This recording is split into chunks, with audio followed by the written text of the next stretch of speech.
This is part two of today's stream. Tomorrow, I'll do a little preview while we're waiting on other people to join the stream. Tomorrow, we'll be discussing Bitcoin, Donald Trump. Wednesday, we'll have Ken Watson. He'll be on within. I'll be interviewing Ken Watson. That should be a very interesting interview. He's a friend of Master Kim, so he introduced me to him. Let me give a shout out to Master Kim, by the way, for the tickets. I won't mention where or what. Someone may be looking for me when I show up there.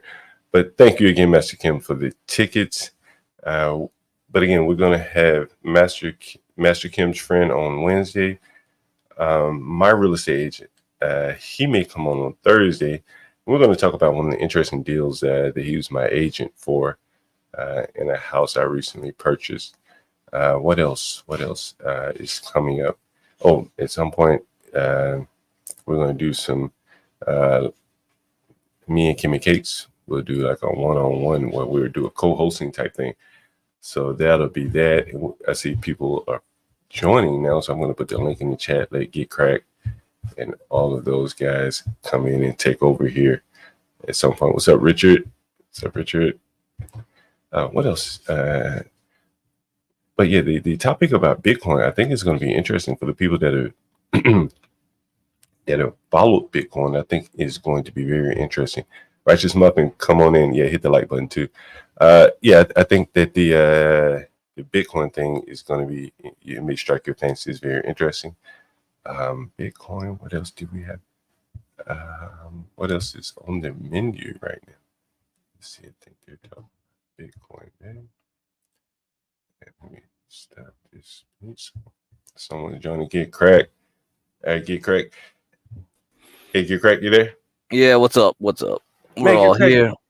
You know, I want to, before everyone joins, hey, what's up, Portia? Hey, what's up, Portia? When's a good time to call you, Portia? You know, I'd be so busy. People calling me and shit all the time. It's hard for me to get a call in, but I've been going back and forth with you by text and everything. I don't know if Portia's there right now. Hey, Get Cracked. Man, I have some interesting Bitcoin news for you. Uh-oh. Oh, man. No, it's good news. Good news. The people like Rashu are being vindicated more and more each day. And the thing is like, yeah, we really got to get a John Galt coin going. You know, we really got to try out the technology. So that's the part I don't know. That's the part I don't know, and I want to believe like some of it is useful. I'm going to tease the headline. Here comes Rashu. Here we go. Man, come on. I'm going to go ahead. Can I tease at least a headline before I do the show tomorrow? Hold on. The universe works in mysterious ways, John. Hey, you start talking. I literally just clicked on the panel and you called me up here. That's crazy. See, it works, doesn't it, Rush? There you go. Let me see if I can find. The mind is so powerful. You're gonna like this, Russia, even with the plunging price. And I'm interested in hearing anyone's opinion about this if you're interested in Bitcoin. So you know, Japan had that whole futures thing that went out the window today, and the entire market crashed and did kind of a dead cat bounce. Get Crack was talking about it earlier. It could go to that support line that you were showing, or it could have went below that and it didn't. Right. It kind of bounced back up, right? Yeah, right. So we got to see how high that cat will bounce, you know, and that will determine how low the next low will be. If the cat bounces real high, then the low will be a lot lower. You know what I mean? Because it's volatility. It has nothing to do with the price. It's like how it moves per day.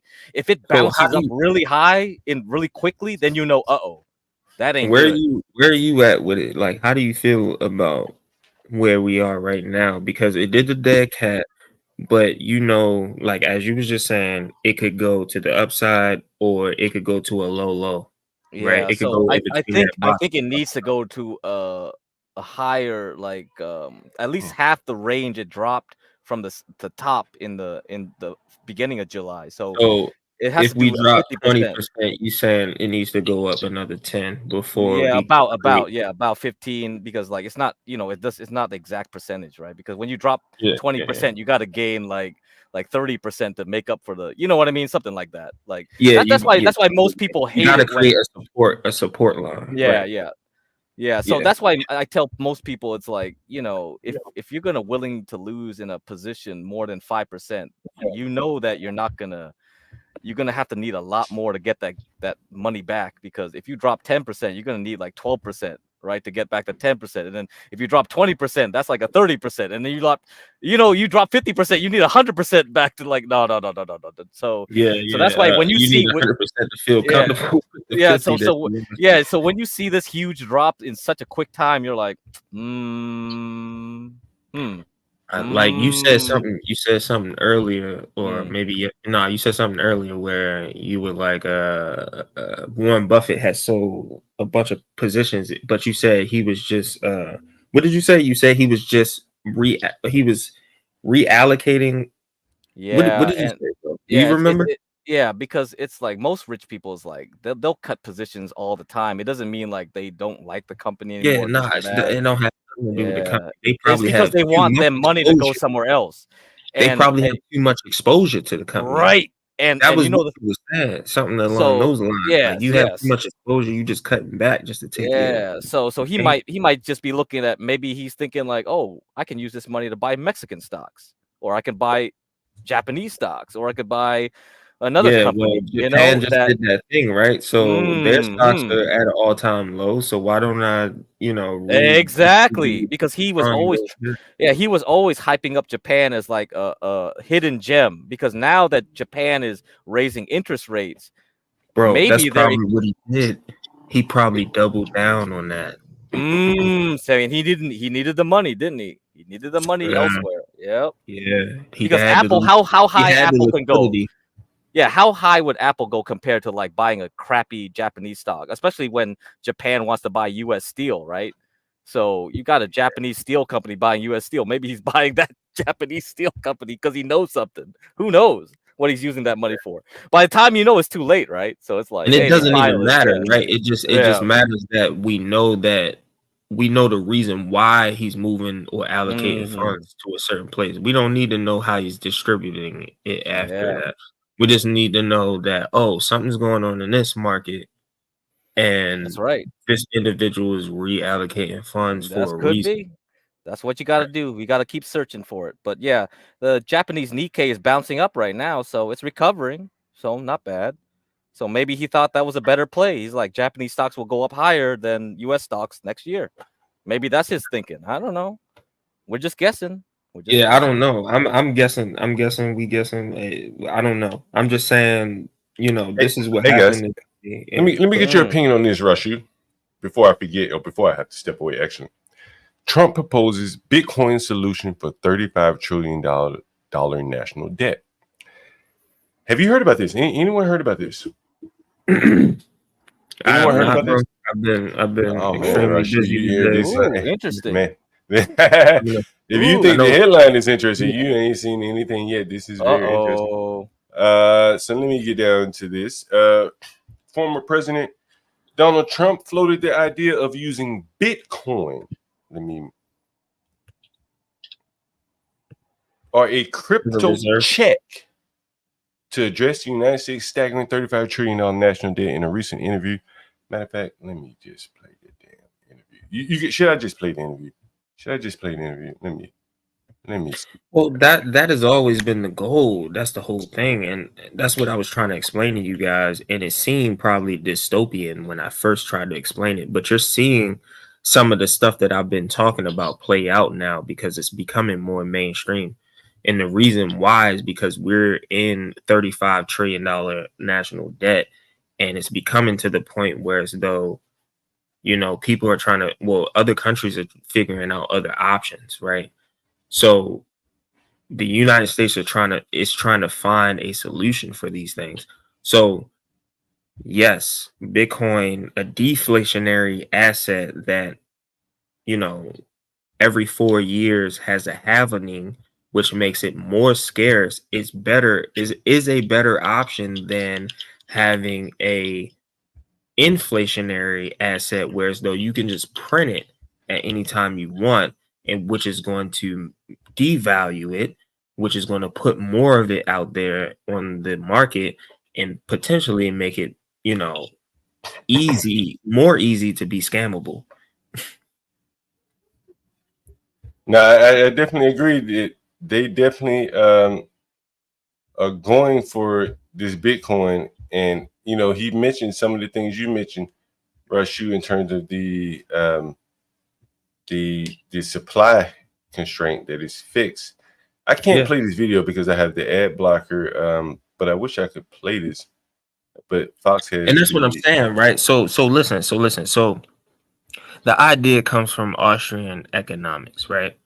But if things truly get denominated in Bitcoin, right?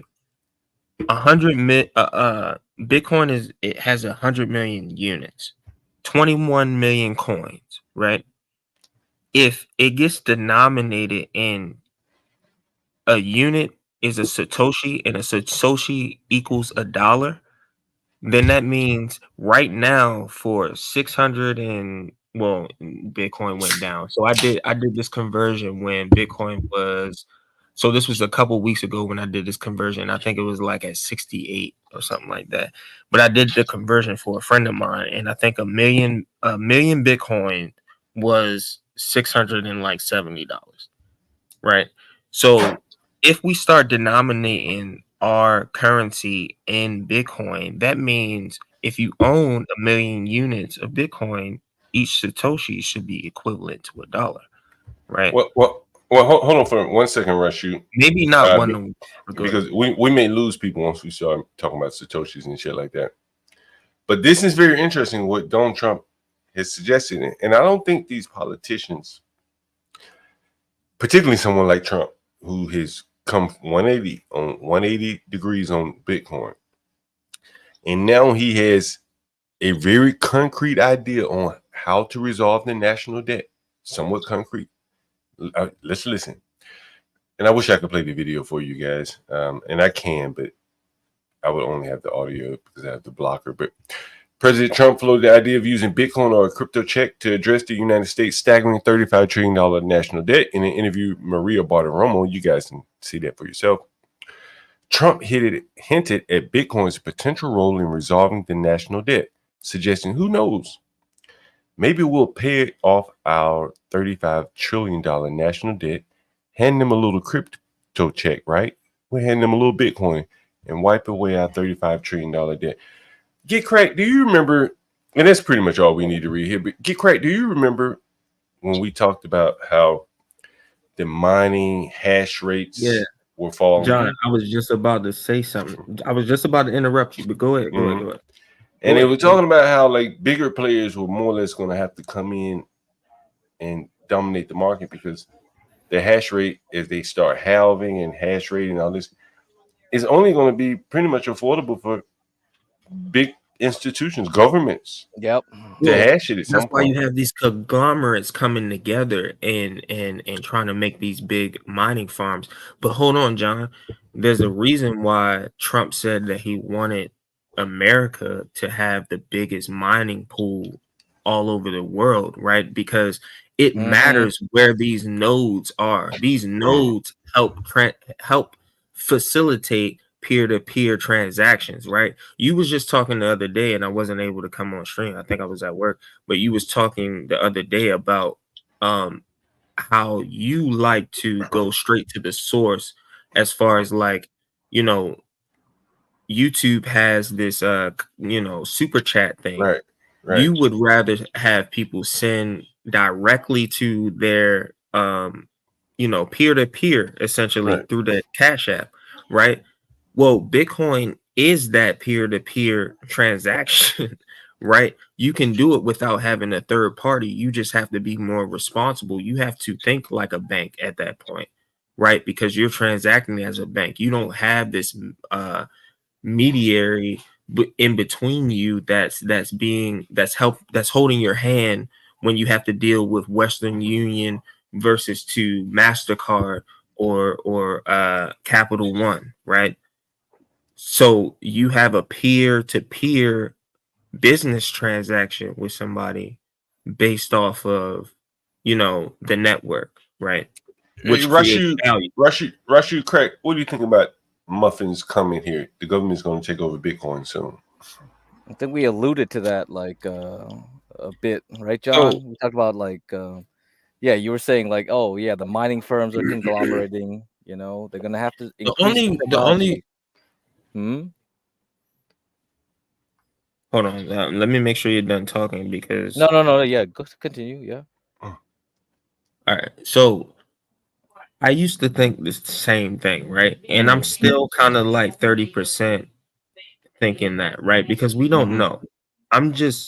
Listen, I have money all over the place in investments, so it's all a gamble, right? Yep. But the reason why I feel like this is more than a government scam is because you have so many people, you have so many people who are on the dark web using this thing that couldn't be found. They're gonna clean this shit up, Rushy, they're gonna clean this shit up, man. They're gonna clean that shit up, man. You know what I mean? Or maybe they'll allow it to go on, it's necessary.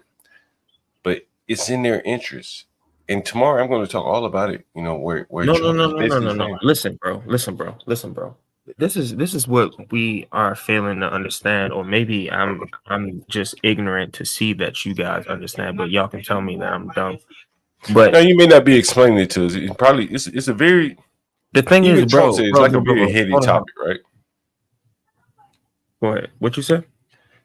It's a very heady topic, and so for the average person, like, they don't understand that shit the way it's a deep topic because this is a thing that has been going on since the early 90s, bro. I'm talking like a whole group of people who have been trying to create technology outside of the banking system. But Rashid, you would agree though that like the government is not about to allow something or some group to take its control away. I think that's I think it's going to survive. I agree with why ETFs were created, bro, because now you can funnel the money that would be going into understanding that technology into an ETF, because the average normal person will think that the ETF is the same thing as what they were as what's on the outside, and it's not. Let me get Antoine. Hold on. Let me get Antoine up, and you've been waiting quietly. Antoine, you got any thoughts on Bitcoin? Anything? Yeah, these Bitcoin enthusiasts are going at it, man. I'm just curious to hear your thoughts. Yeah, I just wanted to ask, what is Bitcoin connected to? Because is it connected to? I know it ain't connected to a bank or nothing. What happens if it like crashes or something? Like you just lose your money, or is it like a physical stock that you have in Bitcoin? That's what I wanted to ask. Oh man, you need to go back and watch one of our streams on the first stream about Bitcoin. Hold on, Rashid, I'll let you give him a very concise. Let me just give something real quick. Just concise, Rashid. Don't give him too detailed. You're gonna you just gonna blow him away. You won't think about it like this: does Wi-Fi ever go out? No. Exactly. So Bitcoin never goes out because you have these nodes, just like you have Wi-Fi, which has a bunch of different routers in everybody's place, and it's always sending signals. But usually you have a problem when electricity goes out. Your Wi-Fi router isn't receiving the electricity to be able to power the antenna to receive the Wi-Fi signal, but the signal is always there, right?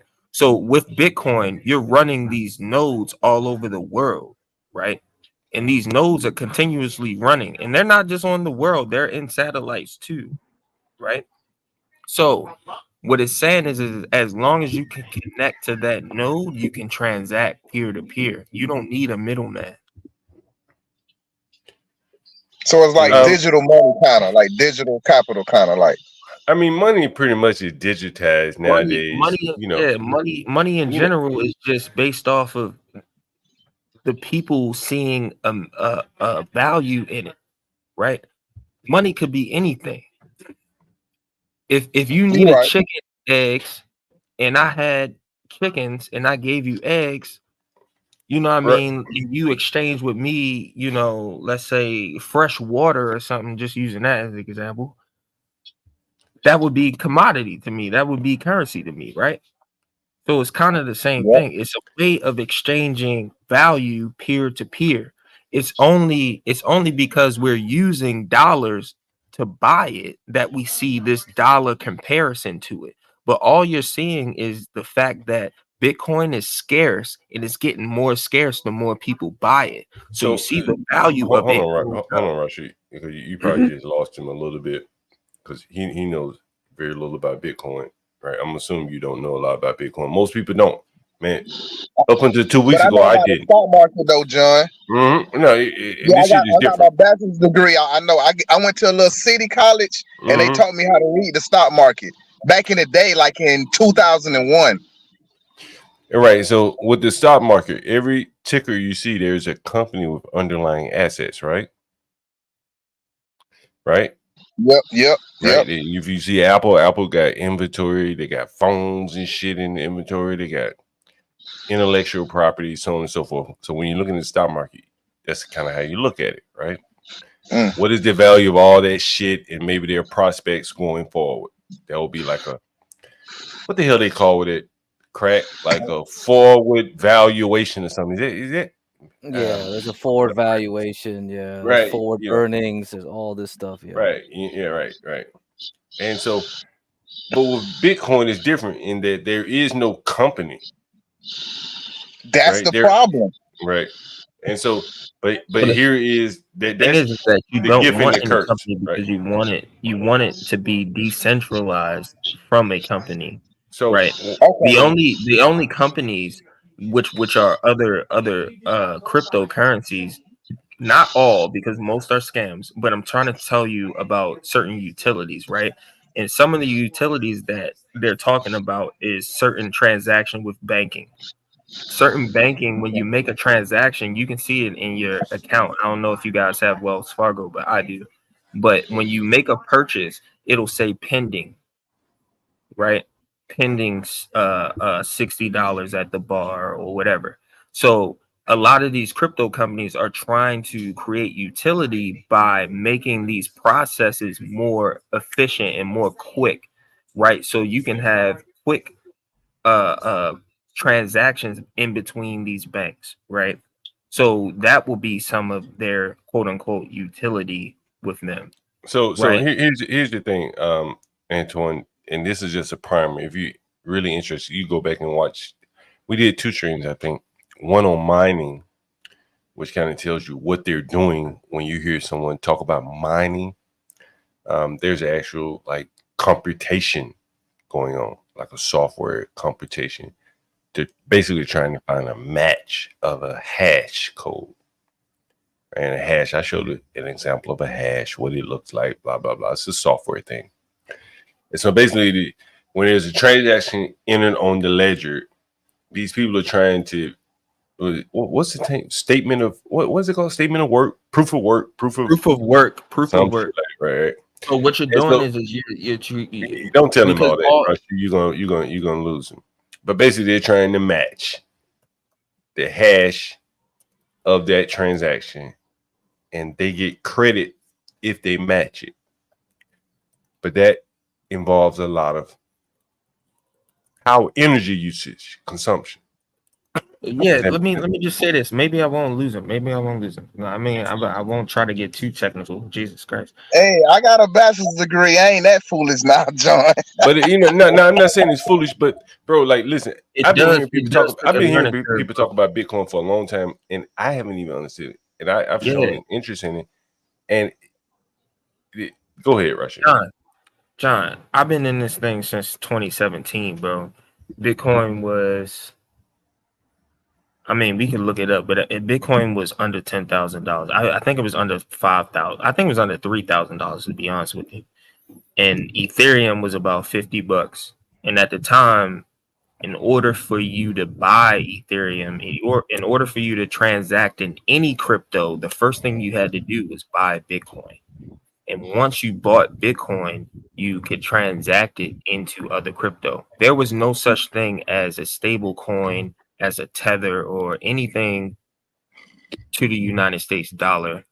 You could transact Bitcoin back into USD, but you couldn't like take your USD, exchange it into Tether, which is equivalent 1-to-1 to USD, besides the exchange rate, and then you could buy these things. No, it wasn't any of that. So you had to buy Bitcoin, right? So you buy fractions of Bitcoin based off of what you could afford. I'm like, all right, cool.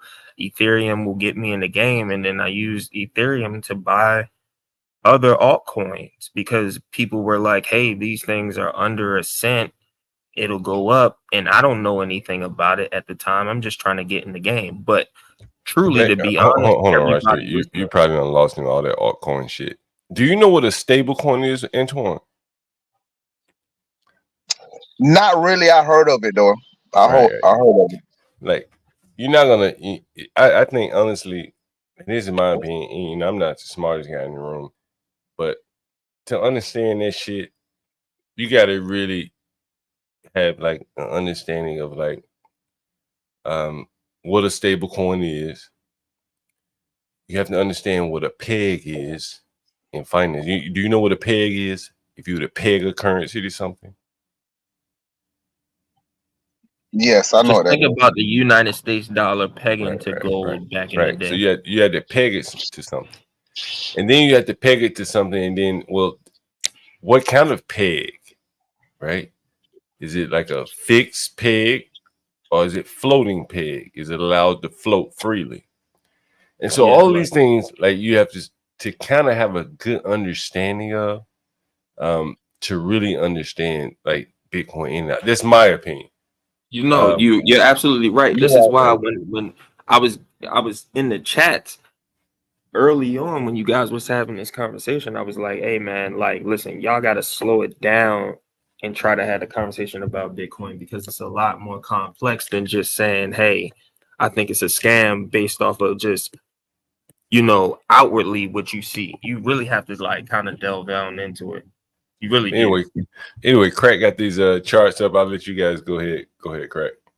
Can I at least explain something on the energy aspect? Yeah, go ahead.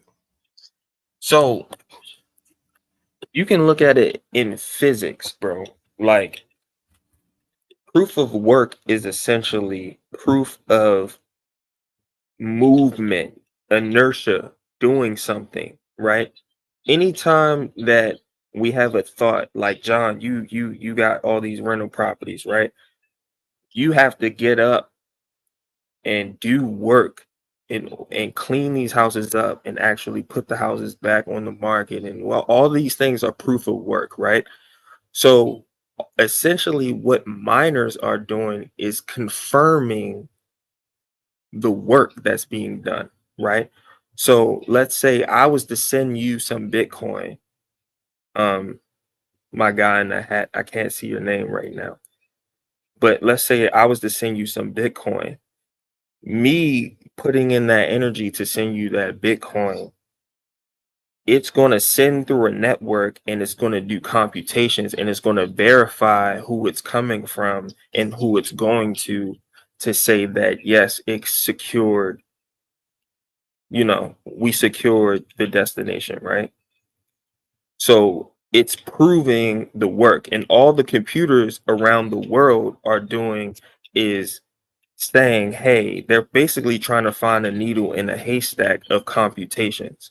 And they're trying to say, hey, okay, this is good. We found that this is good. Move on to the next node. This is good. And it just happens all over the world. And that is building the network, right? So the more people who do these things, the more people who transact builds the network. The more nodes we have around the world or outside of the planet builds the network. And so, you know, I think, Rashid, you know, like, that's the thing, like, to the average person, they don't use the word nodes. They may not use that word in their entire life, right? Just don't use it. What the hell's a node? Node of what? A node on a tree? A node. So, is anybody here confused by the word node now? Okay, hold on. But from a software standpoint, which is what a node would represent from Bitcoin, most people don't understand that. Like, shit. No. But I'm not trying to even go that deep into it. I'm just trying to make people understand that a node is kind of like a Wi-Fi device. You know what I mean? Like, it's connecting a network. That's a real that's the most rudimentary way that I can think about saying it right now. But I don't know. I'll shut up. No, yeah, I think like I said, Russia, you're gonna node in a binary tree. Yeah, I think that's kind of. Well, John, you know, Rashu was mentioning work and work being done. I posted a link in the back on your back chat. I think you should bring that up and tell me, maybe, is this the reason why we're going into a depression right now, John? Is this video that I just posted and sent to you be why, John? All right, we'll get to it. I promise you we'll get to it. Let me look and see what you're talking about. Go ahead and get Craig. But Rashu, hold on, Craig. Rashu, like, bro, like, you probably have to do like multiple streams. Yeah, you have like, to. You know what I'm saying? Like, it's just too complex. But bro, that's what I'm saying. Like, man, it is so complex, man. And I can, like, it's not a problem, but it is very complex. And even like, after I do multiple streams, people are still going to have questions because it's not. This is something that's evolving in real time right now, so it's very hard to see or have any type of history, right? This thing is only 13 to 15 years old, right? So, but I'm saying, like, above and beyond all that, right, there's some terminology, you know, just like with any industry, that I think you have to understand. And I think that to be able to have a conversation in any industry, certain things you just have to be able to understand. And I think with Bitcoin, it's so complicated that, what is Coinbase? What is a stable coin? A peg, fixed versus floating. Oh, this is all easy, bro. Like what? I mean, it's easy for you. Coinbase is exchange. Coinbase is an exchange. But what the hell is an exchange? What does the exchange do? Oh, right? Man, like, and not just that, but you gotta have the time. Bro. Most people are working jobs. They don't have the time to come home and watch the markets evaluation forecast for 6 hours. That's why I tell people, especially if you have kids and a family, you're not going to look at charts, baby. Look at this, Imperius. I told people to buy right here this morning. You see this line? I drew this line, and I was like, buy here. It jumps up 24%. I don't know what this thing is, right? What is this stock? I don't know. I don't give a shit. But the thing is, this is a Bitcoin mining stock, actually. That's a Bitcoin mining stock. Crack, you're good with math. You see that? It's jumping up. It jumped up 20. I told them last night, I told people, get ready. Opening bell. Buy it. 24%. You got 24% just there. That's just stock. Well, that's why it's smarter. Just pay somebody to tell you what to do and then just do it. It's not. I don't have the time to tell this shit. You know what I mean? Like, I don't have the time to wake up. I understand, Imperius. That's why I'm going to go do my classes. I agree with you, bro. I don't have the time to really trade, and I probably need to get with Good Crack so I can make some gains like he does on these little shits right here. But to me, Bitcoin was a hedge in like how people use gold. Right, that's correct. To me, Bitcoin, because I don't trust the government, bro. I don't have anything against Bitcoin innately. I don't care. I mean, what I mean is that no. I don't think that you do. I I'm just I think it's a fine thing that whoever's into it, go do it, man. To me, it's no different than stock or bond trading. I don't care. You know what I mean? Listen. When I started getting into Bitcoin again, 2017, late 2016, 2017, right?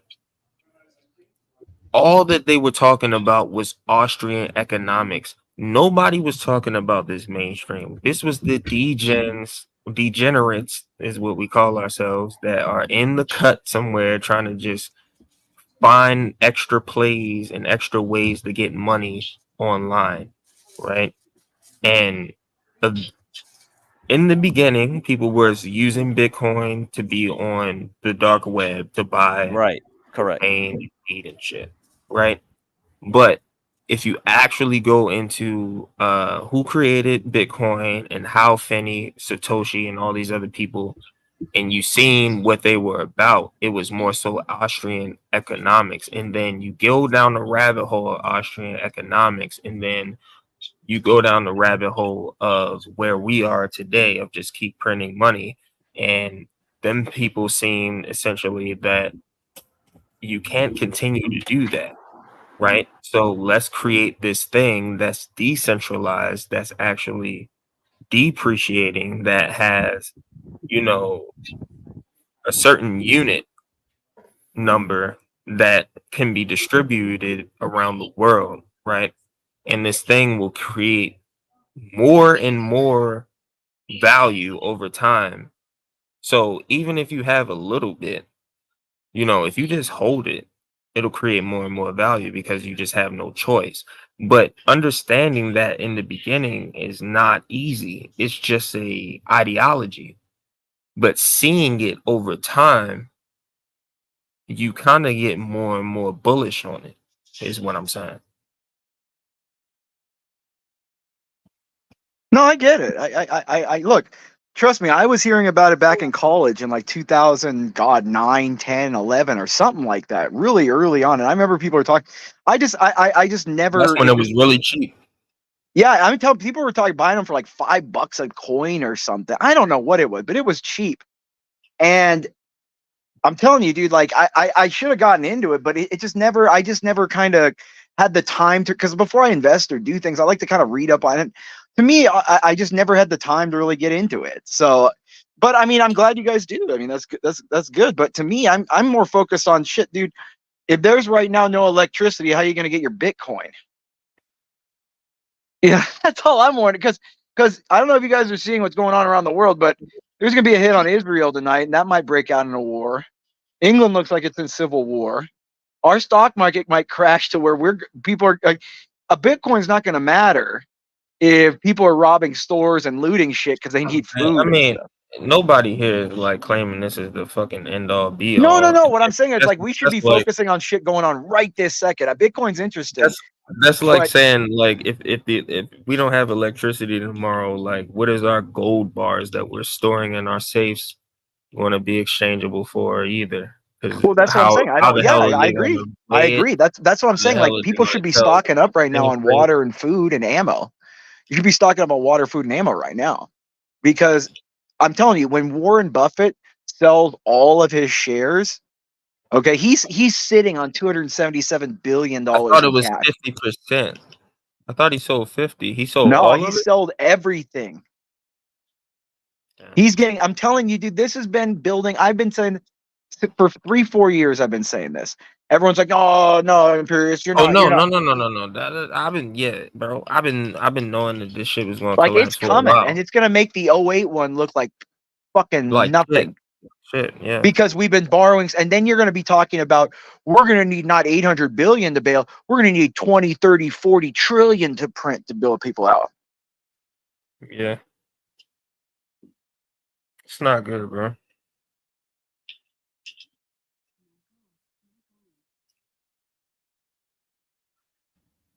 Hey Antoine, thanks for the super chat there. You know, if I were looking at Bitcoin, honestly, I like what Craig said, and I'm not giving any financial advice, but the energy stocks, I think Rashid's even mentioned it. That seems to be like, if these people are going to be consuming a lot of energy, there's going to be some money being made in energy. It was either Craig or Rashid, one of the two, showing a chart of the energy companies, and they were up. They were trading like tech stocks. Was that you, Craig, or Rashid? One of you two? Yeah, probably Hawaiian Electric on the energy. Craig, my question on Bitcoin is this, or Rashid, what makes it so that the feds don't go, okay, we want to tax every Bitcoin this amount, and if you don't give it to us, it's a felony and you're in jail for life? I don't think I can claim that. Yeah. No, I'm saying what does Bitcoin really provide? Well, Bitcoin provides a peer-to-peer.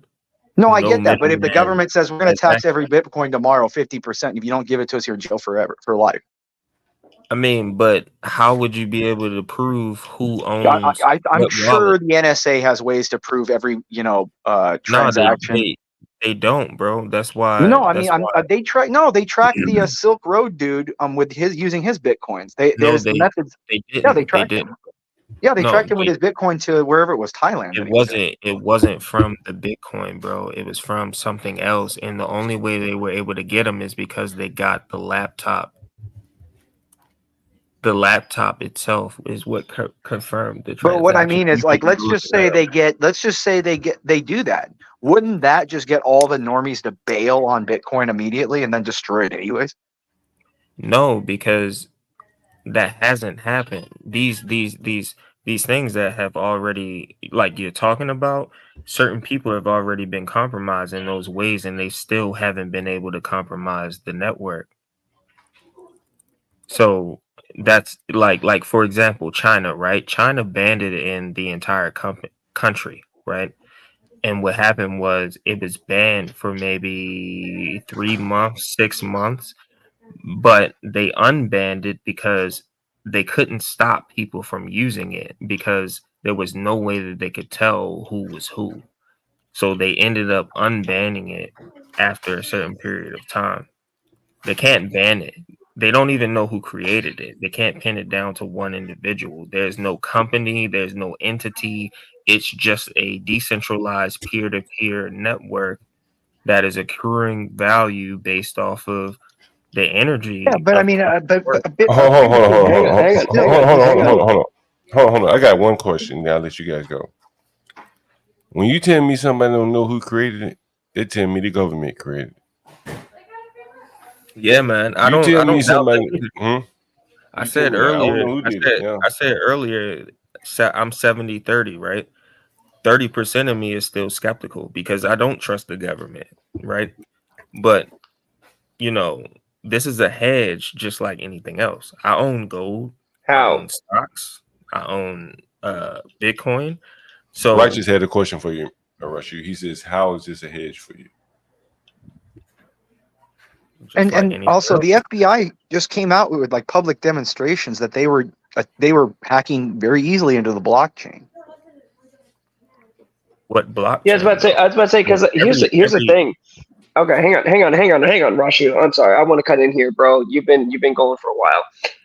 So and I want to ask some questions here. So if Bitcoin is this valuable and it's this decentralized currency and everything like this, why wouldn't we believe that governments and hedge funds are already buying into this stuff to try and start working on manipulating it? What do you mean? Why wouldn't we believe that? It's public knowledge right now. That they are doing that? Yes, BlackRock, all the major hedge funds are buying into it. But the thing Okay. is that they didn't So start buying. what makes this valuable? What makes it valuable? Yes. What makes Bitcoin valuable? I What mean, is its value? the fact that people are buying it is one reason that will make it valuable. The fact that it's a Hmm. peer-to-peer transaction network that doesn't That have means to nothing. involve banks when banks are now defaulting in the world says a lot of things.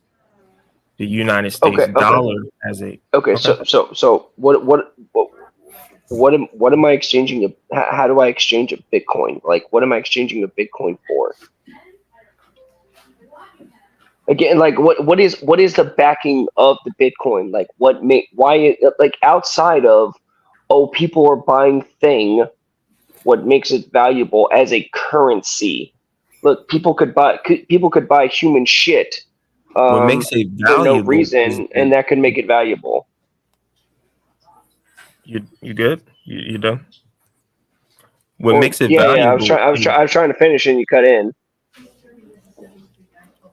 what makes it valuable is the liquidity, right? So people are buying into it because they're voting with their dollar and saying that this thing is worth whatever the number that you see on the screen when you look at Bitcoin's unit price, right? and they're saying that, hey, just like anything else, right? Why does Amazon have the value that it has as an individual stock? Because Amazon produces a service. And Bitcoin does not? What is the service Bitcoin produces? Peer-to-peer banking, sir. Is that more clear than peer-to-peer transaction? That means that banking, all the sir. What you is see it? that African, you see that African country there, they don't have exposure to. Not all of these countries have exposure continent, sir. Yes, the continent. Yeah. You see that all of these people don't have exposure to the worldwide banking economy. So a network like Bitcoin gives them that exposure because they don't have to deal with the banks one-to-one to trade off Bitcoin for another currency. Okay, I'm all for it. What is it backed by? Other than people's monopoly money, which all paper money is monopoly money, what is Bitcoin backed by? People using it. If people didn't use it, okay. So let me give you an example here. Hang on. I'm sorry. Let me give you an example here. Okay. So for instance, the U.S. dollar. You see why this is by hard petroleum. to understand, John? This is super hard for people to understand. No. The thing is like whether people want to admit it or not, this is a house of cards worse than the monopoly money that we use to pay for things throughout our daily lives. So again, like that's why I was in the chat saying that guess what? If your Wi-Fi goes out, if the electrical grid goes out, if we get hit by an EMP, it's all worthless.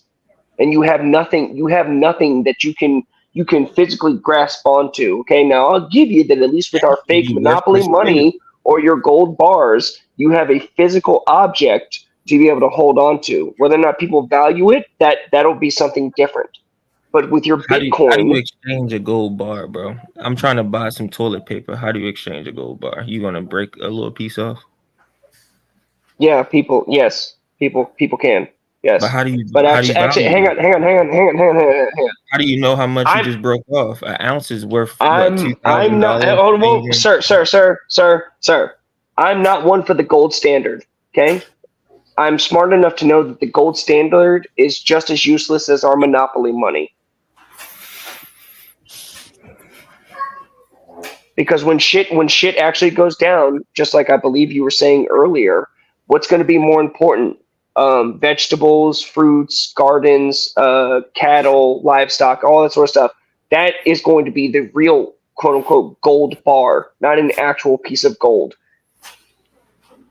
So as far as I'm concerned, they're all useless. Our paper money, Bitcoin, gold bars. In the event of a collapse of society, they're all useless.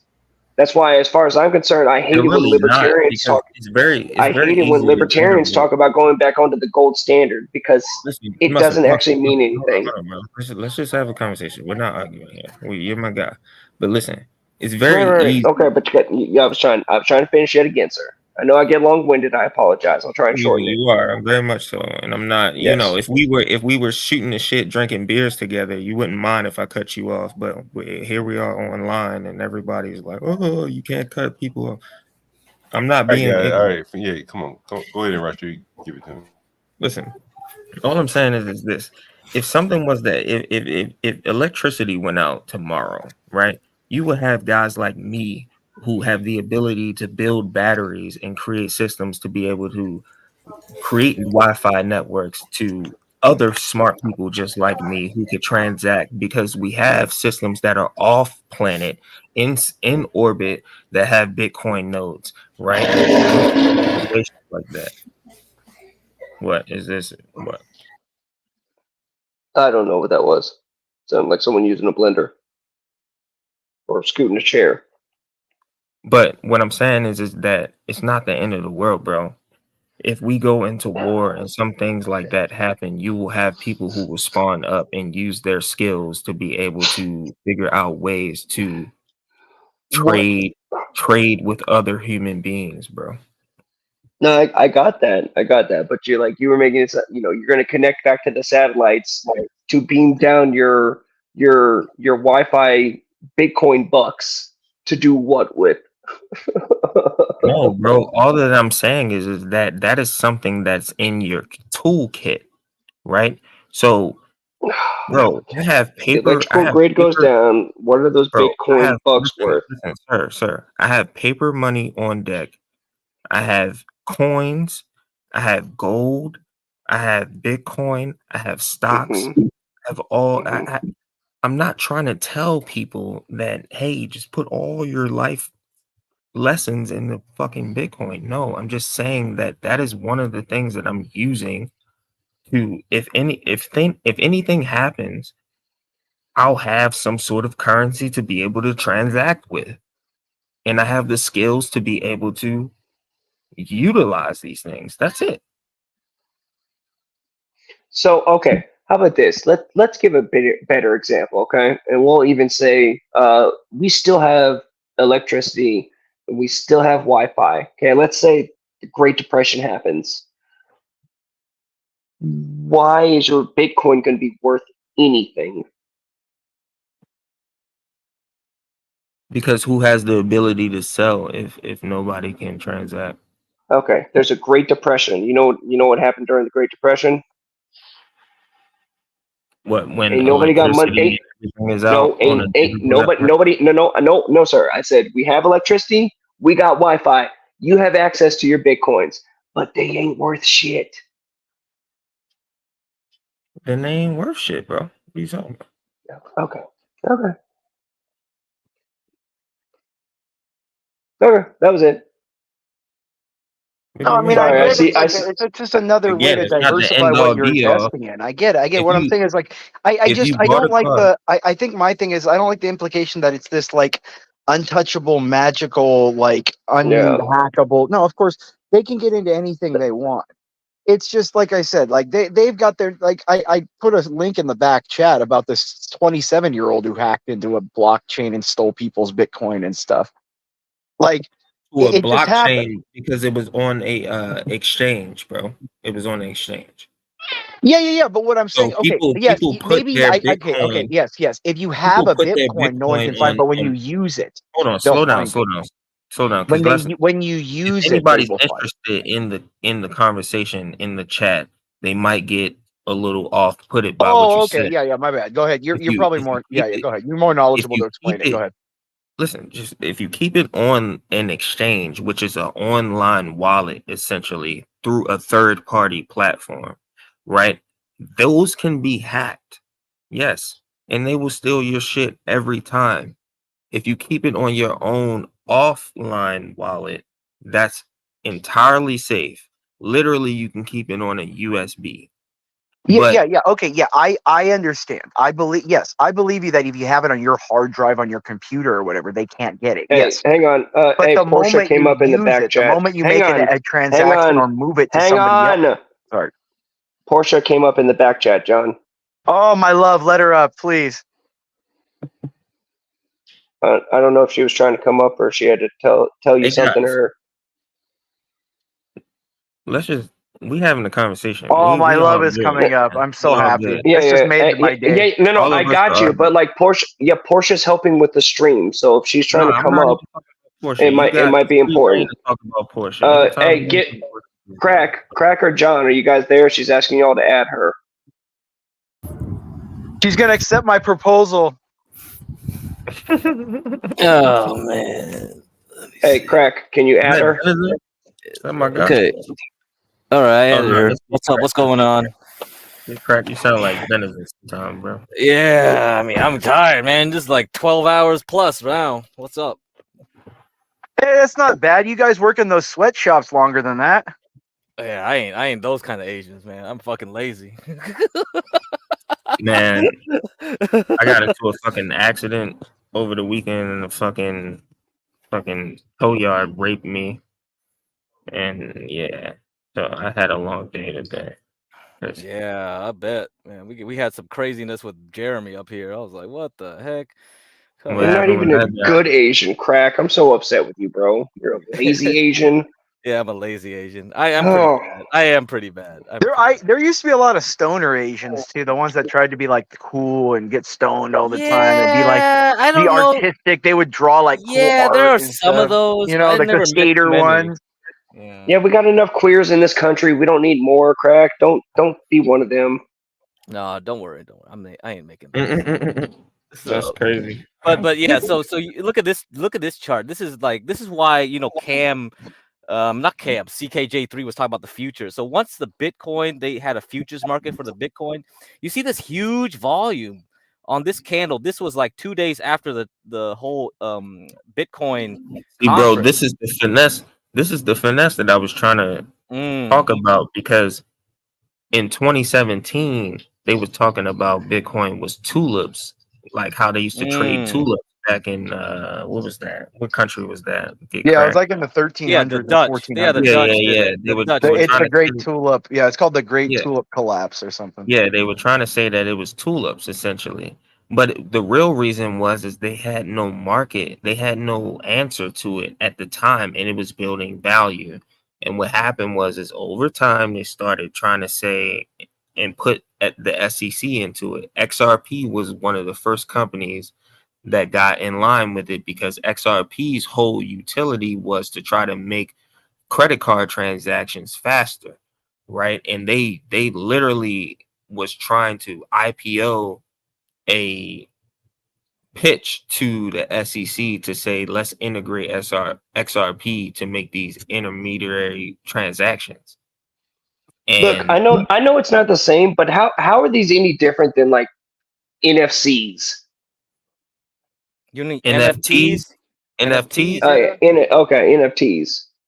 Yeah, NFTs, non-fungible tokens. So NFTs is like, I know they're I know they're the pictures, and you can screenshot them, and then they become worthless. No, but I'm just saying in general, just like the thought of it.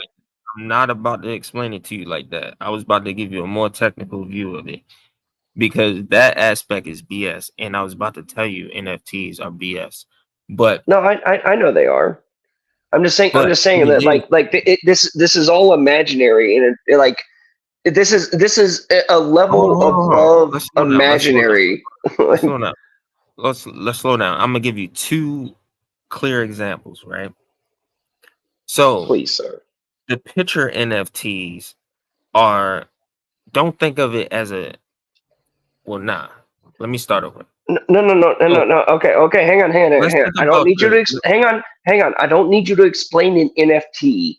I'm saying no, I'm not. Bitcoin seems as useless as an NFT to me. Okay, cool. So in terms of its value.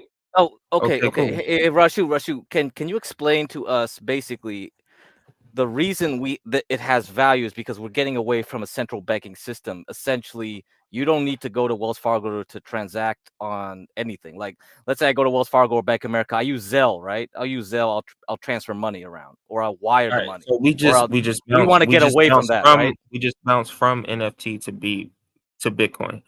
Right. Yep. So what you're talking about Bitcoin, I think that's what Muffin wants. Yeah, Muffin wants to understand what's the value. That's the value. Yeah. Okay. So how about this? Maybe the Zelle example might help me understand better. I understand Zelle. No, okay. Bro.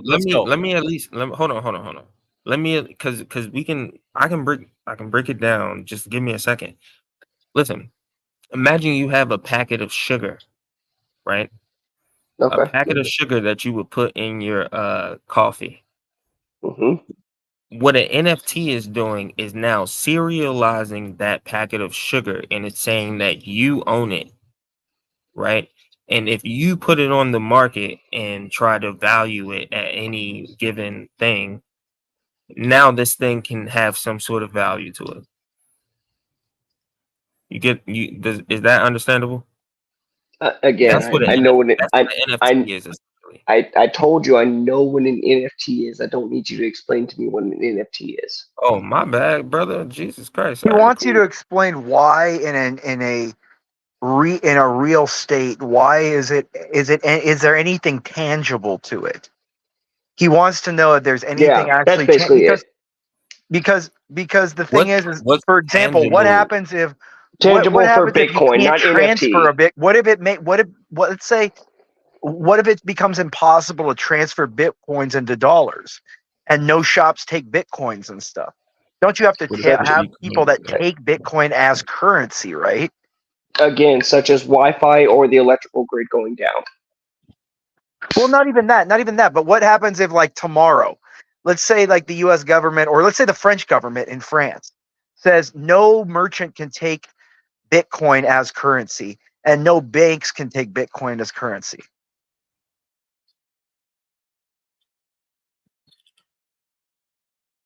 Shit, I don't know, man. Because I'm trying to wonder, because the concept here, and I'm not trying to be bad faith.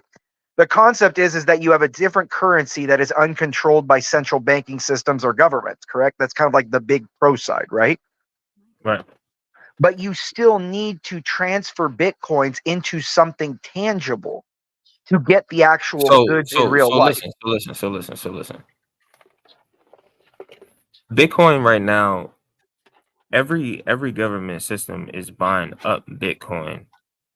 Do you think that they wouldn't want to exchange Bitcoin into their currency so they can gain more Bitcoin, and then you can gain the deflationary currency? Hang on.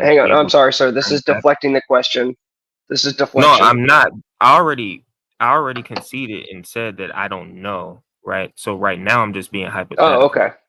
Yeah. So no, I mean, my question would be, I get your. Why would they not, if they're going to use Bitcoin? Why would they hurt themselves? My idea would be, maybe they're trying to buy up the Bitcoin market as much as they can to force people back in to the dollar market, or that they would have so much control of the Bitcoin market that at any time they could collude together and destroy the entire Bitcoin market whenever they want to. The thing is that they can't, bro. You have this thing called what is it called? 50% hack or something like that. Like if somebody tries to overgain the market by trying to buy too many coins or something like that. I forget what it is right basically now. They control the mining resources. If they control but there's no way in the code that you can do this without it getting very expensive for you. There's no way that you can do it. So it's I don't think the Pentagon cares about expense. I mean, they lose like trillions of dollars. Bro. Hold on.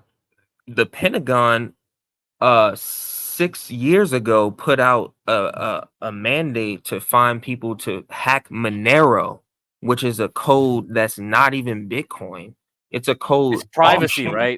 It's privacy, a privacy coin, and they've been trying to pay people hundreds of thousands of dollars, hackers, to hack the code for the past 7-8 years, bro, and nobody has done it.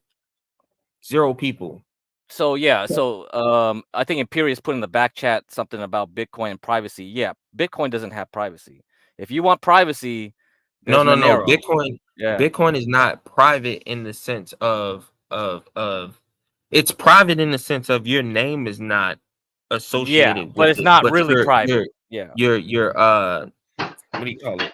Your code is. There's a number code that's essentially that's associated with like your bank account, essentially, right? There's no name to it. So if you lost your phone or you lost your wallet in a boating accident, who knows who it is, right?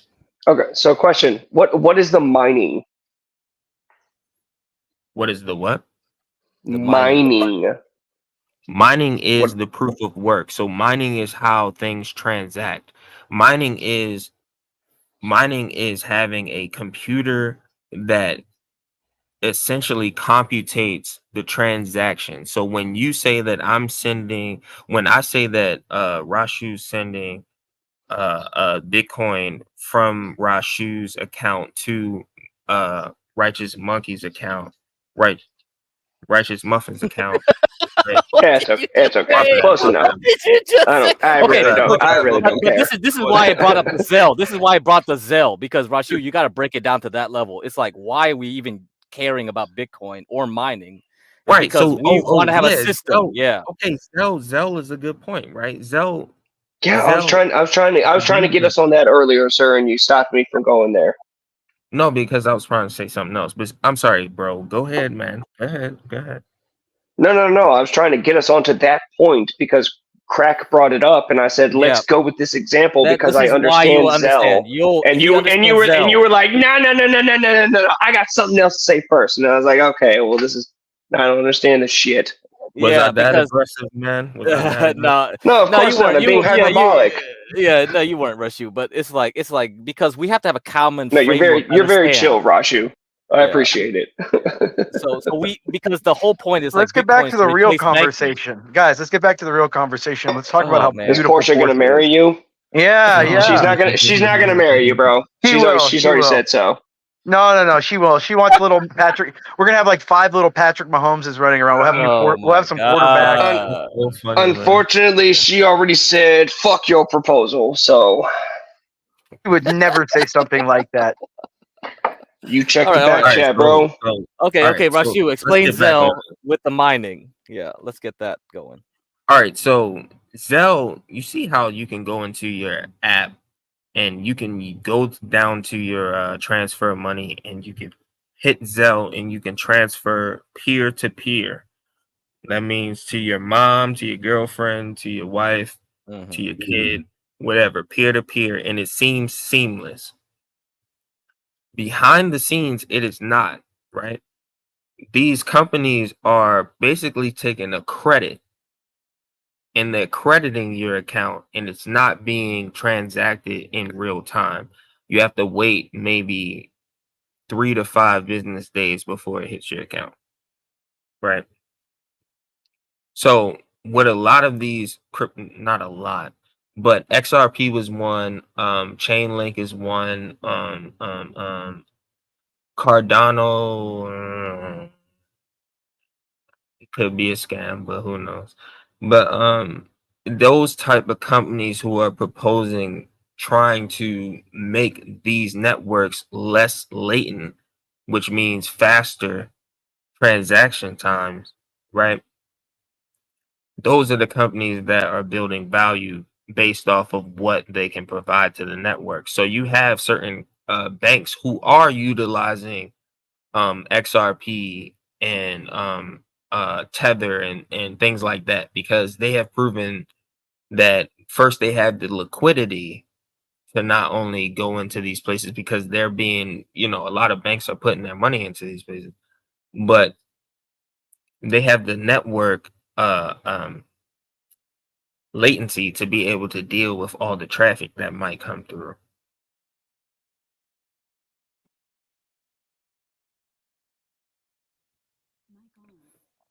Okay, so Yeah, this all sounds like bullshit. Everybody, take your money out of Bitcoin, get some fucking chickens, get yourself a garden. You'll be better off than buying any fucking Bitcoin ever.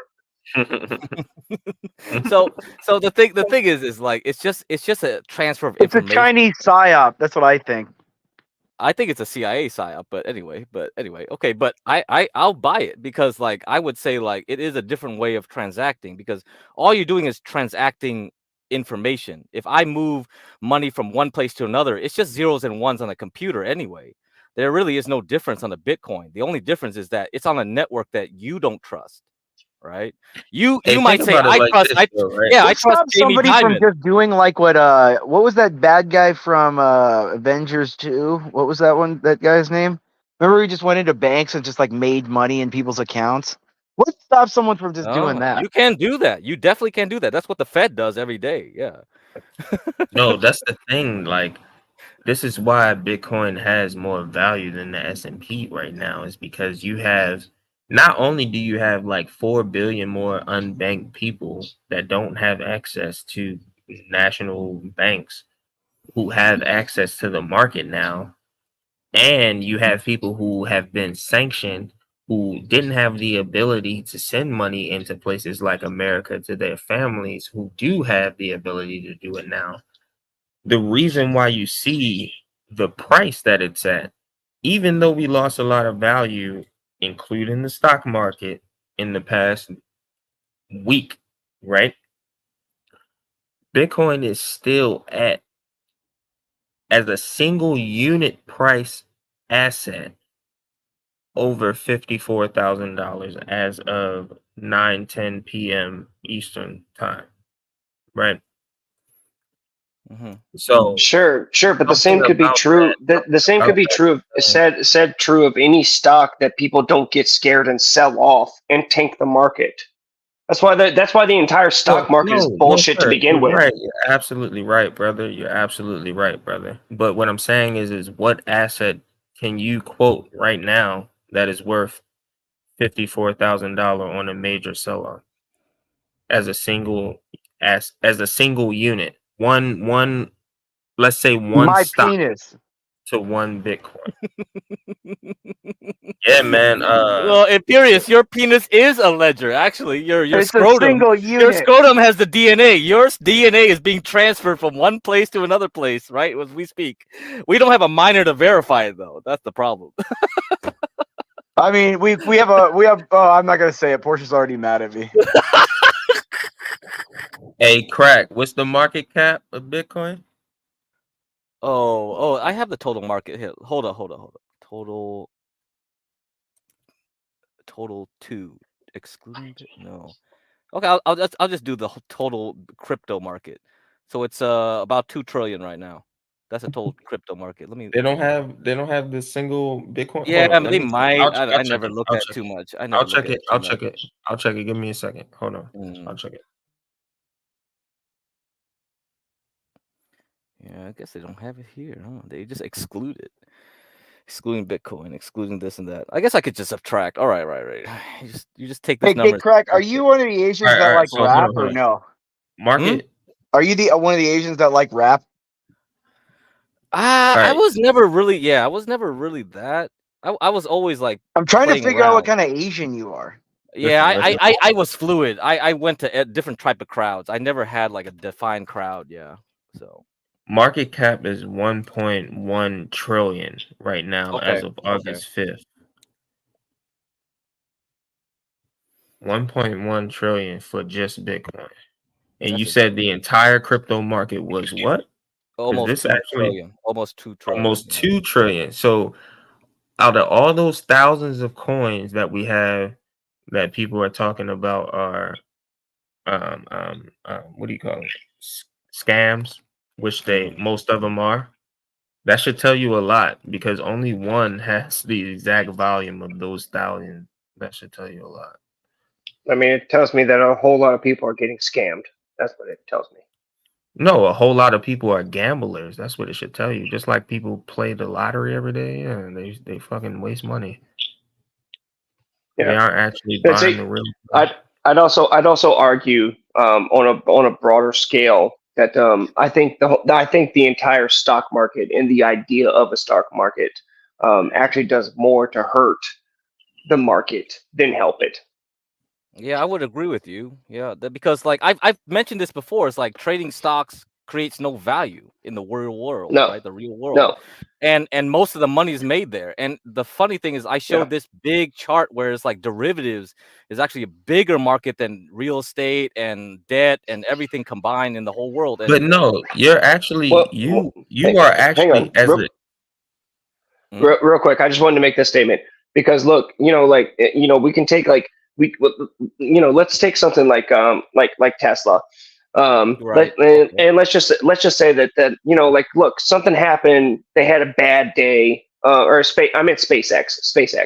And they just had a bad day. Nobody died, but let's just say that something happened. One of the rockets went down or didn't perform the way that it was supposed to. Then a whole bunch of people sell off shares and make that company lose money. Then they can't continue to build and stuff like that the way that they need to. It just seems like all like a scam. And then not just that, but what was the Supreme Court case where wasn't it back during Ford and Dodge or Ford and Chevrolet or something like that? I think it was Ford and Dodge back in the 50s, 60s, something like that. Where Ford was like Dodge owned shares in Ford, and instead of making a whole bunch of profit, instead of just having a whole bunch of stockpile profit, Ford ended up wanting to give the profit back to its workers, and then Dodge sued Ford and took them to court and said that basically Ford had a duty to make money for the shareholders, and that started a cascade for the type of stuff that we have going on now, where the people who run these companies, the CEO, let's say, and the COO, they don't actually run the company because they have to answer their shareholders. So instead of actually putting short-term pain for long-term gain ahead of everything else, they can't, because they had to ensure that they're making money for their shareholders. Right? Doesn't that seem like a problem to people?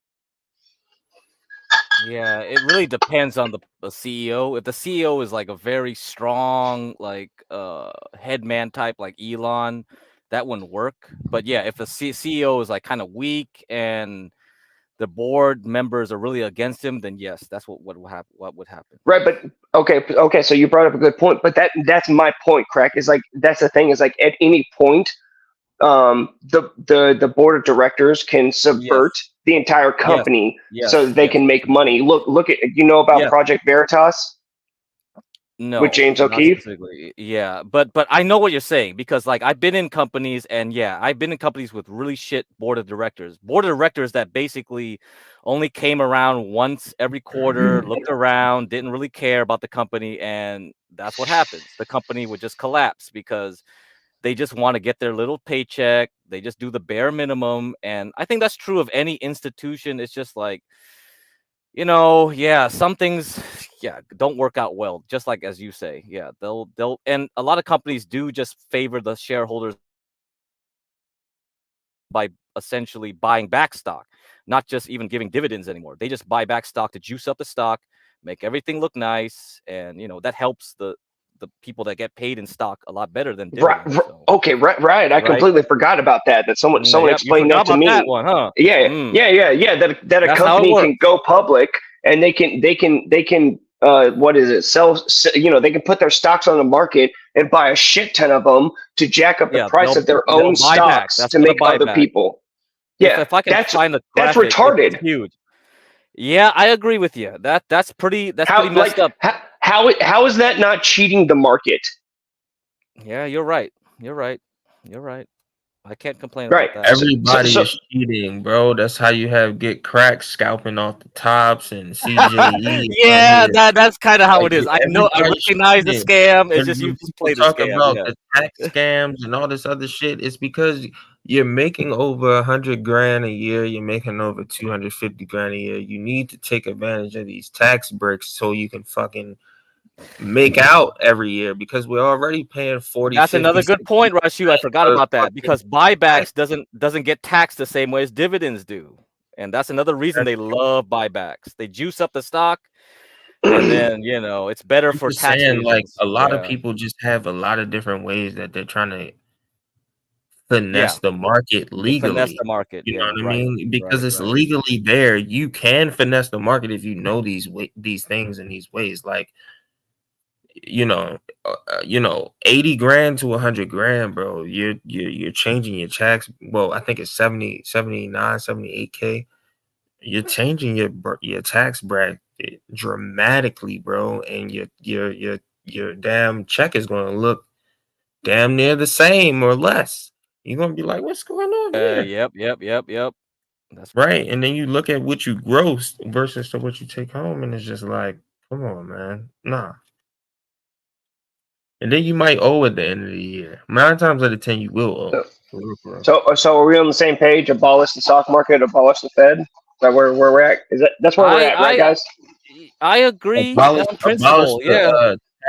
Abolish the Fed. Yeah, I agree on principle, but keep the stock market. No, Crack. I know why you don't want to get rid of the stock market. No. I didn't say that. I wasn't gonna say that. No. I just play what's given to me, right? You live in life. Yeah, I'm sure you do. No, come on, man. I'm not Here we evil. go. I'm not an evil Asian. Don't make Jeremy like points be true. I'm not trying to fuck with you. but the thing is like you're given a hand, right? You're dealt a hand, and you just got to play it. And it's like if everyone agreed with me and say I'm not going to pay taxes on April 15th, let's do it. If we all did that, everything would just stop. It would right? take everything down in one day. And we would change the way things are. But people they're asleep. And it's like, I don't know what to say about it. It's like either you play the game or okay, you don't want to play the game, or I mean, if I want to be really moral about it, I wouldn't even do anything, right? Like I would just say, like, forget this whole world. This is trash. This is like Damn, just put a bullet in you. Yeah, but it's not gonna work. It's not gonna help you either. You got kids to care about, right? Come on, Muffin. You want to make some money, don't you, Muffin? Like I'm trying to help you guys. Yeah. No. I got it, bro. I got it. Like everybody else is stealing. Why shouldn't I? No. I know. I know it's not good. I know. Everybody else is committing murder. Why shouldn't I? I get that point too. I get that point too. Yeah. And it's really tough. But I think you have to get to at least a certain level of wealth, and then you can be free to do what you say. You know what I mean? And I think people are not at that level. Like I want to get everyone to at least my level. I'm not wealthy or anything like that, but I would say like at least you should be comfortable where you can put your foot down. Be like, I ain't taking that fucking vaccine. I ain't fucking like doing. At least you have some level of freedom, and then you can do it. Yeah. Yeah. So how long do we take advantage of the system before we try to fix it? Yeah. Okay. So let's yeah. Hey, Rashu, do you think we can think about that type of? I think that's a good topic. Like, what's the point where we say F the system and we just say like we got to find our own way? The thing is cope. Go ahead and cope. I think we have these periods of time where though, we have these years of chaos and then we have these years of order. And I think that right now a lot of people are starting to try to reorganize, and where that will go, who knows? But when Mayo talks about where's the end, I think that it only happens throughout time because people need to see these things in real time and then experience them. Kind of like how the kids in the kids being shown the sexual deviancy, early. A lot of parents started realizing that, hey, this is an issue that I don't want my kids seeing this at this age and things of that nature, and they started becoming more involved. I think the same thing is going to snowball in that way. So if you're asking me, so to your example, we should be sexual deviants until the point that enough people wake up and realize that it's bad to be a sexual deviant, and then we help them stand against the sexual deviancy that we've been enjoying. Sexual deviancy? No. What are you talking about? Well, before that comes up, I'm going with your example, sir. I might be back later. I'm just gonna go burn it all down because Portia's not up here anymore, so I can't handle it. All right, boys. I might have a good night, Imperius. All right, man. Listen, my example was not promoting deviancy. What I'm saying is that we have deviancy in the populace. And you have people who are waking up to the fact that there's deviancy out there and being triggered by it. Yes. So here's the thing: is for your example to work in this instance, okay? Using the stock market and Bitcoin is being active in the sexual deviancy, and you're saying that there's not enough people awake to how terrible the sexual deviancy is to stand up against it. So I just need to immerse myself in the sexual deviancy because it makes my life better until I get enough people on my side so that we can overthrow the sexual deviancy. That's what that's the logical entailment of what you said. No, what I'm just okay. Yes, all right. I do agree with you to an extent that is an interpretation, right? But what I'm more so just saying here It's the is only like, interpretation, sir.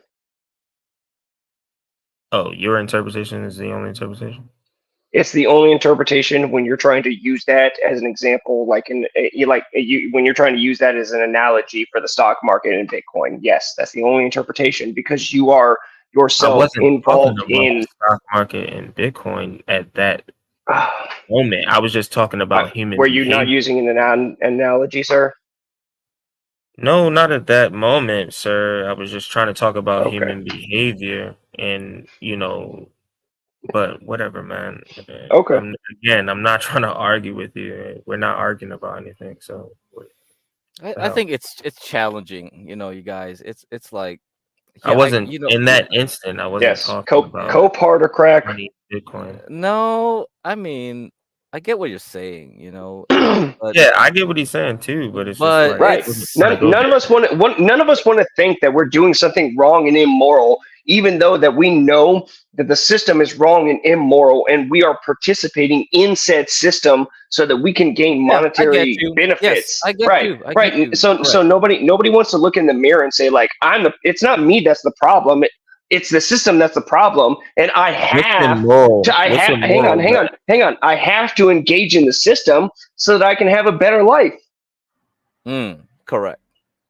Yep, that's correct. Yeah. So, Rashi, what do you think about that, though? It's like, What can do I you think be about what? well? Can you think you can be purely? I mean, but the thing is if let's say Bitcoin is out of that system, like, or some other crypto, like, would that be a fair way of doing it? Would we There's like nothing. There's yin and yang to everything. There's Yeah, nothing that's the that thing. exists Yeah, that it's doesn't nuanced, have huh? trade-offs. So the fact that people can just run around and say that you're being immoral for some reason that you haven't spouted off is subjective, bro. What is being immoral? Some people think that them robbing somebody is a means so they can get food to their children, right? That's immoral to all of us on this panel, but to them at the time, it's not. So who gives a fuck about what we talking about on this panel? Because it doesn't matter to them in their heads, right? So all that we can do is just be able to discern with the choices that we have available to us individually, right? So Right. I don't know, man. It's Okay. a life is a So lot let more me give an example if I could. Have you heard about in the founding of our country, we used to be ruled by English law, and it was legal to own slaves and all that sort of stuff, and that was one of the justifications for why our founding fathers held on to slaves for so long, was because, well, it was the law, so we couldn't get rid of It them was because legal it's the everywhere, law. though, bro. Right.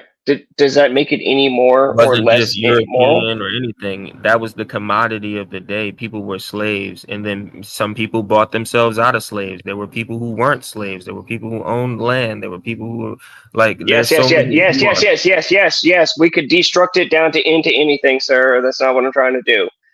I'm pointing out a specific argument that Of people course make. not, man. Of course not. You just nitpick me. I can't nitpick you. No. But here's the thing: is that's a cope that people do without having to actually engage with the argument.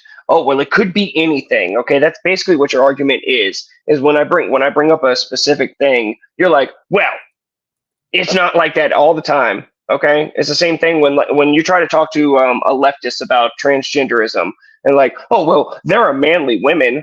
Okay, right, but we all know that that's not what we're really talking about. It's a cope to actually get out of the argument. That's the thing.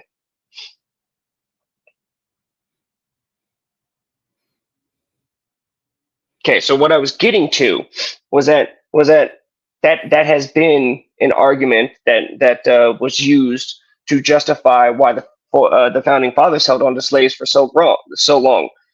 I'm not saying whether it was wrong or right in this instance. I'm just saying that was it. And there are people who make the argument that, like, oh, well, you know, they created the founding documents saying all men are created equal, they own slaves, but, you know, their justification was that, well, it was the law, so, you know, what could they do about it? Did that make slavery okay and justified?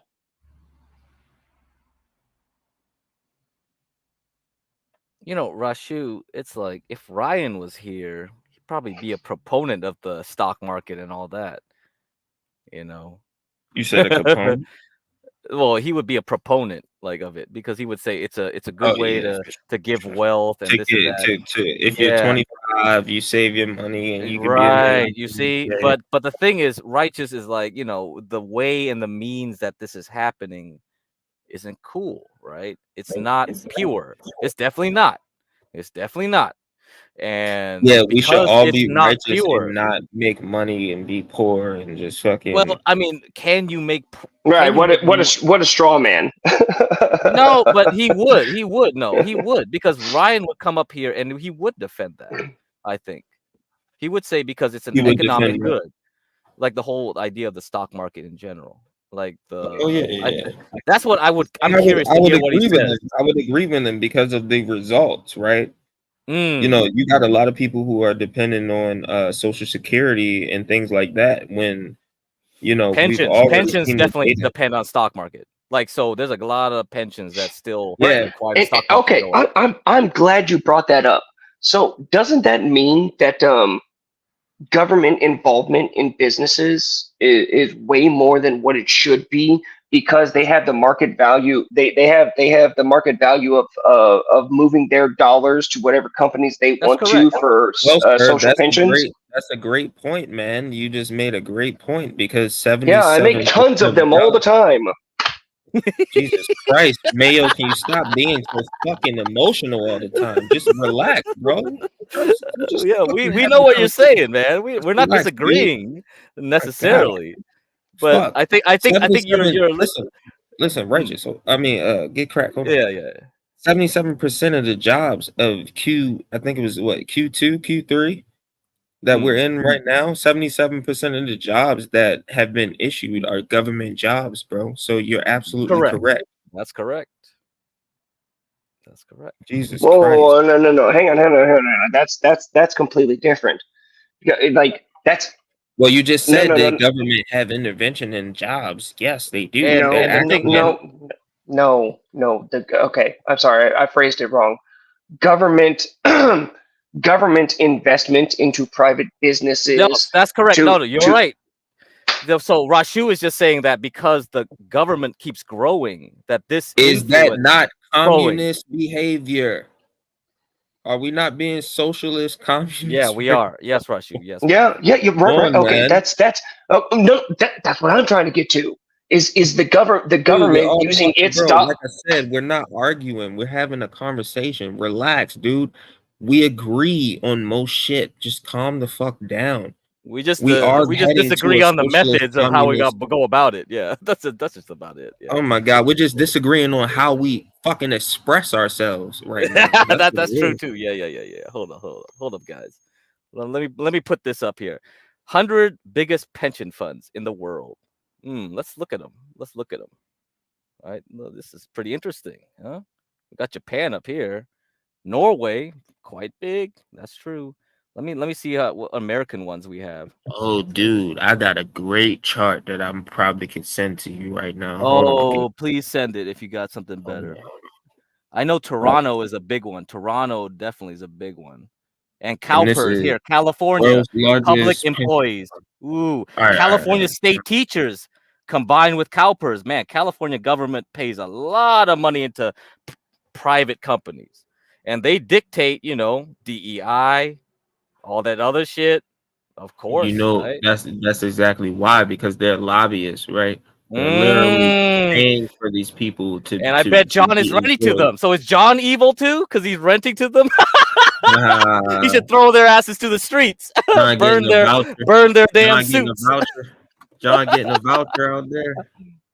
Okay, but do you guys understand that when you say that, like when you agree with me that it's terrible when a whole bunch of people take advantage of the system. Yeah. I However, get you. also at the same time, I need to do it because everybody else is doing it, and I need to get mine. Do you see the problem Yes, here? I Hold get on, you. hold on. I get you. I get you. A Yeah. righteous. Do you think that it's all right? So people who are on welfare selling food stamps and who got PPP loans and who are literally stealing by scamming people. Let's say they're Indians and they're using these, clickbait things and scamming people. Do you think that those are more or less scammy than people like Get Crack who utilize the stock market to make money or who utilize tax breaks to make money? I mean, tax breaks are literally legal, right? So you Okay. just have Yes. to know about Okay. it. Okay. Okay. Two things can be true at once. One thing No, that's a fact. is That's a fact. okay. One thing is more of a moral problem, or more one thing can be seen as more morally evil compared to another thing, but they are both morally evil, right? Subjectively. But these are subjectives that you've agreed to, sir. So you can say that they're subjective, but they're subjective morals that you have agreed to yourself. What subjective morals are you talking about right now? I don't know what you're talking about. Okay, but you guys say that you agree with everything that I've said. So that means that No. I said we mostly Okay, agree. now we're taking it back. Okay, got it. Oh my god, dude. Are you literally trying to be this literal in a fucking unprofessional fucking conversation, bro? Like, come on, be How am I serious. being unprofessional, sir? You got I'm pretty sure you got a cigarette in your hand and a beer. You're not fucking taking notes. No, I'm actually. I should smoke up right now. Hang on. Tell me where I was wrong, sir. I'm Tell me where I was wrong. Do you want us to be like debate professional? Like, do I need to get my notebook right now so I can copy down everything you're saying, or can we just have a fucking off the cuff conversation and just you get your points off? You're being super emotional, bro. No, I'm not being super emotional, bro. Stop being a faggot, okay? You keep saying that because you hate it when I actually attack your argument, and that's what I'm doing. I'm actually attacking your argument. And the thing is like you don't like it. Hang on, you don't like it because again, I'm turning the mirror back on yourself. Right. So funny. I'm quiet and respectful. I've been trying to make sure to be quiet and respectful when you talk. And now you guys are cutting me off every time I start to talk. So how can we have a discussion, sir?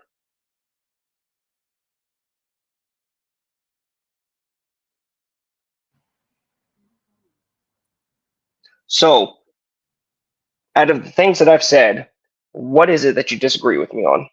What have I said that you don't also believe when it comes to manipulating the stock market, how you guys use the stock market, whatever the case may be? Is it just because it's legal for you to do, so therefore it's not bad? Like, what's your argument? Because again, you guys have admitted that the things I'm saying are correct, and when a whole bunch of people are doing it, it's bad. But also at the same time, you need to do it because you need to get a leg up in the world and get your money. And I'm saying, yeah, that's wrong. Whether one person does it or a million people do it. But as things things scale up just like our tax code, okay? So the more people that do it, the worse it is. Yeah, I can't disagree with that. I'm not gonna disagree with that. No. Yeah, Rashu, anything? Nah, man, I cut too many people off, bro. No, I mean the thing is, like, I really Right. want Ryan's input because he's older than either of us, and the thing is, like, when you grew up, because I grew up at a time when you believed in the market, you believed in things, but as the years go on, things have changed. The rules have changed. I believe the market is designed to have people make gains off of the U.S. stock market. Let's caveat that the U.S. areas. market, not the other trash markets. Yeah. Yeah. I'm talking US about market, U.S. stock market. Yeah. But it's like monopoly, right? There's a reason why you can buy all those properties, and people have to pay you every time that they go past go. Oh, here comes Blacks. Okay, let's go. Okay. What's up, Black? What's going on, brother? Well, hey, what's going on, guys?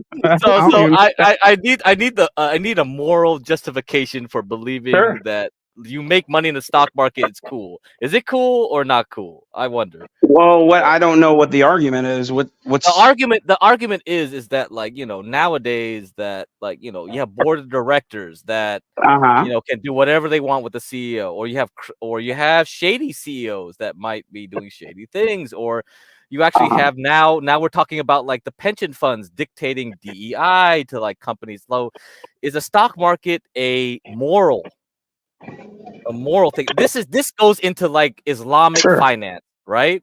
You could say, like, if I could go to Islamic finance, they would say all of this is immoral, it's haram, stop doing this. What's immoral about it? What is it? I say more. Okay, what is immoral? I don't want to just make stand on any social platitude. I'd like to know what the argument is for it to be immoral. I think one of the examples. Well, I didn't. He never said it. He just said it was immoral, and I was kind of off put by that. Well, so maybe Mayo wants to say why it was. There was at least one example that he was gave. That's bullshit. I gave examples. Yeah, at least. Well, sorry, y'all. I'm no, I don't have a beer and a cigarette in my hand. I'm actually trying to do dishes while also having a conversation with y'all. And that's a great man. I said that 10 minutes great ago, man. dude. Relax, man. You're good. Hey, I didn't have time to respond, Rashu, because I was doing dishes. Okay. So it's immoral. Okay. So the stock market itself is immoral. I'm just asking why. Well, okay. So one example was that, like, Daimler or Chrysler. Crack. Would you like me to give my position? I thought you were busy doing dishes, so I was gonna. You cut my guy Crack off. I cut your guy Crack off because I could already tell he was about to misconstrue my position, as he already did. Oh, okay. All right. Yeah. Okay. So, all right. So it's okay. To make it clear, okay. Look, the stock market as a thing is not necessarily immoral, but the people who use it are. And the way that the way that the people use it is what makes the stock market as a whole immoral. Okay, so I brought up the example of what was it?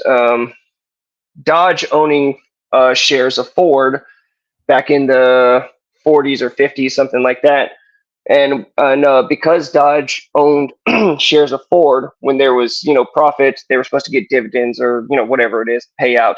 And instead of doing that, what Ford was going to do was give all of their employees like they were going to, like, double their hourly wages.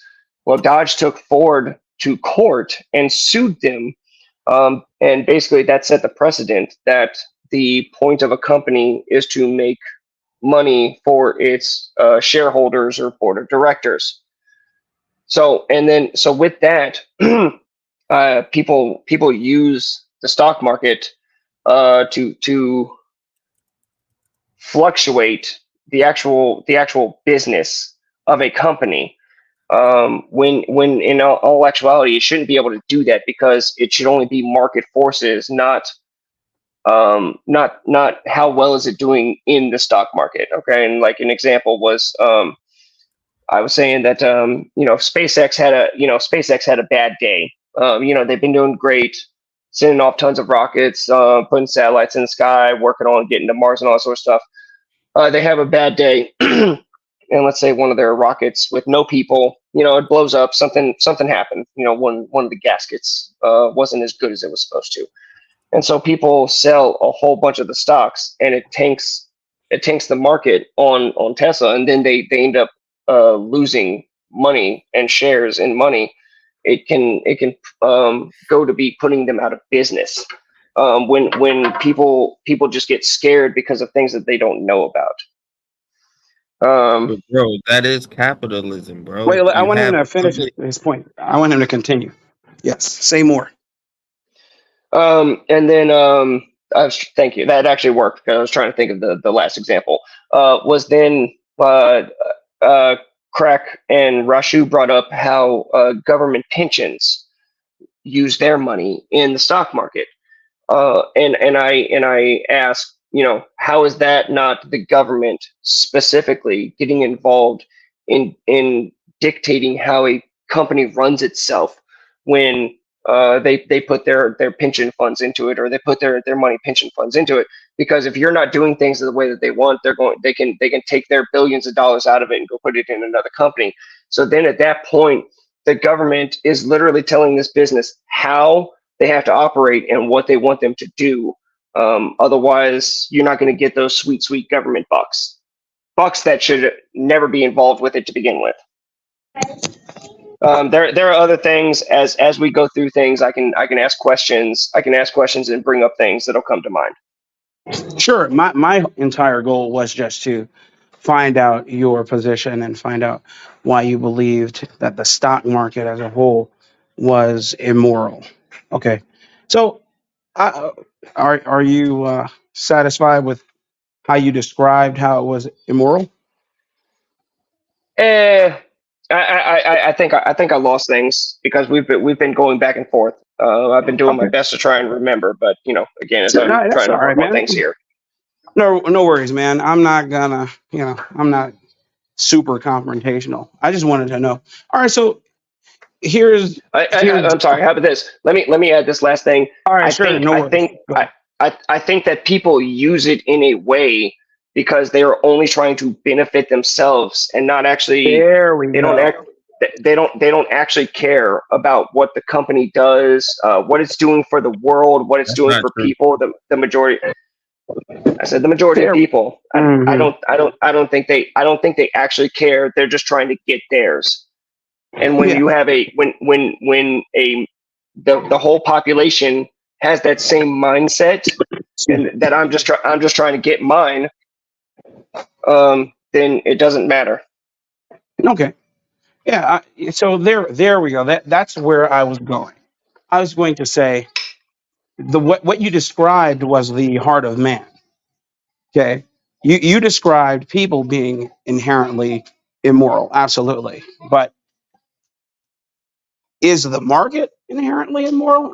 No. Maybe amoral because it doesn't have any morals. Absolutely. And do people exploit tools on a daily basis? Absolutely. A 3-year-old exploits a crayon and draws on the wall. I completely agree with you in terms of people exploiting a tool. But then who doesn't exploit a tool? And if we engage in it, if we engage in the market, it doesn't necessarily or inherently mean that you're immoral because you utilize that tool. It just means that you want to participate in the practice of money making. Now, the market makers, absolutely, we know that they can and do engage in some nefarious actions. The examples that you gave were masterful. Ford and Dodge, giving me Tesla, businesses going out of business, etc. However, unfortunately, those are the ebbs and flows of business, and people are a confluence of their decisions. So I don't believe at every turn it is a nefarious action. I do believe that they'll make decisions, and then there will be consequences that have widespread ramifications to the people that work for those companies.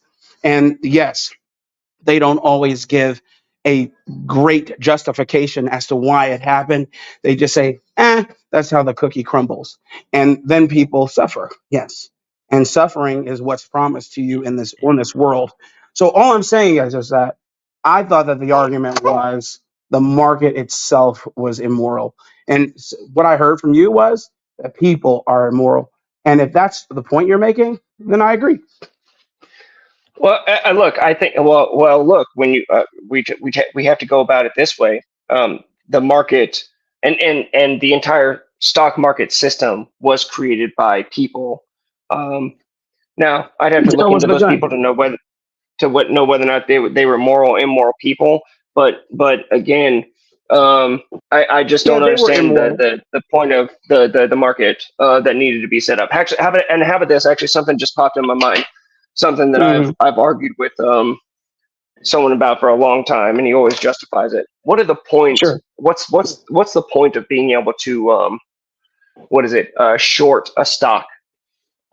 You're literally hoping that a business fails. You're literally right, but you're literally hoping that a business fails so that you can make money. But is that an immoral practice? Yes. Is that an immoral that you hope that your competitor fails? That's not immoral. What that is shrewd business. What that is shrewd business. Hang on. Now, are you saying that? Are you saying that all the people who who do this sort of stuff, they're competitors to the business? No, what I am saying is that if you are an investor in a business, then you own some of that business, correct? Yes? Sure. Yes. Yes. So that means you have skin in the game in some shape, form, or fashion. You may not manufacture that widget. However, you finance the people who manufacture that widget. So therefore, you are in the business. Am I right? Am I right? Do I need to you're be... You're roboting Blacks. Okay, I'm sorry. I'm saying you might have to. If I finance, come back. Black clear. Maybe it's roboting on your end, bro. I'm sorry. I just said if I finance. Is it just me? I think it is because I can hear him clear, but it's all good. Okay. Just give me. Well, basically, my argument is if you finance the man. No, I can't hear you, so I'm gonna drop out. Okay. Let me drop out and come back. No. Rashu. No, okay, wait. No. Blacks, you. Rashu said that you were fine. It must be me. You're good. And Muffin, I can hear you clear right now. So I can hear Muffin just fine. You guys are roboting on me. Oh, okay. Yeah, it's probably your connection, bro. Listen. Okay. All right. I'm gonna drop down and come right back. So go ahead. So with the whole thing about shorting is like, I get on principle that's not a good look, but the reason we allow shorting is we don't want to have bubbles. If we don't allow shorting, you go. People can just run up a price of the stock way up high and it'll just crash naturally anyway. And that's happened before. Like Isaac Newton bought a stock in a sea company in the Netherlands, some shipping company, and it went up way high. And he got in there at the top and it just collapsed on his ass. And it's like, come on, man. We don't want that to happen. I mean, bro, these things happen.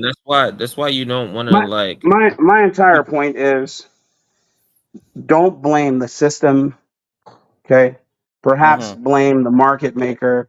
Perhaps blame the user of the system. Because then ZZ said it in chat, and I was like, "Yep, I agree. It's the people." Yes, guys, this is what we're missing. Peer to peer is very important, right? That network of transacting, right? How can we transact? Is it gold? Is it digital coins? Is it paper cash? The entire goal of the market is to make it the entire goal of the market is to make it easier for you to make money, for you to trade. That's the market, okay? In a nutshell, right? You know, and all I'm saying is we could go back to bartering and trading.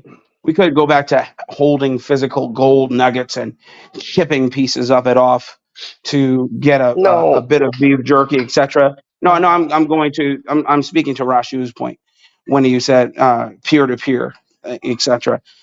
But you know, we've transcended that. But to your point, Righteous Muffin, when you were speaking about the shorting of a market, you know, one of the devices used in market making or selling on a stock market, it's again the practice. We got some breaking up going on right now, bro. Maybe. Okay. God, I thought it was me again. Blacks. Hold on. Blacks. Yeah, go ahead. You said something about probably about 30 seconds. Just go back about 30 seconds if you remember. If you go back remember. about 30 seconds. Yeah, just go back about 30 I do remember. seconds. I said the use of that device in the market may be in gray area and it may seem heartless, but it's far from immoral. It was created for Hang a on. reason. I'm sorry. Say that one more time, sir. Okay, I'm gonna come back. I'm gonna drop out. Oh No. I heard you. No, I heard you. I want you to repeat it. Sure. I said it's far from. I said it's far from immoral to short a market, because as Give Cracked to me just said, there are reasons that these devices were created, and they weren't created to F somebody in the A, even though somebody uses it sometimes to F somebody in the A. Same thing with a weapon. The argument, correct. Okay. The argument, explain how it's used otherwise. Sorry. Let's take it point by point. The argument can be made about a weapon. Explain to me how a weapon is good, or explain to me how it's evil. Is it the person? It's the intent. Let's talk about a hammer. There you go. There you go. It's the intent. Is the intent? So explain is the intent the good to destroy the company, or is the intent to make sure that you maintain your position in the market? Hold on. Explain the difference. Hang on. Explain the difference. Again, are you trying? Do I need? Okay, let me put it this way. When I short a market, do I need to think about the families involved, or do I need to think about the people that I am feeding? That's a good point. Hang on. Okay, let's use this example. Okay, let's go here. Okay, so the business that you are shorting, those people who created the business and are running the business, they depend on it to actually be able to feed their family. You wanting to short a stock on a business, making it crash, not the same thing, sir. No, it is the same thing. It's not. It is very much so the same thing. Because then you would. Not unless your only job is stock trading. I have a question. Would you say that it's immoral to is it immoral to root for your team and root against another team? Exactly. He's not hearing what he's saying. Yes, these are not the same things. They are very much so the same thing. If I go, listen. If I go, I'm France, and I want to rule England. Okay, I'm going to have to kill people in order to get that land. And what am I doing inherently? Am I doing it necessarily for selfish reasons? Perhaps. But do I have a kingdom of my own to feed? Okay. What about going into Africa? This is just justification, sir. You're just justifying it. Then what have you been doing, Righteous Muffin? The entire time. You're looking for justifications. No, and no. You can't do that. It can't be one way and not the other. Well, I do. Okay, hang on. Okay, no. I'm not. No, you're not getting away from this. No, we're gonna hammer this down. Nobody's getting away from. Nobody's getting away from anything. So, Blacks, we're standing right here. Explain to me the justification of shorting a stock. I want to make sure that my position in the market is solidified. And I have other people. What does that mean? No. Hang on. Explain that, sir. No. You don't get to dictate my definition. Again, I want to. Right. Are you going to shut up and allow me to finish my statement? You don't get to interject as I make a statement. Same as I do not interject when you make a statement. Good sir. God doggone it. Just give me a second. You're right. Yes, sir. You're right. I do apologize. Lord have mercy. So here, I'm trying to take this by point. Okay. Again, the point is, I want to solidify my position in the market. And solidifying my position in the market could mean many things for me. You don't get to dictate what that means for me. Okay? That's the point. That's my reason for bringing up war. That's my reason for bringing up guns. That's my reason for bringing up anything. Any reason, any reason for anybody doing anything. What? No. Okay. What aversion do you have? Solidifying? What are you solidifying your position in the market for? What does that mean? Please define. To maintain my wealth, to maintain my business, to make sure that the people that I feed are fed. Is it to maintain your wealth or your business? And to make sure that my coffers do not run dry. What do you mean? Okay. What business? Well, okay.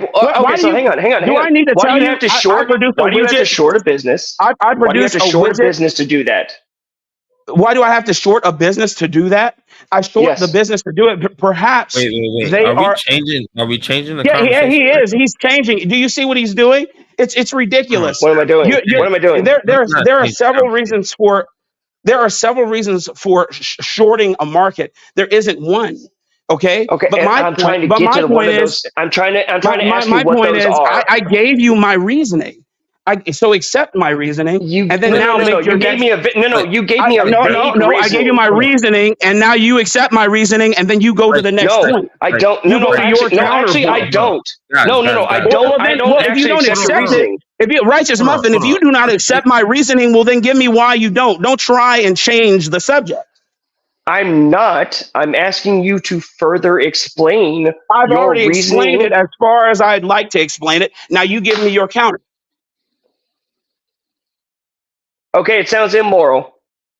Okay, that's not immoral. That doesn't even make any sense. Hang on, sir. Would you like me to? I'm sorry. Do I get to explain myself?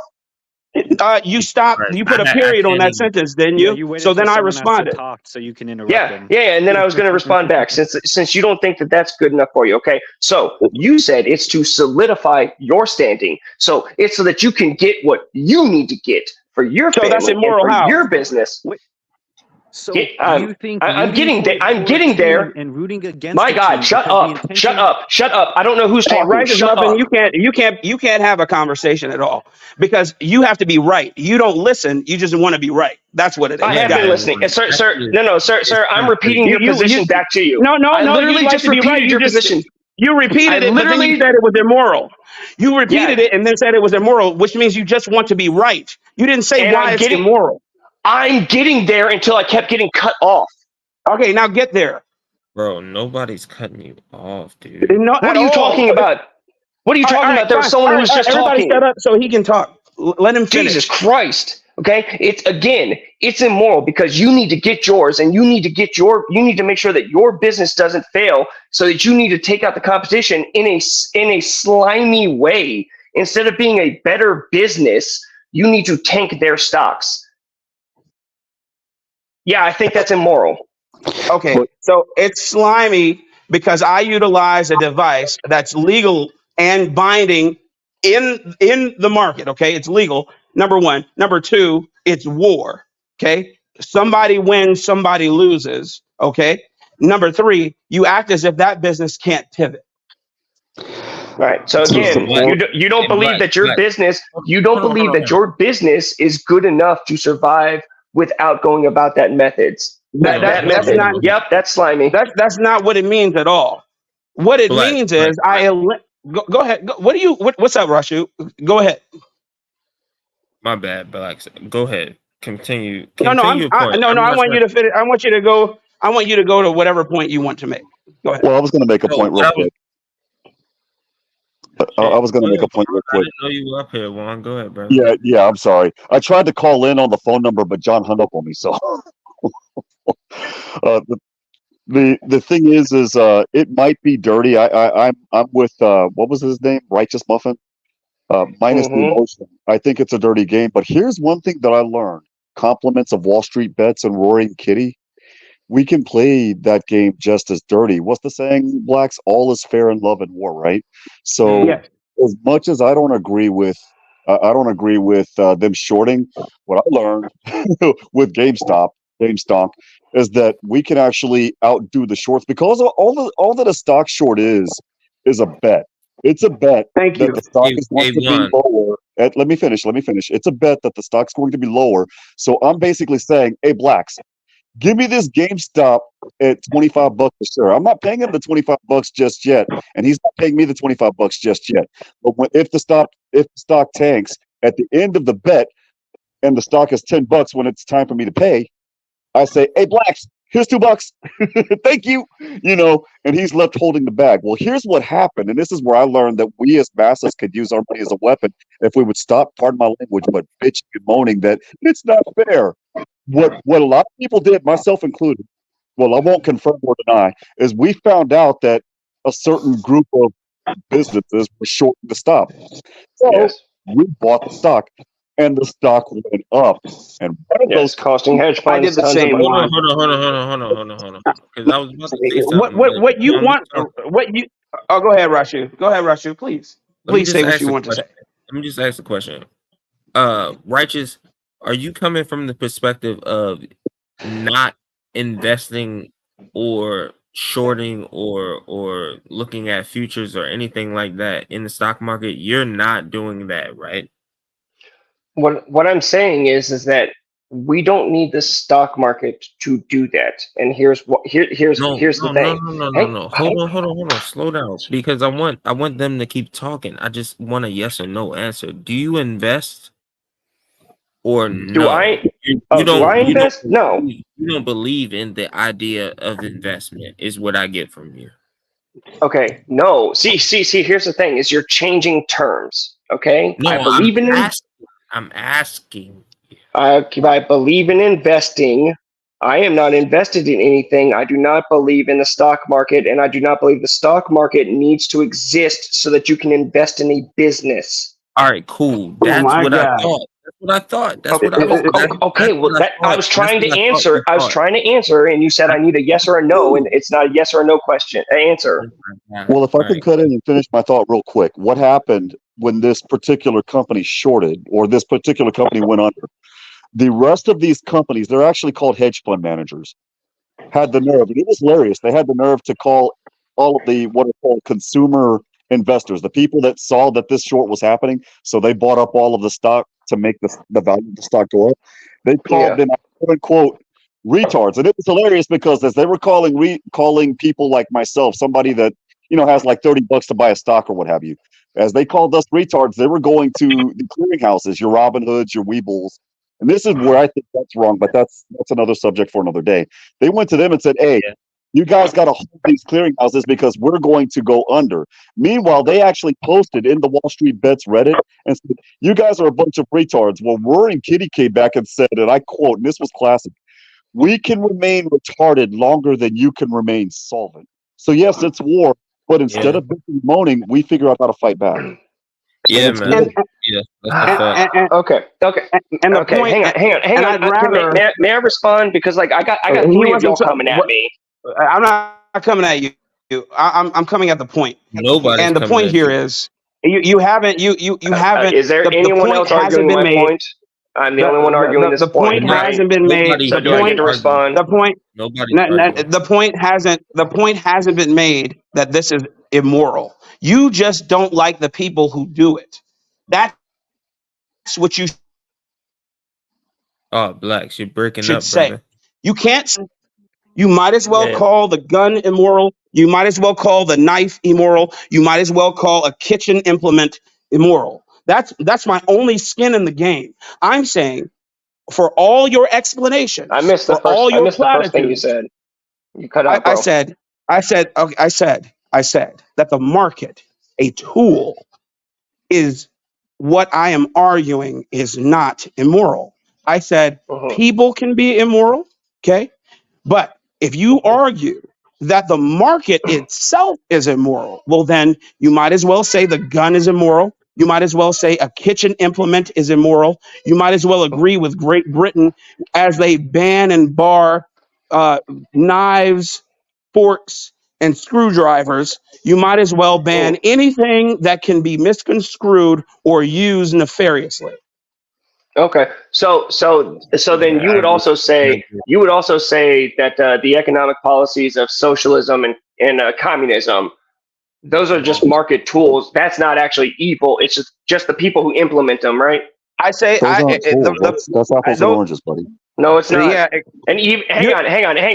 Even if it No. was apples and orange, hang on. Even if it was apples and oranges, you can compare apples and oranges. The whole point of comparing two different things is to find the differences between them. Yeah, I would say I don't think communism is immoral, but I do think it can be used in an immoral way. That would be my stance. I don't know how everyone else feels, That's exactly what I was just about to say. The ideologues who utilize that system are just that, immoral. Okay, communism is just a thing. Can it move? Can it do anything? But can Pol Pot? Can Mao Zedong? So, would you ever advocate for communism? Can Nazi? No, because it's a system that I don't agree with. And if you don't agree with the system, you don't have to participate in it. What's interesting about the stock market is, isn't it communist-esque? Isn't it you are becoming an owner of a company? That's what. Yep. That's what. It's more socialism, right? And I actually brought up the example. I actually brought up the example of the government pensions. So I apologize, sir, who I just cut off. I know you haven't talked, so I was going to let you talk. Sorry, sir. I mean, I haven't talked in a while, but go ahead, sir. Continue. I don't mind. Oh no! Yeah. I was just that was my point. Yeah, it's the stock market does feel like it is socialism-esque, and a lot of the American government, a lot of what the West does is capitalism mixed with a lot of socialist ideas. So that's, I don't know. I think that's interesting. It really should be. It really should be based on monetarist theory, as posed by Milton Friedman. Okay, if the money isn't there, then it doesn't happen. So I'm not telling you that we're dealing with perfection. That's not my argument either. My argument, again, is that the thing is not immoral. He's making the argument that it is. I'm making the argument that the people who utilize the thing are immoral. Are immoral. That's it. I agree with that. I don't see how it's communist, because communism is when you put literally everything when it comes to national. Let me finish real quick. I'm sorry. When it comes to putting everything regarding your national GDP into the pot. And I don't see it being socialist, because I don't see the government regulate, or I don't see the government being the owners of, for example, your Dow Jones or La Bolsa Mexicana, or, the Nikkei or the Hang Seng Index or what have you. These are all private. These are all private companies. This to me, the stock market to me is like it's like a game of Monopoly with real money. Okay, so to your point. Okay, so first of all, you kind of straw manned him. Okay, he said socialist, he said communist esque. Okay, so not fully communism, but there's a bit of a spirit. There's a spirit of communism there. Okay, now one of the points that I made earlier, okay, has to do with direct government intervention with their pension funds. Okay, so if the government is going to a company and say, we want to put $1 billion into your company or into the stocks of the company, so that we can get dividends back for the pensions of our people. And then the company decides to start doing things, and the government says, hey, no, we don't like that you're doing that. Or, hey, you guys need to be you guys need to get more DEI in there. No, you need to get more diversity in there, even though that's going to end up hurting the business. That is the government actually affecting that business in a negative way. Now, this could go I will admit that this could go either way, positively or negatively. But the government being able to do something like that shouldn't be allowed. Okay, but I don't understand how that makes the market immoral. Okay, so when anybody talks about communism or socialism, does anybody actually talk about the economic policies that are communism or socialism, or do they all think about? Hang on, no. Or do what they actually talk about are the people who implemented those policies and destroyed millions of lives and countries?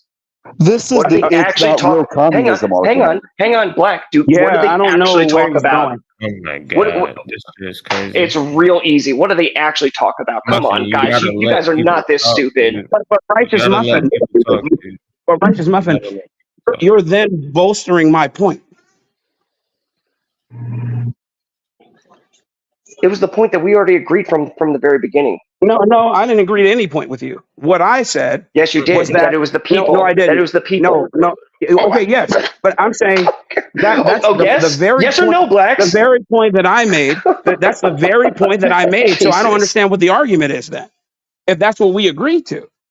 If you're There's saying not a that it's clear argument that's been going on. If you're telling me that it's the people, which I agreed to, okay, fine. I'll concede to that. If that's what I agreed to, which I did, how is the market itself, a non-living being, immoral?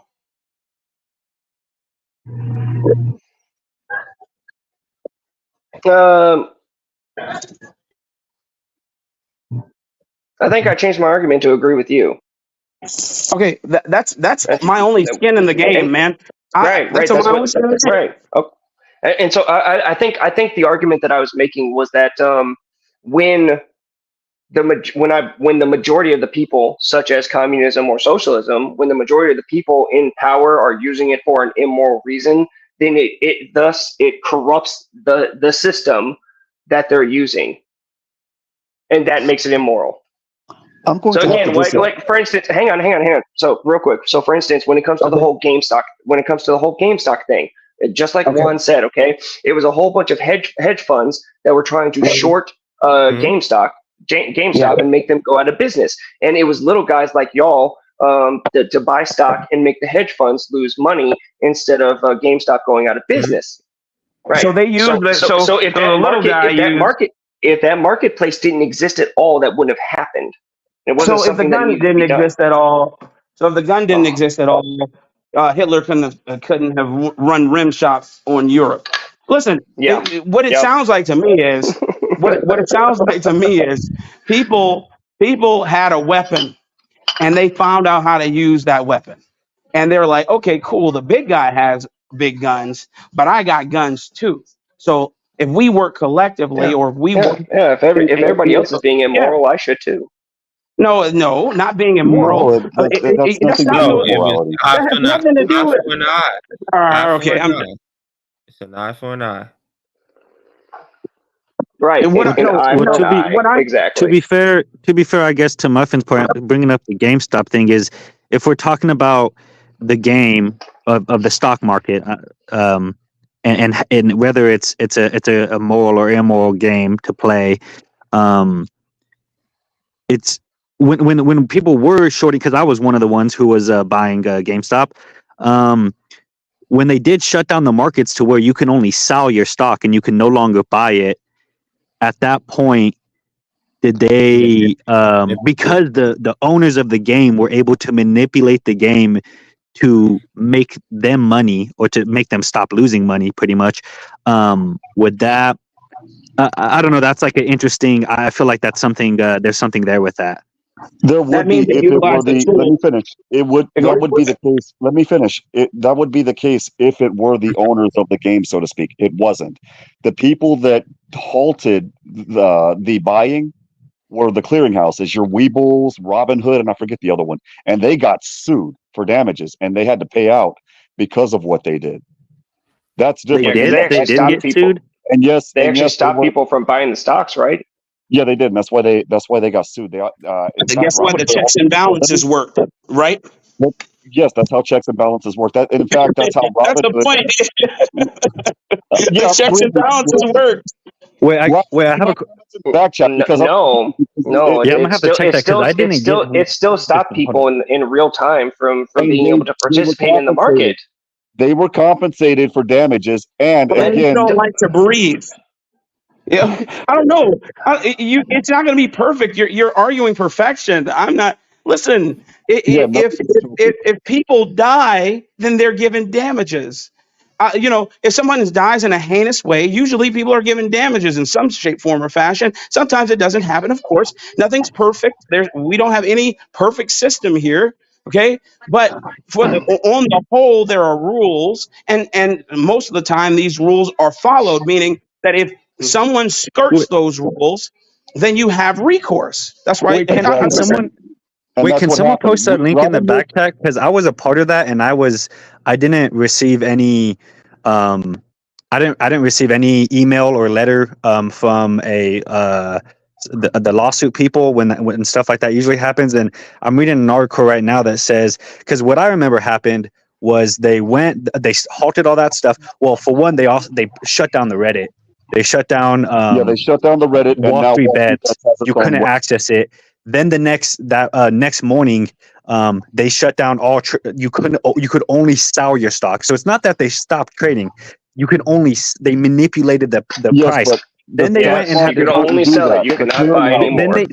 Then they went and talked to Congress and explained what happened. And the explanation they gave was they didn't have the clearinghouses didn't have the balance in order to be able to sell the customers more stocks. So they couldn't. Is why they got sued. They couldn't buy it. So that's how they got away with it. Because I'm reading this from Business Insider.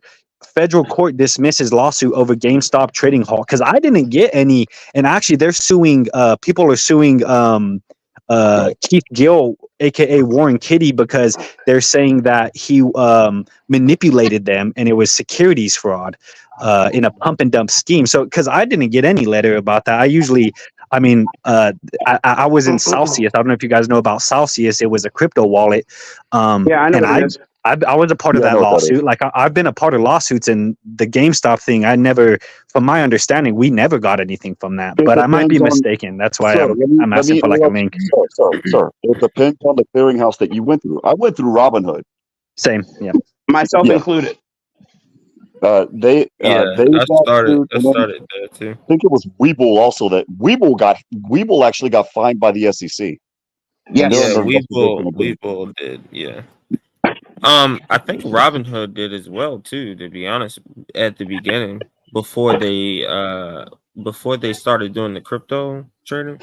Yeah, and I'm also aware of the Roaring Kitty lawsuit, but the going theme that we had, and it was hilarious, or the going theme that a lot of people had was quote unquote, and if you bought GameStop, you were in with the same message. We like the stock. And a lot of people, myself included, did not sell the stock. We're actually holding it. We don't care. So real quick, I got to get off, guys. So because I got to get up early in the morning. But I just want to end with this. I heard explanations, but I'm still not convinced of shorting a stock. I don't see how there could be any justification other than immorality to short a stock on a company which is. Again, you're intentionally wanting a business to fail so that you can make money off of that stock. I don't know how you can square that hole. Well, as the saying goes, sir, don't hate the player, hate the game. Again, if we and then that was my whole other point, which is, you know what? When everybody is thinking the exact same way, again, at that point, it corrupts the system. The system then becomes corrupt because everybody has that exact same mindset. Bro. Bro, just listen. If you know a car is hitting 4,000 RPM and you have to shift gears and you see it, would you not try to capitalize and shift gears and go to the next thing? So the market is that the has same nothing. Yeah, that analogy does not work, sir. And again, even if I was to grant, hey, all right, I'll bring this point up. Hey, I put this article up here long enough. I'm done. I'm done. Okay, Andrew left. Small hat. I don't like this guy, but he shorted a Chinese stock called Evergrande. Evergrande was a scam, and he was correct in shorting it because that's the reason you have to have short sellers because some companies are scams and they have to be revealed. And he just shorted it. That's it. He made money. That's correct. Isn't that what? What's that? And China find him. And China find him. China said like you're banned from trading because like he was correct. Isn't that what that short scam doing with that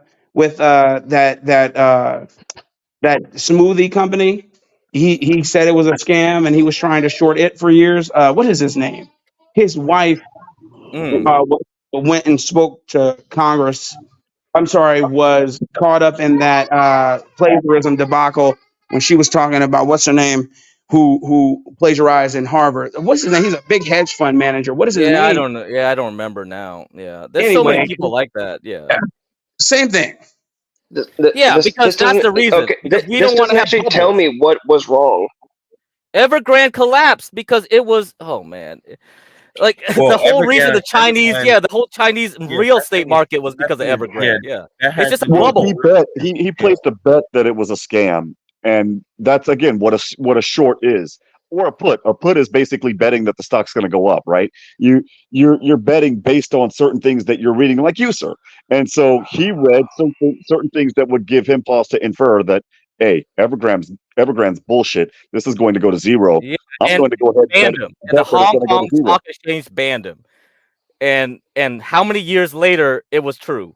It collapsed in 2020. Well, I mean, that's China, which is another subject. And that's why you have to allow short sellers. China just wants to have bubbles. China only wants to have. He doesn't want free market, and that's the point. You want a free market, Muffin. You need a free market. Free market means free. Means like I can short. I don't like this guy. I agree with you on principle. Like shorting sounds scummy, but there's a reason. There's a reason because there are bad companies that must be collapsed so that every. Hey, do you want to have zombie companies? Do you want to have problems later on? I want to have people have unemployment, but do you want them to work for companies that don't work? That just live like in the communist society that just live off of handouts. Do you want that? You don't. Okay. So and that's what China is. Okay. So to answer your question here, guess what? You don't need a stock market to be able to dictate that. Okay. That's why I need Ryan up here. Hang on. Oh no, I need Ryan up here. Okay, if you actually believe in capitalism and free market, okay, then the free market of people deciding what to buy, what not to buy, what to invest in, and what not to invest in, without absent the stock market, would be able to dictate it. Okay, the system worked. The system worked. Well, okay. Well, how about this? Have we? That's interesting. Hey, crack. Have we always had a stock market since the founding of our country? And you know what? The Dutch created it. It's a white boy. Was it? White boy made it. It wasn't me. Hang on. Was it the Dutch? Oh, hey! Don't make me say something. Don't make me say it. All right. Black, wasn't it? Hey, Angel. What's up, Angel? The tulip issue. Most of his arguments revealed. Sorry, I gotta get off, y'all. All right, see ya. Look, just so you all know, I appreciate the spirited debate and the back and forth. I would love to continue, but I really got to get up early. But I would love to continue this sometime later. Yeah, we will. Good night. Have a good night, dude. Have a good night. Blacks, weren't the markets first created in Iceland when they had that tulip bloom or whatever? And the tulip. No, it was the Dutch too. It was the Dutch. The Dutch was. You know what? The funny thing it was like one of the oldest stock market buildings in Denmark. It burnt down like recently. Does that say something to you guys? I wonder who burned it down. No comment. Yeah, I wonder who burnt it down, didn't it? Oh. It's only been up for 6 years, and all of a sudden it just burns down. Oh, hey, what's up, Stanley? You missed Righteous Muffin. Oh, Righteous Muffin leaves the stand. I was trying to get in there. Dude doesn't understand what a market is. Oh, hey, we gotta get Ryan up here. Hold on before I go too long. I am left of center. I am left of center, and I think social democracy might be a better idea. There were tulip markets. It's like this dude thinks that a stock market, like a New York stock exchange, is like the only. Dude, there were bartering is a market. I forgot. Is this motherfucker? I'm sorry, I'm a tad drunk. This dude is.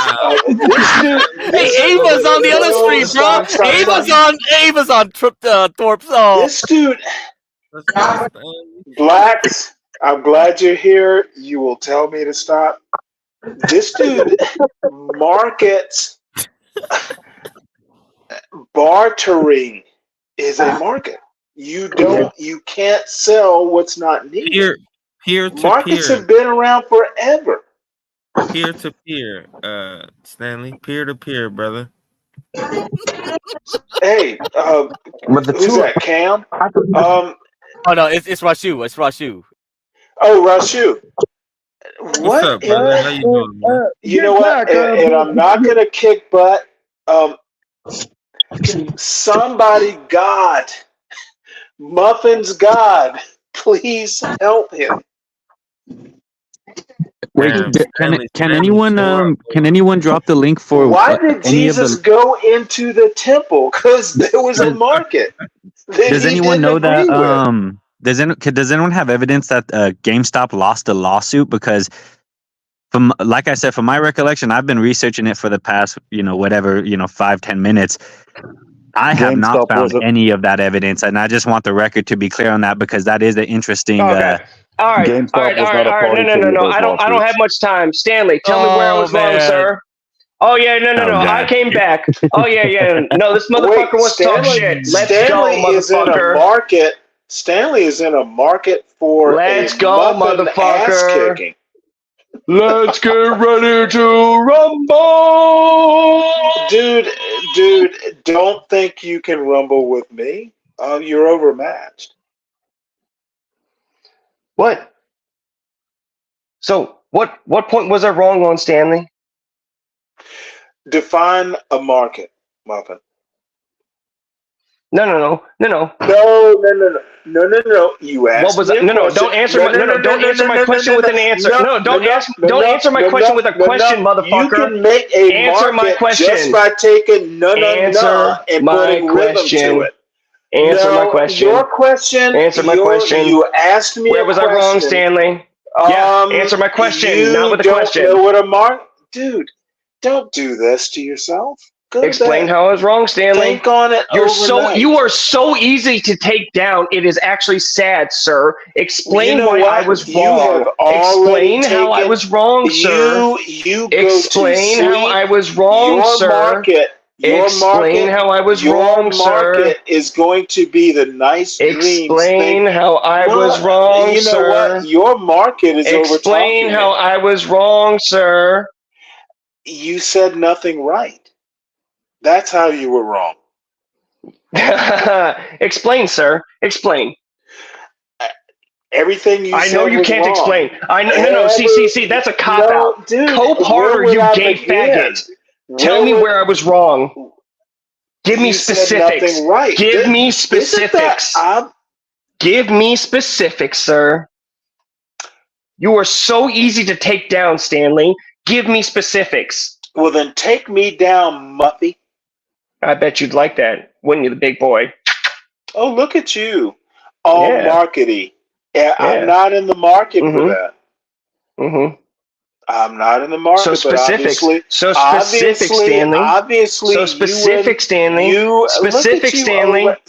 Specific, Stanley. I can never get a word in edgewise because you're scared. Specific, Stanley. You're scared. You can't answer a question. What are you gonna do, Stanley? Ask a question, Muffin. Explain how my argument specifically was wrong. Argument. It's a non-sequitur. No. See, that's a cop. No. See, that's a cop out. It's a cop out, so you don't have to answer anything. Dude, I'm trying to tell you, you had no argument. At least now, I will have to say. How about this? What was my argument, Stanley? What was my argument, Stanley? I will have to say. Steel man, my argument, Stanley. Motherfucker, I can't steal man's straw. I know you can't. That's why you can. That's the only reason why you say I'm wrong on everything is because you don't actually know my argument, Stanley. You're just a contrarian faggot who comes up here to argue. Okay. So tell me how I was wrong. Tell me how I was wrong. I heard 10 minutes of your argument, and there was. So you should be able to give me something. Damn! I'm trying to lay it out for you. Lay it out for me, Stanley. Take a bubble bath. Lay it out for me, Stanley. There wasn't 1 second of the 10 minutes I heard that was relevant to like sanity. Mm-hmm. Yeah. Yeah, as always, you give nothing. So Stanley, steelman my argument. I can't. You have steelman my argument. I can't. You have right. no argument. See, this again, cope harder, faggot. You don't know my argument. You are just coming up here to argue. I don't ever expect an argument from you. Yeah, whatever, Stanley. I dunk on you all the goddamn time. That's why you can't give me an argument. That's why instead of actually giving specifics on how you mean instead of specifically saying how and what I was wrong on, all you did was cope and say you're wrong on everything, bro. You're just wrong on everything. You weren't right on anything. You can't ever be right. Okay, give me specifics, Stanley. How was I wrong, sir? Correct me, sir. Please, sir, let me get on my knees and bow to you and your greatness. Thank you, sir. Thank you, sir. Thank you, Stanley. Thank you, Stanley. Thank you, sir. Please make me smarter. Please make me smarter, Stanley. You don't know what a market is. Please make me smarter, Stanley. How can I be more specific? You have no clue what a market is. What was I arguing about, Stanley? No, motherfucker. What was I arguing about, Stanley? God damn it, dude. You're not going to let me get I know, this is annoying, isn't it? You know what? Isn't it, Stanley? This is what you do every single time you get up on a panel, Stanley. So Stanley, you're imitating me? Stanley. Okay. Yeah, I understand now. Stanley. What was I arguing? To make you. What market was I arguing? Daddy? Am I your daddy? What was I arguing, Stanley? You're being just like me. What was my argument, Stanley? You're being just like me. What was my argument, Stanley? You're being just like me. What was my argument, Stanley? Now don't be like me. What was my argument, Stanley? Be yourself. What was my argument, Stanley? You had no argument. What was my argument, Stanley? God damn. What was my argument, Stanley? What market was I talking about, Stanley? There was no argument. What market was I talking about, Stanley? You don't know what the supermarket? Stanley, you were talking supermarket. What market was I talking about? Supermarket?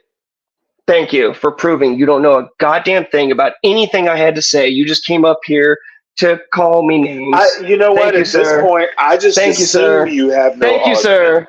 Thank you, sir. Thank you, sir. As always, Stanley, I get to dunk on you.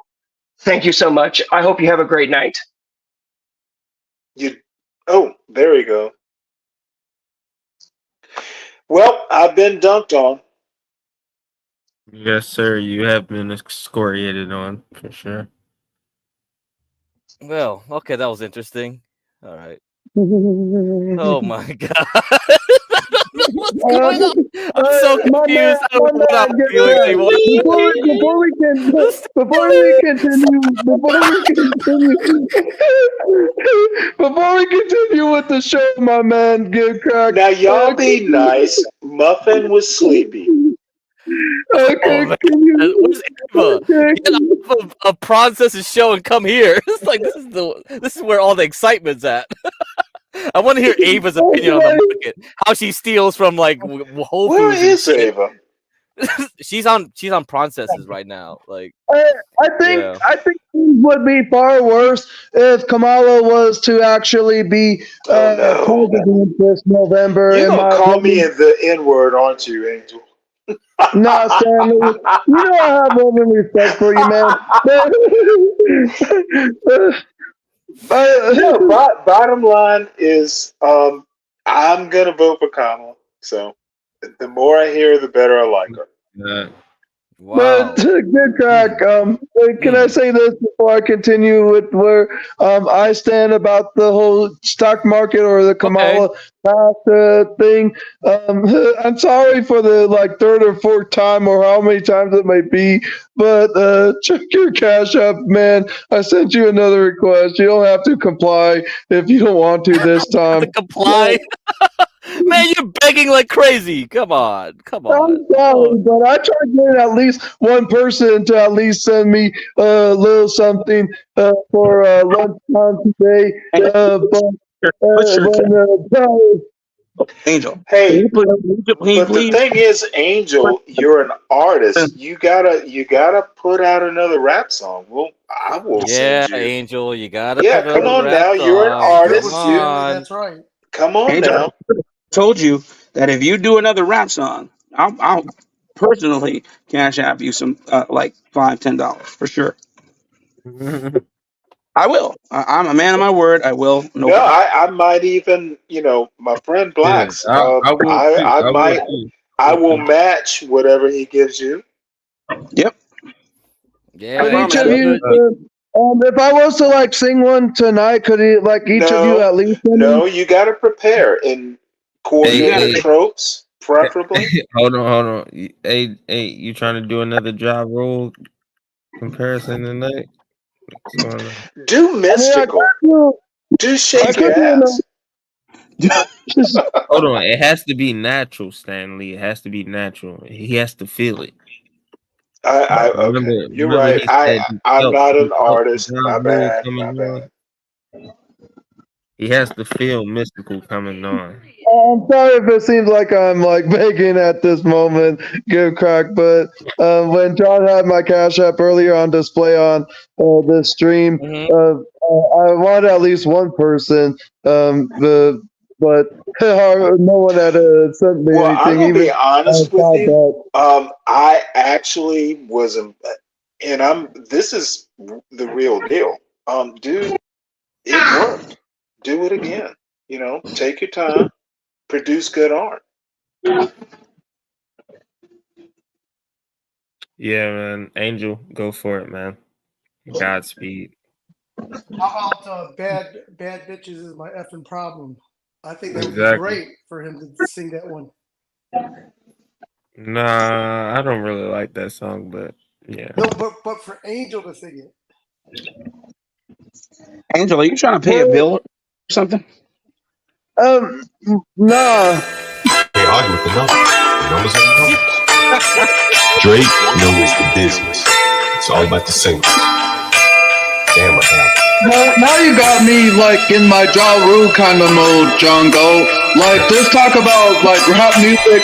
One of my favorite songs of Ja Rule was "Put It On Me." I die if you ain't with me.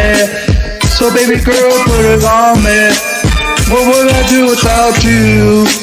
I only think about you. I tired and lonely. So baby girl, put it on me, on me. 10 more seconds and Ja Rule get a stream for this. Keep going. Who would I be without my baby? Without one might break me. I don't wanna go crazy. So every thug needs a lady, lady. I think Ja Rule just got paid for that way.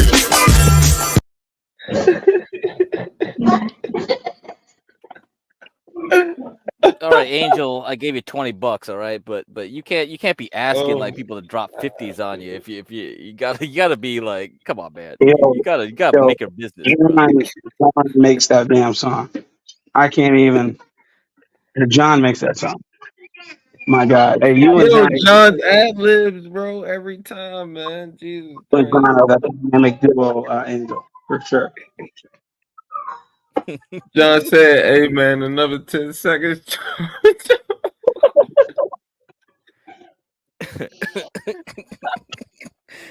Oh my God! All right, all right. What's this Cash App? It's in the back. Is it in the back? Oh, you don't know his Cash App? Let me put up his Cash App. Damn. You know, but he's got to produce something. He just can't be begging all the time. Now, it's just like, come on, that's not a good way to learn things, Angel.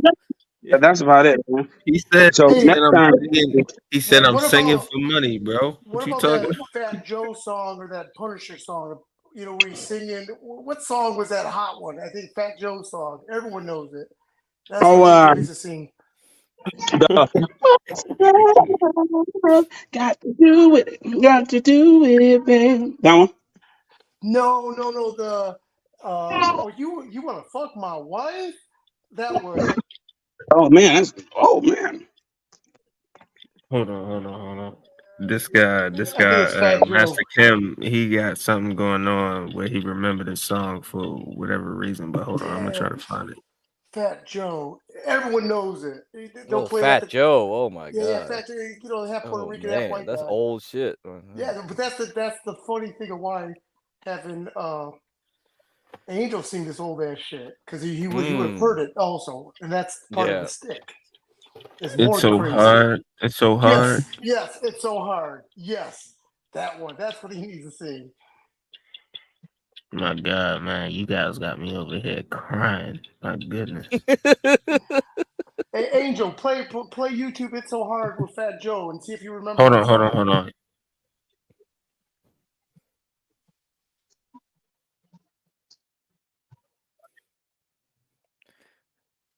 We're gonna get copyright. You can't hear it? No, we can't hear it. No. Well, that's probably good that you can't hear it, but I'm trying to remember what it is. Oh, this song. Yeah. It's so hard. Yeah. I got you. Niggas try to take our guns.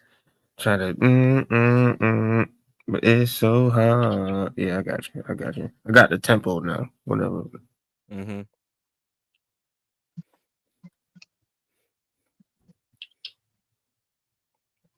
I don't know where the hell he's going with this, but it was funny. I was cracking up.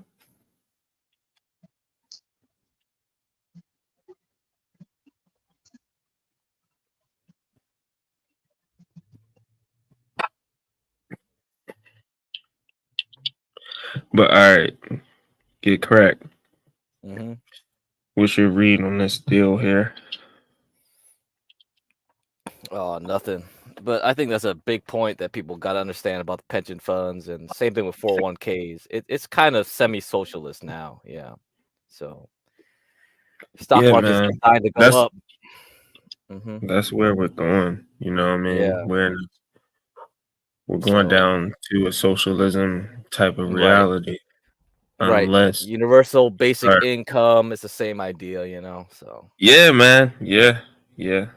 So I don't know. You can have more qualms about everything in the world. Actually, I mean, if I didn't want to support anything evil in the world, I might as well, I just go monk mode. Like I was saying earlier, I'm just gonna go to a Buddhist monastery. I'm gonna ignore as much as I can. Well, you got the monks of the world, and then you got the fucking George Washingtons of the world. You're not going to Nepal, are you? No. I can't go that deep. I've had that fantasy ever since I read The Razor's Edge. Oh, they get cracked. You think me and my family would be cool following you out there? We straight? Yeah. Nothing wrong with that. Yeah. You just have to chant all day. It's probably pretty boring, but whatever. That's how it works. Yeah, we got to chant. Yeah, you just got to chant like nonstop every day.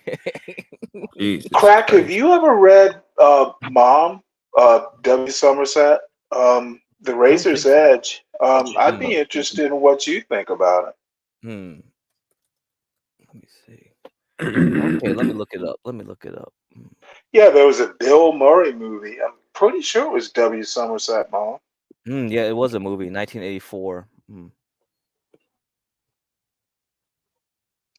So do we all agree that this march towards socialism is pretty much inevitable and almost evolutionary?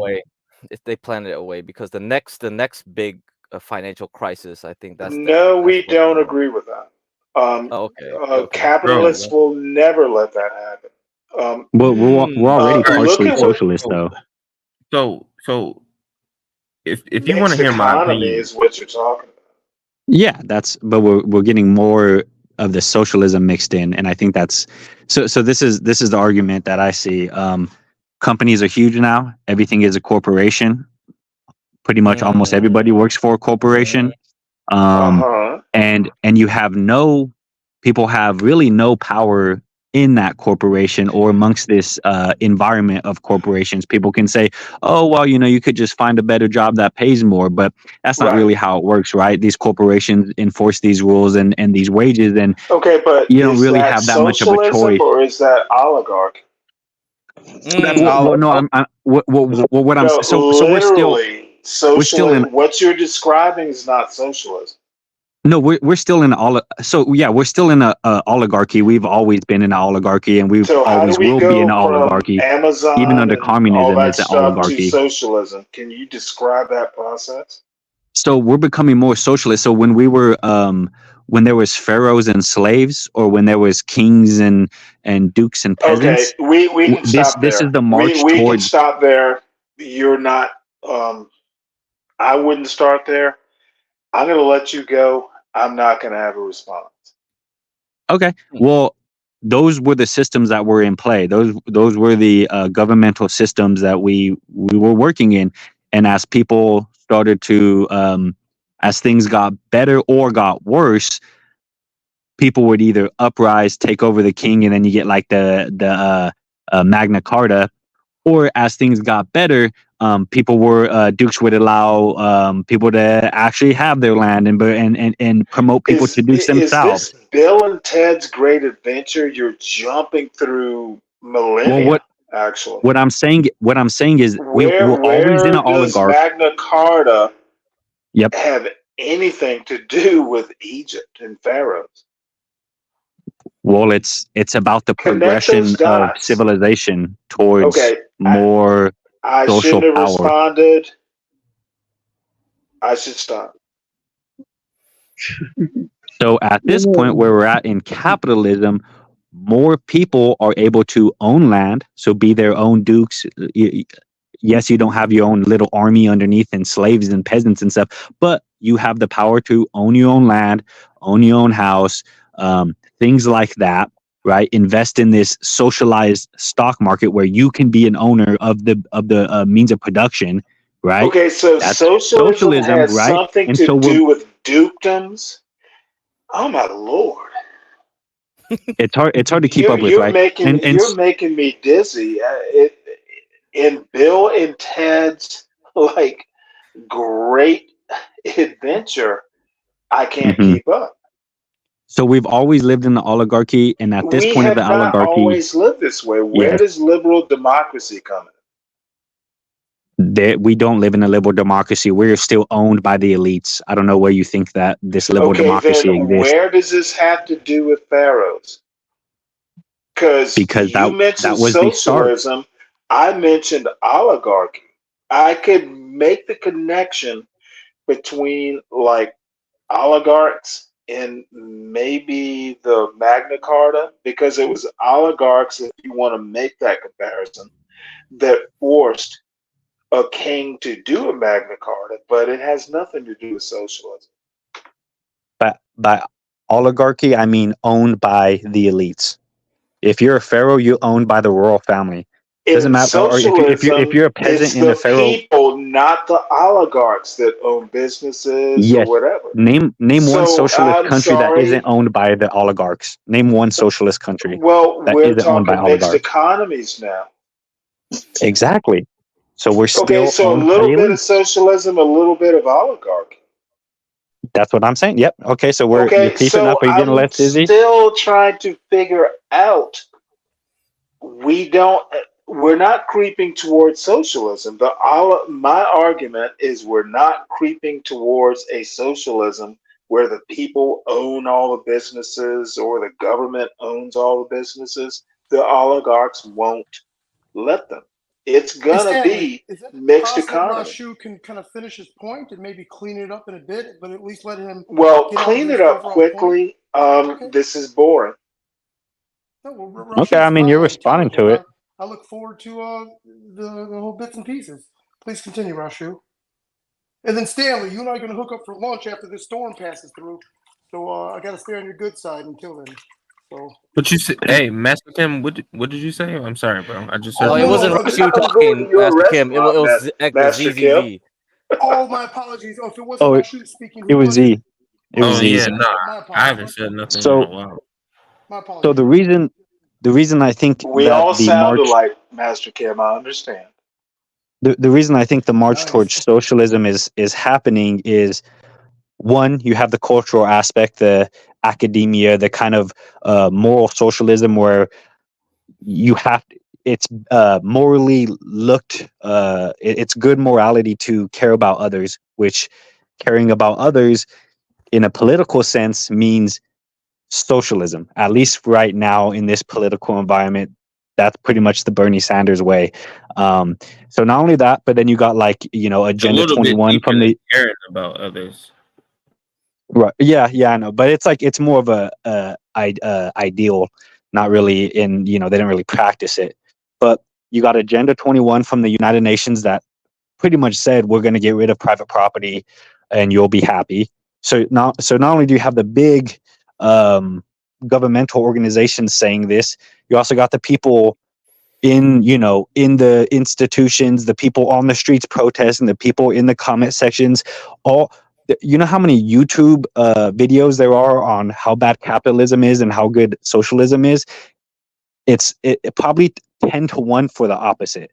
There's way more pro-socialism than there is pro-capitalism. So not only that, but people who are pro-capitalist like me are starting to realize we are going to have no choice but to go into socialism, because right now in my position in the marketplace, I have no power over these corporations. I have no say. If a corporation gives me a faulty product and it costs too much for them to fix the flaw, I just have to deal with the shit and try to sue them. And then they pay the lawsuit for less than it would cost them to actually fix the problem, right? If I'm in an airline and they cancel my flight 2 weeks straight and they just say, oh, well, our people had COVID. We had no idea we were going to cancel it. Even though I know they knew they were going to cancel it for 2 weeks straight and strung me along, kept me in a hotel. They don't have to pay for that. I have no say in that. There's nothing I can do to be made whole.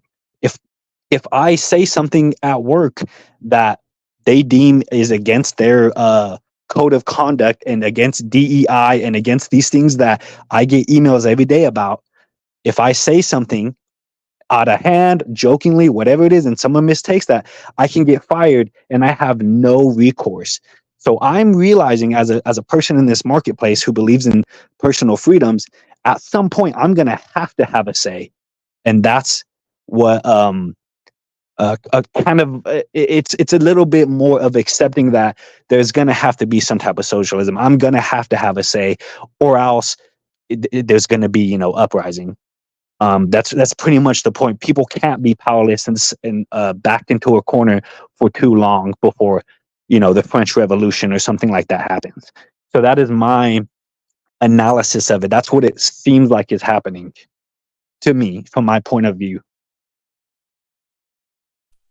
That's an excellent perspective.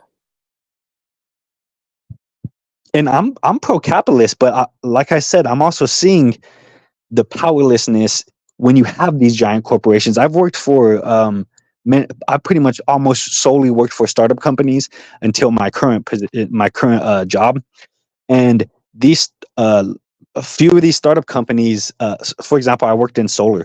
The solar market cannibalized. It just can't. These past 10 years, the solar market has been consolidated into 5 giant companies because they just buy all the other companies. Yeah, and I'm starting to see this happening in other markets, and I'm starting to see this happening with just all these different things. And I'm starting to see the history of it, like, oh, well, this was happening in the 20s, and this happening in this market in the 50s, and it's like, okay, well, at a certain point, if everything is this giant corporation that you're just a fucking number, you're just a claim number or, an employee ID, something's got to give. It's much like, so I came out of the solar industry just like you did too. So I kind of had the same sentiments that you were just describing there. But let's go Can back I to ask an a quick earlier question? What did y'all do in the solar industry specifically? Who wants to go first? Either way, you were talking. Well, so no, I'd like an answer too, just to help me. And the old man is trying to make sense of this. Were you IT in solar, installers in solar, salesmen? What did y'all do?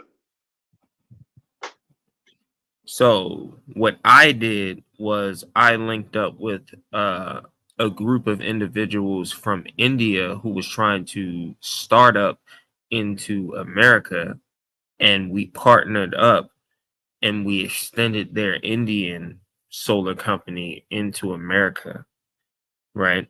So Okay, so you were sales, correct? Well, yes, we were more so Okay, sales. you don't need to go farther. You were sales. Now, how about the other solar guy? Yeah. So my position was a bit complicated. I pretty much was a maintenance tech, but I did sales. I did installs. I wrote the SOPs. I did safety audits and wrote the safety procedures. I was the company expert on solar edge systems. So it was pretty. It started off really as a small position, but it grew into pretty much. And I shouldn't have been the. I should not have been the.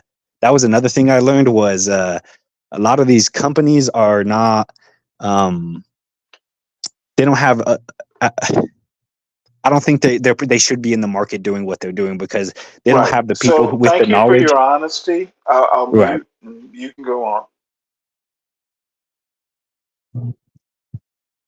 Yeah, I think you were talking about how you saw that you had the same sentiments and.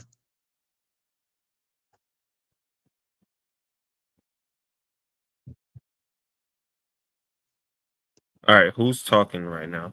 What's going on? Go ahead. I think you were saying how you had like the same sentiments with the solar industry and how it pretty much, cannibalized and monopolized. Yeah. Yeah, like you said, everything has kind of gotten monopolized at this point because the whole market has been saturated by these tax credits, and then you got people who are taking out loans, and then these banks are selling the loans. Like there's a lot of stuff that there still has to be, like, we have this 2030 initiative for all solar, right? You know what I'm talking about? Mm-hmm. And there's no real scientific backing behind how we're saving the grid a bunch of energy based off of doing this thing right now, right? So who knows if Trump gets into office, if that initiative changes, whether or not we're going to pull back on solar, right? Mm-hmm. So you have these conglomerates of companies that are pretty much trying to band together to create a monopoly so they can still be able to have certain margins of profit on it, and it doesn't have to be a big thing because you don't have to pay all these other middlemen. If that Yep. makes Yep. right. And this happened in the weed industry too. Yeah, this happened in the weed industry. And a lot of the weed is now coming from Chinese grown property, right? Because a lot of Chinese people own a lot of property in the Midwest and the West Coast, and they're growing a lot of weed now.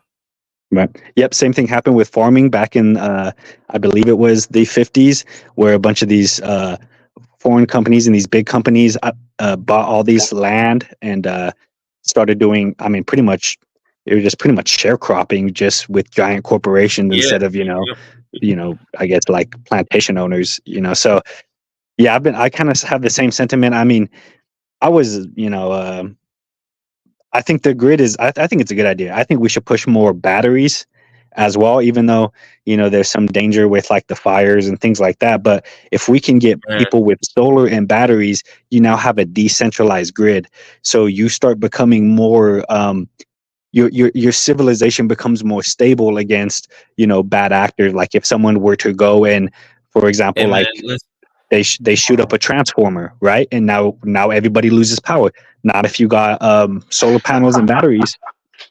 Or if you're Texas and you have a winter storm and you're separated from the rest of the grid, dude, So I guess Texas is going to be that laboratory.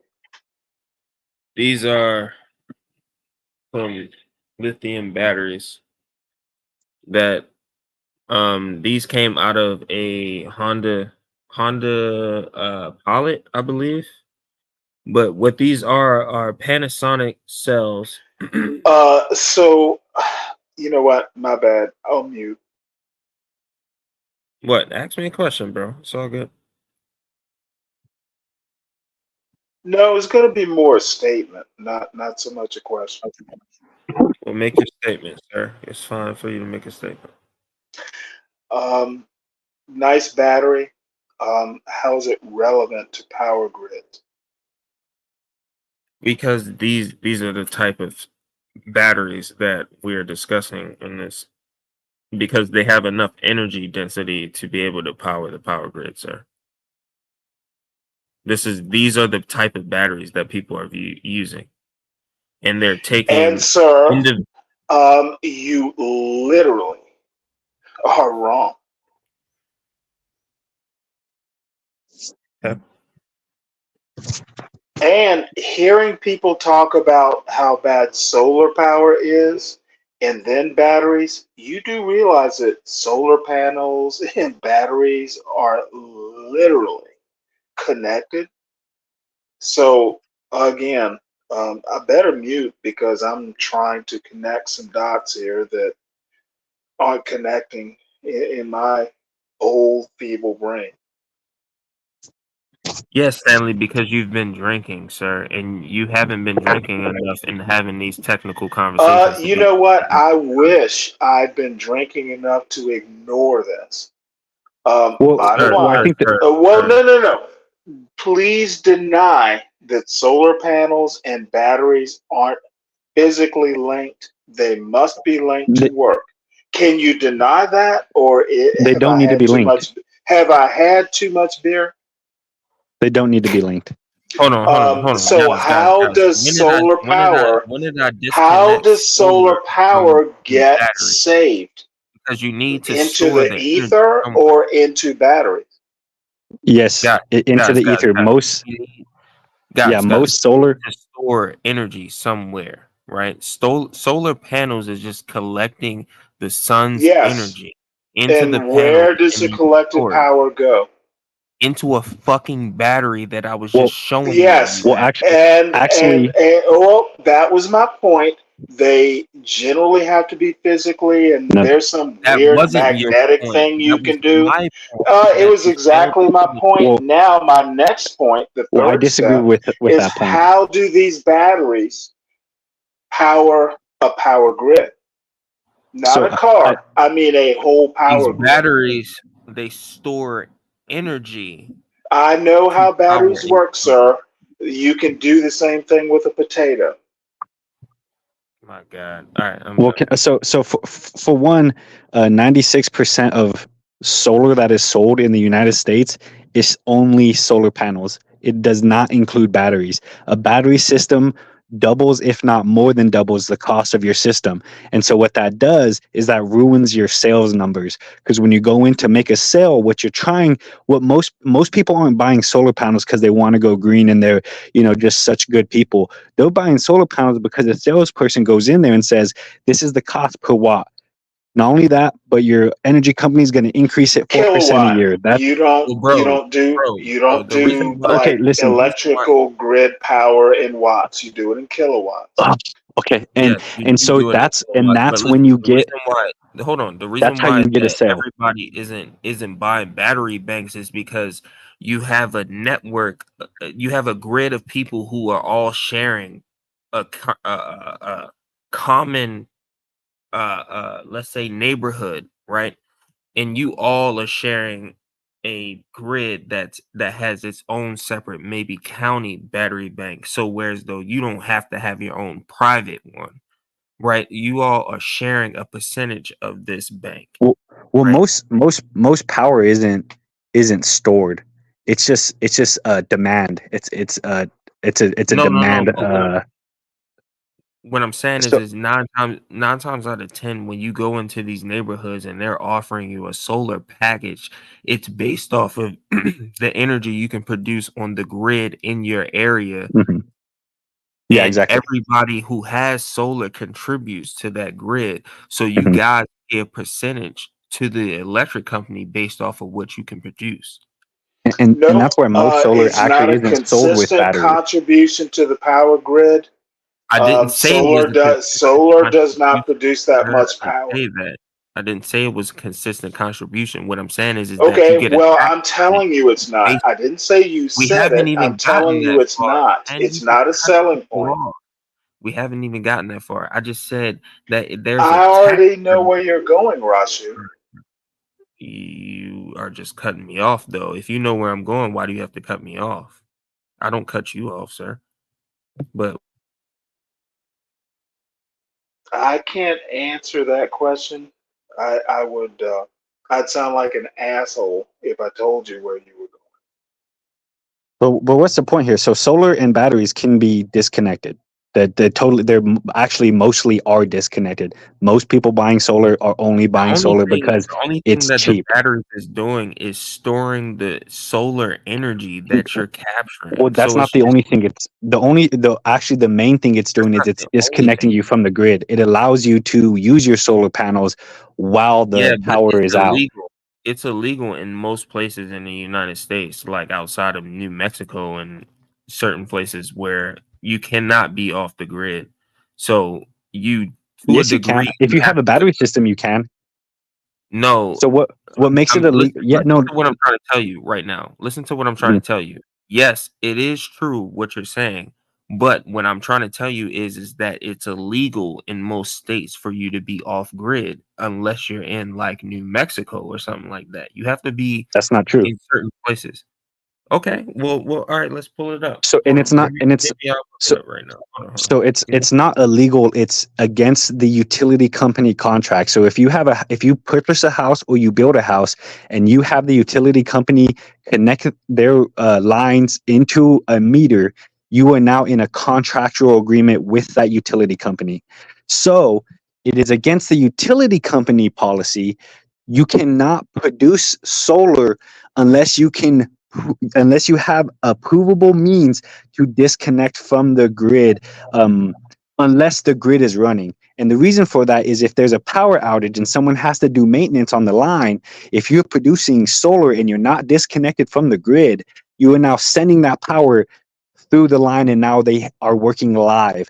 And they're not going to go door to door during a storm knocking, hey, can you turn off your breakers? That is why you have to have a battery system to go off grid. Straight off of the Google search, right?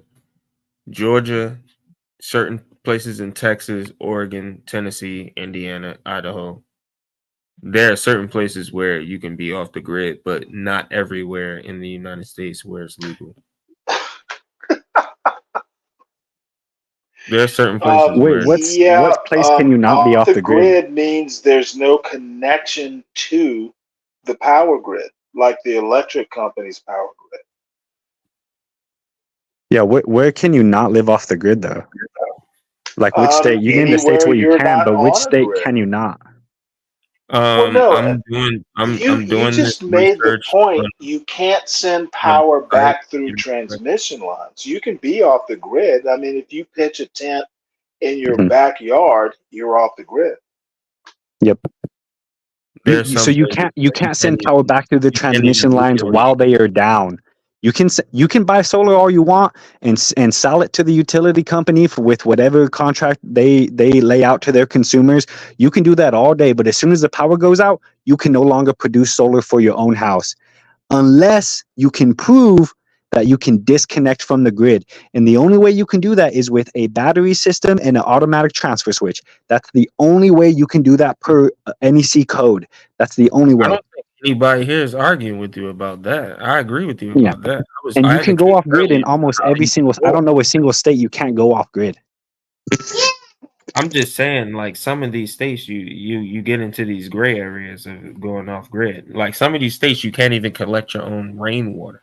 Hey, Rashu, well, that's true with the rainwater, but you can go off grid. I mean, in Colorado, you can't collect your own rainwater, but you can go off grid. Crack, I'm gonna pass out. Hey, I'm gonna pass out, but you see that link I posted? Play it real quick, dude. I think you'll find it funny. Okay, what's this? Okay, got you. Oh shit. Hold up. Bro, it's the same thing as if the rainwater with certain off-grid places in certain areas, man. It's the same thing. Hey, Rashu and Z, this is extremely very interesting, man. I'm glad that you guys are going back and forth and sharing a lot of shit I never knew, man. Very interesting. Nah, man, the whole solar thing is a real thing, but again, you have a sector of people trying to capitalize off of the whole climate change debacle, right? Oh, for God's sake. So there's a whole lot of snowball bullshit that we have gone down the rabbit hole in this whole debacle, but they have given us incentive. Okay. Yes. Vietnamese, Yeah, that's correct. and then like Thais, that Korean is Okay, yeah. Chinese are Cantonese are like Holy shit, dude. What's Filipino? Stop! And the Japanese is interesting because there's two. You see, I like that. Or there's I like that.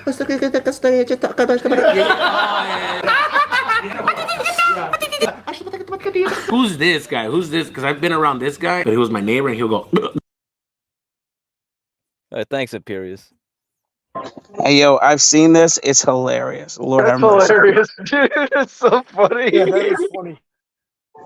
Yo, I've seen these guys. The other guy, he's a lifter, the one who was doing the majority of the talking with the tattoos. Yeah, he's like And- a power lifter, right, or something? Yeah, he is. And when I saw this, I was blowing up because dude, I'm sorry. It's so true. Oh, what's up? So where's OPC? Went away? I'm right here. He's right here, bro. Okay, there you are. Can you not see with the Asian eyes? Are they? Yeah, can you not see with Asian I got. No, I got. You're gonna get struck. You're a good mod. You're a good supporter. Grace needs to treat you with more respect. Hey, Crack, do you like her He's abusing content you or what? Oh, I'm content death. Oh well. Anyway, hey OPC. So I'm just here to convince you. Probably next year, gold will go up to 5,000. I'm invested in a lot of silver miners right now. Yeah. Silver will go up. So Hey, where OPC? I don't see him. hey, shut up, Grace. Come on. I don't necessarily disagree with you, but what I do is I have. So what's up? What's up, guys? Hey. My goodness. So, Crack, is it true about the Asian dialects, though? Are you able to like point them out? Yeah, it's very true. I don't like the sounds of them. Honestly, I don't. But are you able to like tell someone really quick? Yeah, by how I can tell. Yeah. Really? Oh, you just pay attention. He's right. Yeah. Very interesting. All right, boys, I'm going to bed. Good night. All right. Good night. Oh, Mavin wants to play. I thought we were going to have a serious discussion about solar right now. We can't go to the Asian like shit right now. I'll play it later some other time. Market, man. Oh yeah. To be fair, that's where all the solar panels come from and batteries. So it's not. Yeah, it's the not Chinese, totally disconnected. Yeah, that's a fact. when they do commodities, whenever the Chinese control commodities, it's always a bad thing. They cornered the copper market right now. They artificially pumped copper for a reason. And I don't know. That's why a lot of the stuff with gold and silver, like I was talking about with that video, it's like because so Grace has a bet with OPC and it's essentially they bet a gold coin. Can I? Sorry to try to change the subject from solar power, but I just have a question, and it's actually something that Brandon himself had promoted many times in his presidency, and I just want to quote from a rap battle of 2020. A person that played as Brandon said that Brandon is not a communist. He's not a socialist. He's just an old ass man with some decency. Do you guys think that the real Joe Brandon has any decency about the economy? I don't think so, but he has continuously promoted his clean energy nigger agenda, or also known as the whoa. The clean nigger. Wait, what? Also has the Green Nigger New Deal. Oh my god! What? Okay. All right. Yeah, this stream's gonna get struck down for sure. Well, I'll say one thing about the clean energy thing. People say solar and batteries and all this stuff is all this, scam, and it's all this progressive shit. It is until it isn't. It is until someone goes and there's terrorists that are doing this right now. They plot it. They have been doing this across the country. You can look it up, and they go and they shoot substation transformers, or they actually shoot what cools the transformer, and everybody's power goes out. And what they're trying to do is cause civil unrest, so that they can. Exactly.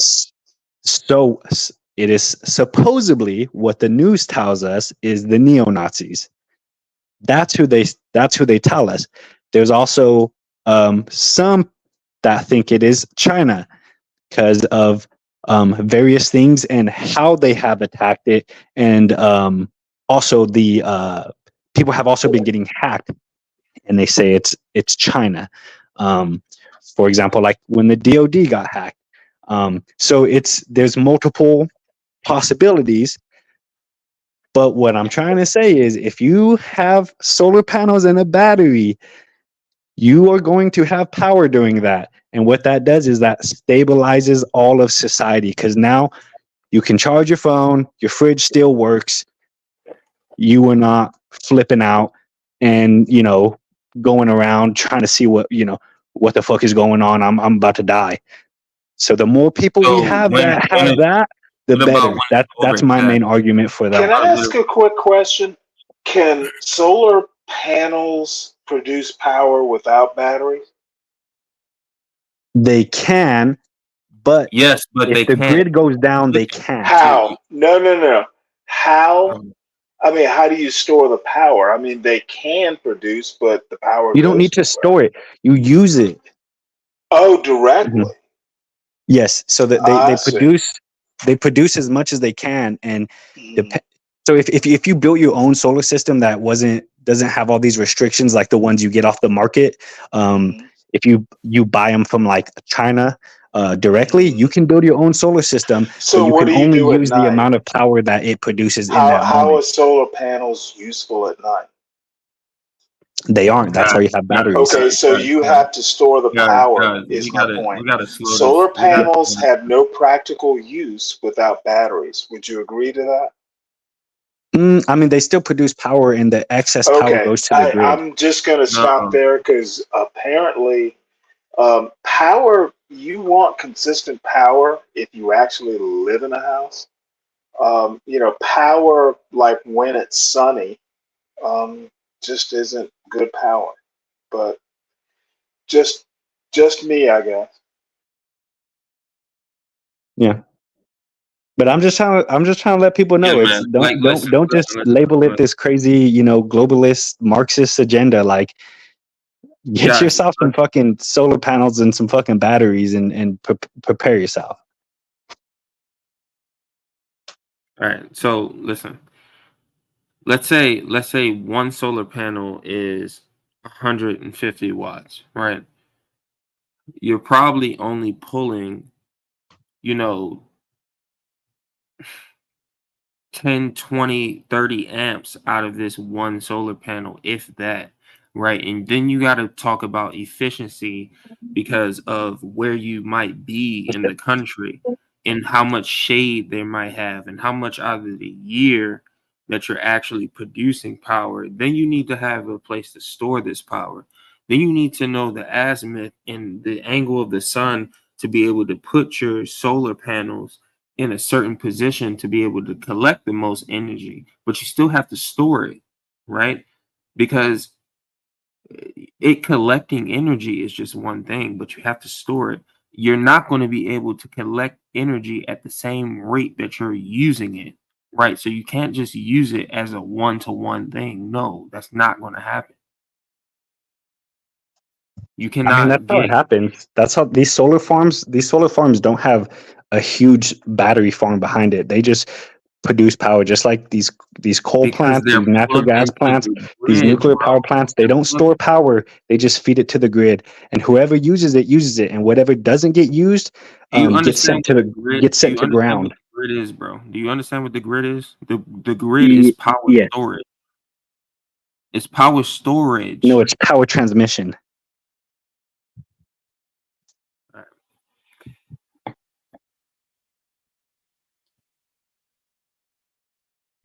Keep it going, man. This shit is awesome, man. I don't need any of this shit. And that's a very good perspective, too, to want to get solar just in case shit happens. I never thought of that.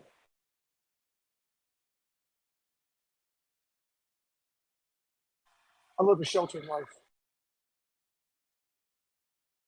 I'm sorry, Master Kim. What you say, bro?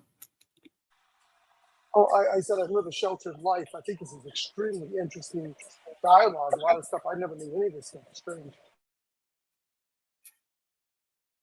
Yeah.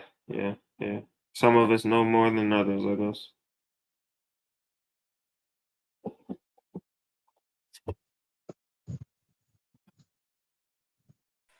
So what about like a Mac Daddy generator?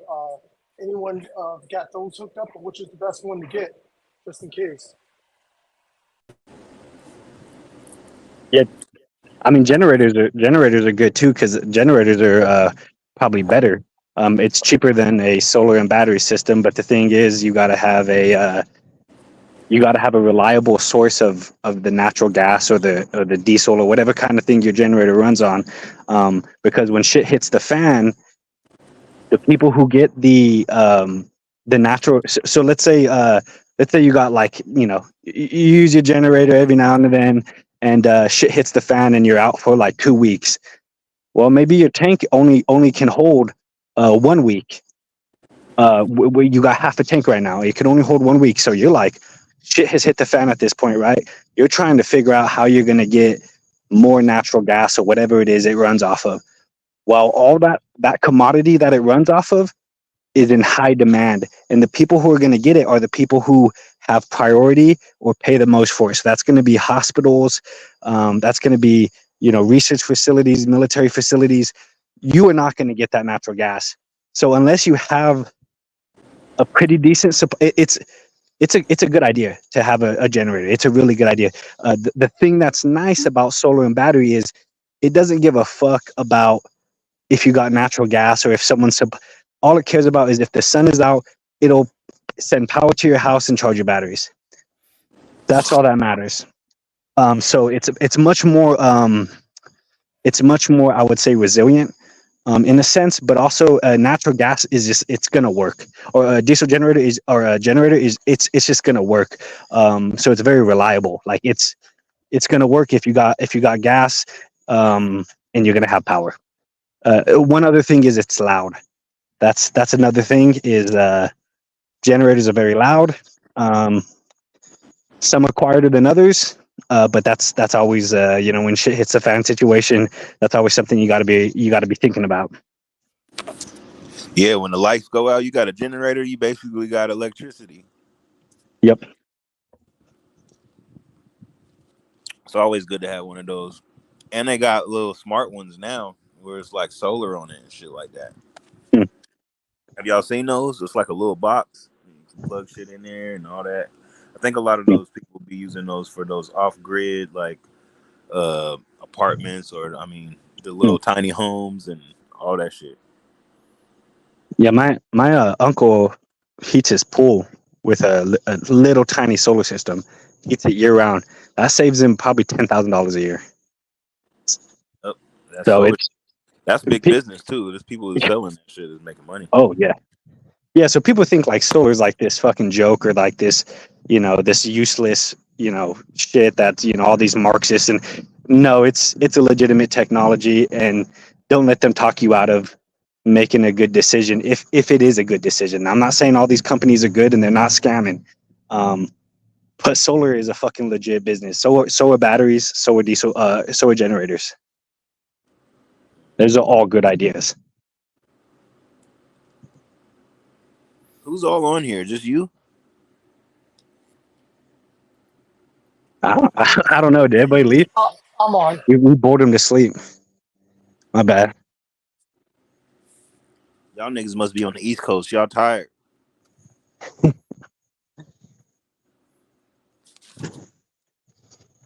How many people is in here?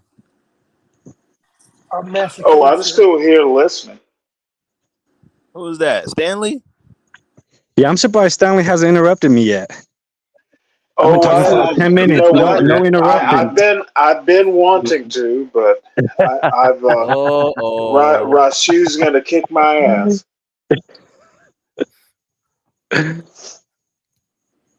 When did John start this show? Nah, bro, I'm over No, here. John be going live. John just left us here, man. He just ran off, man. That's why we're all like, oh man, we're on this plantation. Yeah, exactly. It's like, oh god, he was like, I got somebody shit. He must be running something right in now. the back or something, because somebody put me up on the panel. Yeah, I put you up. Yeah. Oh, you did? Okay. It's either Portia or me. If I'm not watching, it's like someone tried to porn bomb a minute ago. It's like, what the heck is this? That's the first porn bomber we got so far. All right, we got one. They porn bombing John. That's how you know we're moving up in the world, man. We're moving on up, moving on up. Mm-hmm. I didn't even know John be going live. Oh yeah, he does. Yeah, you late, my boy. You late. I'm late like a motherfucker. I ain't been around though. Oh my god. I've been busy. What's happening?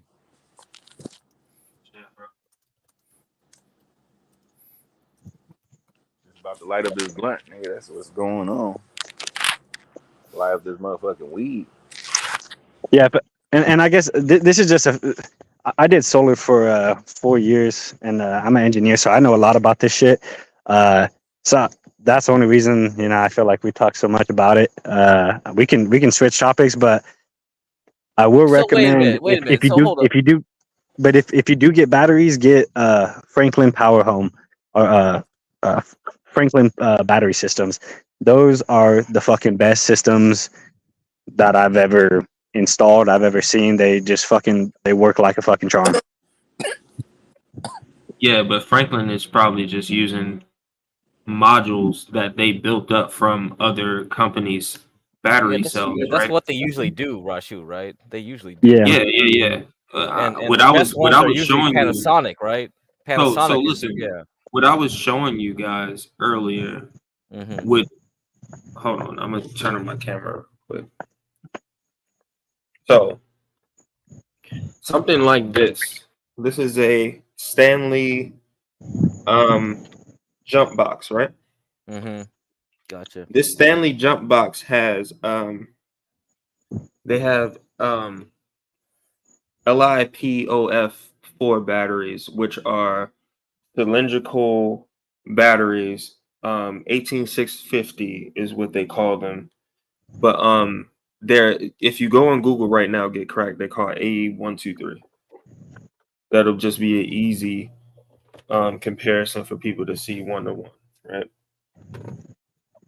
But these are what hybrids are using nowadays, which is a lithium ion battery, which is lithium ion manganese, which has a higher energy density, which you're able to carry more energy per smaller cell, right? You see how small these individual cells are? I'll see if I can grab this one. I don't have one loose, but I have two loose. So you see two of them here, right? 4 studs, right? So these come out of a vehicle. You can get these when you get them out of the vehicle. They're Is that a cell or is that a battery with multiple cells in it? So this is one cell where my fingers stop. This is one cell. Gotcha. This is a second cell, right? This right here is a group of cells. Yeah. Right. So what I'm saying is that when you get them out of these vehicles, they're already configured to about 200, 300 volts. It depends on the setup. So it's not exactly ideal for you to just be touching them like that, but I obviously don't have them configured in that manner right now. But yeah, I just wanted to show you that. Rashu, why are you collecting those, for a hobby or projects, or do you sell them? Yeah, man. So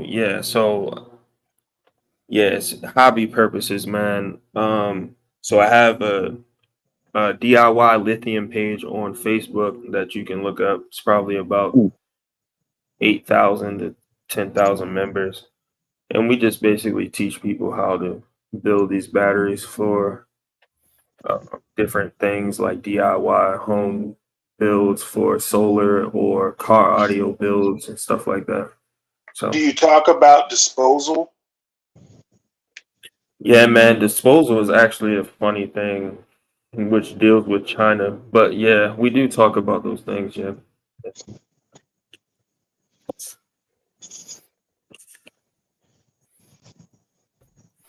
So, get cracked. As far as the lithium or whatever that it's listed as, lithium something, obviously that's tied to manufacturing and demand because of Chinese car production, batteries and stuff like that.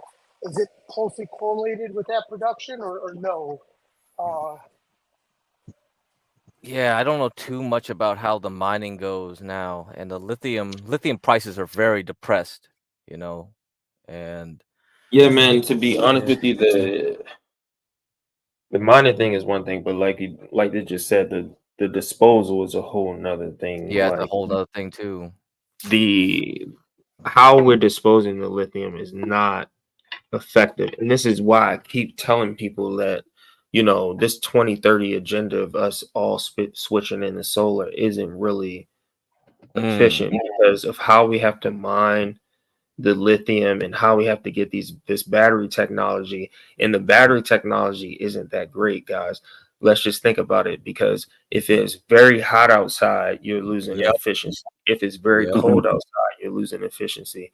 And trying to find that medium is also wasting a lot of energy. So it's not as efficient as we think. And I'm trying to tell people Well, you do realize all fuels are that way. Gas engines aren't that great. There's trade-offs with everything, sir. I understand right, that. and what I'm trying to tell you, sir, is lithium batteries are no different than any other power source.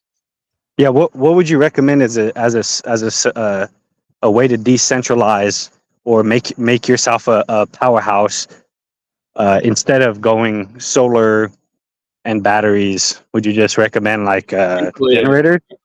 Nuclear. We have nuclear solutions right now that are very green and that are very foolproof. China But in that's the centralized. Nuclear And is still great, have but it's centralized. disposal problems.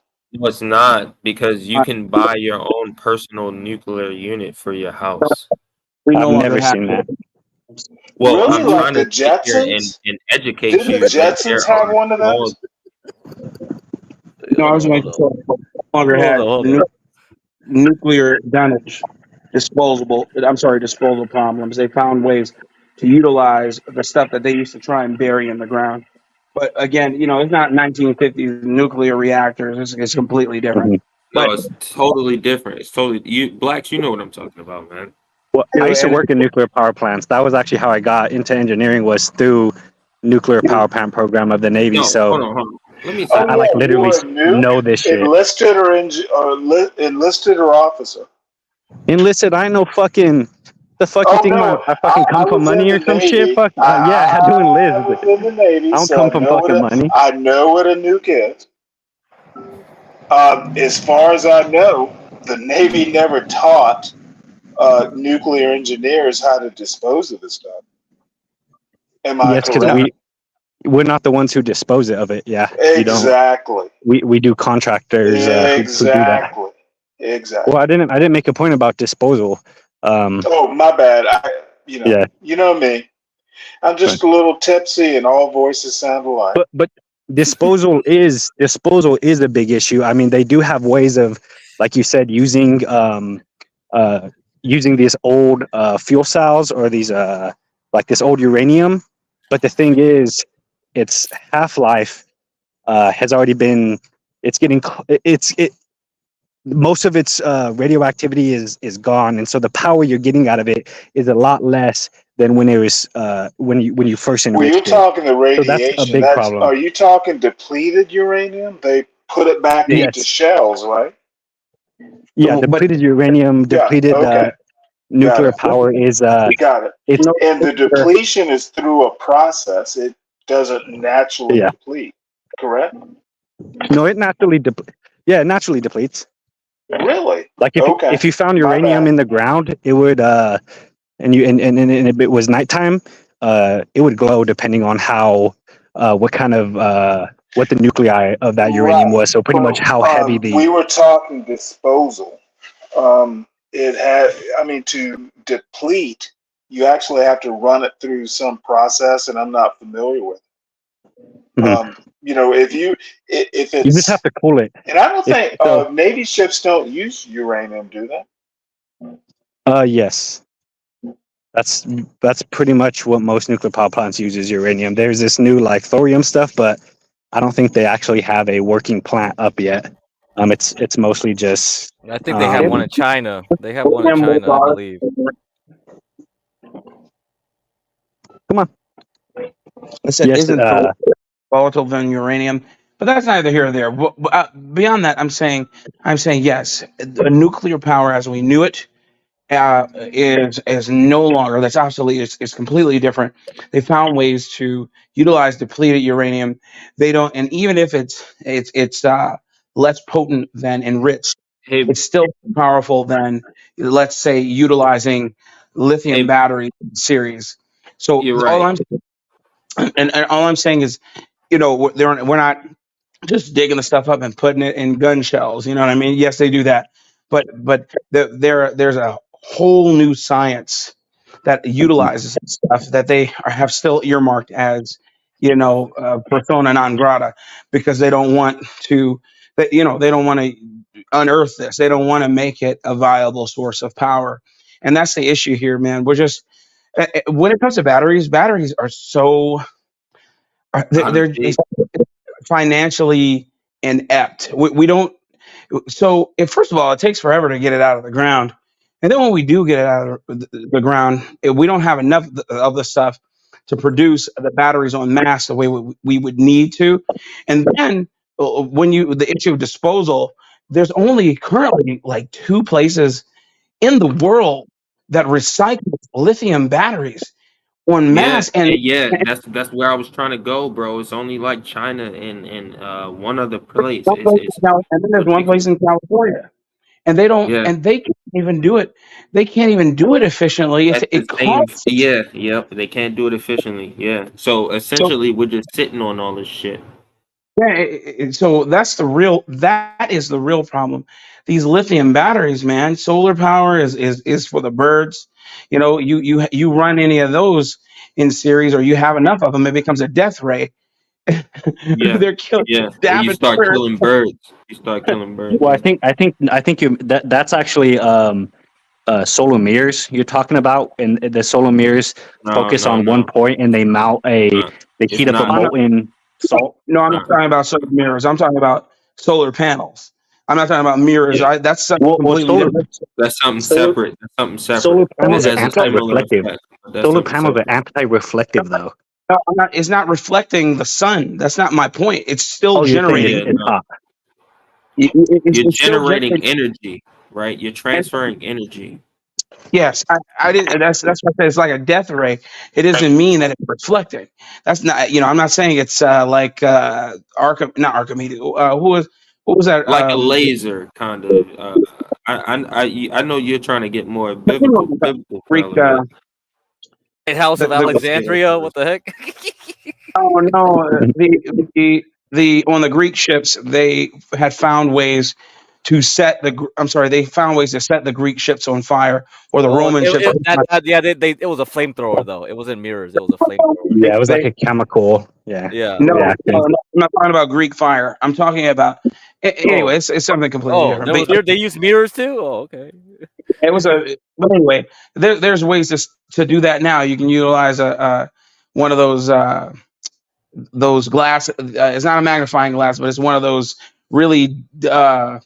You can't see through it, and you can make it your own death ray. You can buy the stuff. It's like plexiglass. You can put it in the sun. You can set things on fire. You can melt rocks. It's ridiculous. But anyway, the point that I'm making is that all these alternative sources are for the birds, man. None of it. I got a video we can watch. But go ahead, Solar bro. wind energy, tidal energy. None of that works. It does work though. I think like 34% of the current grid is powered by solar, and hold on. Another 36 is wind. I'm pretty sure, or maybe it's 24 and 36, something like that. Something 4 and something 36 is wind. I believe I can't disprove those numbers. I have to look at those numbers, but all I'm saying is that they experience failures all the time. And then what do they go back to? What are the two sources that they go back to? Three sources actually that they go back to. In Texas, they don't have an alternative source. Well, in Texas, when Ted Cruz, and now this is a joke, but Ted Cruz knew that. Like that, I'm not about to shill for Texas. They had an alternative source. It just all the sources had different issues. They weren't it wasn't winterized. All their sources weren't winterized. They shut it off deliberately. That's actually my point. Yeah, but they shut it off deliberately because it was connected to a grid. Hence the ERCOT. It's connected to. It's not the Eastern Seaboard. It's connected to. It all the way up to Michigan, and they shut it all down. And guess what? It was connected to a woke power grid. Yeah, guess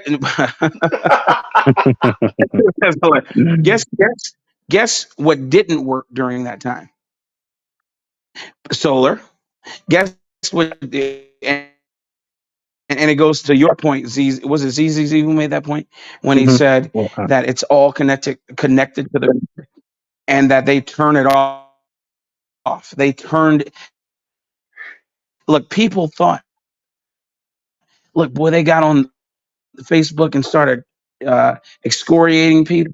They started saying, "Oh yeah, I got a power wall. I got a Tesla power wall, and I'm gonna be good." As soon as they turn that off, guess what? To the grid, they cursed them out. It was hilarious.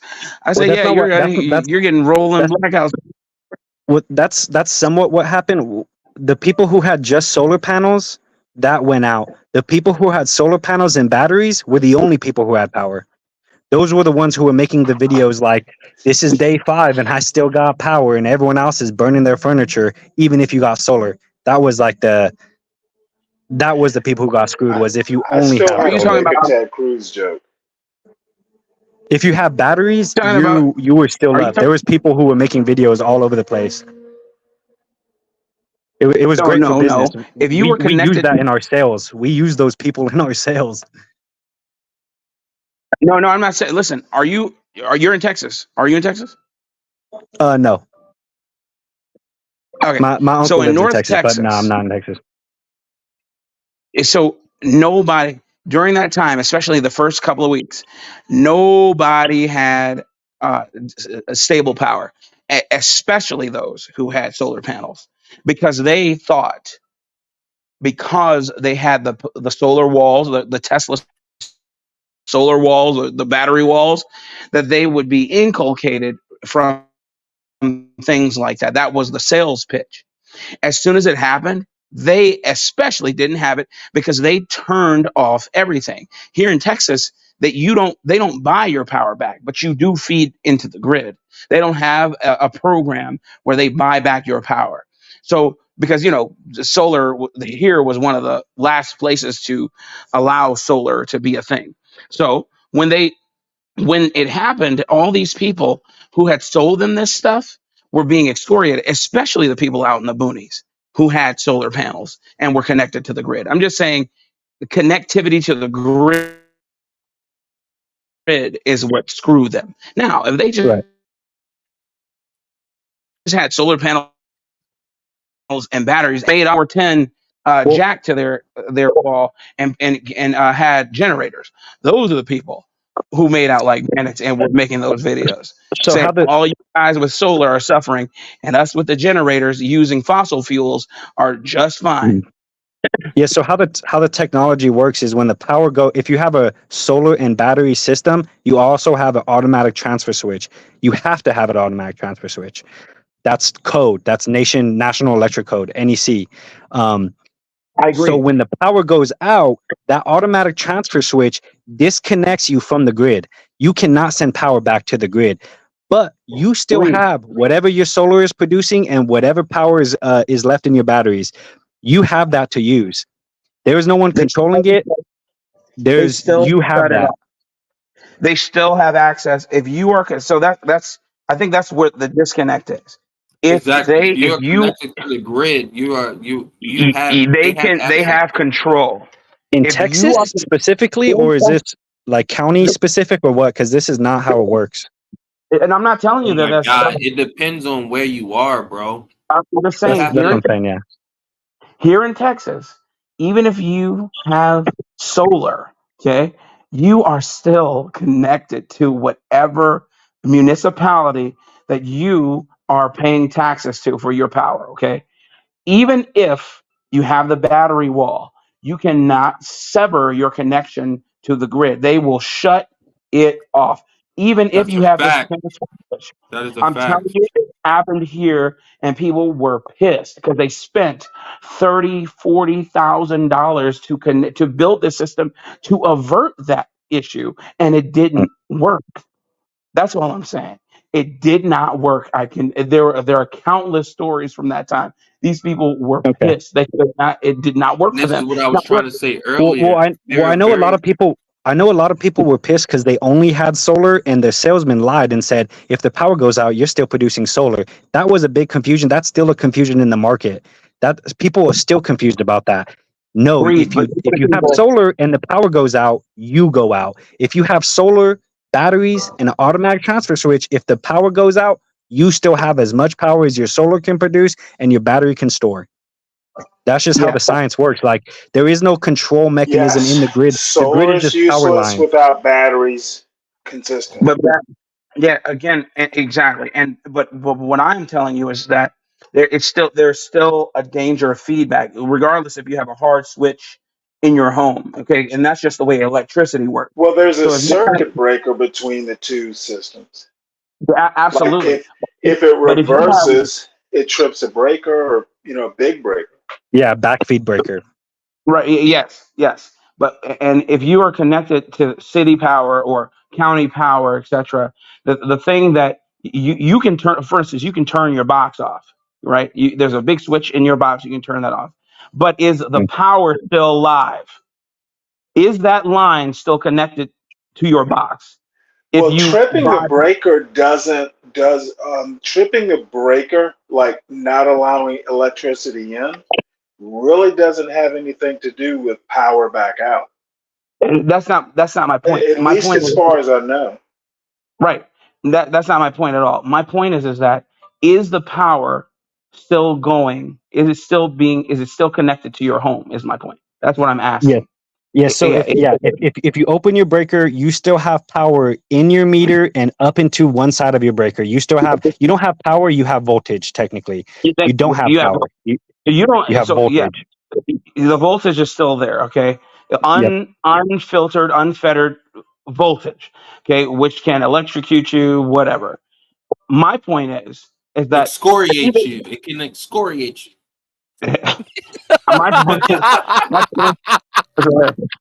point is, you even if your battery power is yours alone, okay, like you said, there's a switch, etc. If you are connected to that grid, they have the power to turn off your power, access even to your batteries. And it happened here, man. I don't know. I believe me, I am not a voltage specialist. I'm not an electrician. But this was the major issue here because people spent all that money on those Tesla Yeah, I walls get you. when they came to fruition. And it was just a big problem. And maybe legislation has been ratified, changed, whatever to avert that issue now. But during that time, it was, man, dude, it was all the rage. It was a problem. So the But only you way know I what? can, Actually, that's a I safer was, way to do it. You don't want, your batteries connected directly to the house. so it is connected directly to the house. That's how it's connected. So the only way It's they got can to do that, go no, I through. will say the only way they can do that because they do this with thermometers in Colorado. The only way they can do that is if you have an agreement with the utility that says they have control over your system, and you give them that control through a SAL network. So there will be a card that's connected to SAL But this towers, is and they Texas, can not command. Colorado.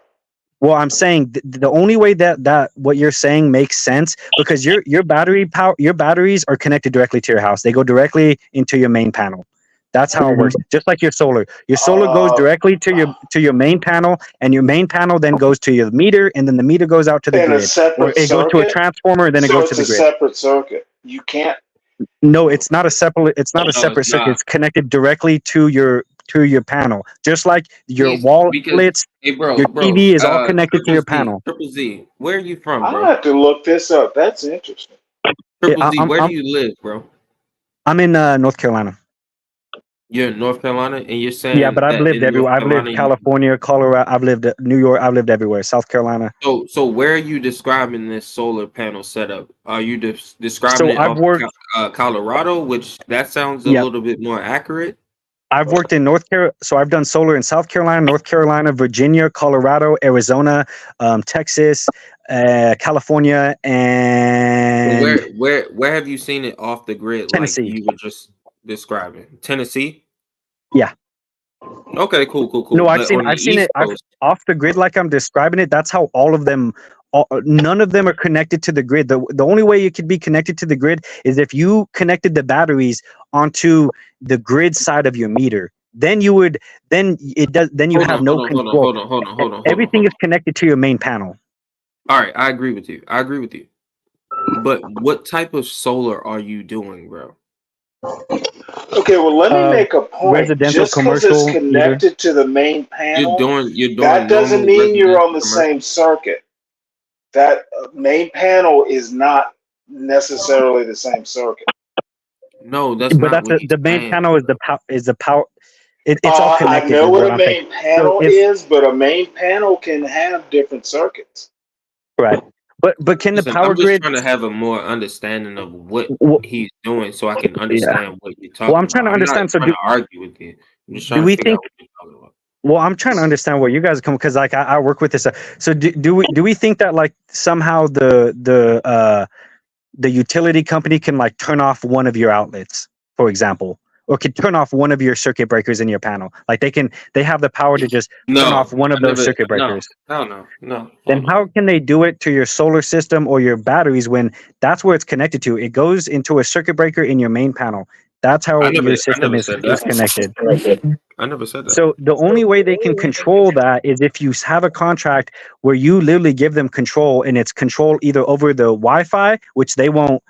That you could just disconnect your Wi-Fi at that point, and then you would have full control again, or through a SAL card, which as long as they have a SAL network, you put a SAL card in the system and it connects to the towers. As long as they have that, they could have control if you have a contract with them. Other than that, there is no like they can't just like send like they just don't have like a magic switch that turns off your batteries and your solar. Like that's just not how it works. I think what we were trying to say earlier, or try to illustrate earlier, was the fact that you're still connected into the grid. Yes, you're connected to the grid until, like I said, that you're not. Like, you have an automatic transfer switch. As soon as that transfer switch senses that you have lost a certain amount of voltage, usually 15% of what your incoming voltage is, as soon as it hits that threshold, that set point, it said you're not reliable. The grid is not reliable. Boom! It turns off. It opens a breaker. It disconnects from the grid. Just like if you open a breaker, you disconnect from the grid. You have voltage on one side of the grid. You still have that voltage there, but there's a space, and you are no longer getting power from the grid, and you are no longer sending power from the grid. You have a space where that electricity cannot cover that gap because air is not very conductive. So that's pretty much how it works. That's what I'm saying. I'm trying to understand where you guys come from, because I know at least there's a lot of people that when what happened in Texas, they were lied to and were told their solar was going to work. They got set up with a bad battery system and their batteries didn't work. But if you're talking about the technology in general, it works because I've seen it work. So I know it works. No, bro. The technology does work, right? Nobody's saying that. But when we're trying to talk about this revolutionary technology, it is not that.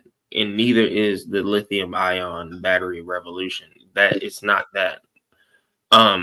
There are certain other technologies that are being suppressed, including the fact that there's a patent, not a patent. There's a Patrick Bet David did a segment on this, like a 15-minute segment of Patrick Bet David is being quoted on technical issues. That's you know what? I'm gonna have to mute and hear what he has to say about something technical. This picture is exactly how it works. Except in between, after your meter there, where your inverter is, it's pretty. That's not exactly actually. After the inverter, in between the inverter and the meter would be what you call your main panel or your power box, your fuse box, whatever you want to call it. And then you would put an arrow from that fuse box to your house. It doesn't. That's kind of a weird setup, but it technically is right. How about this diagram then? How about this diagram? How about this? This more detail for you. I mean, it still doesn't show the main panel. It's more specific, but it's still kind of lacking. I'm trying to find what you guys are talking about here. Yeah, I'm going around the web and going like, what's? I mean, it's pretty much what I mean. That one photo you were showing, that's pretty much how it works. If that's like. Yeah, it's very simple, right? It's a very simplistic view, but I think it gets it's simple to a point. Yeah. I got you. I mean, I'm not a power engineer. I'm electrical engineer, but I don't know enough to like conversate with you guys about this shit. So you guys continue on. Engineering's really different. Talk about that. I want to talk. And this is specifically for Portia. The other myth in Texas that people lie about is Texas has good barbecue. Come on now, Stanley. No, that was Portia. I want to see how she's going to react to that. But Stanley, I agree with you.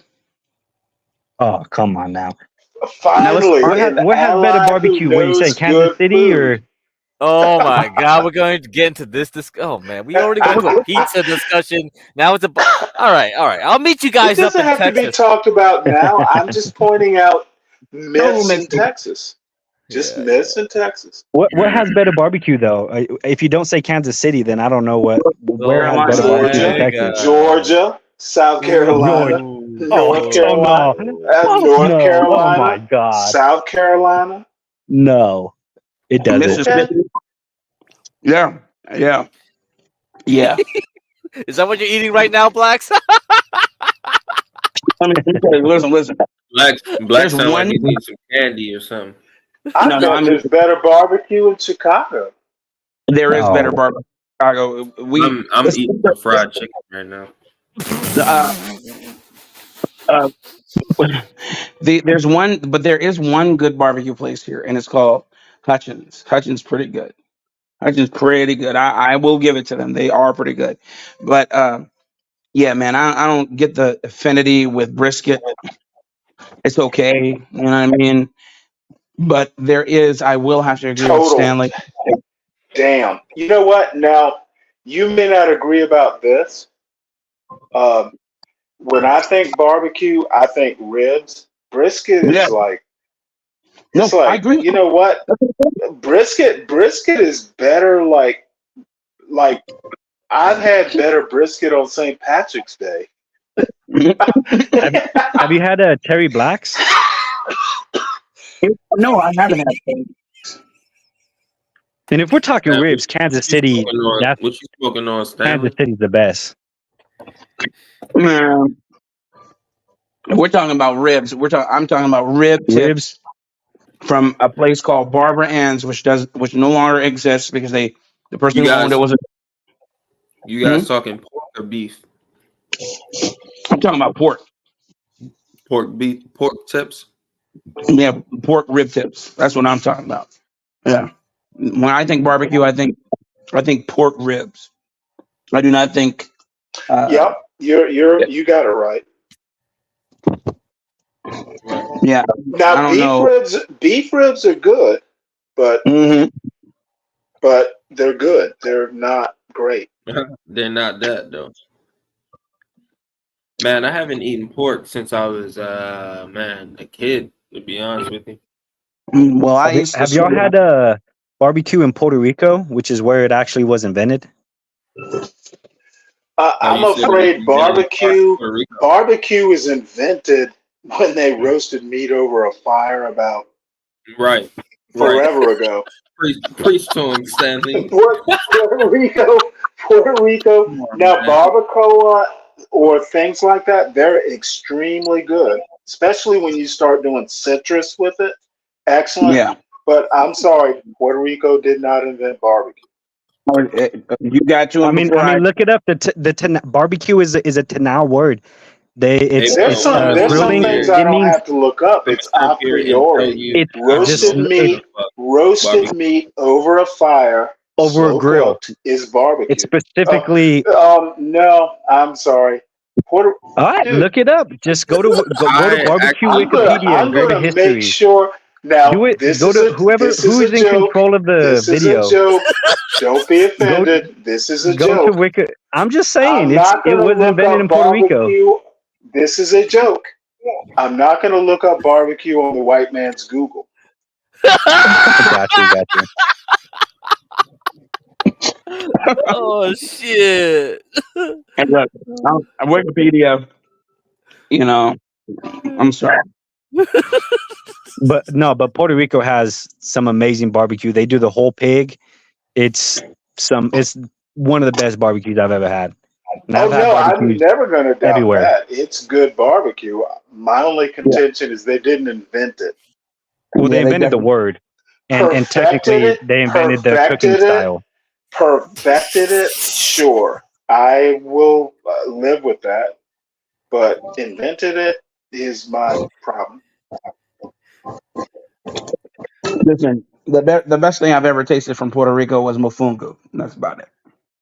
Oh my God, blacks, bro! Mofongo is fire, bro. And they got shrimp, pork, chicken. Oh man, with the it's basically yuca, like a yuca stew in a mush type of thing, but it's fucking fire. Oh my God, it's delicious. But look, I don't eat the. And bro, they sell it everywhere.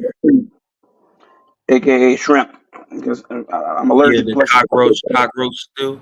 But bro, I went up. I was going up the El Yucatan forest or something like that. You know, up high into the mountains, and I think we were like, oh no, we were probably about 15 miles up this mountain or something. And narrow one lane, going through clouds. And bro, they had food trucks up there selling mofongo, man. You just get out, grab you some mofongo, and you just continue going up this mountain, bro. And man, it was awesome. But everywhere you went, you could find you some mofongo. So if you didn't see any food that you wanted, you knew for sure you can rely on some mofongo. First time I heard of mofongo, I was watching Bizarre Foods with Andrew Zimmern. Oh wow, really? Yeah, that was back in 2000. Back in the day. Yeah, 2000. Yeah.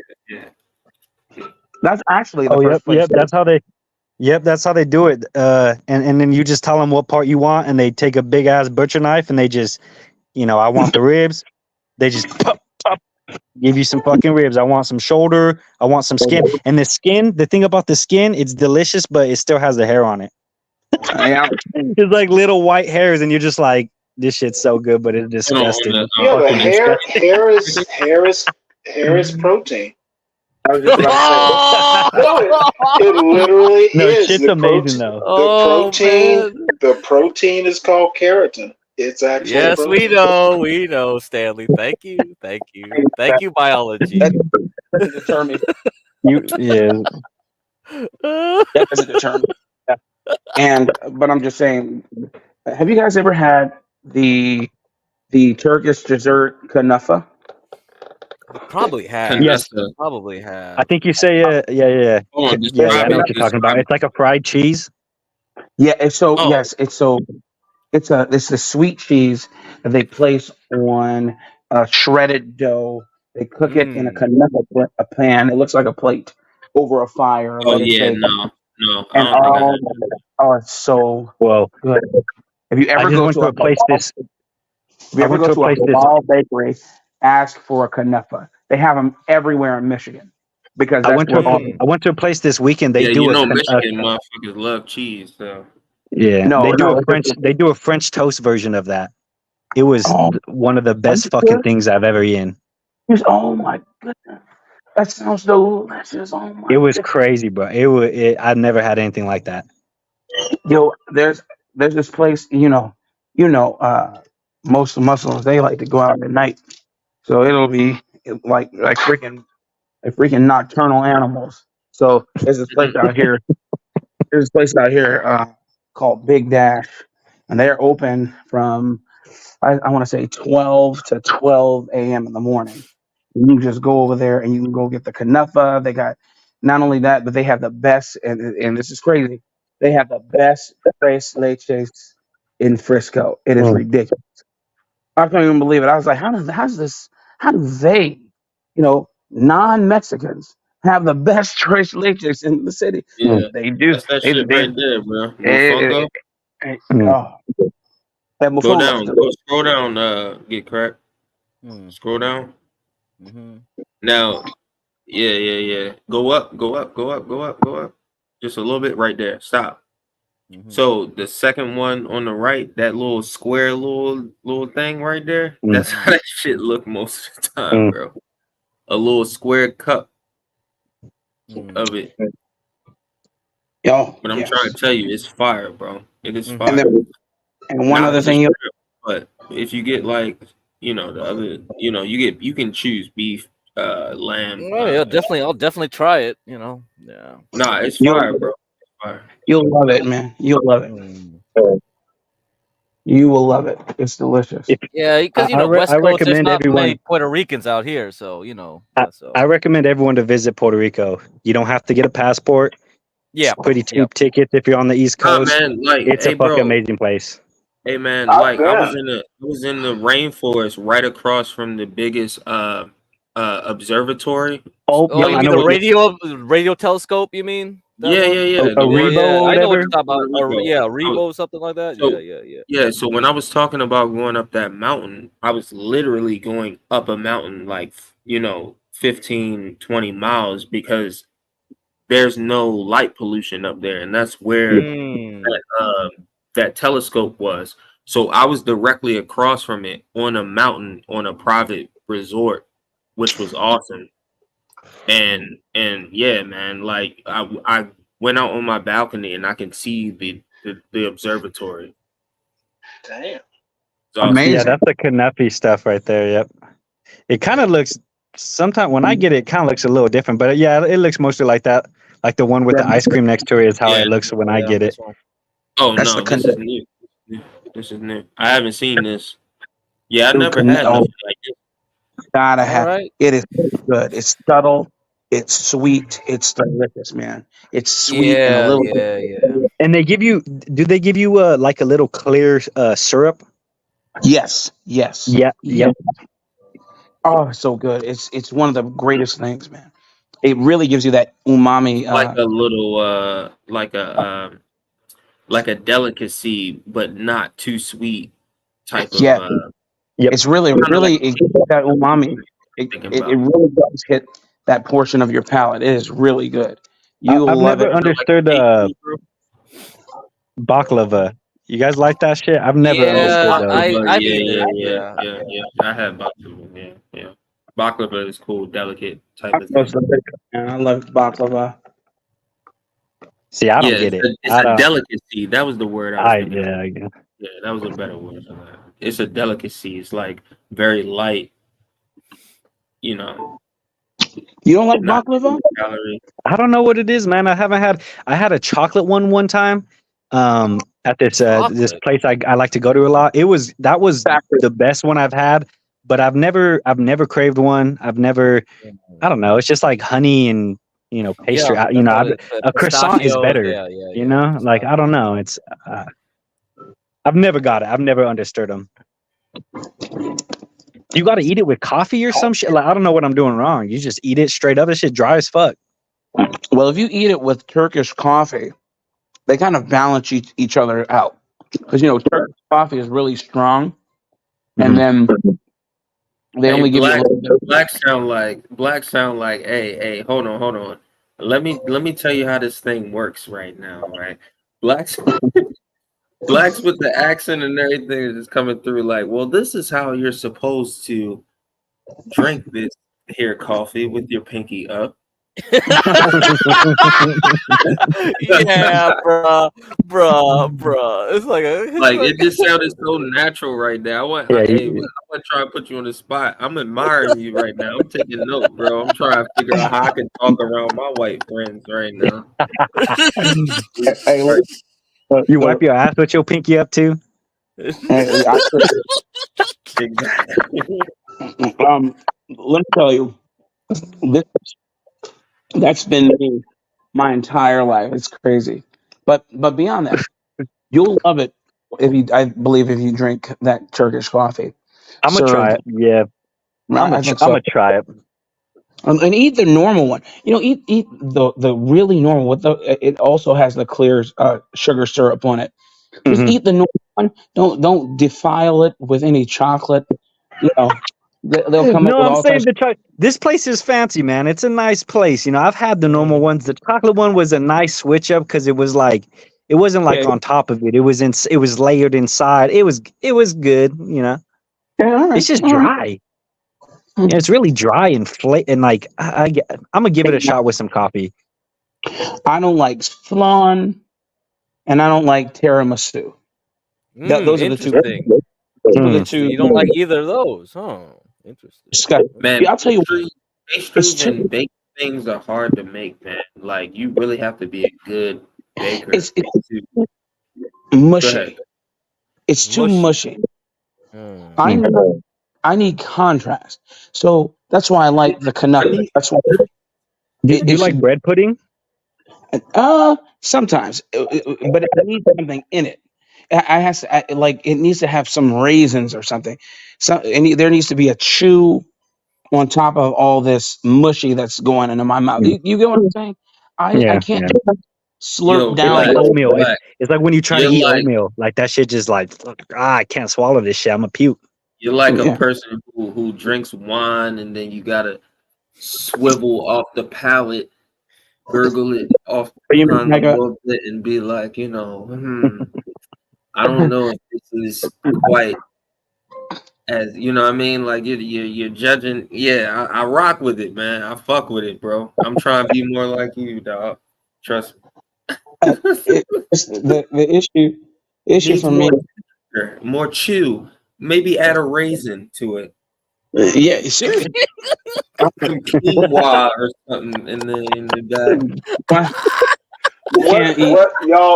What y'all are hearing is a man who knows his food. No, yeah. Let's not let he's now and as men y'all hang out with your animal crackers and whole fat. Oh, the No, animal goddamn. crackers again. Come on.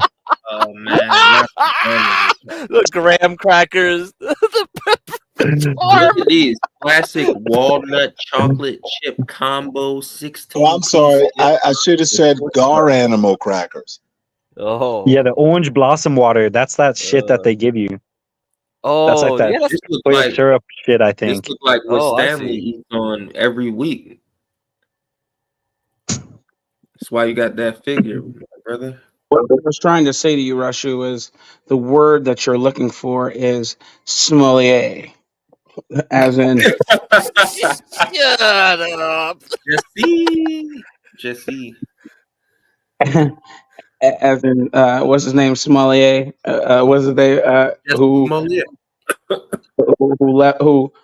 Who said it's Okay, magic? well, I'm going to tease you about drinking wine out of a crystal glass. Do you decant it too? Oh I'm just messing with you, bro. He does decant it. He probably does. I hope so. That's the only way. So you're too fancy. I don't drink any alcohol. However, I can tell you about At drinking all ever. I don't drink alcohol at all, and but I can't drink coffees though. Hey, listen. Do you smoke cigars? My man drunk off of coffee. I do not smoke cigars. I don't smoke or drink at all in any form or fashion. Not even a pipe. Not any sort of narcotic. Is this your decanter, Blacks? Is this your decanter right here? That's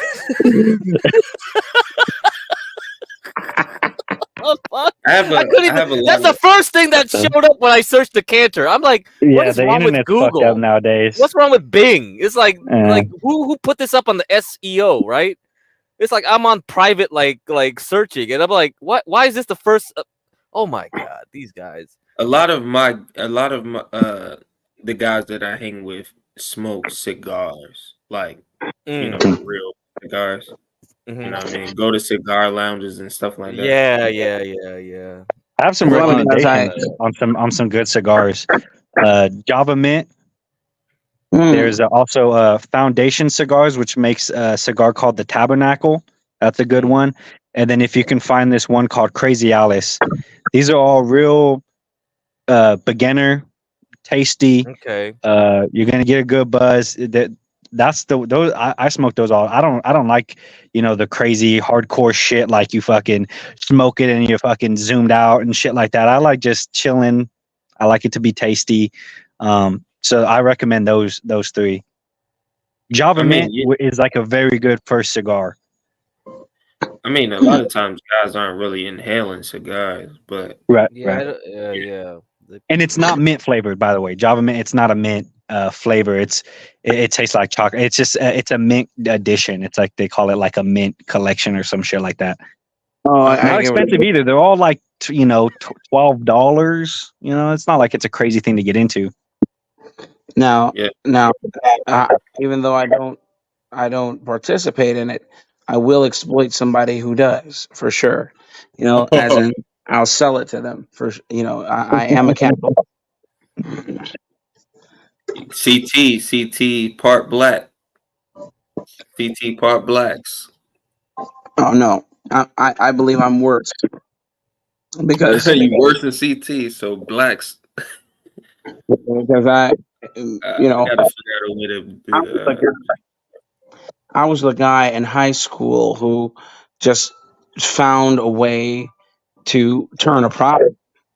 You know, the school, for instance, had a contract with the people in the lunchroom, and I had opened up a full-fledged store out of my locker. I was selling everything that they were selling in the lunchroom half price. and everybody was coming to my locker. It's a wonder I didn't get robbed. But anyway, it was a great way to make business. It was a great way to turn a profit, and they went to my principal and brought out the contract and said, you got to shut him down because he's taking business away from the cafeteria. That's I was selling freelance pharmaceuticals, bro. Oh, see, okay, now that's illegal. And it depends on how you describe these things, but neither here or there. But I mean, hey, man, you were ingenious in your methodology. listen, I did things that wasn't going to put me in jail, and just skirted the line of legal because, of course, we're dealing with contracts. But I just definitely I was not a freelance pharmaceutical salesman. However,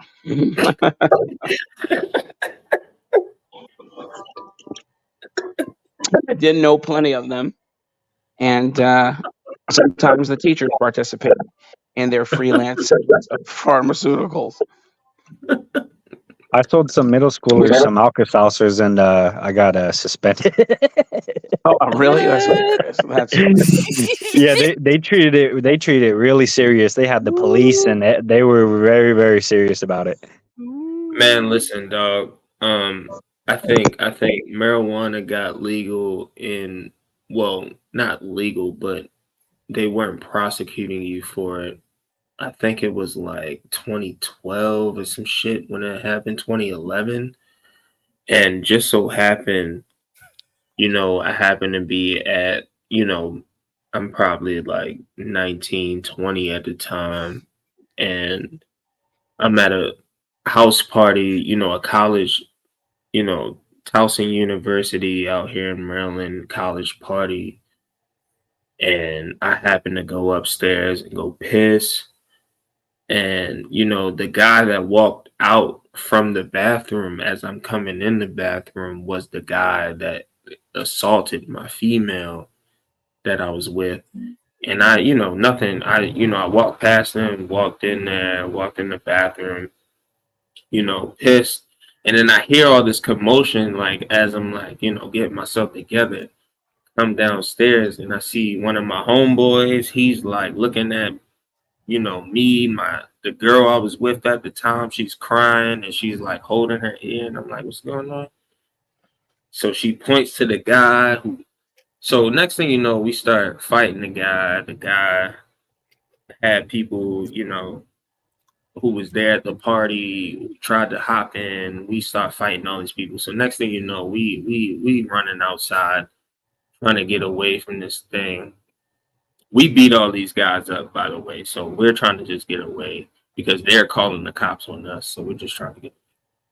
So hop in the car, drive down the road. We're totally illegal. There's alcohol in the car. There's weed in the car. I'm drunk as hell. Whatever. Driving down the road.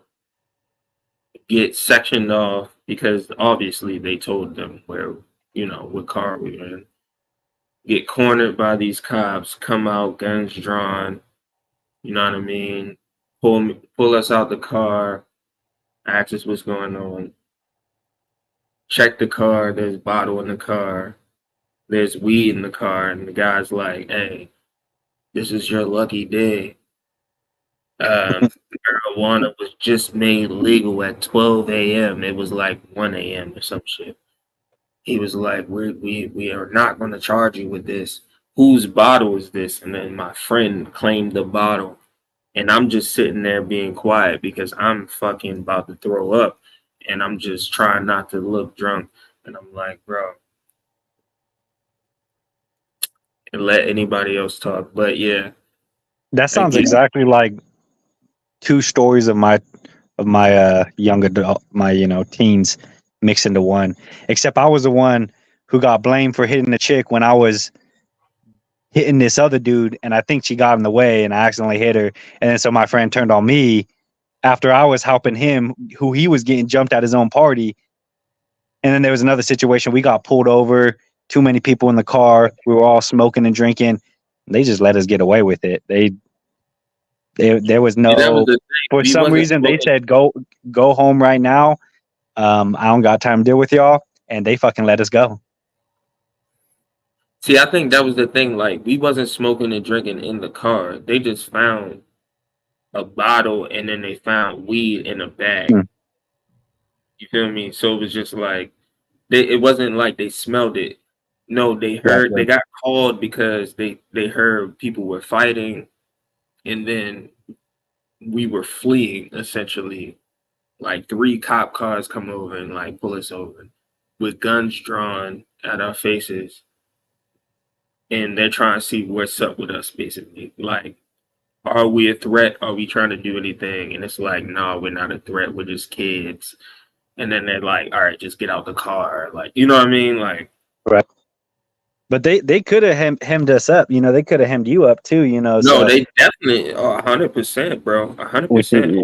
100%. I wasn't driving my car. I was driving my mom's car. Like I said, I was like 19, 20. You feel me? Like, I was driving my parents' car. That car wasn't in my name. They pulled me over on some. These guys are, you know, just beat some white boys up at a party. You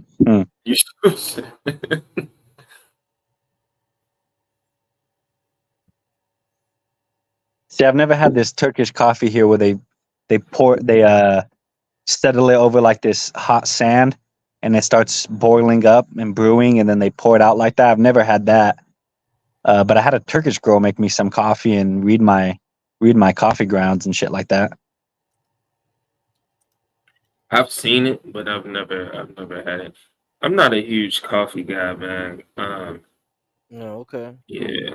Every time I drink like high caffeine stuff, my appetite gets off, and my eating cycle is off. Yeah, gotcha. I gotcha. That's kind of what I like about it, though. I drink a coffee in the morning. I don't gotta eat lunch. Yeah, no, but sometimes it's not good, bro. Well, at least not for a skinny guy like me. Oh, gotcha, gotcha. Yeah, it's a stimulant, you know, so it's like it does have that kind of same really effect is. as any stimulant. Really And is. cocaine would be like the more extreme one where you don't need to eat for long periods. Yeah, that would be like And you know, get cracked like I don't do it as much as when I was working at NASA, but I work on, you know, microelectronics, right? So when I used to do like the connectors, the very small 24 karat connectors that have like 64 contacts or 100 contacts on this very small, let's say, 1.5 to 2-inch platform. Like, your hands got to be very steady. And like when I would notice when I drink coffee, I cannot. Oh, yeah. My hand is shaking. And So you soldered like electronics.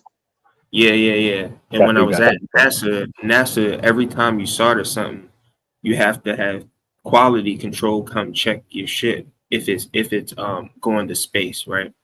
Yeah. So if you're shaking, they're going to be telling you and judging you like, hey, like, this ain't as good as what you've been doing. Like, so it does kind of like affect you. So I stopped drinking coffee just off the strength of that, because I'm like, bro, if I'm shaking more, I need to be more precise. You know what I mean? Like, when you talk about the gold connectors, you're like using those machines to wire bond or something like that, right? That's even more precise. Is that what you're talking about? No, I got to wire do bonding? this shit. I got to do it by hand, even wire bonding. Because a lot of this stuff is not production stuff. It's more so. My God! It's more so one-off prototype stuff. Holy shit! So a lot of times we'll 3D print a model, and then I'll have to simulate with wire how it's going to go. So that's even harder a lot of times, because you're not making something. You have to like hot glue it to the shit and hold it down and make sure that it stays there so it can. So it's like arts and craft kind of. Yeah, I get what you're saying. Yeah, I get what you're saying. Because one time I had to send this prototype chip off to some guy, and you know, it was like oh shit, we have to hit a deadline. So I was driving like 90, 100 miles an hour down the highway to this one guy that could do it, like doing the shit you're talking about. I was like, man, I was telling my professor, hey, you're gonna pay for the speeding ticket. And the chip is probably not. The chip is probably not like you're modifying a chip that you bought off the shelf to do what you needed to do. Yep. Like not like that's a dying art too. People used to solder all the time. All these old people I know in my job, they all fucking know how to solder. We don't solder shit anymore.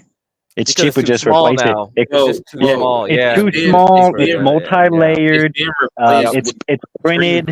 You know, not and then all you know, it's also protected with a layer, and then also it costs more money to have me sit there and solder it for 30 minutes an hour than it is just to send a whole new board. Whole new board's like $30. You know what I mean? Yeah, but the problem is sometimes that you might not know the fix that you need on the board, and you might need to prototype it in real time, and you need somebody who knows how to do it efficiently. And that's where people like me come in, because I'll be the tech, whereas though it's like, all right, we got these boards that came in and there's an anomaly that we're trying to fish because there's an efficiency rate that we're trying to have that's between 0.5 and 1%, right? And okay, can we add this part or this component to the board and test it and have it go in between that rate, and then can we order the boards after that to be able to say, hey, we can add this part into it and be able to justify the cost, because you know for sure that because you already prototyped it that, hey, if we add this resistor on this board, we can redesign this board to add this one component, and then boom. Yeah, product engineering, pretty much. Nah, yeah, it's 100% what it is. We are 100% software, mechanical, and technical engineers as far as like everything we do, because we're creating the software, we're designing the PCBs and technologies. We're mechanically fabricating them into different units. Hey, get cracked. Look up Lockheed Martin's man array. Oh, you want to look that up again? Yeah. I mean, this is what like I don't look know. at just the iPhone, right? Look at how small things are now. Like no one's gonna be soldering in any of oh this my shit. god, that's impossible. Yeah. But no, this is the type of stuff I work on. And they stop using lead too as solder material, so it's a lot harder to they use lead on this type of stuff, right? Because this is called class 1 electronics. Class 1 is like your mouses, they're your cell phones. They're the things that you don't really care if they go up. Class 2 are your laptops and even your TVs are starting to go down to class 1s, but let's think about more complex stuff. But yeah, your laptops, let's say for right now. But class 3 would start to begin in the pacemakers and things like that, right? Yeah, because I know soldering used to be a lot easier when they had they used to have lead solder and it would just melt and flow so easy. And now the shit they have now, like that tin, that shit is, I fucking hate that shit. I don't solder anymore. I don't have to solder anymore, and I'm glad. Yeah, it depends on the ratio, bro. There's a ratio, but there's a good ratio that we use now that flows really well. Whereas though some of the older stuff, it would not flow as good because there was too much lead in it. It was way too heavy. But yeah, I don't know. Yeah, I get what you're saying. Oh, interesting stuff here. Man, I don't even know how many of people in chat even knows what the heck you're talking about. Let's see. Anybody here know what the flow is? Are you talking about like your girlfriend's flow or your? What are you talking about? Go back a picture. Go back a Is that picture. a new form of FGM or what? Go back. Oh, shut up, Stanley. Okay, all right, I'll be here. Yeah. All right, stop right there. Can you zoom in? No, it doesn't look like it. Yeah, let me. All right, so just stop. But that's as much I can. There you go. All right, take your mouse. So these ceramic caps right here that we see, these beige looking things right here, these are capacitors. That's Right. what these are. That little black thing in between this capacitor, that's a diode right there. Okay. Right. I don't see any resistors on this board. And look at this. This is actually a problem. If you look to the left hand side right here, you see these two capacitors connecting and they're off the pad. Yeah. This is actually a problem. This is actually going to short out right here. You see this? Look, we have three capacitors right here. This one small capacitor on the right should be on the pad that's all the way over. Right? There's two pads over here. It should be moved over. And then, yeah, these should be moved down. But yeah, this is bad. But basically what I'm talking about with the solder flow is the silver tinning at the end of these capacitors, right? The ones that are straight have good solder flow, right? That's why they look straight. And these ones over here do not, which is representing there's probably a heavy thermal pad on this side of the board, which means that there's metal in the board because it's a ground, right? So whose product is this board from? Apple. It's an iPhone. It's an iPhone 11. Oh, really? Pro. What Yes, year? Yep. Yeah. I don't know what the iPhone 11. What year is the iPhone 11? Is that a couple? Oh, generations? that's a while ago. Yeah. 2015 or 2017, something like that. Yeah, something like that. So, how many iPhones have failed because of solder? Probably a lot. Probably a lot. iPhone repair has become a whole side hustle, right? So there's probably a reasoning for that. That's one of the you'll see. That's crazy. You'll see like you'll be in this little shit town that's got nothing except for a vape shop and that does iPhone repair. There'll actually be two of them right next door to each other competing. They do iPhone repair, vape shop, and fucking other bullshit. And you'll see that everywhere in every little shit town. It's crazy. That's got to be a good fucking business. So listen, yeah, it is, but yeah, it is, and that's what Blacks was talking. Is Black still on here? Because that's what Blacks was talking about with the Amazon thing, and I need to get with him about that. But listen, that's what I'm saying, right? Because these people are paying screen printer shops in China to do these things for cheap, right? But what happens is you get sometimes shoddy work like this, and this is just probably far few in between. But what Blacks was talking about is Amazon has a whole separate service where they pay you for this type of stuff, so you can repair these things and you can resell them through Amazon, and you're not paying for the product or anything. They're just sending it to you because you're like a refurbisher. You're a refurbisher, yeah. Interesting. So I wonder how you little shit like this. This would be easy for me. I can just look at this and like, oh, okay, we got just bridging going on right here. Like, come on, you don't need to have bridging. You have two components that need to be separate, unless you're stacking them. But if you're stacking them, then that's probably for a prototype deal. You wouldn't be sending that out in mass. So these are just certain things that you just look at it and be like, well,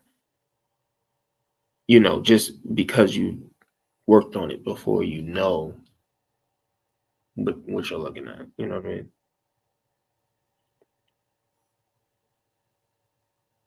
But yeah, I think I've seen there's this dude. I might be able to drop a link. There's this dude on YouTube who does circuit board analysis.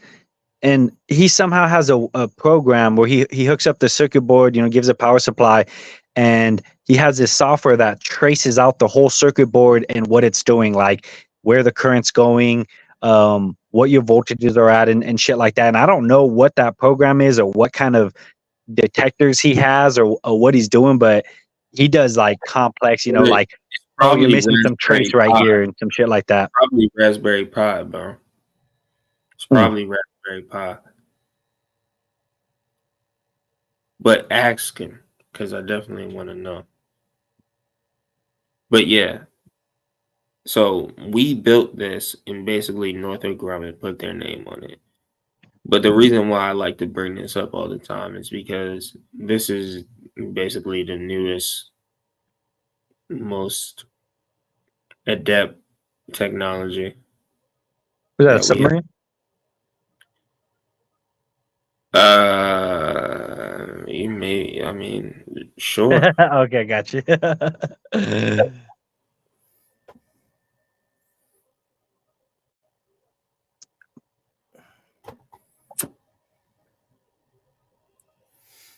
It's an autonomous manta ray. Well, stingray. What do you call those? What do you call those? Stingrays and manta rays? Yeah, same thing. Stingrays, manta ray. Yeah. Yeah, that's pretty cool, man. It's pretty cool. You were, yeah, you know a lot of shit, man. Look at that. Look at how many people know so many things on this channel.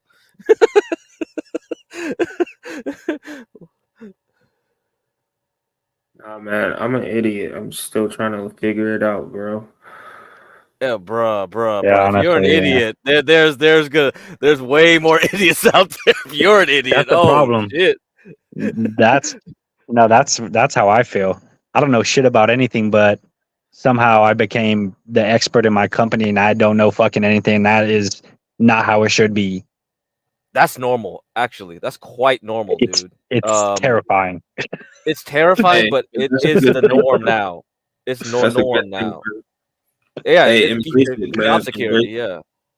Embrace it, bro. Yeah, I guess so. Yeah. Try to figure out how you can leverage it.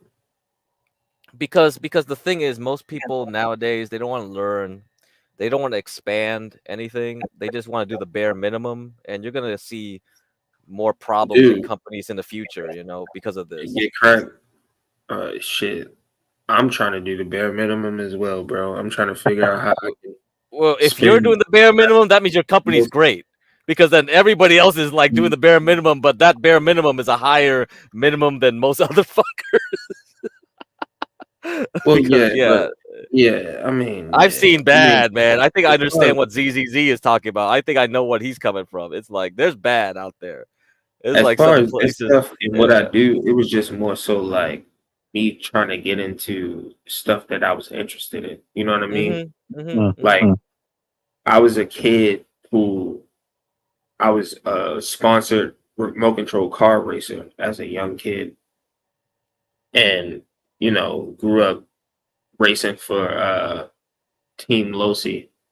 If you look those up, but up and down the East Coast, in some southern states, in the mid, country.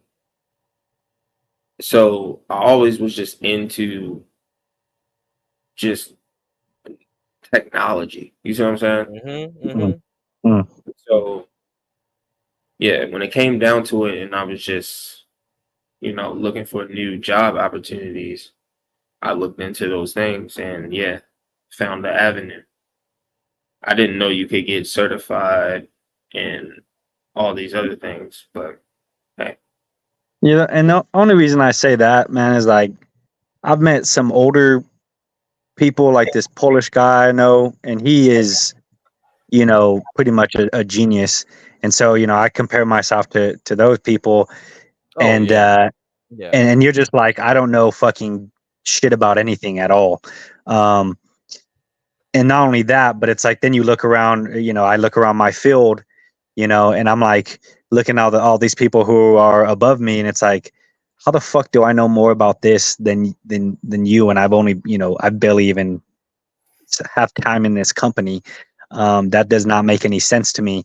It's kind of scary, man. I don't know. It's like you said, it's a good thing, I guess, personally, but it fucking terrifies me as far as where we're gonna be in 20 years as a country. Nah, you're absolutely correct.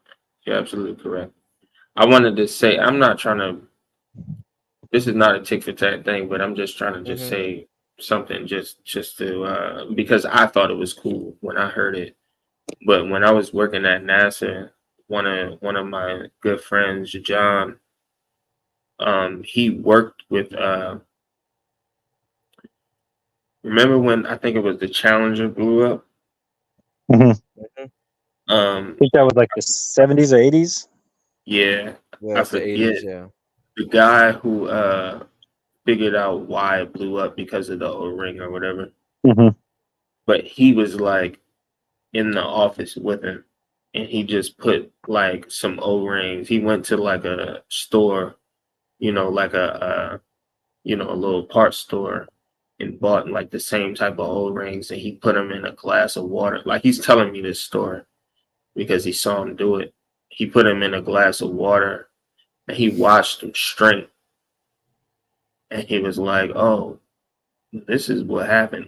like Oh on God. some casual type of shit, bro. And it was like, boom, that's how they figured this thing out.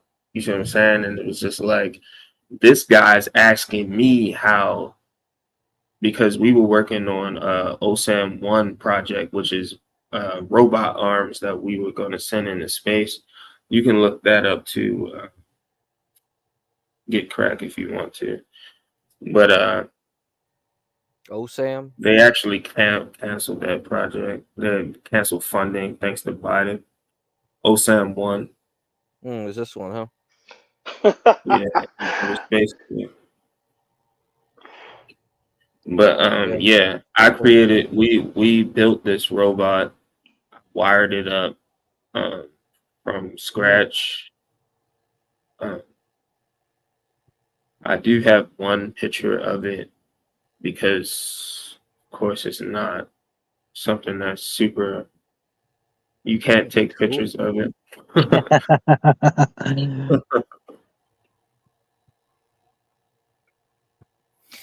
Man. So this is all 3D, but I do have a real picture of it, but I might get something to get cracked. Wait, what does it do? Is it replacing the solar panels? So we built this arm to we have Landsat 9. So you can look that up to get cracked. Landsat 9 is a satellite that we put up in space a while It's a ago. satellite. Okay, got it. Okay. And basically Landsat 9 has been imaging the Earth since Landsat 9 is a part of a lineage of Landsats from 1 to 9. So I think they started in 1970 something, and it's been imaging the Earth over time. So we have very detailed images of the Earth, which is not flat, and we've been watching it over time since these times over multiple satellites. And basically what's going on is with Landsat 9 is that the battery system is going out, right? Because we sent it up a while ago. We have new battery technology. So we want to be able to switch out the batteries in it instead of sending it back to the Australian Ocean where we decommission satellites. What do you think? What's your opinion on like Elon Musk and SpaceX? I think he's doing the Lord's work. Yeah, I think that too. I don't understand that people just fucking hate. I think we need to take a lot of this work outside of the government, man. The government has monopoly stuff. Well, Elon Musk did with the government's help. Right. Just like many companies. Well, that's the thing. Yes. The government should be investing in private companies instead of government companies. Last I checked, SpaceX was a private company. It was never. I just said that. Let me mute. SpaceX is doing the Lord's work. Yeah. Okay. They won government contracts. for the reusable rockets. That's the so thing, not only right? they were funded, but now they're the thing that SpaceX did is that they helped defer the monopoly that is Raytheon, Boeing, Lockheed Martin. Oh yeah, And that's right. the There Big were other Five. private companies before SpaceX. I forgot that part. The Big Five has become a monopoly because if you went back, How do five things become a monopoly? if you went back 30, 40 years ago, there used to be, Lear jets. There used to be a lot more. Let's just say there used to be a lot more private entities that were dealing with trying to figure And out then new they got technology. consolidated into the And Big Five. Yep, know that story.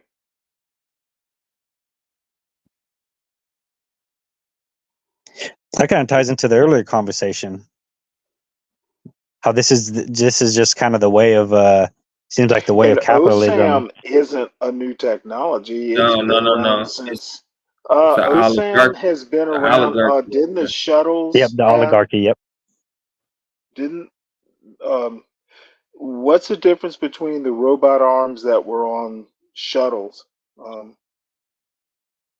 Wasn't that OSAM? No. What were they called? So we have robot arms on what do you call it? The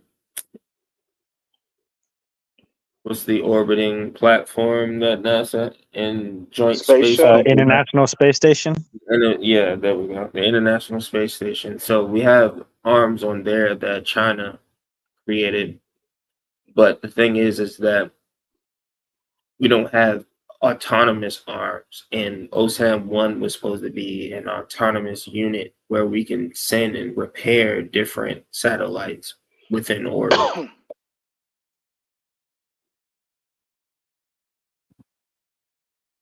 Yeah, I like Elon Musk. I like SpaceX. I like how they're doing the satellite internet. That is fucking awesome. That's great for the world.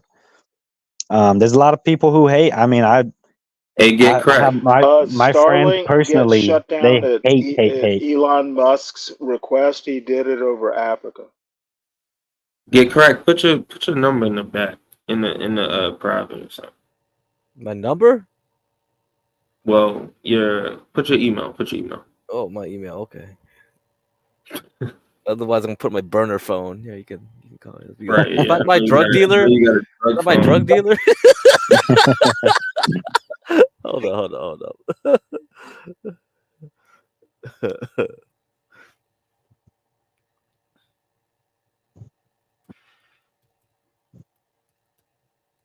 Yeah, and I think him buying Twitter also was a good move for humanity. I think that was a good thing that a lot of people. Which I mean, there is some good criticism against it, but I thought it was great. I think it's been helping expose a lot of stuff. I mean, the Twitter has faster news than anywhere else now. They have the photos of the they have what? Best news. Yep. And it's instant. Like the people who were there at the place with their cell phones, pretty much everyone can be an independent rogue journalist now, can post on Twitter, and you get videos and pictures and sounds in a minute after it happened. I was watching. You can now watch protests live, and so you don't have to get a recap of the narrative of this is what happened. You can just Was watch the what Arab happened Spring live. live before Elon Musk had ownership? Arab Spring? Yeah, you never heard of? I've never seen footage of the Arab Spring live. They No, I've were never seen that. literally live. Oh, I didn't know that. Oh, okay. Interesting. I must have been when did that happen? Like 2005 or some shit? 2008? Oh, it was When was later Arab than Spring? that. Probably around Really? 2008. But my point is, there were live news feeds way before Oh Elon yeah. Musk. I'm not saying he invented it. I'm just saying it's become Well, a my lot more argument is free. it's neutral. He didn't make it better or worse. Gotcha.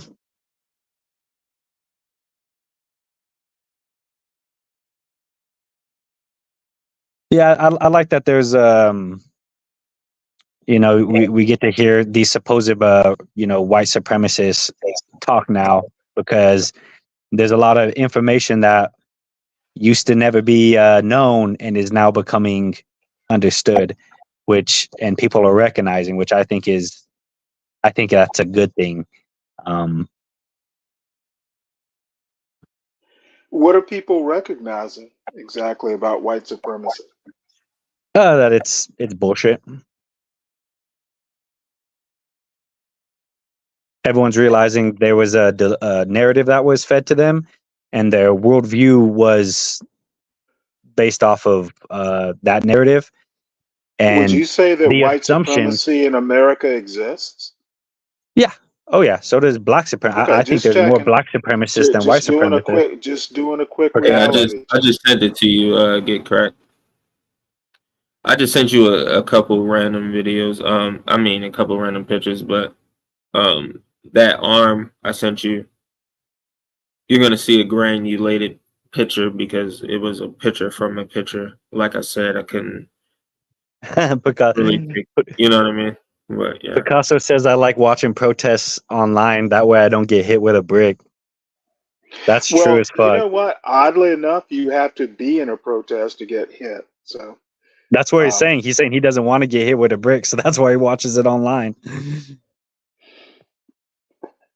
Yeah. Okay. Man, I've been to some protests, and that's another thing that people are starting to see, is the left is much nastier than the right.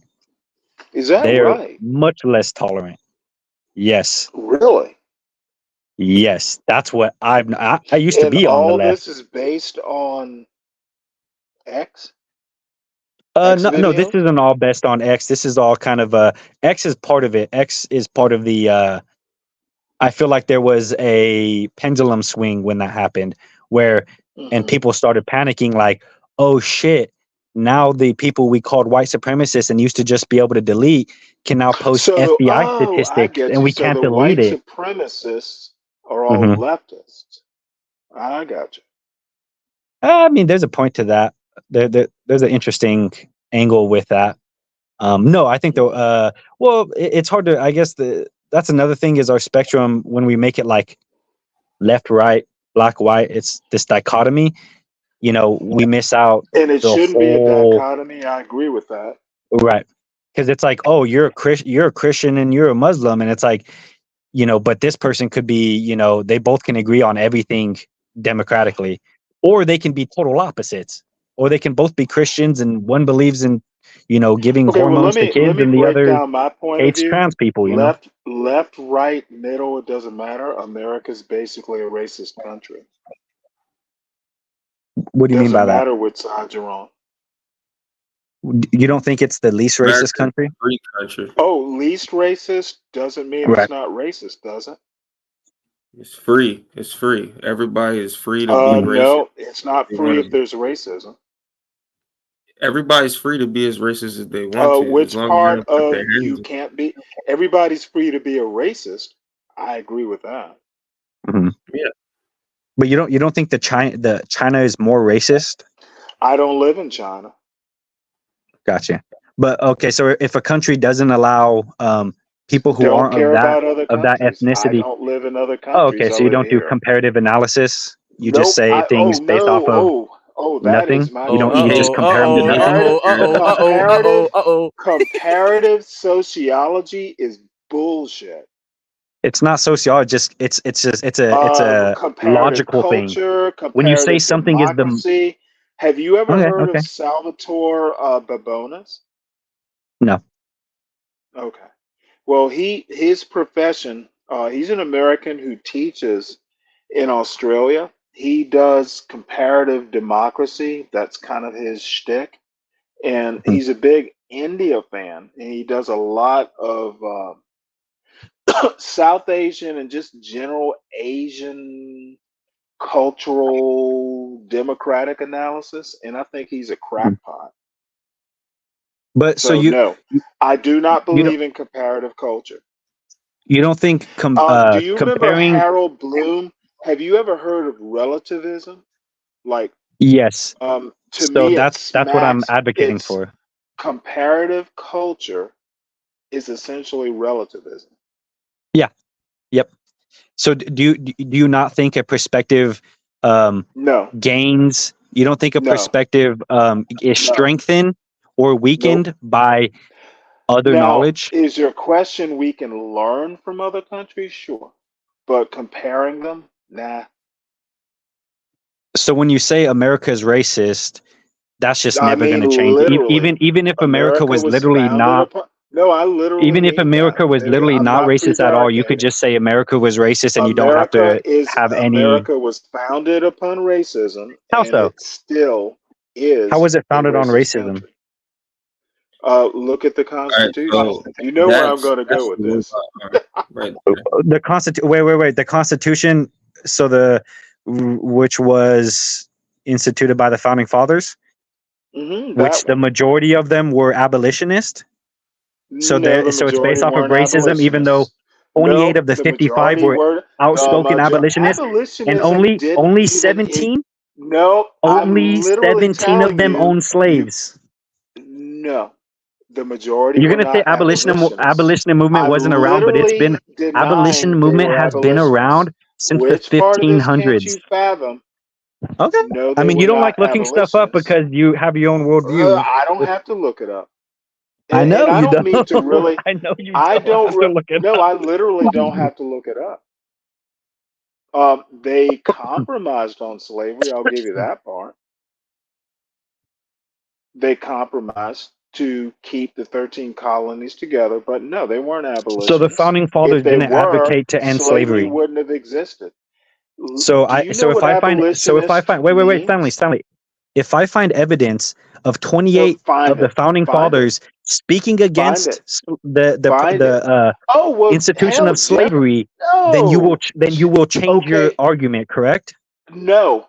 And let me tell you why. Then I got you. Okay, then did Jefferson speak against slavery? Yes.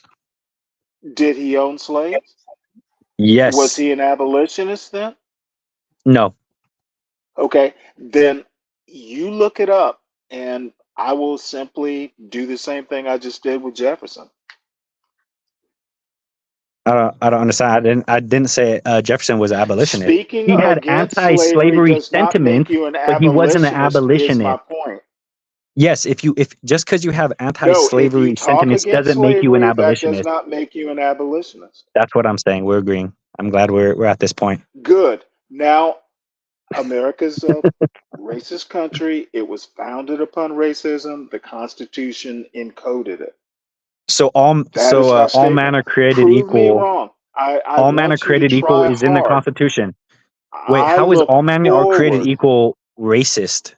Please explain that. That's interesting to me. Slave clause, 3/5 clause, and that's in the Constitution. So what this is I'm right gonna stop here. There. I'm gonna have to stop there. So yes, this is actually pretty cool right here because you can't see the information there, but these are actually early batteries. These are actually early batteries to space at different times. The what now? Repeat that again. These are early batteries that we sent to space. Oh, cool. So they're here being showcased. I just sent those just as an example, and then we got lithium ion. I see that. Yeah, but this is like from the early 90s. This is a module. So a module is a full lithium battery bank. Well, just a full battery bank in general is a module. Even the battery in your car has different cells in it. You know, 1.6 volt cells. So this is in a satellite? currently? Yeah. So How we is were that going to be building. replaced? So it's built into a module. So the way it's attached, it's built to be detached, right? So we just built the arms to try to do it. So that's what we were trying to do on Landsat 9. Landsat 9 is literally the batteries are dying on Landsat 9. That's the reason why we were So trying you to think build actually Landsat 1. detaching that with a new module, basically you're going to have to It make doesn't. new It does not look. technology. You're going to have It to does. make new technology fit with old technology, right? Yeah, I mean, The yeah, for sure. connectors and all that. That's what NASA's all about, No, though. no, Really. no, no, no, no, no. The connectors are going to be, pretty much 1-to-1. But so Stanley, the founding fathers, they're the ones who added the fugitive slave clause. Is that what you're saying? Or because we were talking about the founding fathers and the foundation of America, so you're saying that they're the Okay, ones who. well, when you What say are you founding saying? Because the 13th fathers, Amendment is in well, the hold Constitution on as one well. sec. So what are we I'll saying? make it What is easy your for claim? you. Yeah, I don't make have your to claim. make a claim. It's American history. The Hmm. founding fathers included, and there were overlaps, people who wrote the Declaration of Independence, people who wrote the Constitution. All that group, and especially the Constitution, were founding fathers. So this is one of the motors that I wired for OSAM 1. Wait, I don't. So you're saying the fugitive slave clause was passed? It was added by the founding fathers. Is that what you're saying? Yes, that is what I'm saying. It I is thought the fugitive. literally. Whoa. The Constitution has a fugitive slave clause, and I'll look up the clause and all the details. And there's a 3/5 clause. Do you deny it's not in the U.S. Constitution? No, I don't. I don't deny that. Okay, then you've proven my point. But I'm also gonna prove a point of when was it signed in and when was it ratified? When was it changed? Constitution ratified 1789. Oh, get It cracked. first fit in September of 1787. Easy enough. All you need to do is read a history book.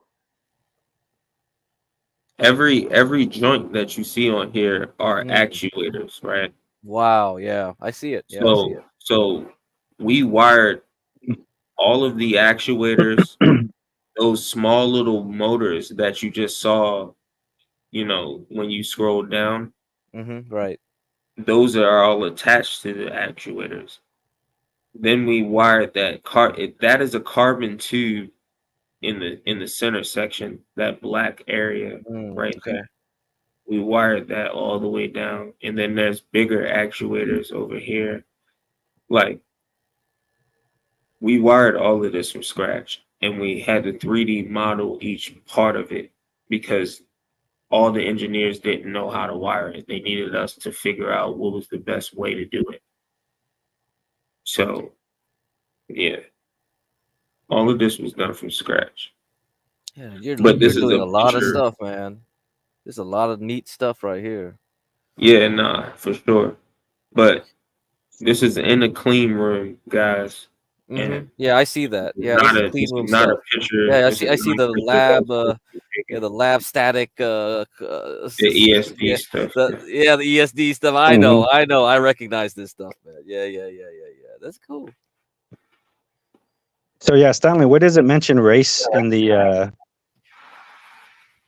Where does it mention race? Oh no, Because you it said does. your claim The is based off of Constitution, racism, right? the Constitution doesn't mention race. It doesn't mention Oh, so it's not racist. African. It doesn't mention slavery either. Oh, okay, interesting. All right. And have you ever read Madison's notes? No. Okay. You do agree that Madison is considered the father of the U.S. Constitution? But get correct. Do you Sure, see? yep. Do you see how this illustration looks versus to how the actual arm looks? Yeah, correct. I noticed. Yeah. It's not. it's not a 1-to-1, right? Yeah, it's Because not a 1-to-1.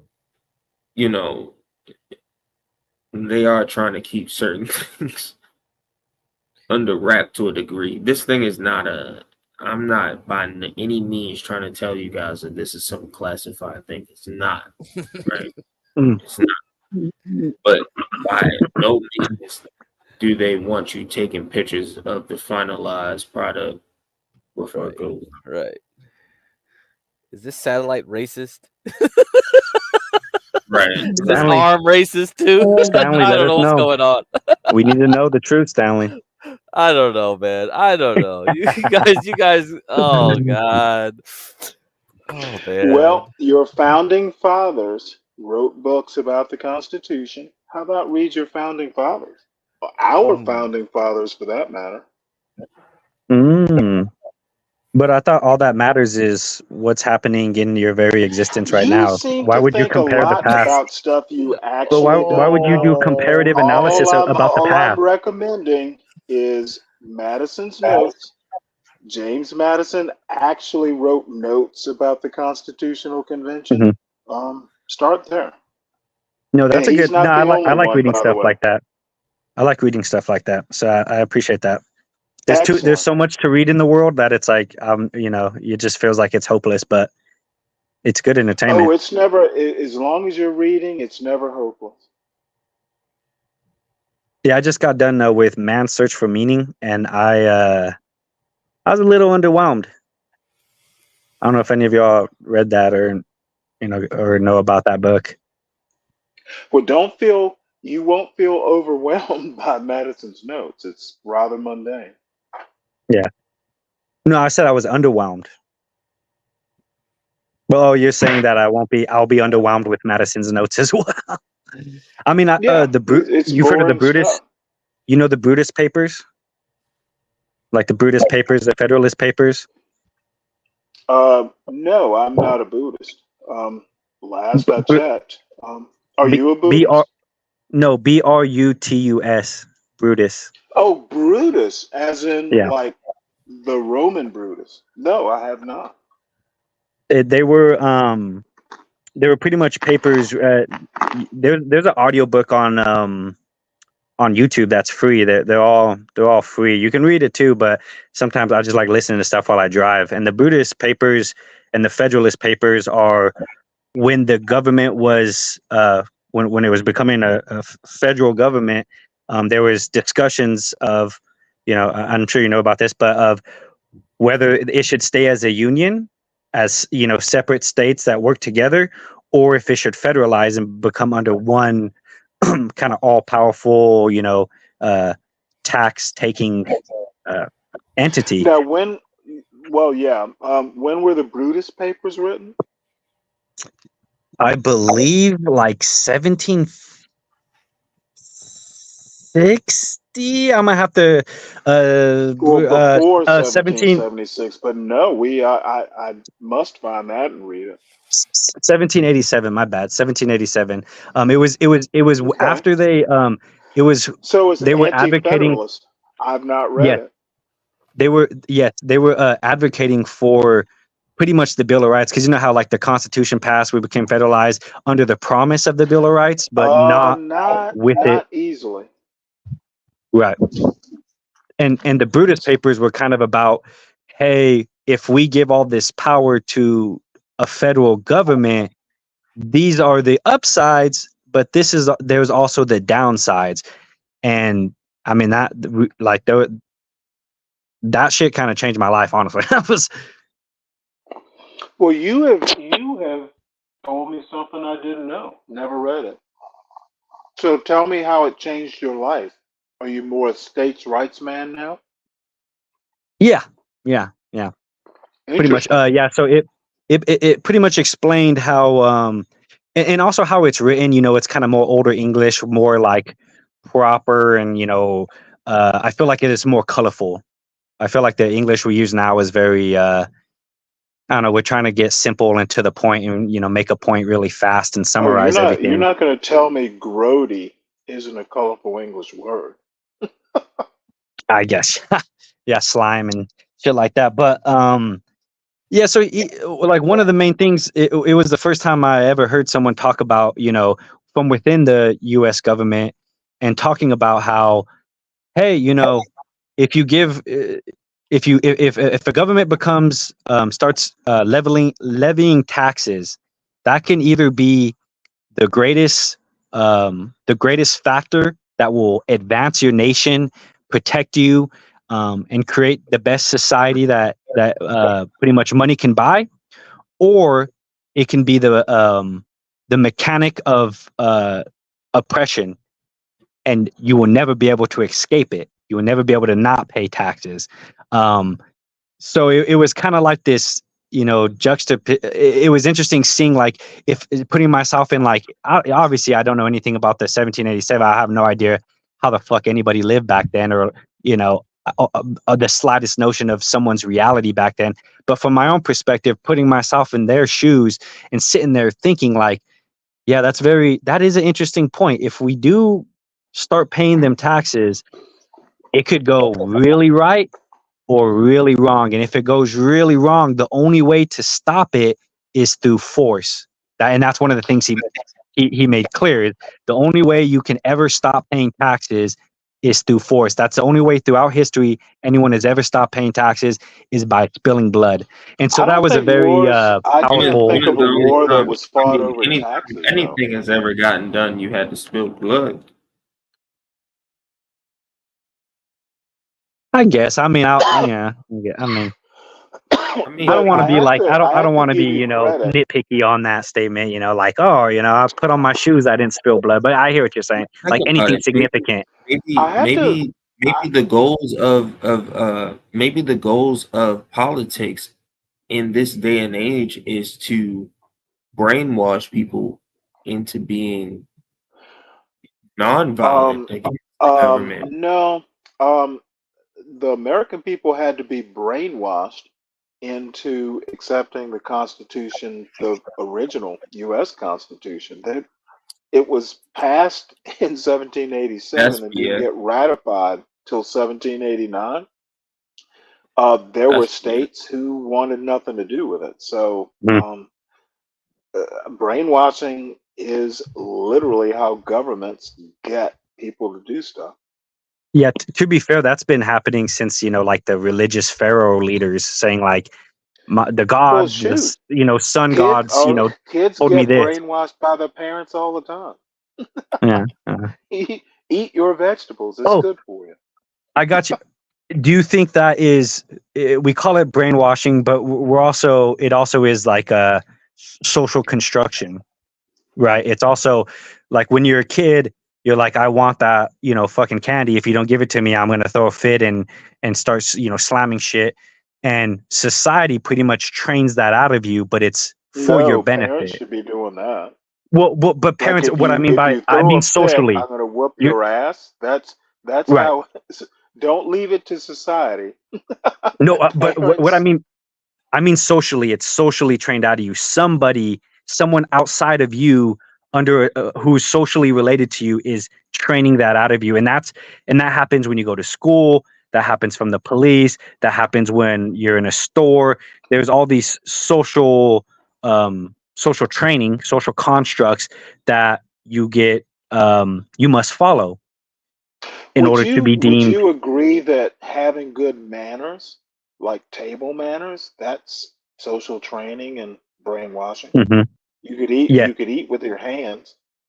Right. I agree, and that's like an interesting point on. Okay, so is it? How can we ever know if those social trainings are beneficial or not?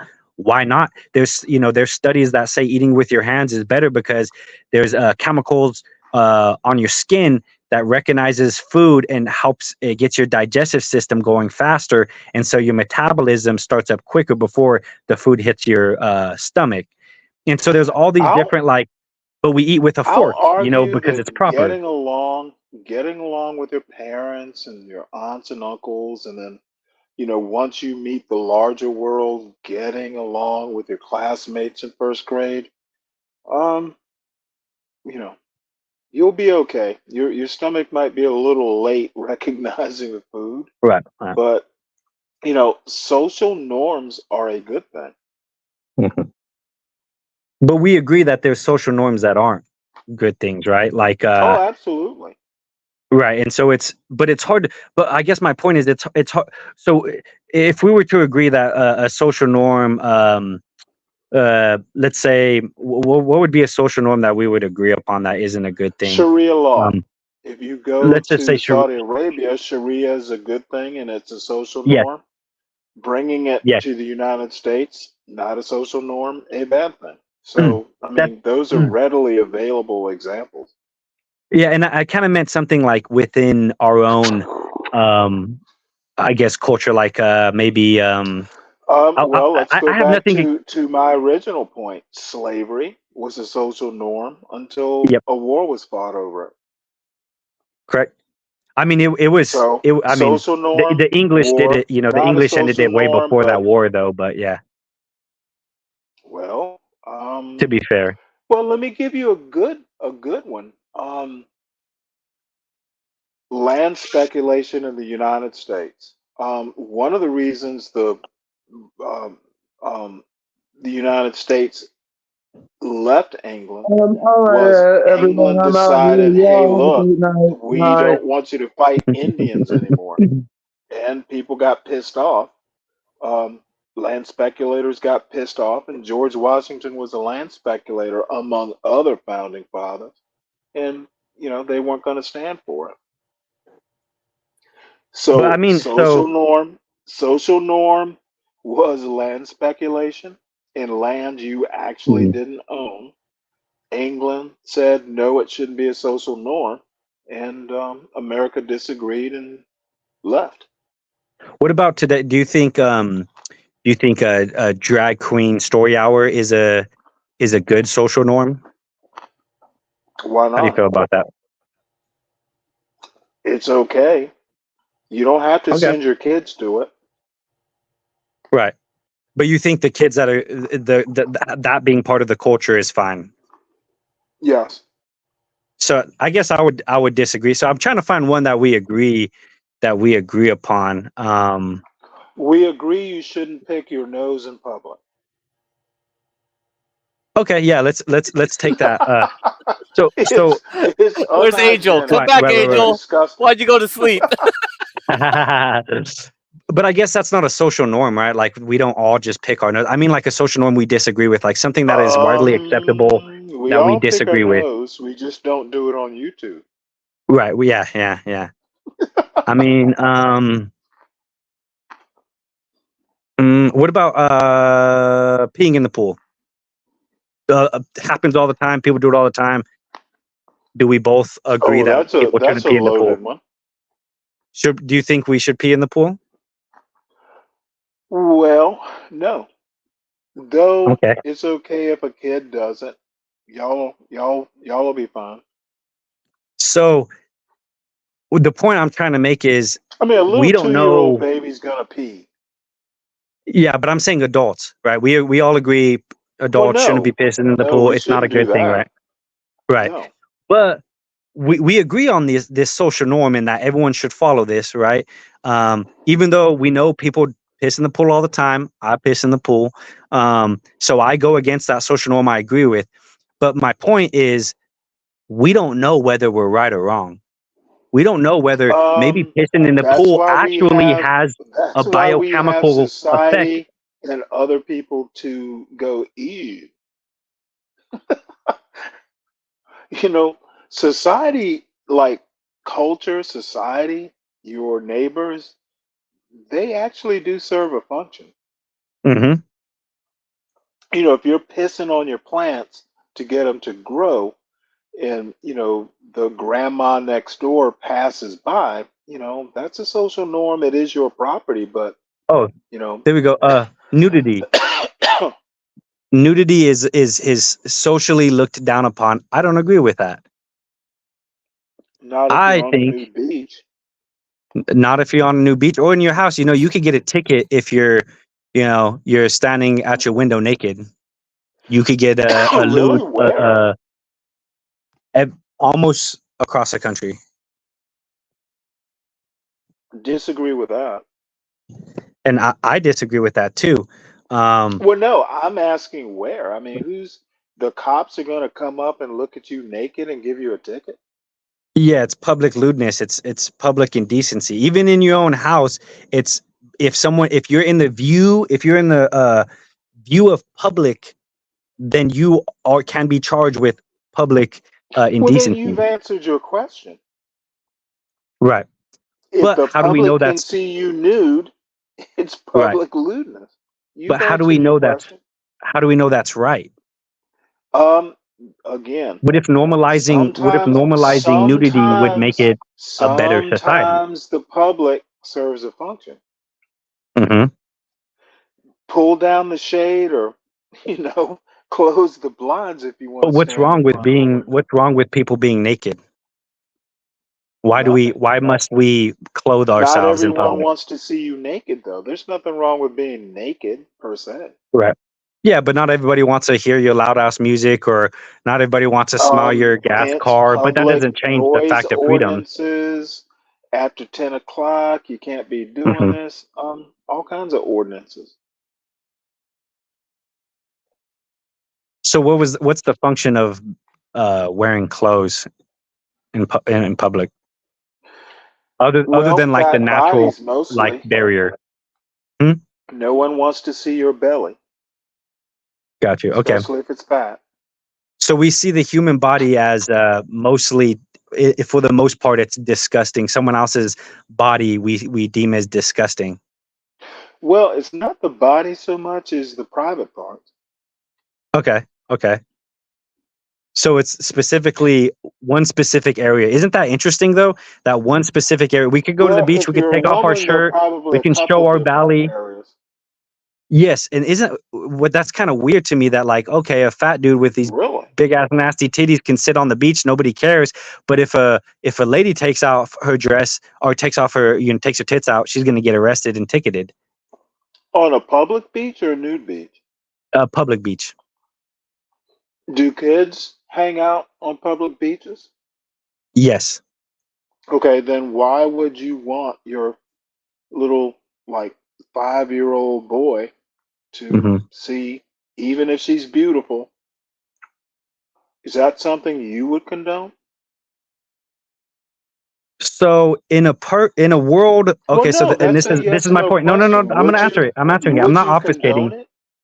No, I'm not obfuscating. There is a world I can see where nudity is normalized, and it's not a sexual thing to see someone's body parts. Like, the story of Adam and Eve. I don't know if you're religious, but they didn't even recognize they were naked until they ate the fruit. So and then they found fig leaves. Funny, we are post Apple, right?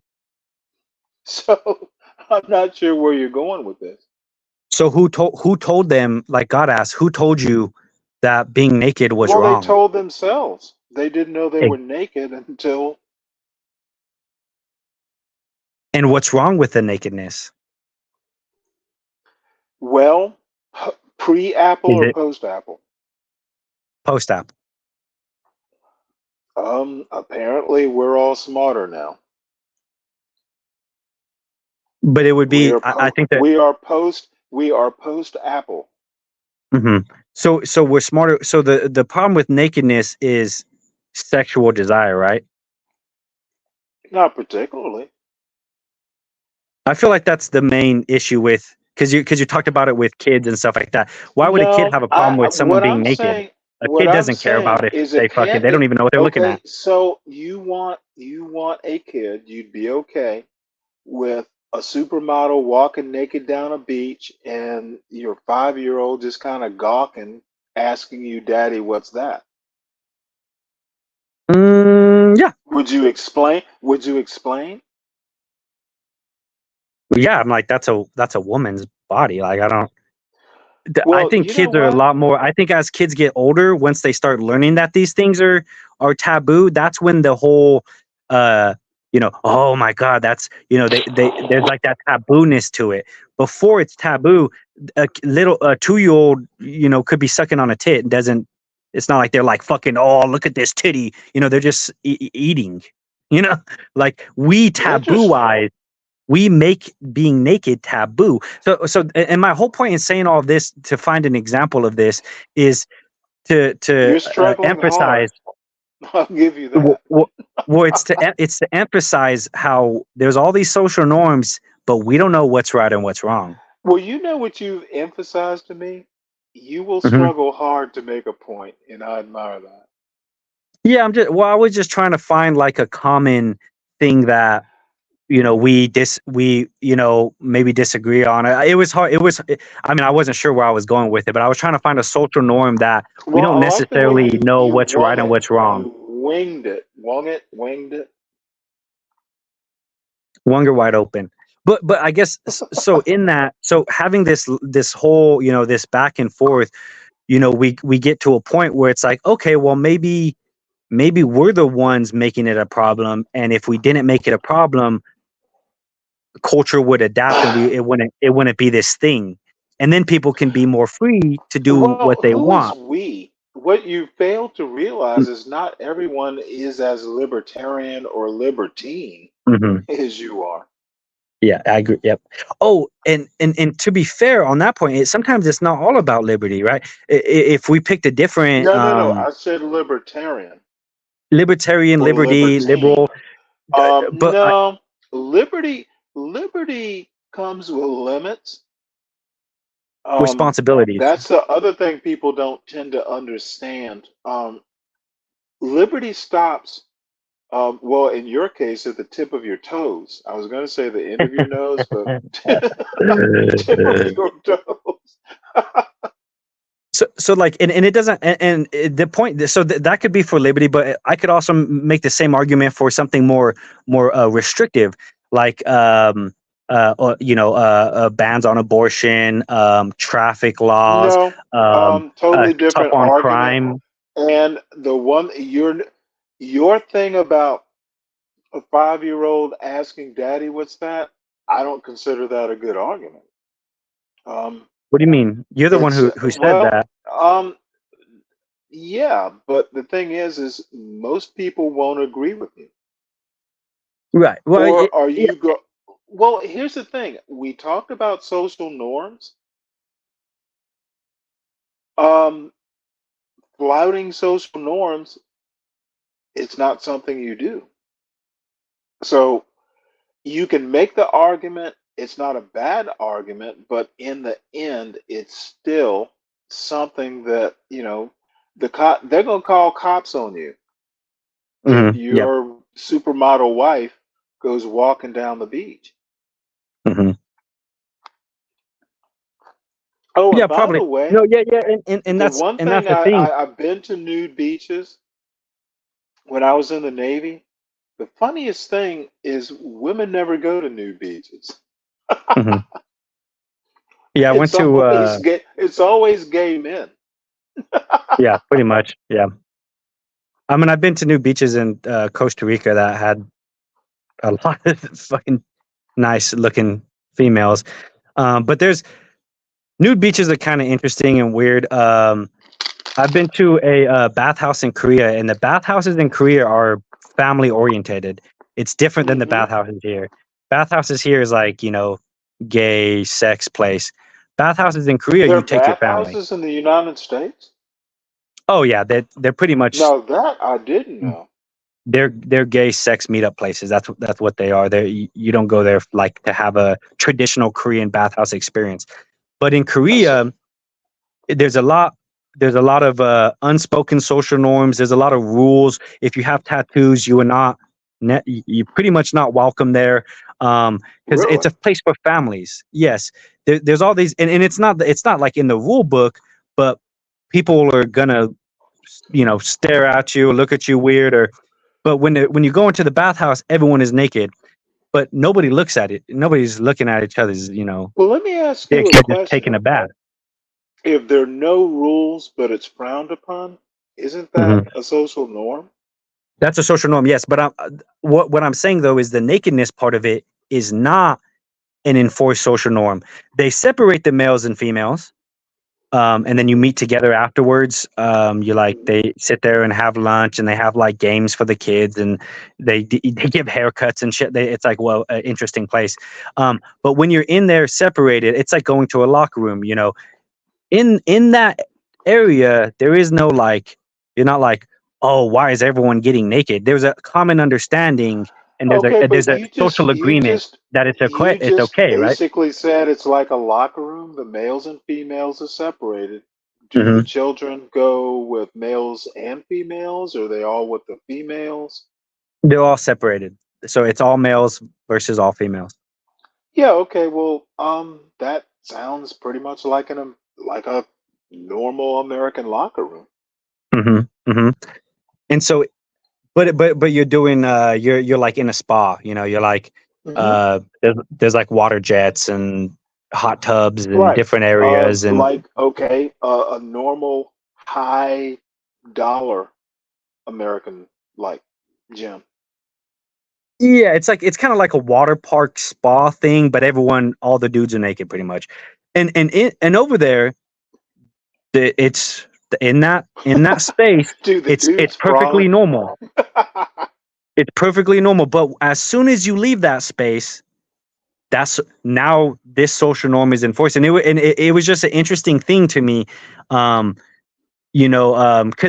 I find that the problem that people have with nakedness seems to be the sexuality around being naked, like seeing someone naked. Well, that's either sexually arouses you, or they're being. Well, that's an American thing, but apparently the Koreans kind of share some of that if they're separating. You know, they're not all hanging out. Yeah, most Asians I feel like do too. It would only be kind of like the tribal or tribal societies that don't really. So I'm struggling to see your point. Well, my point is, Asians think, or Koreans specifically, think it's sexual too. That's why they separate the sexes. Yes, but you wouldn't go into you wouldn't walk around naked in any other. Let's say you go to like what I'm saying is, we have this social norm, but rarely do we talk about the justification behind it. And there should. I mean, why would we talk about it? We know why. Because have you heard the story about the monkey experiment where there's a ladder and then we're not monkeys. It would never. I don't really care about naked monkeys. We eat bananas. We're monkeys, right? We do experiments on monkeys before we do them on ourselves. Like we're pretty close to monkeys. But it's not a real. We're talking primates. We're supposed to be, the upper level of primates. Like family feuds, gang wars, all this stuff. What I'm trying to get with the monkeys, where they go to the ladder, then someone there's a banana on the top of the ladder, but every time someone touches the ladder, they spray all the other monkeys with water. So eventually, the monkeys start getting pissed off and decide if anyone touches the ladder, we're gonna bring them down, make sure they get punished for that. And so they do this, they learn this, and then they pass. Yeah, but then they pass that knowledge down, and the researchers stop doing the water part, and they see, okay, well, these monkeys, they're not going to get that. There's generations of monkeys that don't ever get doused with water, yet they don't go on the ladder. And so it's pretty much I don't even know if it's a real experiment. It's more of like one of those allegories for human psychology, where it's like, let's say like a gang war, where it's like, we don't know why we fucking need to kill these other people over here. There's all this ancient history. All we know is fuck them and we hate them. They get passed down this knowledge. They don't even know why they're acting that way. I would be more impressed if we can train chimpanzees or gorillas to stop throwing feces when they're in captivity. I mean, I think we can. We just have to not keep them in prisons. I can't. Yeah. I don't know. I think they only do that because they're bored. Or that's my analysis of it. I don't like monkeys throw feces at the ladder before they brought it down? I don't know. Do monkeys throw feces in the wild? I think they might, huh? I'm guessing they probably do. They probably do. That's probably a good. But I don't know. I'm not a. I'm not. I have no clue, really. But you see what I'm getting at is we do a lot of things that we never question, and if we can't, if we're just going to follow whatever the society tells us to do, then that's a big But vulnerability. you just described how primates, like the offspring of primates who got sprayed with water so they don't climb the ladder. Did the young monkeys like rebel and like they didn't question either? They just didn't do it. Yes, exactly. That's the whole thing on social norms. You tried to do the comparative sociology, for want of a better term. Some things you don't question, apparently. Even monkeys don't. So you believe that? You believe there's some things you just don't question it. That's just how it is. Yes. We don't know why it is. Yes. That's They're how it called is. social Okay. norms. But not all social norms are like that, because we question a lot of social norms, right? We do? Yeah, constantly. That's what finding an identity is all about, is questioning. Well, that's teenagers. Right, but we do it as adults too. I mean, we're still trying to, yeah. People who are 40 years old speed all the time. They break the social norm knowing they're doing it, but they still do it. Well, that's only because they know they can get away with it. So I'll grant you that one. So, I mean, are you saying breaking the law is a social norm? Well, traffic laws are a social norm. They're not Okay, imposed by they're still a laws. religion or anything. Traffic laws? You just said traffic plus laws means they're laws. Oh yeah, they're laws, but those laws were established by. So traffic lines are social norms. They're not actual barriers in the road. We just agree. Well, they're encoded into statutes. They are laws. But we agree they're not actual barriers, but we agree that they act as barriers. That's a social norm. That's a social construct that we are agreeing to, right? My question to you, well, all laws are all laws are social constructs. Yep. Mm-hmm. Yep. So, I mean, traffic laws are just another social construct. My question to you is, if 40-year-olds break the law all the time, is that a social norm? Is it okay to break the law? Because no, I don't actually think this, but you break one law, shit. Let's see what other laws we can break. That's good. Okay, so I don't want to say speeding because that's a different one, but let's say texting and driving. Everybody looks down upon texting. Everybody doesn't. Yeah, almost everybody I know looks down upon texting and driving. Even people who do it constantly, they don't like when other people do it, and they will say not to do it. We all understand it's a bad thing, yet many, many, many people still do it. So so that's a social construct that we all push the narrative of, but we don't all follow. We've agreed on that, right? Yeah, but even when texting and driving wasn't a law, there was still people that were saying don't do it. Right. Yet people were still doing it. It's right. And now it's a law, and people are still breaking now a law. My question to you is that if you can break that law and speeding law, do you think it's conditioning people to try other laws or test, whether they can break other laws? Oh, you're saying like it's a gateway crime? That's what I'm asking. I'm not saying it is, but I wonder. Yeah, I wouldn't think so.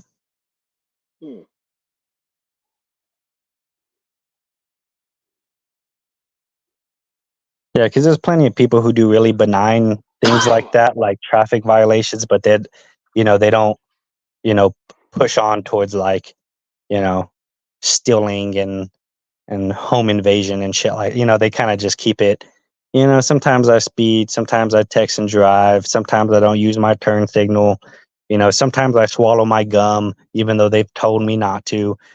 But I don't really, Well, I don't that's think pretty there's a much. law against swallowing your gum. Yeah, but it's a social. It's something that is taught through society Oh not to. no, At I least don't I was think I taught it. don't think swallowing gum is like a social thing. I mean, It's it's just something that was it's taught to just me. something you shouldn't do. Yeah, it was taught to me, and with no explanation of why. They just like don't do it. Well, who's gonna come and go? Did you swallow your gum? Yeah, but that's just a. People. I mean, yeah, yeah, We're now kind of joking about that. It's like, yeah. well, you know, it's okay if you break that social norm if if you have a strong gut. Mhm. It'll pass.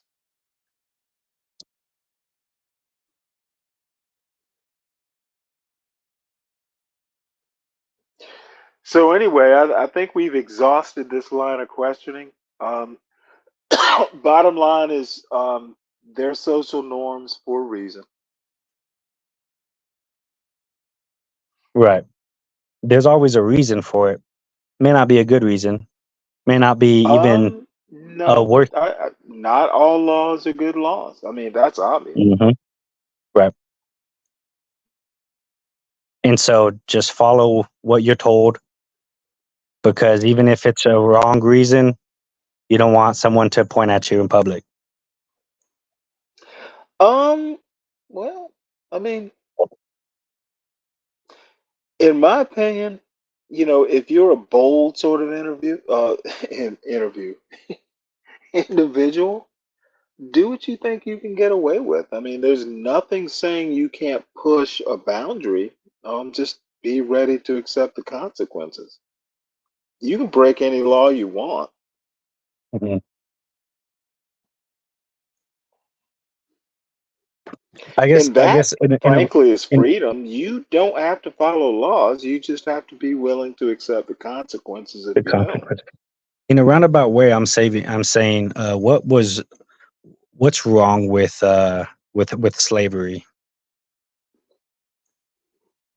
Well, depends on your point of view. As a slave, you might not like it that much.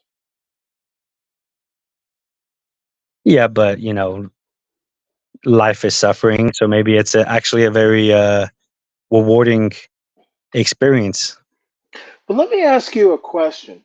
Um, Back in the day, there were literally, up until post Civil War, and I'm sure there have to be exceptions somewhere, probably in black towns, but by and large, um, I would be okay if there were, if there was black representation in the halls of Congress. If a few black senators said, hey, slavery's okay, at least there would be like, well, even black people voted for it. Um, for damn near, you know, what, um, 90 years or so, black people never had a say in whether they should be slaves or not. And I find that problematic.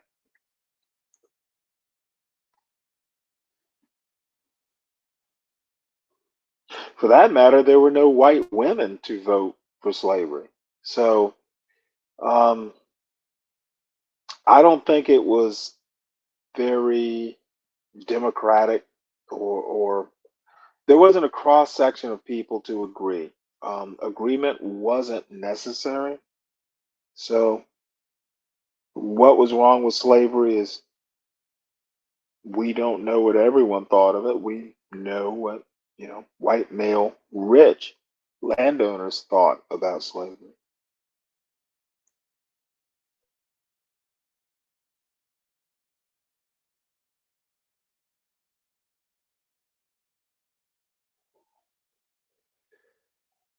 Well, that's done. Get Crack, you still there? Have I put everyone to sleep?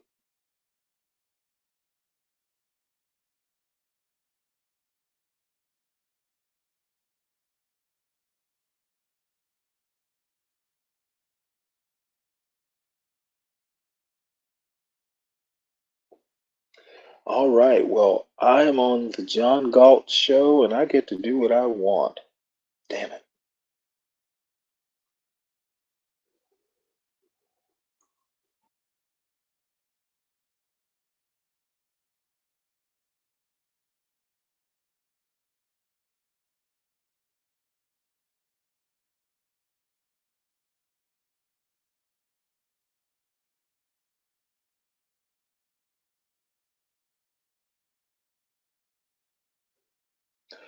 Well, it's late.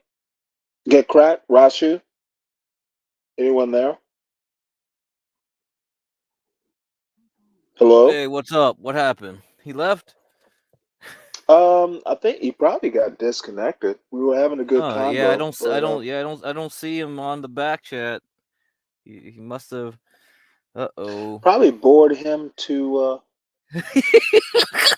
What was going on? You guys were talking about like what social norms and wait a minute. Hold up. Well, we can talk electrical engineering now, except you and Nah. Rashu know more about it. Nah, that's. Though I do have a question.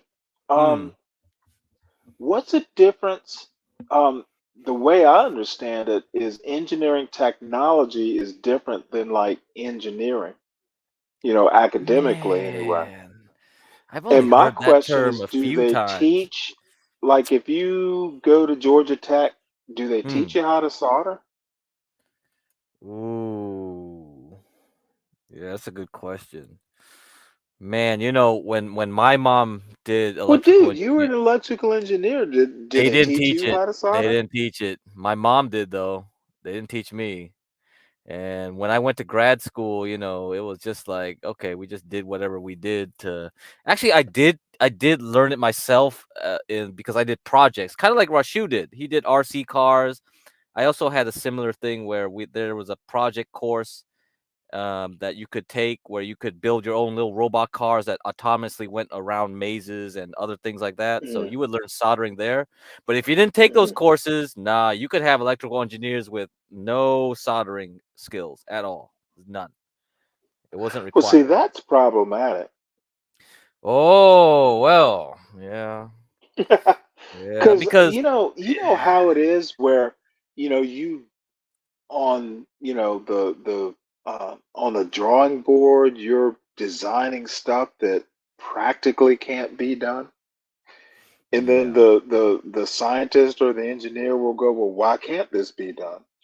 yeah, And yeah, I get you. I get some you. expert goes, well, this is why it can't be done. That's Rashu. That's Rashu right there. He's Well, gonna say like, "Hey, can this be done? I gotta figure it out." Yeah, I gotta figure it out. Yeah, I think yeah. that's the Now I problem. had a And friend, a guy who graduated high school a year ahead of me, and he wound up getting a mechanical engineering degree. Black dude, by the way. Mm-hmm. Um, he did a 5-year program because he did like there was a work study thing Georgia Tech used to do, probably still does. So he got like practical work experience, I and see. Mm-hmm. he was hired right out of college. That's So good. so That's I'm pretty much like an thinking, internship. Yeah, oh well, in a yeah. I way. mean, In a way, basically, it yeah. was an internship, but it Mm-hmm. was like one of these deals where the 5-year plan is literally the plan because you Oh, that's not spend like bad. a semester working for some company. That sounds So, like a good it was program. supposed to, oh yeah. I think a lot of schools should do that, which they don't. I I'm never heard of surprised they this. don't. This is news to me because like most places like they just do these projects like I told you. It's Hmm. like on you. You have to do it. And sometimes I did work with some mechanical engineers and stuff like that in another project. I didn't need to Hmm. go like join their little group to do their robots, but they actually did interface with some industry people and presented their work and this and that, which it's not as comprehensive as like what you're describing this 5-year program to be at least, but that at least was better. So a lot of people, yeah, they come out, they don't have any practical skills, man. So they Well, just I thought they get about. I haven't really followed up because I kind of would rather my son do something like that. He should Um, definitely. as a matter of fact, I think this dude's first job was going to work for Firestone, a tire company. Oh yeah, I see, I see, I see. Yeah, So, I yeah, mean, yeah. he had practical experience and, Firestone liked him. And they're like, hey, so I can't believe engineers are supposed to be practical people. Man, the way they teach now, it's so because I think the researchers have taken over too much of the way the curriculum goes, and that's why I was warning you, because I think too many people just come straight out of school, go right into being a professor, and it's like, Oh, bruh, yeah, yeah, yeah. oh, bruh. And the lucky thing about me was when I went to master's and my PhD is like I had real projects to work on and things like that with Mhm. companies, and so I learned that way. And when I went to work, it was easy for me. I was like, I know this Uh-huh. shit. I already know this shit. But I could tell right Mhm. away that this is not normal. Most people come into a company, they gotta get trained up. They don't know anything from school. And just like, yeah, I know this stuff. Yeah, I and know this stuff. you know what? That's a thing. I mean, even if you like graduate from MIT, Yeah. with a with a mechanical engineering degree, you're still going to have to be trained. Yep. Because companies want, you know, they want things done their way, and not every Yes. company designs the same product. Yes. Yep. So, That's right. That's right. Yeah. Most of it's just theory, man. And these a lot of these guys and yeah, and the theory's all good, but it's funny. Um, it's funny. A lot of the theory they teach is not particularly practical. yeah. It's like, yeah, I know what they taught you in school. I'm going to take your textbook and, throw it away. Yeah, yeah, yeah. It's really like that. And many of these professors are there so long that they're really out of date. Very out of date, Hmm. actually. Oh, Yeah. They'll yeah, they'll yeah. they'll start teaching you stuff. You're like, I think we've gone past these things already, and yeah, it's tough, man. Teaching things now is tough because our level of technology is so high. You see what Rashu's doing, it's like none of that stuff will be taught in school.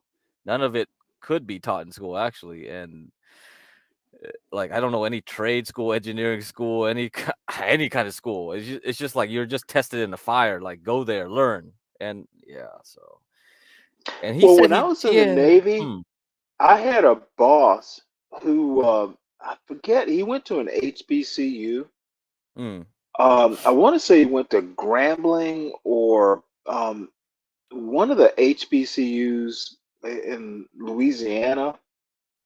And when I looked at Savannah State, when I was, you know, a senior in high Mhm. school, and because I thought about chemical engineering, and Mhm. Mhm.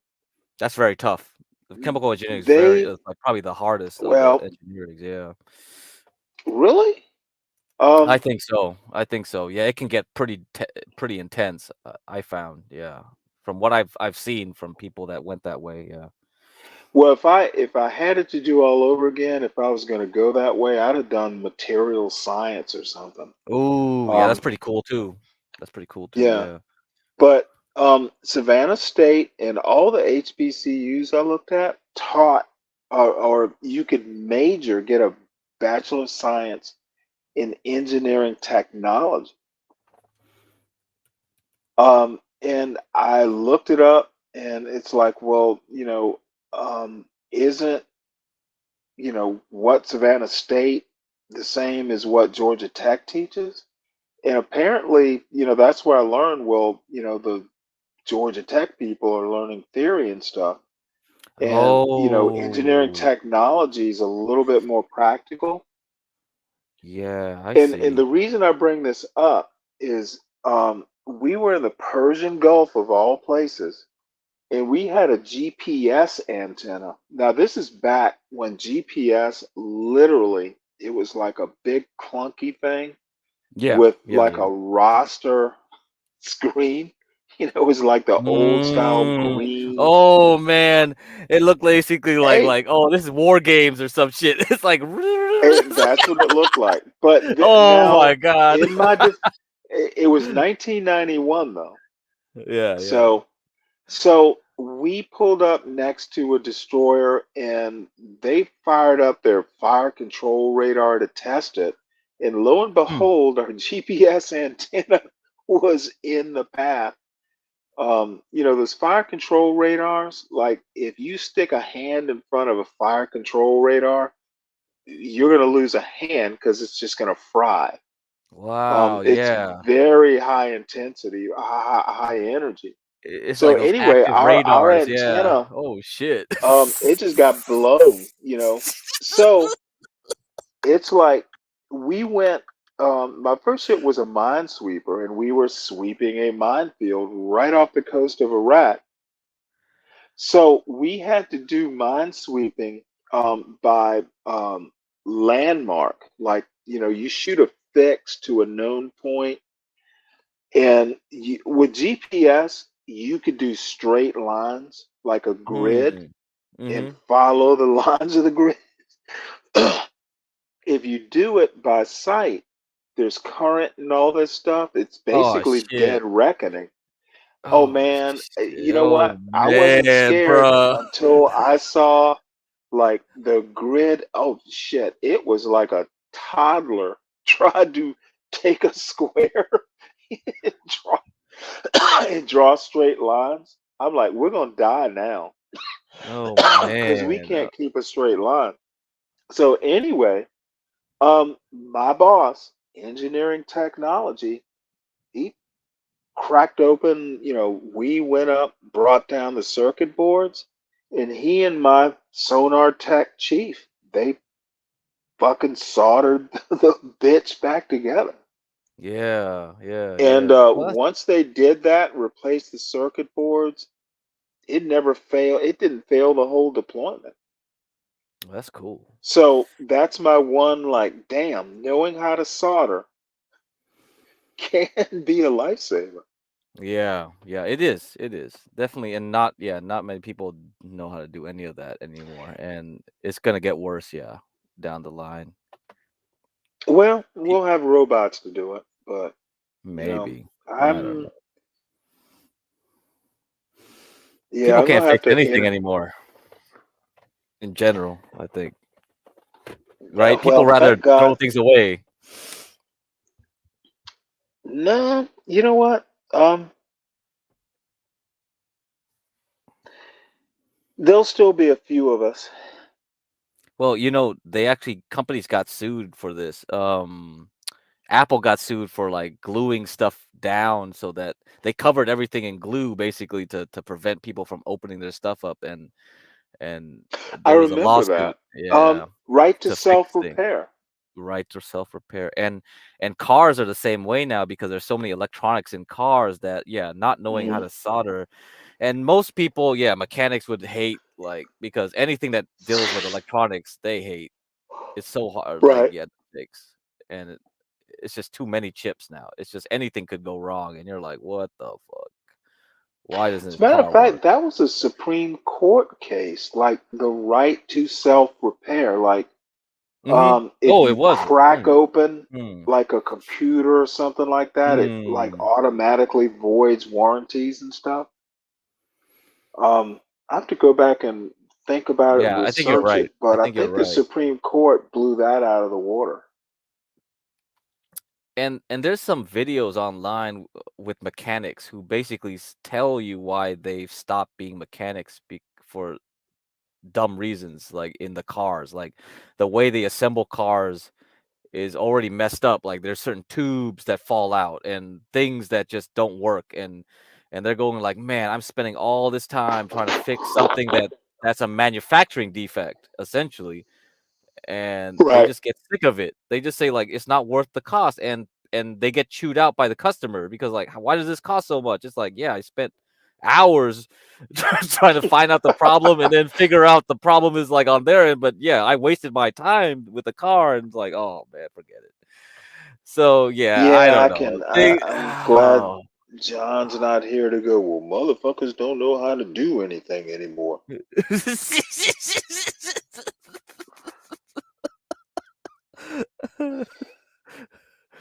Oh man, it's a mess out here, man. When things just get so these systems are getting so complex, dude.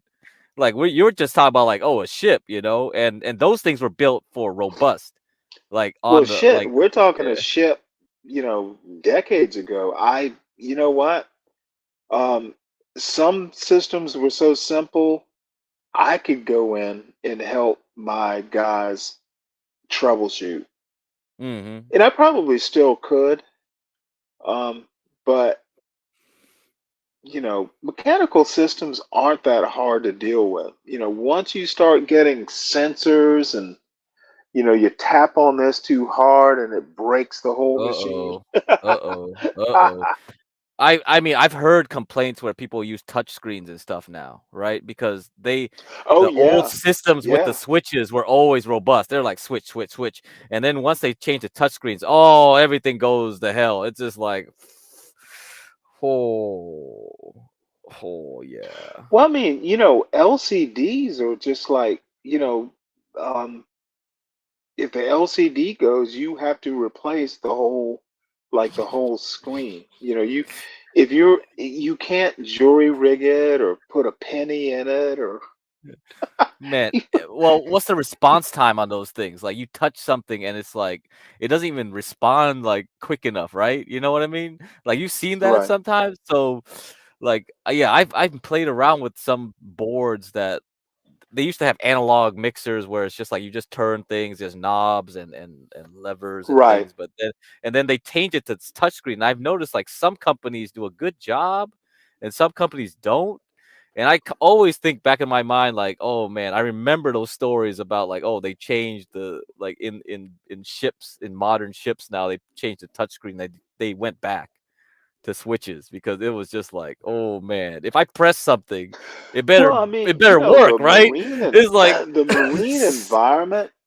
The thing about ships is there's always vibrations.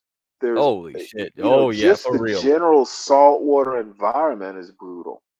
But if you're underway, and even if you're at the pier, there is always some sort of vibration, Mm-hmm. Mm-hmm. and Mm-hmm.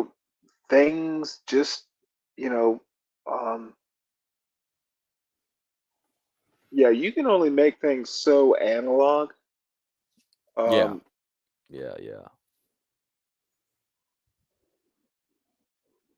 I'm thinking back, the phone before this one, and I got to get a new phone soon, because this one's slowing down. But, I replaced, I had a Galaxy S5, and I remember when I bought it, Ooh. one day I was in a 7-Eleven and put it down on the counter to pay for something, and the clerk was like, "Ooh, that's an S5?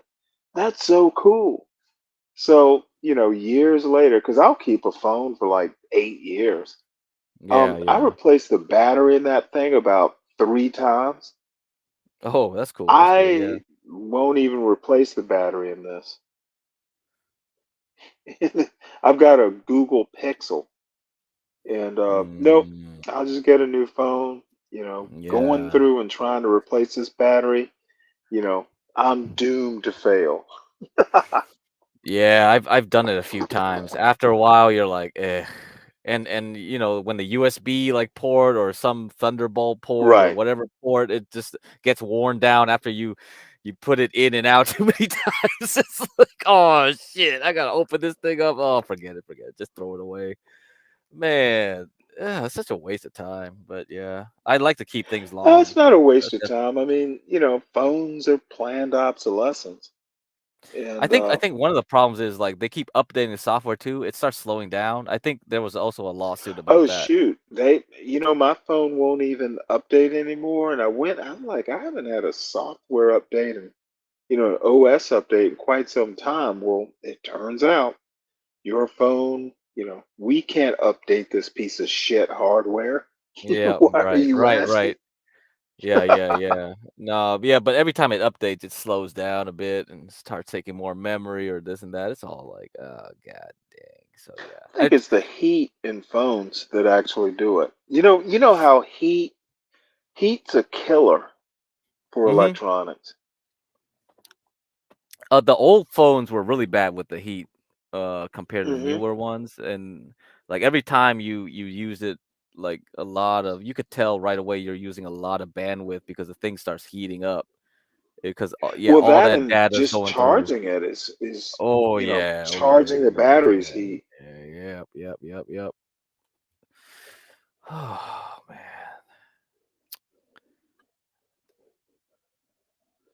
Well, And guess we won't. I was hoping for little Ava to come back so I could charm her no, away from Rashu. she was on the other stream for a little bit, and then I saw her and Ben chatting in the chat. She's like, "I'm Damn. just trying to sleep to this boring stream here." And then Ben was trying to flirt with it. He's still trying to flirt with her. Wait, It's Ben? just like, yeah, dude. Oh my. Oh, I'll show you. This is ridiculous. Well, tell Ben she's mine. Oh man. Oh my God. Well, This you is know what? such The a. sad part is she'll laugh that hard too. Oh man, she was saying she's trying to do some steroids or something, or she goes to the gym or something. What the heck is she doing? She's doing She's doing Botox and what? steroid? Yeah. Yeah, she was saying in chat she's doing some kind of steroids, or at least some kind of hormone Wait, or hold it. something. Well, she said she.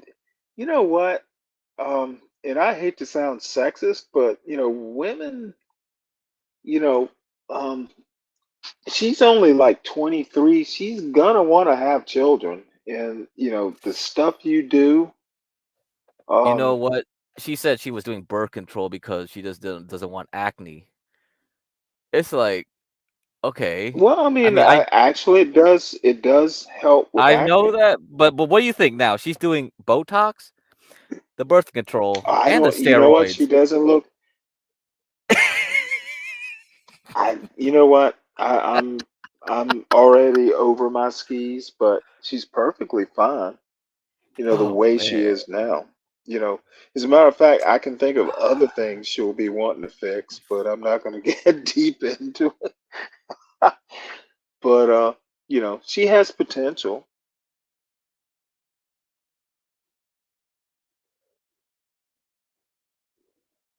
So Oh, did you see Jeremy come up here earlier on, or you weren't around the internet the whole day? I don't think I was. Yeah. So Jeremy is a guy that supposedly tried No, to. that's Cam, isn't it? No, I'm talking about this other dude named Jeremy. He's part of the Thorpe sphere. He tried to grape Grace some time ago, probably before my time. But that's it. Yeah, we were Oh going wait, over. the dark-haired dude with the mustache? I don't think he has a mustache. Does he? No. Let Wait, me he pull him up tried to too. do what? Where Hold on, was hold on. Ben? Oh, where was Ben? Ben was just on the phone with Grace, telling her what to do. Like, he wasn't there at that time, so she was in the West Coast by herself. So she was in multiple states: California, Washington, maybe Arizona. So she was all here Wait, by was she herself. driving? You know what? I don't need to know this too well, because Yeah, I think she just took a I mean, I plane, went to actually think somebody's Grace place. is cute. If I were her age, I'd try and rescue her, but alas, A lot of people have tried. Trust me, a lot of no, people are. I mean, I know my limitations. Because the first time I get called the N word by the likes of Ben, Oh. she's so. Well, yeah, Ben. Yeah, you got to deal with Ben. That's the problem. Yeah. Well, no, I'm like, you're giving white supremacy a bad name. Oh!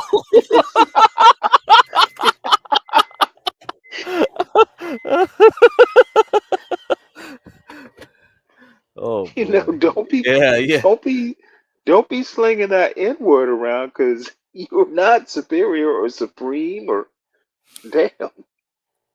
Yeah, it's quite a show, isn't it? I'll show you the video right here. Let's All right. let me first Fermentation. present. That's interesting. Yeah, this is the museum, the Egyptian museum from the Rosicrucians Oh, in San Jose. So it's a nice museum if you don't know any if you can't get to Egypt anyway. well, don't So worry. The museum's cleaner. oh yeah, for real, for real. They actually had a moving exhibit of Tutankhamun's stuff going around the nation at one point. Oh, I remember, but that's been going on for like 30 years or 40. Yeah, did they ever stop by Georgia? I wonder. You know what? These are I wouldn't go if they did. oh really? I'm It's a, not, it's I'm not that much into Egyptology. man, I was so into Egypt as a kid. I loved Egypt, No. man. I love the aesthetic, like Egypt, the Mayans. I like that two-dimensional. Like I just like that. I don't know. I just like the art style. I just really like that. Yeah. Well, I'm gonna be honest with you. I liked pretty much everywhere, including Saudi Arabia. Egypt, they pissed me off because I've been through the Suez about 3 times. Oh, what happened here? Oh boy, this is some evergreen story. You got some story of like where somebody No, was like, these guys, I mean, one of the conditions, now, granted, this is like 30 years ago. This is a USMF Navy ship, mm-hmm. and they are putting conditions on a USMF Navy ship. It's like, dude, you'll be lucky if we just don't fucking like send a tomahawk or two your way. It's like, you know what? But no, to cross it, in addition to like it's millions of dollars per ship. Right. You have to like let vendors aboard, like these little trinket salesmen. Are you serious? They did that to you? Yes. Oh my god. Where's Cam? Cam should Like come up on the here. fantail, and so basically, and the pilot, the guy who's, every Yes. ship, has a pilot. Right. So the Egyptian pilot, we had to like give him like the captain's quarters so he could pray. No, you know what? No, I'm dead serious. Oh man. Now, let me re-emphasize. This is a U.S. Navy destroyer with like 32 tomahawks. We can pretty much destroy Cairo. Yeah, you could have These flattened that whole place down. These motherfuckers are demanding we let like, some like fake gold salesman come on board. See, And I don't mind the pilot praying. I don't have a problem with that. But motherfucker, you know what? You're not gonna stop in the middle of the Suez so you can, you know what? And Egypt was not my favorite place. And then have I've you been been to Hurghada. Ooh. You know what? I wouldn't even go see the pyramids. I could have gone, and I'm like, Man, motherfucker, I'm gonna go to the Pirates Cove and drink gin and tonics because I like the bartender, and I'm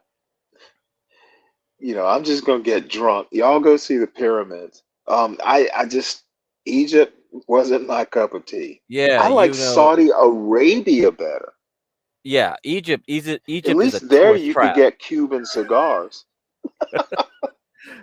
Well, Egypt is a big tourist trap, man. So if you ever been there, it's like, wow. You what you described just from your little description, just encountering them on the ship is like just a small taste No, of what I've it's been like. to Hurghada. I've been to like that port on the Red Sea. I don't know how big that Where a place lot is. of How big is it? it's Is it not a very lot of? big, Yeah, it's not. So you but it's don't got really a know the nice harbor. It's got a nice. It's got a go to fairly Cairo, man. deep You're anchorage. gonna see the full strength of Egypt right there. That's just a hellhole. Oh, I have Cairo. to tell you another story. Mm. So we anchor in Hurghada. So I'm like command duty officer. And at the time, I was assistant command duty officer because, they're like, oh, we're going to let you be command duty officer, but, you got to be in training. So they call me to the quarterdeck, and this little Egyptian lieutenant comes up. This dude literally says, I want to talk to your captain. And I did a double take, like, what? You want to talk to the captain? Fuck. I have to knock on the door to talk to the captain. Who the fuck are you? So you know what I did? Being the asshole I am, I told him, no, it's not gonna happen. So dude was like, no. He was like, no, I insist. And you know what I told him? No. The captain is busy. Leave a message. Well, of course it's gonna work against the asshole. So, I didn't think anything of it. So, we're eating lunch and a radio message comes over like no one can take liberty in Hurghada, Egypt. Oh man. So Oh the man. captain's like, what the fuck? Why can't we take liberty?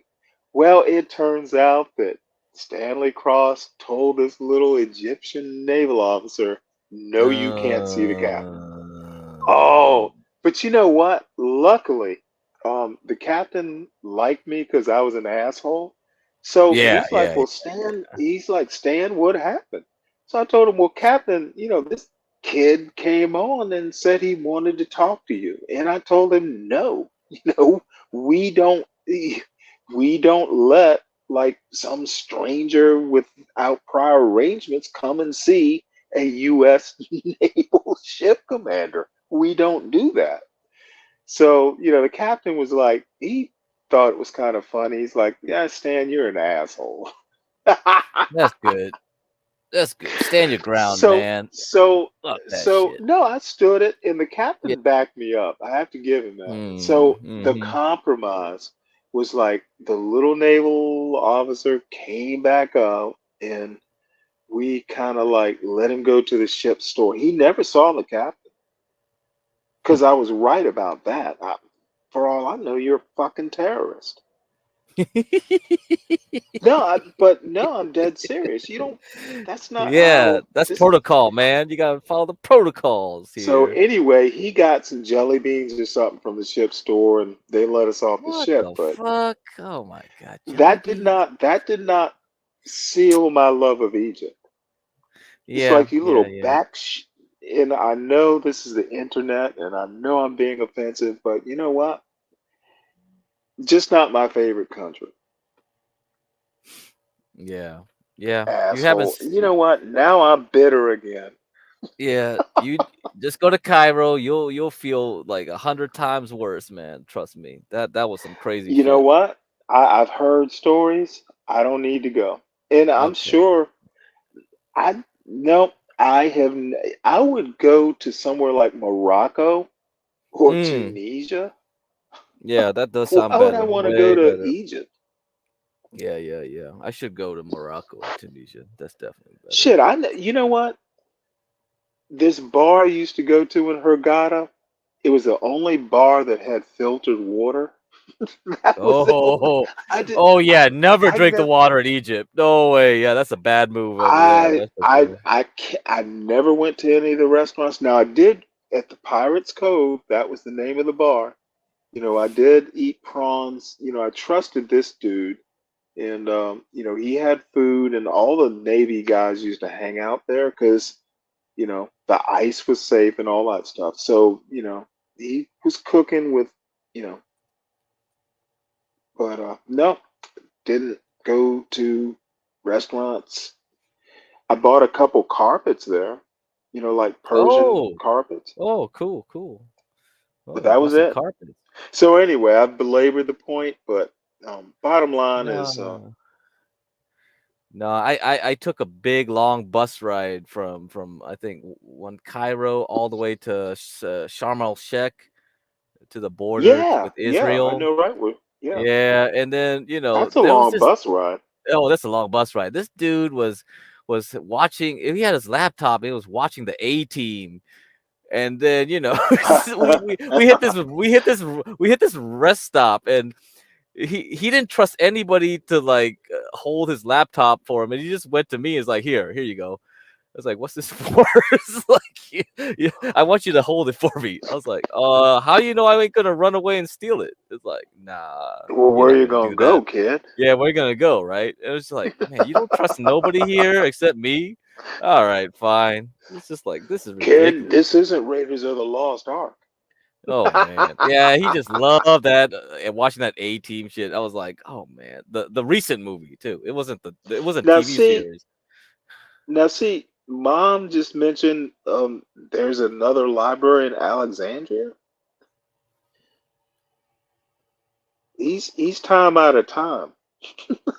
Oh, you talking about the time machine? Yeah, I told him there's no Ptolemies left. What are you guys? What you looking for? It's all in the ocean, buddy. Oh, you want the lighthouse too? It got sunk too with the mirrors of Archimedes and shit. That's like the whole thing's gone. What are you talking about, guys? Come on.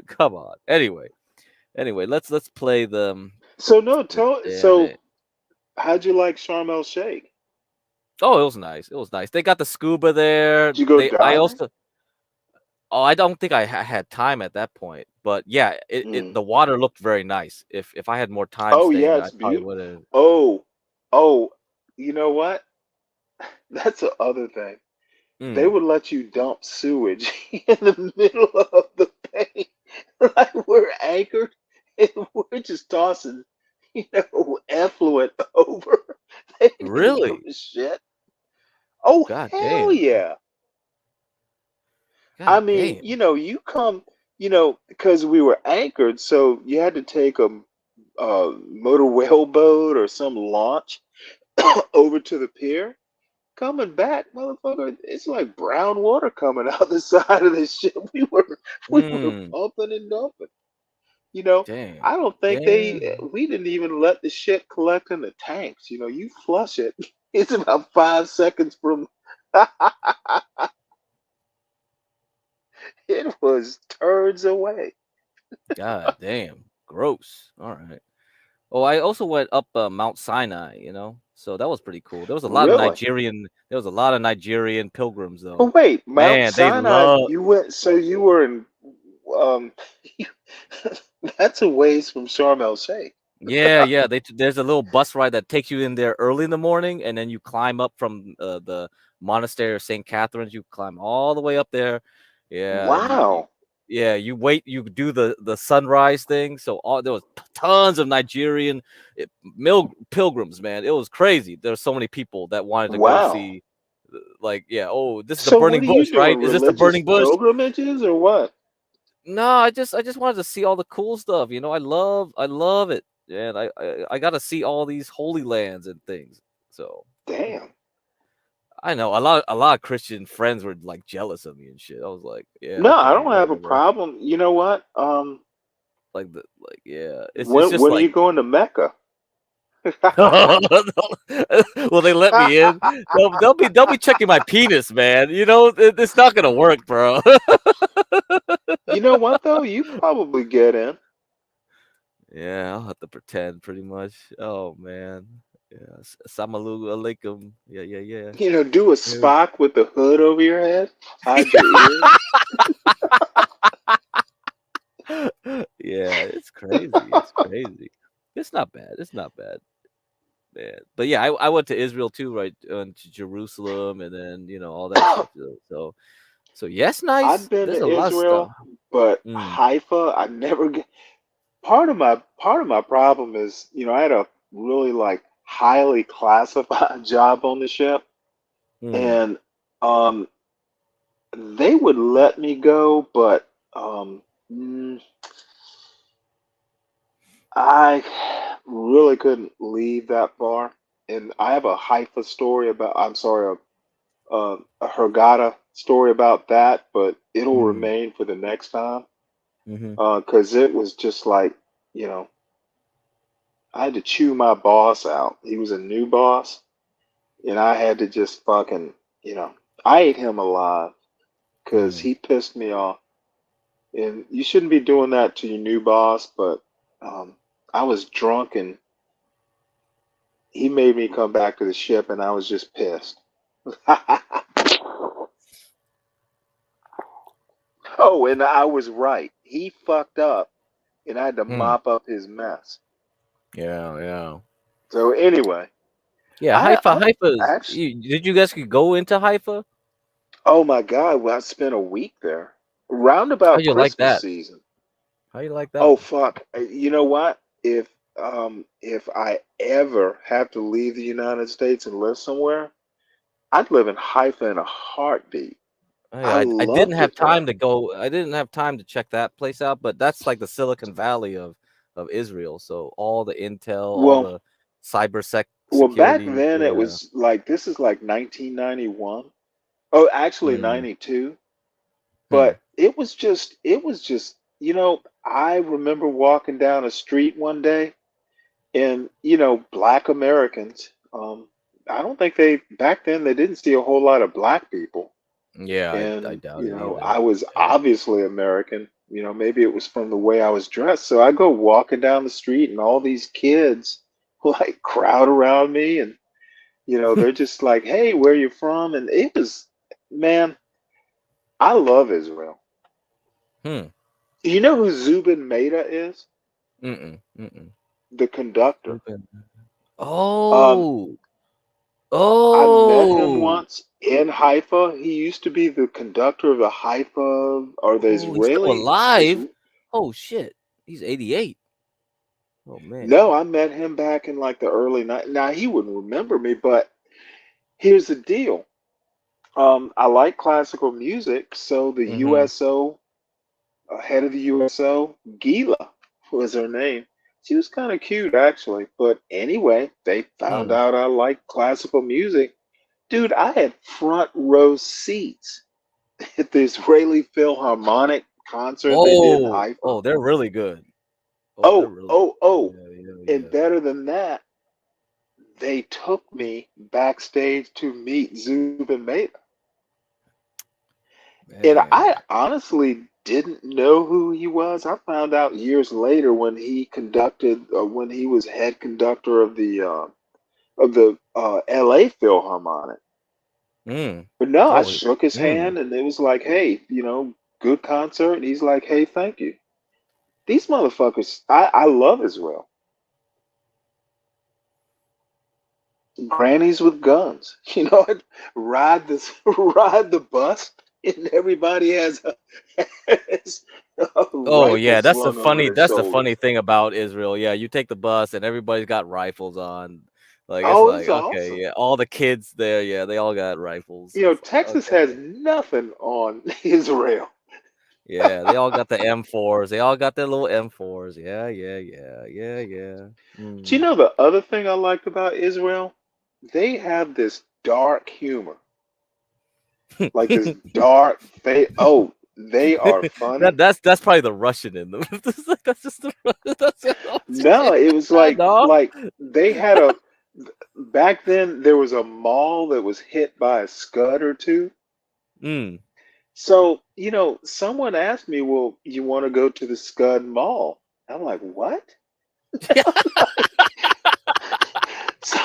So I'm like, what the fuck are you talking about? So why do you call it the Scud Mall? Oh, well, a couple weeks ago it was hit by a couple Scud missiles. So it's the Scud Mall. I thought that was hilarious. It's like, dude, your mall got hit by missiles? It's the Scud Mall? how dark is that? Do I really want to go? It might get Hey, it's not hit gonna hit again. it again, right? Come on, it's not gonna hit that same spot twice, is it? Nah, you're fine. Beautiful people, the Israelis, and I'm not taking sides now, but I will say if I ever have to, ever get tossed out of America for something I say on on John Galt's show, I'm going to Haifa. That's good. Rachmaninoff. Yeah, who doesn't? I think my favorite is Dvorak. I think that he's probably New World Symphony. yeah. My favorite.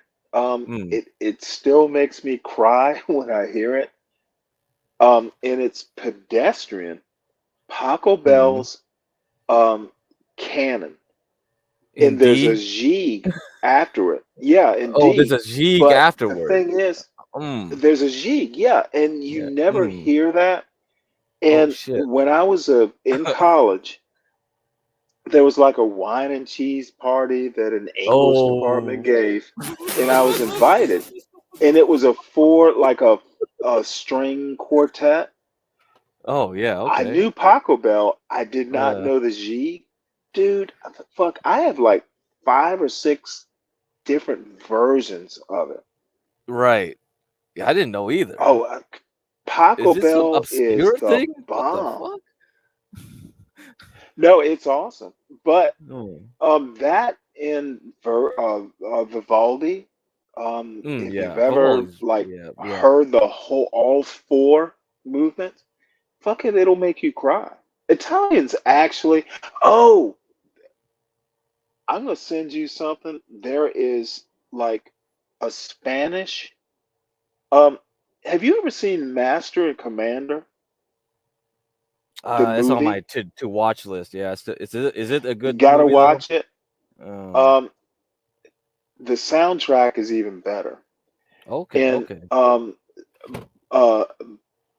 Boccherini is a composer. He I think he was born in Spain but composed in Italy or vice versa. I can't remember.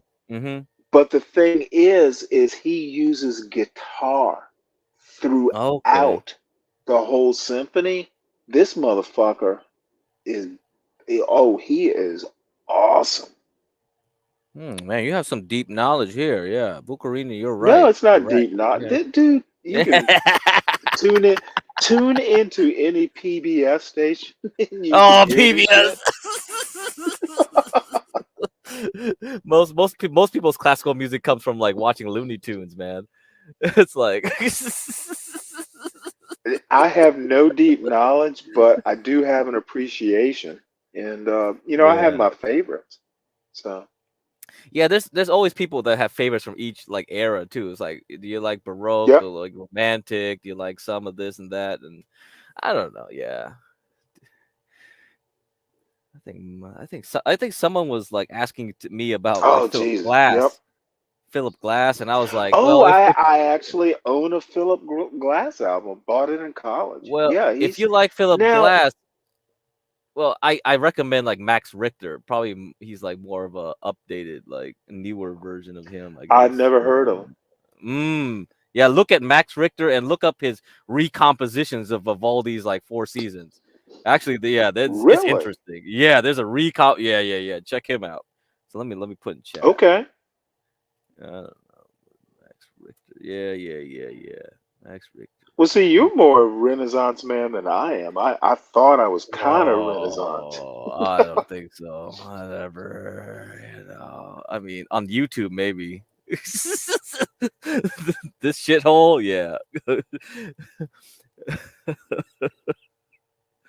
Yeah, man. An Egyptian man and his Korean wife. Now that's interesting.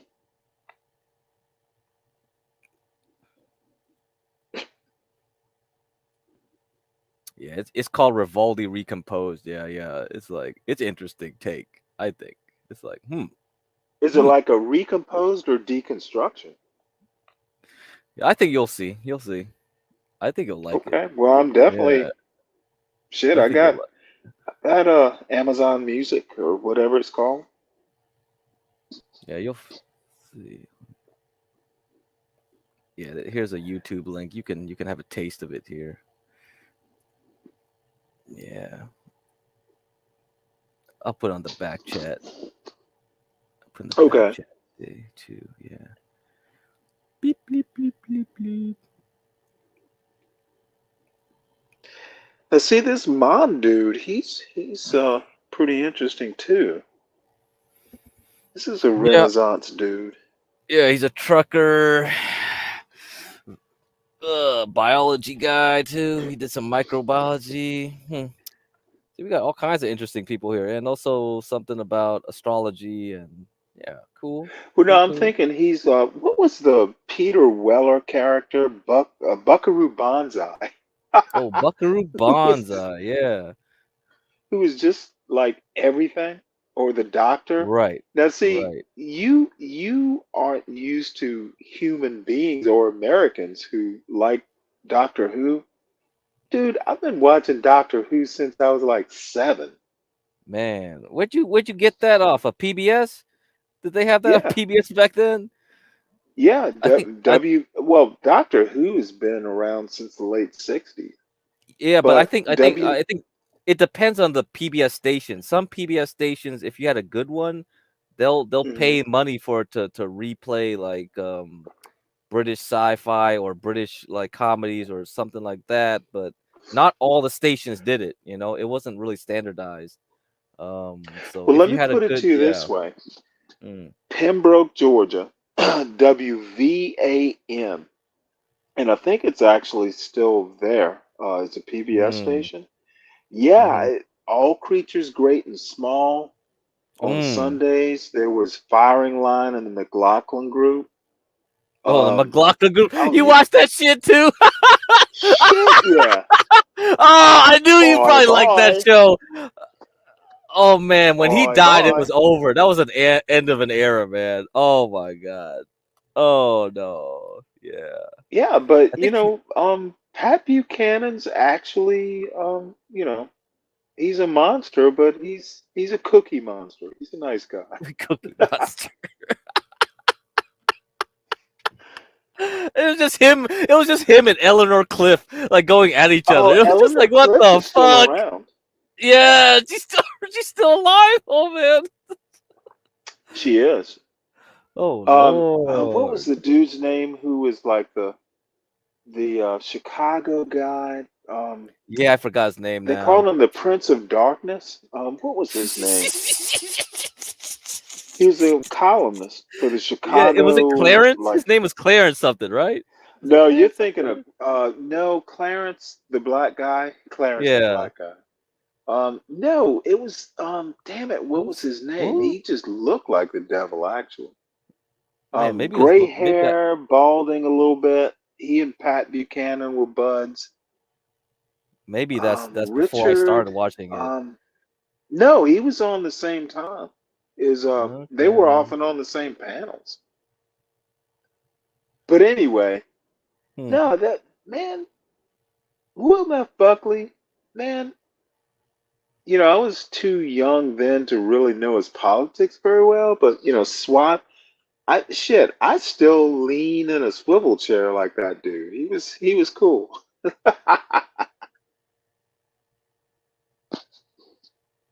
Man. Shit, and you're nowhere near as old. How do you know this shit? Me? Yeah, you're not in your 50s, are you? I said I was like near 45, but still, I don't think anybody really Oh watched that damn, you're show. nowhere, dude. You would have been 1 or 2 when this stuff was going on. Yeah, but yeah, when I turned on PBS, I was like, what's this? What's this old cranky dude with 4 other panels yelling at you? Now, I'm gonna be honest with you though, McLeod, he was a former priest. Oh yeah. I heard that. Yeah. So uh, I didn't think he was that conservative. I just thought he was obnoxious. It was, But which is great. That was the great part My about the kind show. of obnoxious, though. Yeah, I knew you would like that show. That's your show, bro. But see, now you kind of understand. Those were my formative years. Yeah. Oh man, this is too much boomer talk here. I don't think these guys know this stuff. Well, I'm not a boomer. Oh man, I missed it by a year or two, but oh yeah, that's right, man. Eric. I'm about to get the hell out of here. You guys have a great night. All right, see you, Rushu. Hey, Rushu. Y'all keep talking. Y'all keep talking that boomer talk. Boomer talk. Peace out. Wrong. That's how he talked. Yeah, that's how he talked. Holy shit, Glocklin Group. That was something. Hey, it's still out there. You know what? Actually, Firing Line, you can. There's a whole channel that the Hoover Institution has. You can watch all of those shows.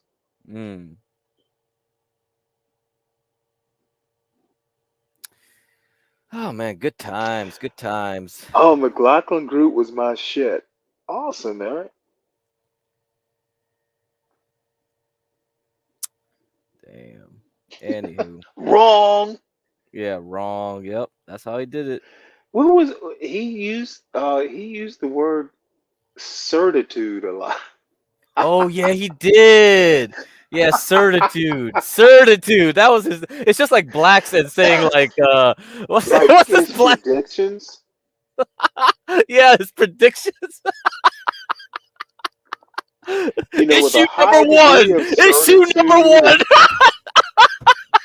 It was like issue. That's what he did. Yeah, issue number one.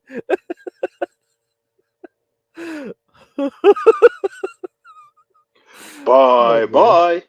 Yeah, bye. Oh, good times, man. That was before everything went to shit. No, it was going to shit before that. All those Yeah, motherfuckers were, but it was at least including fun. Clarence. They all voted for Nixon. Oh, really? Clarence voted for Nixon? No, yeah. You know what? He probably metaphysical certitude. That's what it was, Eric. Yeah, metaphysical certitude.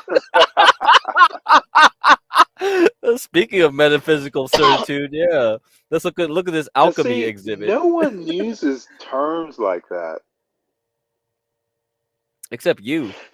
You would use it, and I'll be like, I wouldn't have blinked an eye. I'll be like, of course, that's what Stanley would say. Metaphysical certitude. You know what? I didn't even remember it, but I'm sure as shit gonna use it now. Yeah, use it on CT's panel. See what they say to that. John, can you tell me that with metaphysical certitude and a straight face? Yeah, every Thanksgiving he switched up bye with gobble gobble. Yeah, he did that too. Oh yeah, God, I remember that too. Oh, that was even worse. That's dating everyone here now. Oh Damn, man, this dude remembers all the gory details. Terrible, guys, terrible. No, okay. Eric was like the junior producer. he was an intern. Okay, so I'm gonna introduce you to Jeremy.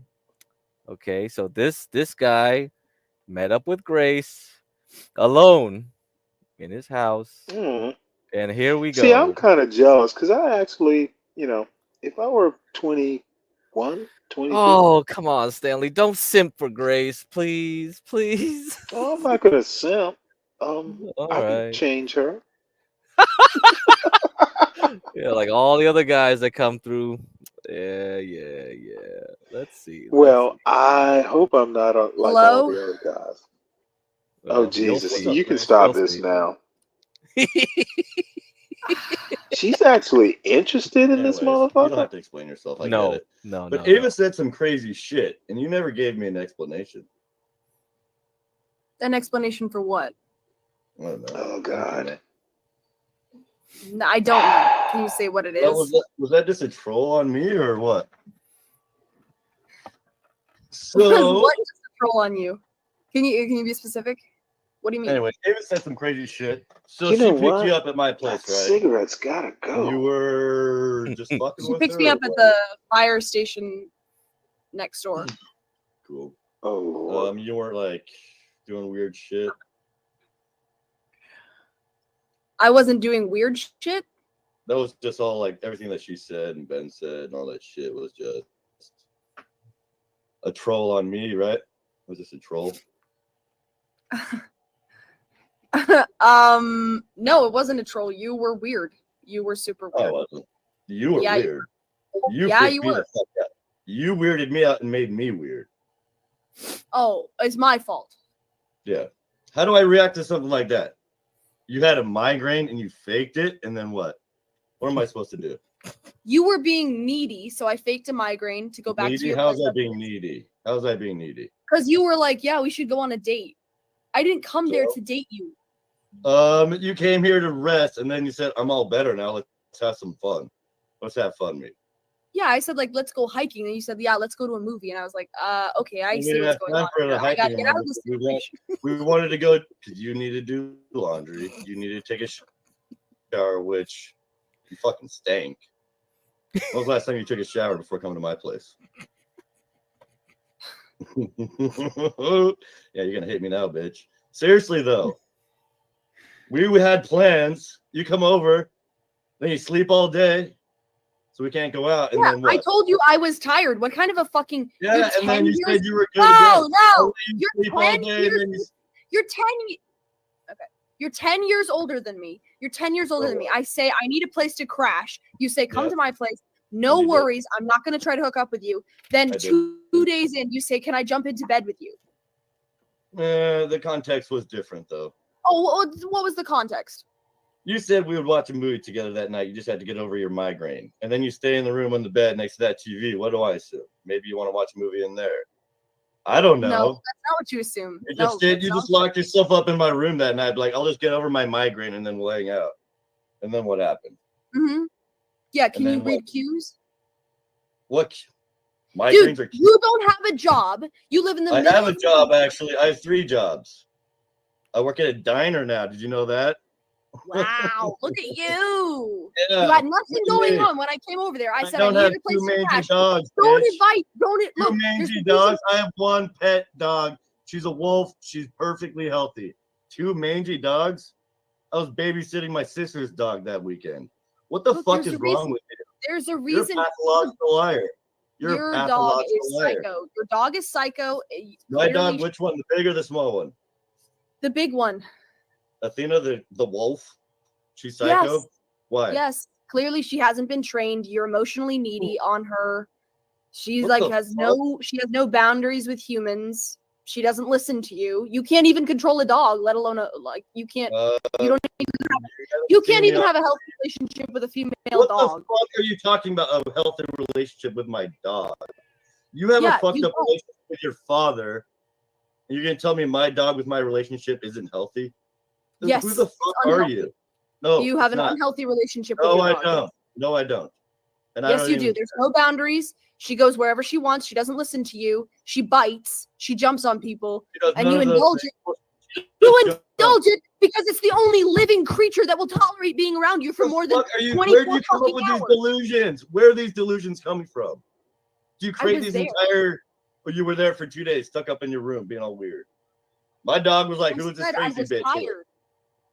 I said I whatever. was tired. If you actually, Yeah, you were you're. tired, and I let you This is sleep why. for a day. Look, And then Jeremy. you said, Look, and then Jeremy. you said, "No, I'm Jeremy, not tired. Let's go have fun." And then what? Jeremy, there's a reason you haven't gotten laid in 7 years. Okay, you don't Okay, give let's people hear any it, Sarah. space because you don't have social skills. No, it's because women like you turn out to be dumb, stupid, fucking. I'm not even gonna say Oh it. right, yeah, it's But women's fault that you don't It get is laid. women's fault. Right. Yeah. Yeah. It is. Right. It is. It's It is. women's fault that they won't fuck you. Yeah, it is. Yeah, right. Well, enjoy. I get it'll be 7 years, then 8 years, then 9 years, then 10 years. Just give it up, bro. Fine, dude. As long as I don't have to fuck around with women like you, come on my property and do weird shit. The fuck? It's I just didn't gonna do affect me anything. for years I now. slept. I Not to slept. mention all of you. All of your stupid simps think I'm a fucking rapist now. What? Yeah, you're raping. Because I wanted to watch a movie with you in bed. You turn all your fucking Discord simps on me. What the fuck is wrong with you? You're weird. You're weird. Yeah. You're weird. You showed up fucked up. Okay. How am I supposed to react to that kind of behavior? Do you Normally. want to go through the DMs? Do you want to go through the DMs? Because I No, believe I I'm told not you. like that. I I'm not told like you. you. Hey, I don't do told gay. I you don't- when I was at the I told you when I was at the airport about to come to your place. I said, "Look, I'm really fucked up and really tired. So No, if you you don't want didn't. me to come over, I can No, you just get a didn't. hotel." I didn't say that. You said you were not really fucked up. I said I was extremely said you tired, needed and if it put rest. too much pressure on you, then I don't need to come to your place, and I can just go to a hotel. Did I? Wasn't Did too I or much did I not say that? You did say that. And there was no pressure. And I let you sleep, and then we had that stream that night. You were going to stream, and then you went straight to streaming. What the fuck was with that? On the way home, you go up in Discord and show everybody, here's Jeremy, I'm with Jeremy, and everyone freaks out, and then it turns into a weekend of Jeremy and Grace together, and I got all my people fucking spying on me and shit. Like, what was with that? You turned your weekend with me into People, content? you don't have any people. You have 3 viewers on your stream. Whatever. Okay, whatever. That's not the point. You The don't point have is, people. the point is you didn't follow through. You turned it into a content weekend, and then everything turned to shit. It was a content weekend. I don't care Well, about you were gonna rest. You said you were coming over just to rest. you as a I person. told you You when you got got my off the group. phone. You thought no, you were gonna get it. Only You thought rule you is were gonna don't get involve something. my family in doxing. That's what you did, bitch. You doxed Why my do I family. hear the You brought Adams some family weirdo from Seattle to theme? my place. Ava's a fucking weirdo. She's in I rehab. doxed You think your she's Wednesday? family? You think she's Seriously? Wednesday? I doxed your family. I just said Adams You're family. Oh, okay. I saw It's you like filming in the Wednesday streets trying to reason with shit, all this Uncle weird shit. Oh, I'm Fester. making a documentary. Yeah, right. What the fuck is wrong with You're you? right. You're right. Yeah. That's it. That's I what could this is. drop your address right now. Do you want me? Go for it. I don't care. I don't care. Well, it seems like you care. No, I don't care. Well, then why would you bring it up? Because it needed to be brought up. You pulled some stupid You brought shit up that something week, you don't and then, care about. and then you left my place making me out to be some kind of weird stalker, serial killer, rapist.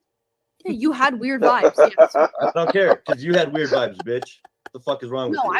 I was tired and then I streamed. That's Oh, you were literally not psychotic. weird. You were psychotic. You were being Okay. psychotic, and now I'm the one that's getting the brunt of it. I behaved exactly how I It was my fault that you had a fucking episode that night, right? It was my fault that you were sleep deprived. It wasn't an episode. I wanted to get away from you because you were being weird. Okay, You weren't yeah. giving me any space. Okay, yeah, because I was being weird, right? Yeah, you were. Yes. Cool. You know what? I don't give a I fuck. didn't follow through. Yeah, exactly. That's what you thought it was, that I would follow You through turned me on into a something. fucking Discord fiasco. That whole thing with Darius wanting to kill himself. How was I supposed to respond to that shit? Your dad's texting me. Who cares what your response to anything is, Jeremy? You have 2 fucking viewers. Darius is trying to kill himself, Jeremy. Make sure Grace gets in contact with me. I put you in contact with your dad, and then your dad turns on me. The fuck is wrong with you guys? You put me in contact with my dad. Your dad was the one that was like coming at me like, okay, you need to get her back in contact with me. Your dad never told you any of that. No, I was in you were contact texting with him your the dad. whole time. I was in contact with your dad while you were in LA. He's the one that told me to go down and get you. He didn't tell you that? Yeah, I'm sure he did. Oh, he did tell me that. Okay, so why is none of that coming up? Why would that matter? Yes, we wanted to use you for content. And Yeah, if you were exactly. we And both you made lied to me and you used me. Okay, so there it is. You used me for content. Oh, That's yeah. fine. That's Yeah. fine. Guess what, Jeremy? Fine, I that's didn't fine. want to actually date you. Guess what? I know, Like, I know. That's fine. And I was Great. clear. You know what? I was clear with you about that, and you didn't have to appear on anything. You didn't have to come on any streams. I was fuck clear off, with dude. you. You didn't You're the wanna one who had date me. delusions that I cared about you as a person. I don't. Look, Grace, I'm not like you. I'm not gonna drop DMs. I'm not petty. But don't fucking lie to me, bitch. Seriously. Lie to you about what? Give me a fucking break. Okay, well, if you're just gonna say stupid shit then like that, then bye. Is this worthless content? Don't lie to me, bitch. You know. Okay, I don't. Anyway, so that's the thing about he was on our stream earlier. So him and HB and Master Kim Yeah. Anyway, you can watch that stuff if you want. We had him on here. Well, I have two comments. Well, actually, one comment and one question. How did she get white girl privilege on CT's channel? I thought it was just CT making a joke that white girls in I general don't get think in. you know what CT doesn't Yeah. make jokes. He thinks he is, and a lot of people think CT's dead serious. And I'm not joking Are right you now. serious? CT's You think he's dead serious? yeah, yes. Holy shit. No, this is Bruh. there are Oh. people who like to cloak their seriousness with a joke. No. Kind of like No. priests do that. No. CT actually believes what he says. Now, it's my opinion, but people, CT's not that like clever. He means what he says, even when he cloaks it as a joke. And a lot of his audience is like that too. So my question is, you know what? If I come off as an elitist, I think I'm finally learning that I am. These All right, Stanley. All motherfuckers are right, Stanley. dumb. Come on, come on. How long have No, you been on C? How long have you been on CT's like little dude, I've universe? known about CT for like a couple years. God damn. I've been on like way before, like a couple. I've been on CT's show every now and again for a couple years. Like 2 years ago, we had a one-on-one, and his comment, well, for liberal, you're okay. So I've, kind of. Well, you chuckle, but I'm actually not kidding. I think CT is dead serious about this stuff. Okay. Okay. Interesting. I don't know. Well, I know it's interesting, and I might be wrong. I'm not saying with, metaphysical certitude. Yeah, But you can't. Yes, there's no metaphysical certitude here. I don't think so. Dude, I was in the Navy. I have managed people over the years. Um,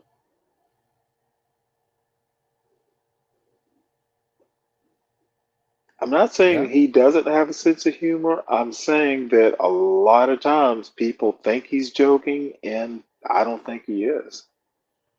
What about that buck broken stuff where he's just like on his chair, just make it's like Whose chair? like his chair. He's doing his motions, pretending to be the buck breaker and shit. Come on, man. He can't be serious. This guy can't be No. serious. You know what? You can make a joke and be serious. Okay. Okay. Man. I don't know. I I don't mean, know. It's people hard to tell often with use me. jokes. People often take the truth, and a spoonful of sugar makes the medicine go down. Right. I get you. I get you. CT does a lot of that. Do you think like Bob's right then? CT's an evil motherfucker. I think Bob's even worse than CT. As a matter of fact, and I would tell CT to his face, and especially Bob, because I'd like to see Bob's reaction when I tell him. Bob is like, this motherfucker.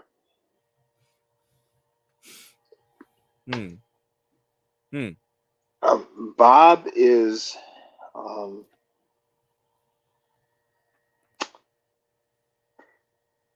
Bob is Bob. And I can't say more than that. He's just Bob. It's like, I bet when he was at Morehouse, he didn't call himself Bob. Bob. And as a matter of fact, I can guarantee you he didn't do this same like attitude. Motherfucker, when he was in Morehouse, he wasn't acting like that.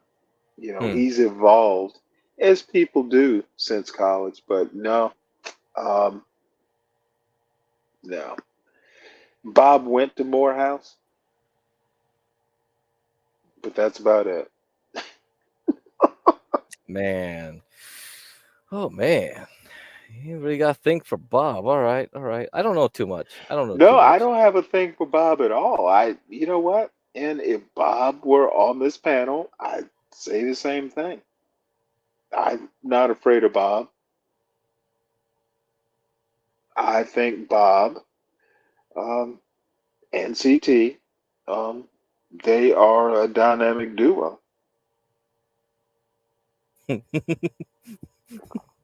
And not in a pejorative way. They are two peas in a pod. Okay, so here's Bob, and you shall see the appearance of Jeremy. By the way, Bob is over there speeding. You would think that those $200,000 electric Hummers would be a little bit more quieter than that. Right. Rouse Girl said, Angel, you need to buy groceries and cook, sir. Bob, you got us on the jet with you. Yeah. You got us on the plane with you, Bob.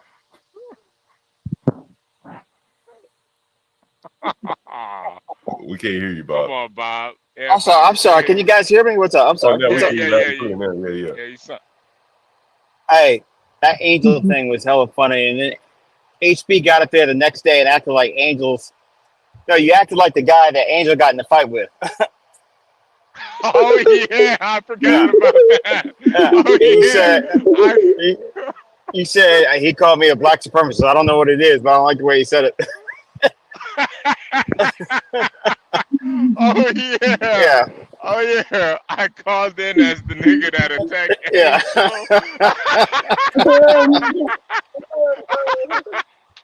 Hey, Bob, can I ask you a question, sir? Sir. Okay, what happens to the hair on your neck when people come to you and say, you say what? What happens?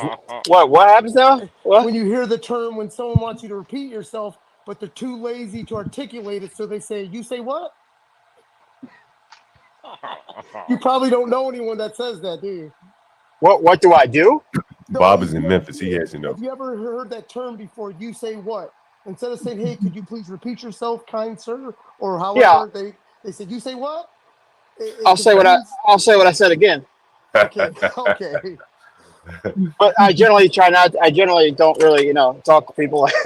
Okay. You say I'm thinking about the grammatical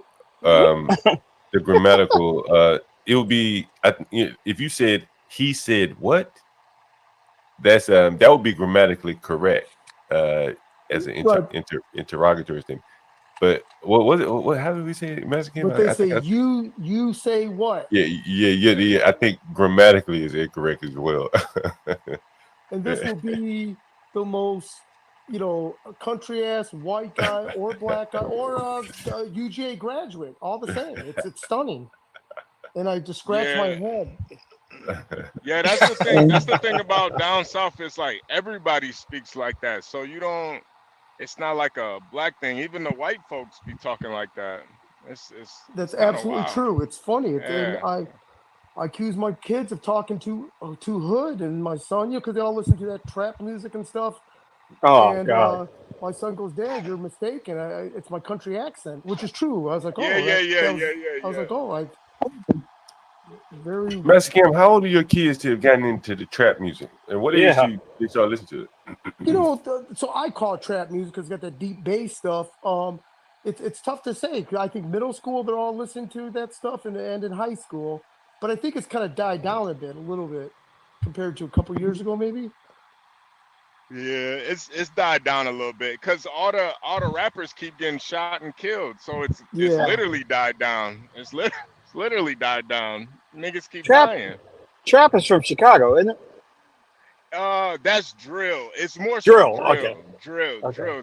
Trap is more so from Atlanta, but drill music is from Chicago. Okay. And like the difference really is trap is talking about selling drugs, and then drill is talking about killing niggas and smoking on dead ops and stuff. John be smoking on his tenants over there. So that's what they Tuka. So smoking on Tuka is like an insult. Yeah. Tuka was an actual person. He was I think he was 13 years old when he got shot and killed. And 15 years later, they still saying they smoking on him. I'm like, God. Y'all still let that man rest in peace, man. Like, it was a child. Y'all still smoking on Tuka. God damn. This shit is brutal. Yeah, it's pretty. I be hearing that shit, HB. I'm like, what the hell are they talking about, man? Smoking Tuka. And I think this is an insult to somebody. I didn't know he was 13 though. Yeah, he was young, man. He kind of started. His death was the one that kind of sparked the whole war. So it's between like the BDs and the GDs. So It'd be somebody said he was 15, not 13. Get it right. I mean, he was a teenager, whatever. I thought he was younger than 15. Honestly, I thought he was like 14. He might be right. He might be right though. So in some parts of Chicago, if I went there and I said, "Man, I'm about to smoke on some Tuka," I'd put me in danger in some parts. Yeah. They'll get you up out of there, John. They'll get you up out of there. Yeah, hey John. Smoke a little 15-year-old. Hey John, you should allow AI to bust out your new rap of going back to Brooklyn and see what it produces. It might kick out some cool lyrics. You might got a point. Yeah. You might get tropes on that. What's up, John? Is this Jeremy? Is it Jeremy from Ben Thorpe's? Grace Thorpe's? Yeah, you guys just played a clip of me acting like a fool. Oh, I didn't play it. Who played it? I tried it. So when Grace came over to my place, let's talk about it. Hey, Give Crack, what are your thoughts? Oh, Get Crack. Oh, Get Crack, you there? Anyways. Oh no, Get Crack's not here. Get Crack's not here. I'm sure he'll pull back up though. Okay, so let me just get a consensus here. How many of you guys think I actually tried to rape Grace Thorpe, like she says? Whoa, what the fuck? I don't think anyone said that. Saying that I tried to rape her. Let's hear it. Oh wait, Grace is saying that you tried to rape her? Yep. Whoa, what the fuck? Did you try to rape her?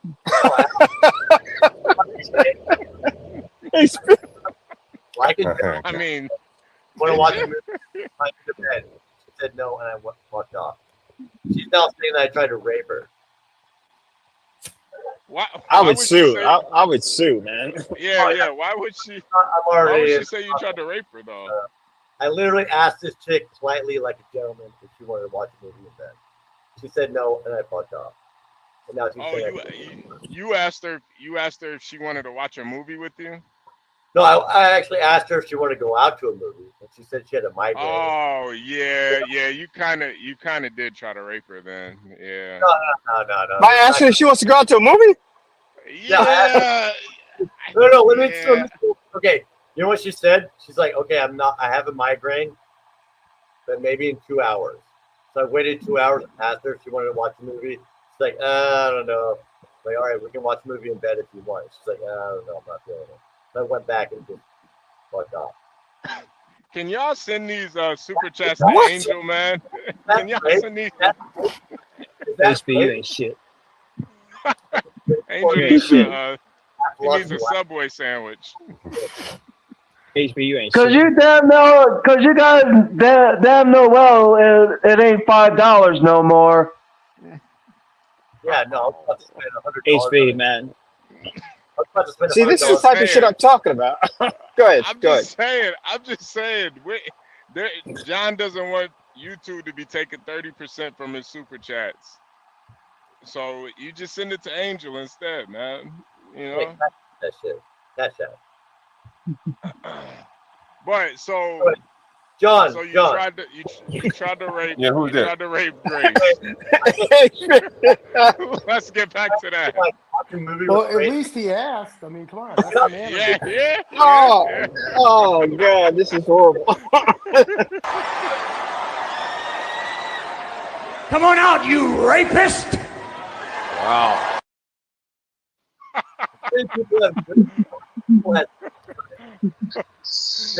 Both against everybody. Wait, hey Jeremy, your mic sounds like shit. Is there any way you could fix that? I can fix it. Okay. Yeah. It was great having seen you, Jeremy, on TT's stream previously. He didn't let me up because he was a bitch.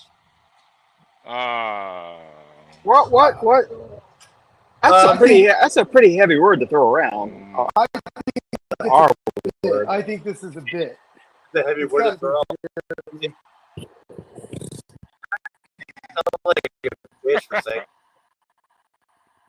No, it's a bit. It's a comedy bit. Nah, you guys are on both people's part. Wait, are you guys all a bunch of black liberals? You guys actually fall into the matriarchy? Am I talking to a bunch of clean cuts? No, listen, sir. Hold on. Before you get all defensive, Hey, before you get all defensive, hold on. White pussy that you're gonna call every white guy a rapist? No. Listen, you're the one that's being accused of rape. Now, is that your attempt? Great.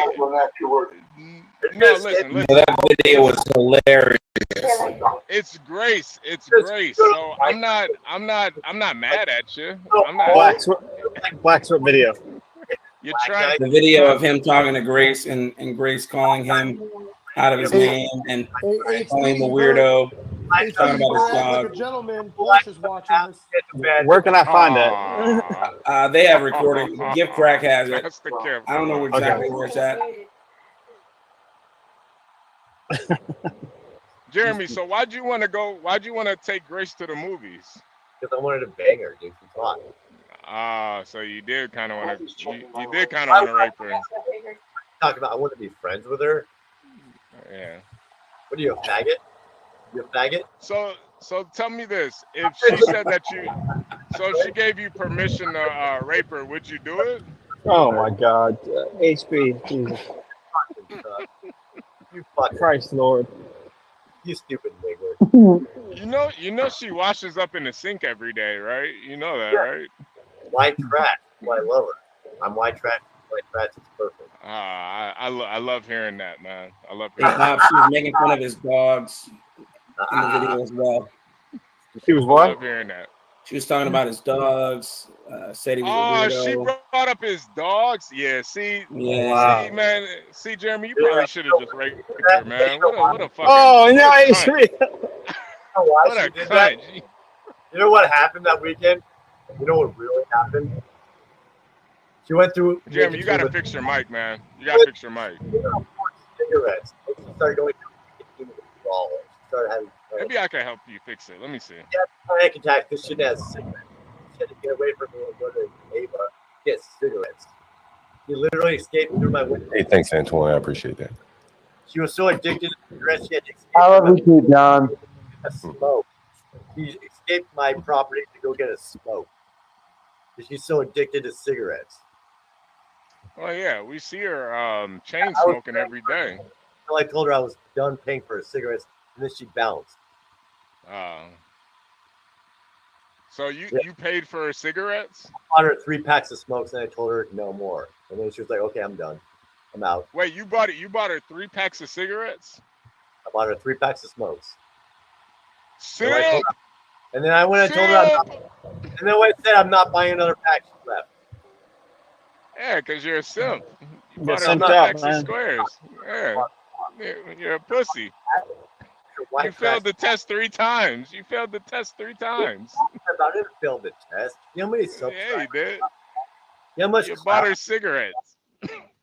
You bought her cigarettes. How many women came after me? Do you know how much women came after me after that shit?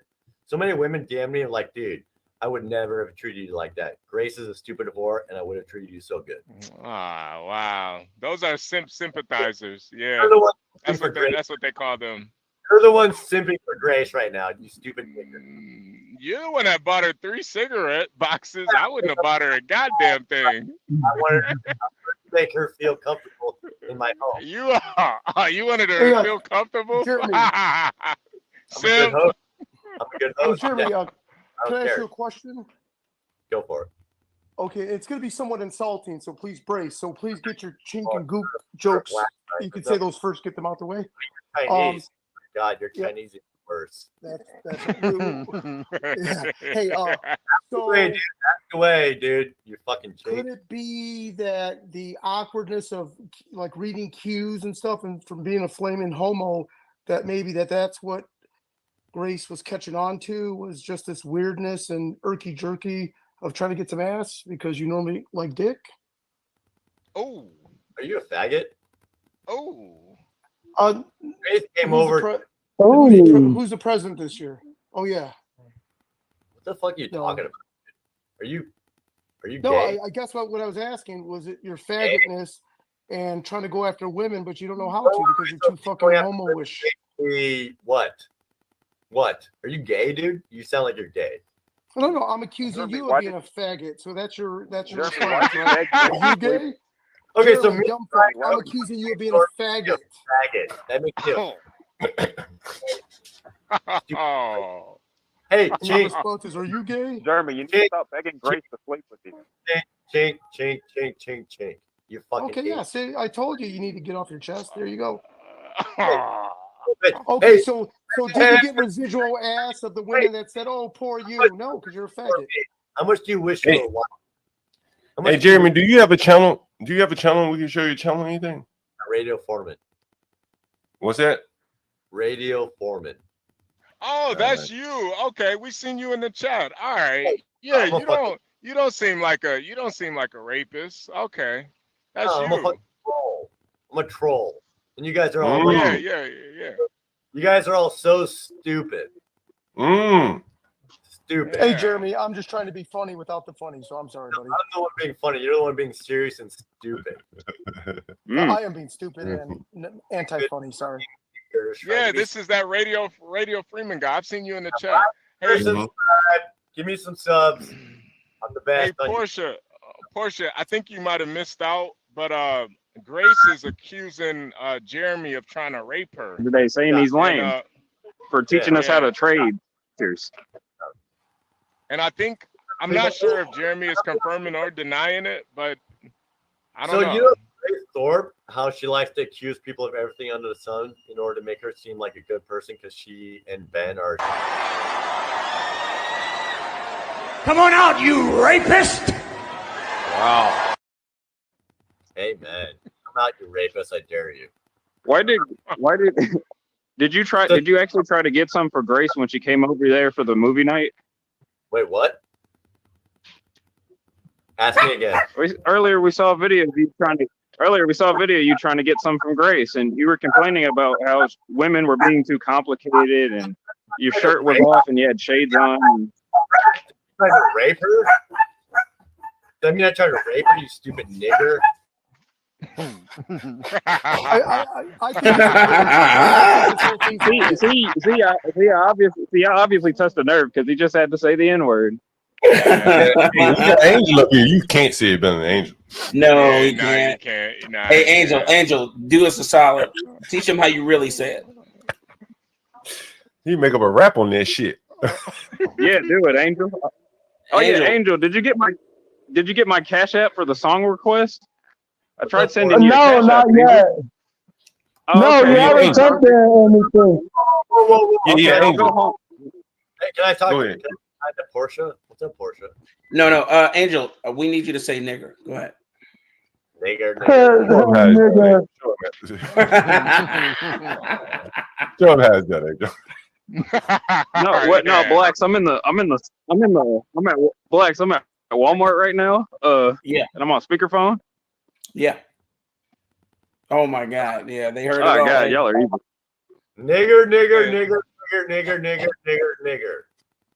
man, it just doesn't hit the same. Angel has has some gravitas about it. See, that's the weird thing though. White people can't say the N-word no more with with flavor. With flavor, every other race can say it with flavor. White people can't say it with flavor.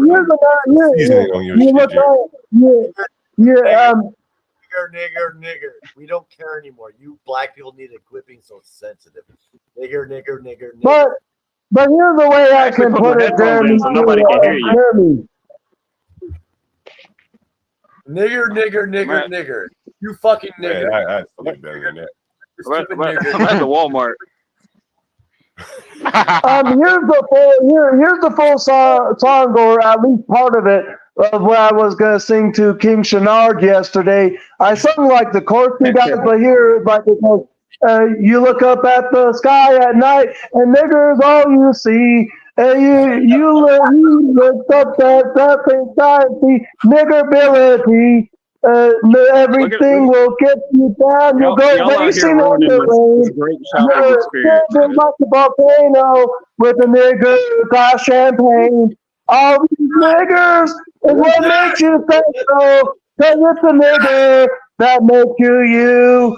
No one else is better at flying nigger kites, or anyone who's better at a three-way nigger fight.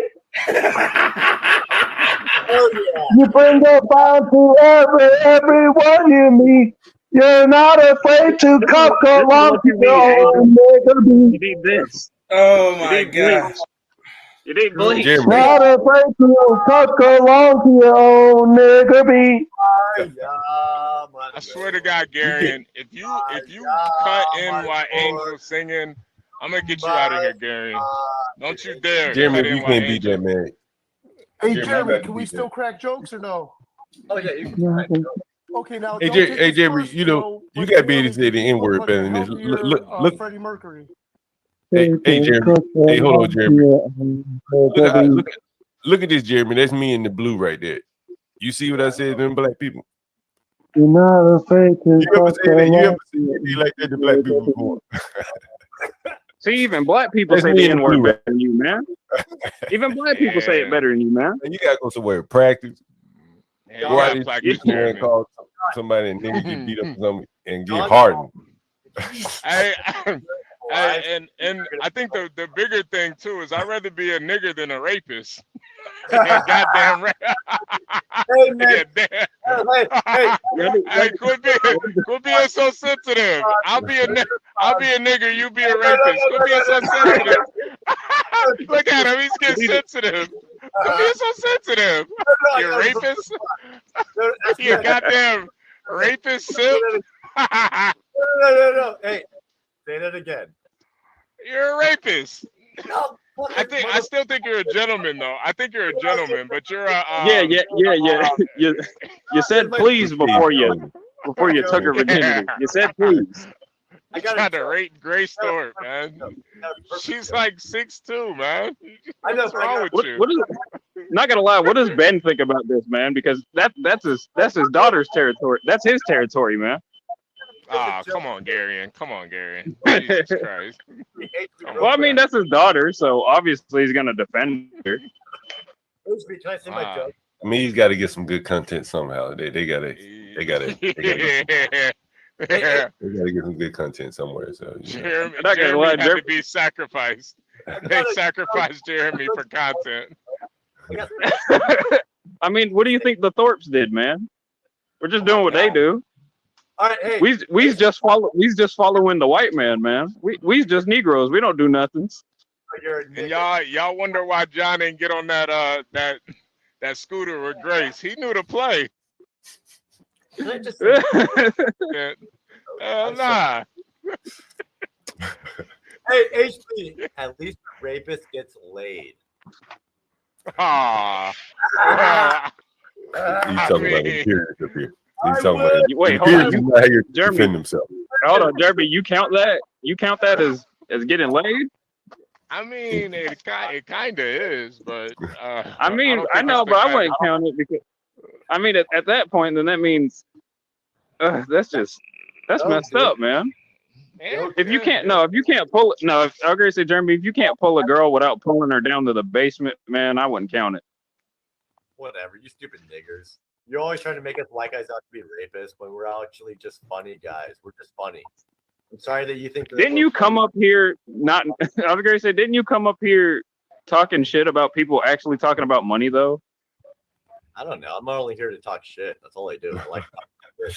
You can't take it. He just. So how are you a money guy if all you do is talk shit? How do you talk money? If you're talking money, I'm gonna come up and talk shit about you talking money, dude. I'm like, black people don't. Then you're know not money. a money guy. No, well, you're not a money. You're black, dude. Black people don't know money. Fuck off. We got 2 Asians up here though. Okay, yeah, Asians do, but you black people are fucking stupid. Yeah, we're learning from the Asians. Oh yeah, so no, a smart one and one that cleans up. You're literally talking shit about a group of people that has a higher IQ than you, man. And you're blaming the people trying to learn from them and calling them stupid. Pyramid scheme, dude. Asians are cucking you guys. Asians are stealing your money, and you actually think you're getting richer? You actually think that Asians are trying to help you make money? No, they're getting.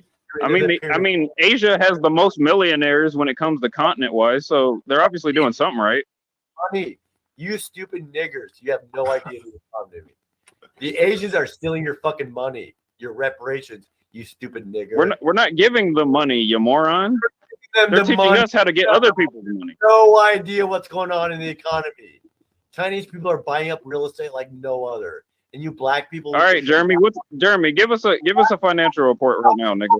Well, you know that's interesting, Jeremy. Hey, Jeremy. Jeremy, I want to hear more what you say about the Chinese people buying up real estate. You know, that is true. Tell us more what you think about that. I'm in Seattle. I work construction and real estate. I've been in property development for 10 years now. Chinese people are buying up all the good real estate right now. Hey, Jeremy.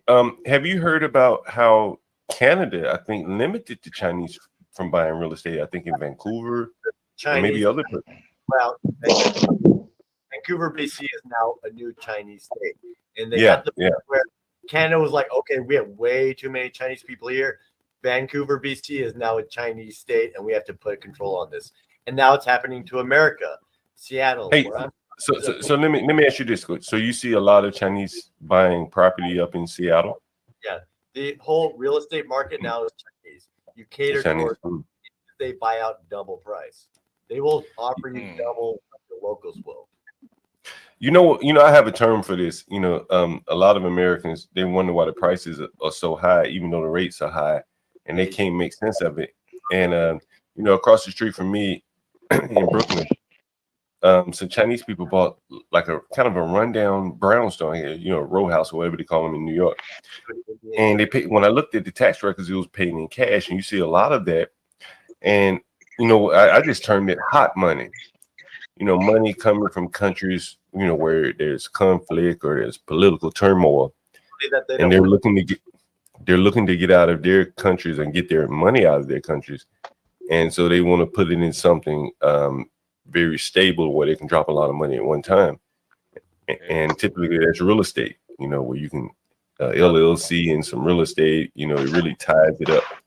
That's economic tactics. Say that again. The Chinese are so smart, they know that they can take us over by buying out our real estate. They're smart. They're very smart. They know they don't have to go to war with us. They can just buy us out. And that's what's going on right now. Have you been hearing about them? Have you been hearing about them buying property near military bases? Oh yeah, dude. Trust me. Yeah, you heard about it. On a Navy on Whidbey Island, and the Chinese came up and scooped it up right. I mean, you have to speak up a little bit so everyone can hear what you're saying. Yeah. What you're saying. But your mic is kind of low. Yeah. If you're on the coast, you know that the Chinese are invading by real estate. Right. Your mic sounds like shit, man. Yeah. Are you too far from the mic, Jeremy, or like what's the volume at on his mic, John? No, he's probably doing great right now. That's why his mic's all garbage. Or your check. How's that? Check. Yeah, that's better, man. That's better. That's better. Grace, let me ask you a question. Yeah. Let me ask you a question. Yeah. Was the lady on the first call? Did she happen? What race was she?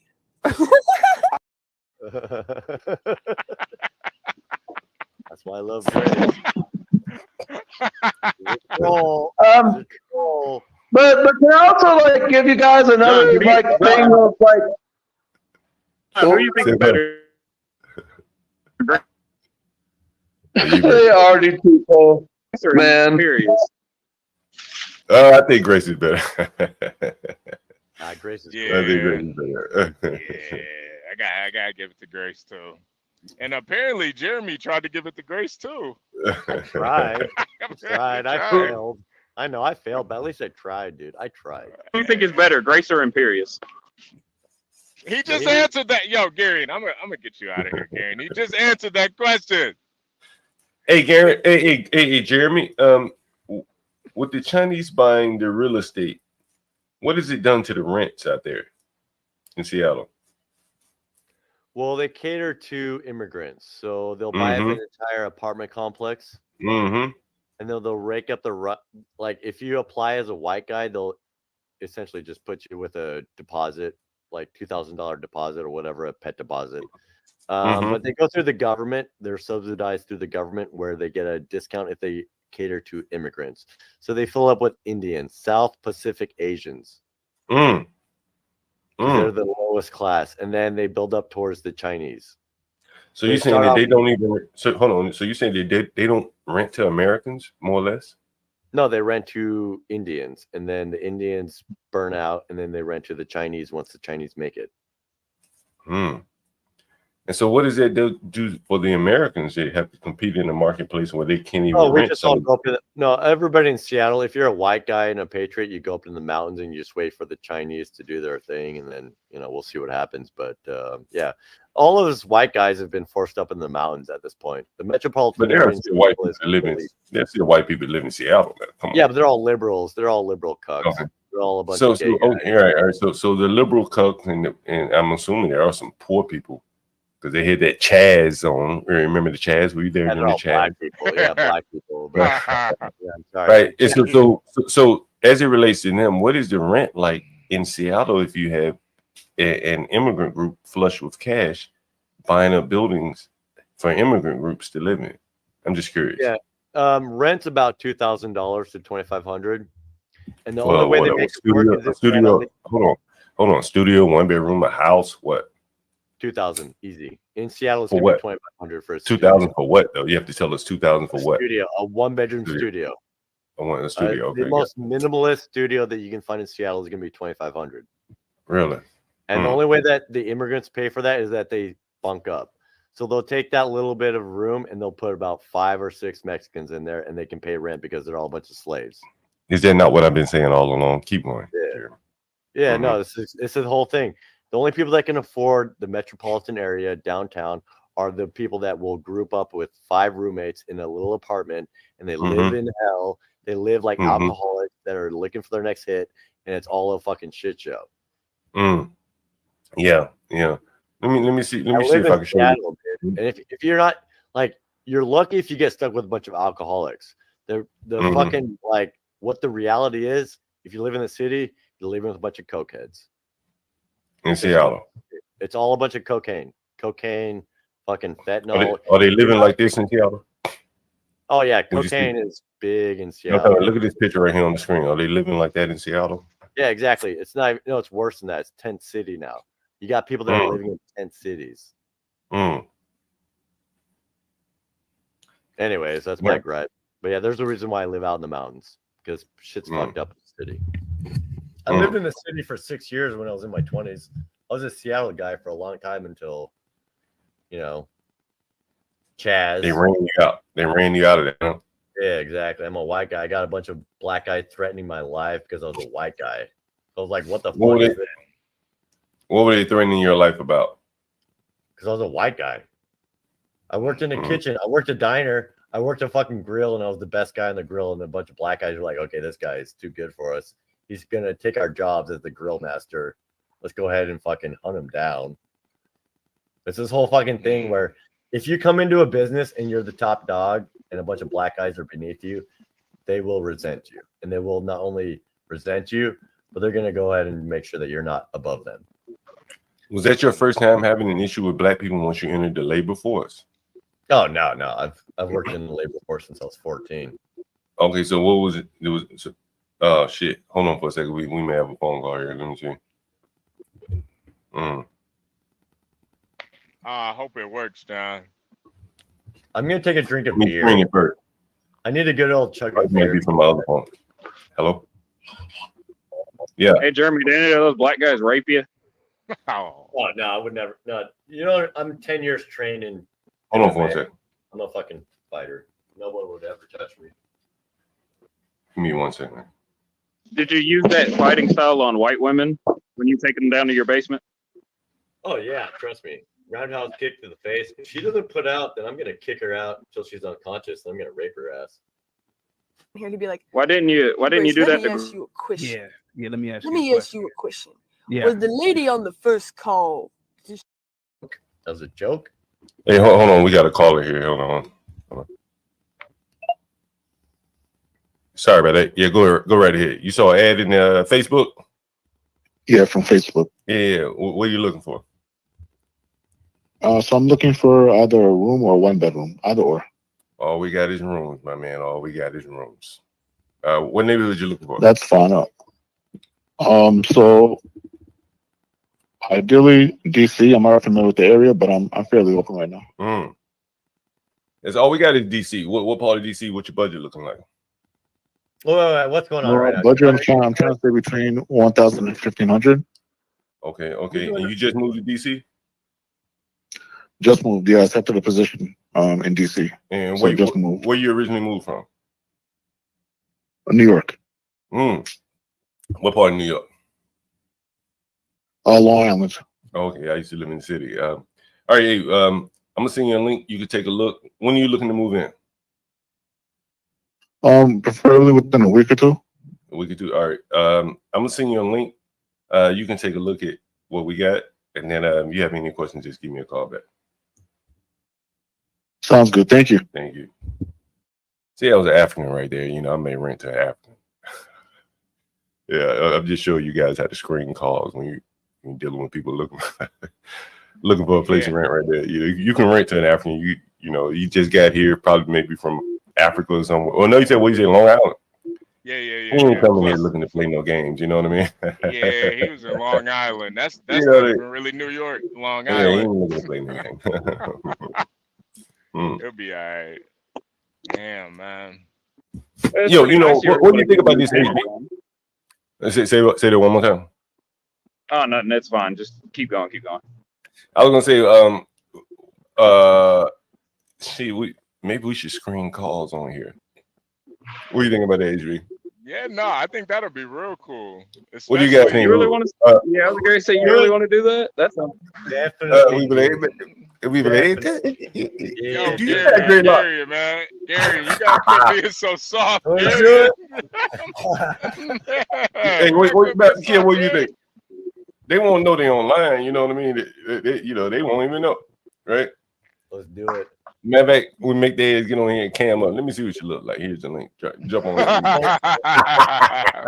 What do you think? I'm make their ass dance for? Let's troll motherfuckers.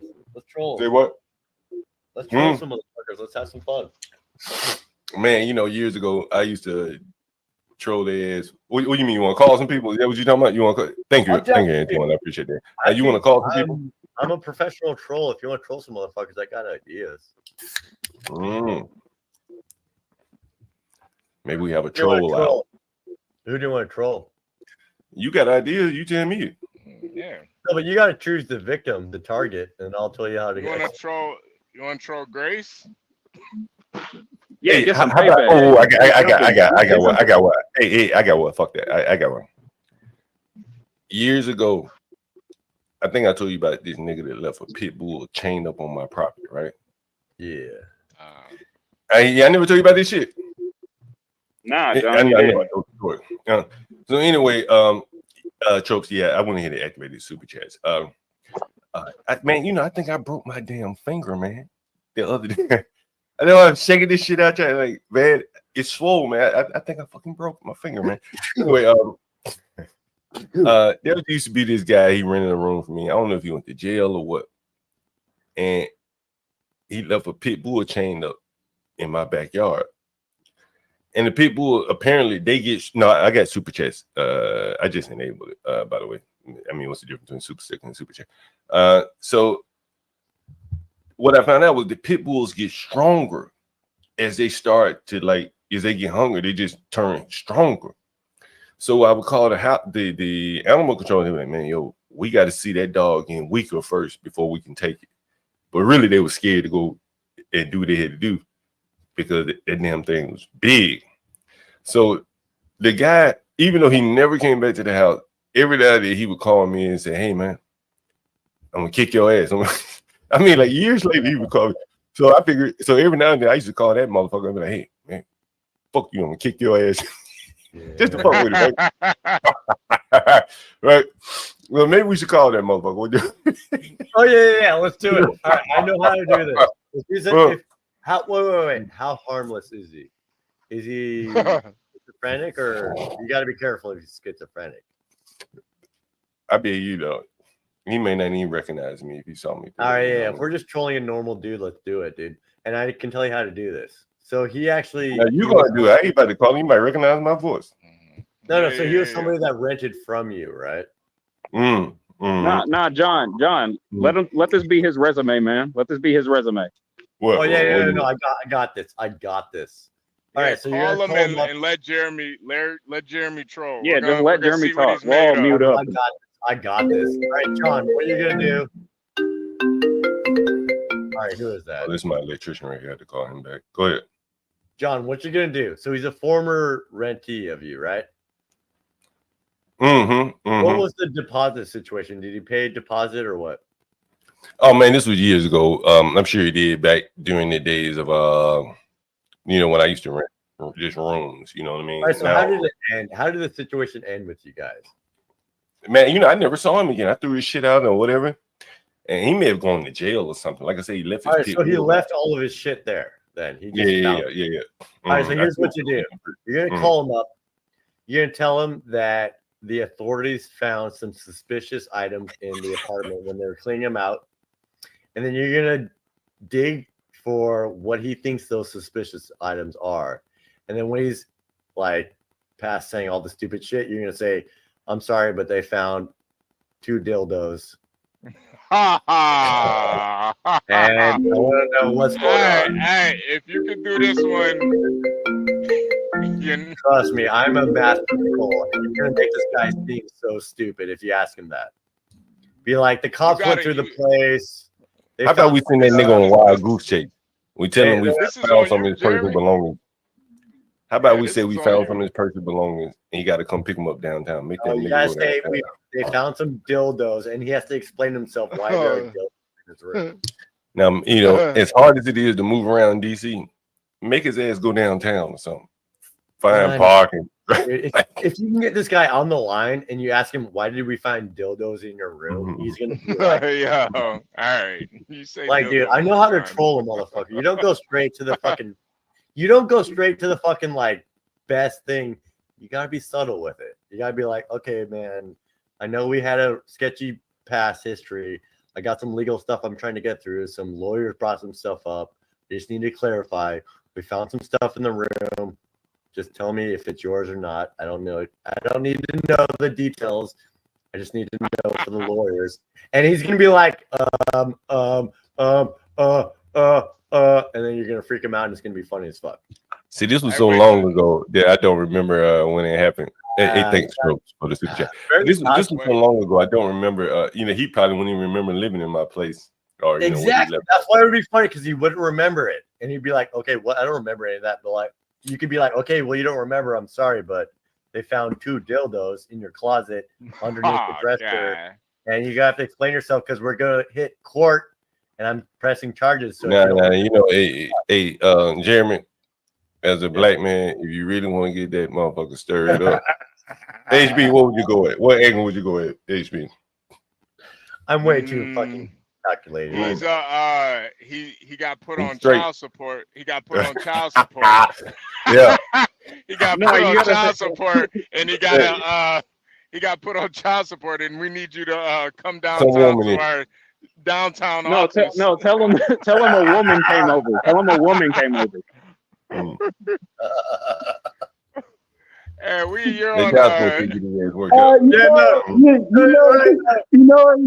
You know, HB, I should have should be charging you $1 per odd that you say of mine, because I think you would owe me $1,000 already, man. I deserve 1,000. Yo, Angel. I'm just kidding with you. You don't personally owe me anything, HB. I'm just having a bit of fun. Angel, you've been drinking some grape juice this morning, huh? Actually, I had orange juice. That's it. Orange juice? I'm drinking Bush. Oh, man. I'm definitely drinking. Thank hey, you, Angel. Angel. HB, you could pay him in boogers, man. Can I just give out some shout outs? Dude, Angel, wherever you are on the panel, dude, UNCT are the future of streaming. UNCT need to stick together close, and you need to take over YouTube. You guys are perfect together. I love it. Thank you. Like a Bunny and Clyde. Yeah, dude. You guys are so far. John, that's a little weird, man. What's that? Weird. I don't care, like dude. Bert I and love Ernie. what I love. And I love CT and Angel together. It's more like Bert and Ernie. Jeremy and John, can I ask you a Don't be question? jealous. Just because you're not. Hey, hold on, Master Kim. Master Kim got a question. What's up, Master Kim? Okay, so Jeremy, come on, you guys have seen Grace in person. I mean, you know, just because maybe an alleged rape, I mean, is she fine looking? I mean, come on, in person. She's a 10. She looks fine. Yeah, she's a 10. Oh, she's a 10. Yeah. There's a reason why I invite her out to my place, dude. She's That's a fucking good. 10. John, I'm gonna call it Gentleman John, and it sounds so silly. We want to hear the dirt, John. Or was she? I mean, don't act too professional, Michelle. No. She's not. You know, I said it earlier before. I think we met. I said she's not a bad looking young lady. No, she she can tighten up a few things. She admitted to that. That's the thing. If she lost just improved 10 or upon what she 20 already had. If she lost 20 pounds, she'd be an absolute 10. Yeah, she she's underachieving. How about that? Yeah. With that face and those thighs, yeah, she's a 10. But she's lazy. She's lazy. That's all there is to it. She's lazy. And she has a good personality too. Well, that's why I love her, because she has the best personality, but she needs to really like hit the treadmill, because with that smoke, what she should do is hit the treadmill while she's streaming. You know what I mean? It'll be good content. She also needs to quit smoking. The cigarettes are what's making her so fucking stupid. She's literally brained out on cigarettes. But anyways, yeah, I think. Now, John, Jeremy, because you're not really saying very complimentary stuff about her, she's not going to give it up. Now you're going to have to rape her again, or try. I mean, you obviously don't know Grace Thorpe at all. Grace Thorpe is all about shit talk. Grace Thorpe loves it when I call her a whore, just like she loves it when she says I have a small penis, even though I don't. For the record, I have a 7-inch penis. When Grace tells you guys, thank you for telling us. She's lying. She's lying. Hey, HB, is that true? No, I have fun with Grace. It's all fun. Like, she knows that I'm not serious. So whatever. It's all for content. If you know the it's all about content. It's not about like actually hooking up with Grace. Grace is never gonna fuck somebody on stream. Hey, let me ask you, since you know them, does she date off the stream and just keep it private? No. Look at John trying to run game. There you go, John. No, the reason why I asked is because you need to chill. No. John brings up a good point. I tried to establish a relationship with Grace outside of content, and she wouldn't have it. You mean like a boy girlfriend relationship, or just hey? Yeah, no, I wanted to marry Grace, dude. I thought she was fun. But Grace is she's in a codependency with her dad, and they're in the middle of a divorce. Grace is not in a place where she can be in a relationship. She has so much hate towards her mom that there's no way she can be in love with anybody. She's so filled with hate towards her mom that there's no way she could ever love somebody. Yeah, it's not 4 years. So, but a young girl like that would still want to have desires for a young man. But the thing is, like, I'm not going to be the guy. I'm not going to be her dildo. I'll let Laylo be her dildo until she gets over whatever. Do you think Laylo is her dildo? Oh yeah, definitely. You think so? So you think that like behind the scenes, off camera, they're having sex? Maybe. Really? But I don't know. I mean, I would say maybe once or twice. But the thing is, like, Grace is one of those chicks where she's not she's not in a place to have a relationship because her dad is so like just demanding. Grace is, until Ben's out of the picture, Grace will not be in a relationship with anybody. Do you think that's because they're trying to make money and they're trying to, keep her from going off and finding or pursuing other interests? No, John, I think Ben is lonely. No. It's all about Courtney. It's all about defeating Courtney. So until Courtney is out of the picture, Grace and Ben will not stop. Grace and Ben have teamed up against Courtney since 2018. And until Courtney loses and Ben wins, Grace and Ben will not, like, they're so myopic to the point where nothing else matters outside of beating Courtney in court.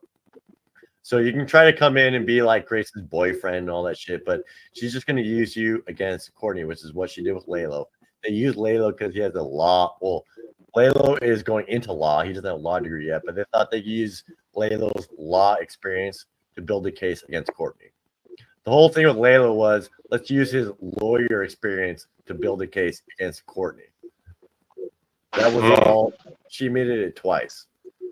Ben admitted that Lalo, the whole collaboration with Lalo was to get him on their side against Courtney because he had some law, whatever, credentials. It's interesting. Yeah, it's all about Courtney. It's all about the divorce case. Season 1 was Courtney's the mom, right? Yeah. So they're going through a divorce case. The Thorpe started out as a divorce case content. Season 1 was all about Ben versus Courtney, and everybody took their sides in Discord. And it would start out every morning was a Discord VC where everyone would either take sides between Courtney and Ben. Ben got to the point where he was losing so bad that he actually used Grace to recruit young men in his side. So Ben used Grace to attract a bunch of men, and those men that fell in love with her would fight for Ben against Courtney. That was the whole thing. Wow. So if you're a Grace simp, he was using you to fight against Courtney. If you're somebody that Grace showed interest in, I bet she asked you, "What do you think of my mom? And how can I use you in court against my mom?" Wow. Yeah, that's their whole thing is win against Courtney in court, which is going to happen in 2 days. So how long have you been in love with Grace? Yeah, probably about a year and a half. Oh. Hey, Jeremy, can I ask you a question? Just kidding, dude. That was a joke. That was a joke. Oh my God. Nah. It's okay. It's okay. Do you ever worry about? Yeah, I was going to say it's not a simping thing to be in love. Yeah, exactly. That's why I don't understand. Like, dude, this chick put it on so hard for me. Like, she laid it on so hard with me. There's no way I wasn't going to fall for her. But the fact of the matter is, Walmart never has fucking bread. Anyways, the bitch came out and visited me. She sent me a bunch of fucking sexy pics too. So there's no reason for me not to. So did she send you pictures? Can we see the sexy pictures? Can we see them? Yeah. Hey, John, man, shit. Laying it all out, bro. Yeah, you guys wish. Come on, man. Shit, you mentioned it. We didn't mention it. We weren't even talking about Grace until you came up here. No, those are for me and my eyes only.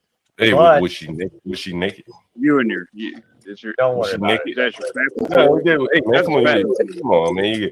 How you gonna tease us a little bit? Give us something. If you're not gonna show us pictures, was she naked? No. Okay, no naked. I think he's capping. Nothing to talk about here. If he told us she wasn't naked, ain't nothing to talk about. Now that I think of it, she never sent me any pictures ever. I never got any pictures from her. She never sent me any. There you go. That's probably a better answer there. Okay. Hey, Jeremy, do you ever wonder, Jeremy, people that don't know the backstory, don't know that this is actually part of an act, that they could take this story and like try to like cancel you and do a bunch of crazy shit, not understanding that it's kind of a bit? Oh no, I love that. That was the game on day one, dude. I've had so many of Grace's Sims try to actually call the cops on me and do all this crazy shit, dude. I've literally had the cops call on me because of Grace. Okay. I mean, I don't care anymore. I'm a so in fact, YouTuber. you're getting amused by it, basically. Oh yeah, I love it. I love it. Okay, well, that's cool. That's awesome. No, meaning that you're not scared. You're even though I hadn't like received the one, I'll still go Subway either which way, guys. What you saying, Angel? Oh, I was just like letting it, and you that no one hasn't sent anything. One dude joked about sending 100, and believe it or not, some like dude in the chat that hosts on Saturday said, "Check your cash app. There may be something surprising there." And I checked for like 10 goddamn minutes, and he didn't even send anything. So I just knew that they were just either joking or trolling me. But it's just, if you ain't serious, then don't even bother mentioning it. Check their ass, Angel. You have to check their ass, Angel. You know what I'm saying? You got to check them, Angel. You know what I mean? I think, Angel, man, you deserve to be in sales, Angel. You need to be in sales. You know that. No. Angel deserves to be where he is Hey, right now. Hey, hold on, Angel. I want to show you something before you go to Subway, Angel. I want to share something with you, just for your own sake. So before you go to Subway, Angel, I want you to take a look at this. And Master Kim, I want you to come in after the fact. Here we go.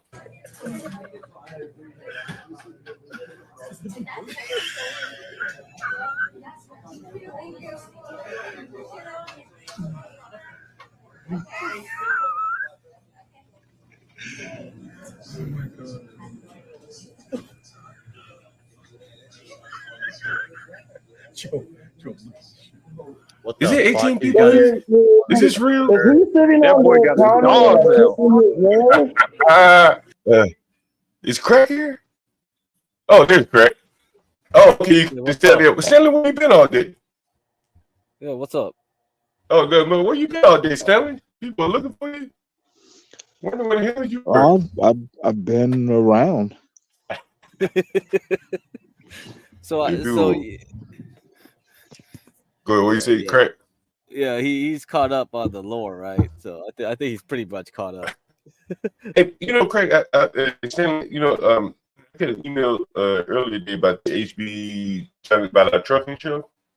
And you're talking about a comment of mine. It's funny. So they said it was a copyright issue, blah, blah, blah. I don't know who showed the video to me, HB. It doesn't really matter. But here's my question. Do they refund people's super chats when they do that? Because it seems like, how would you know? Wait, huh?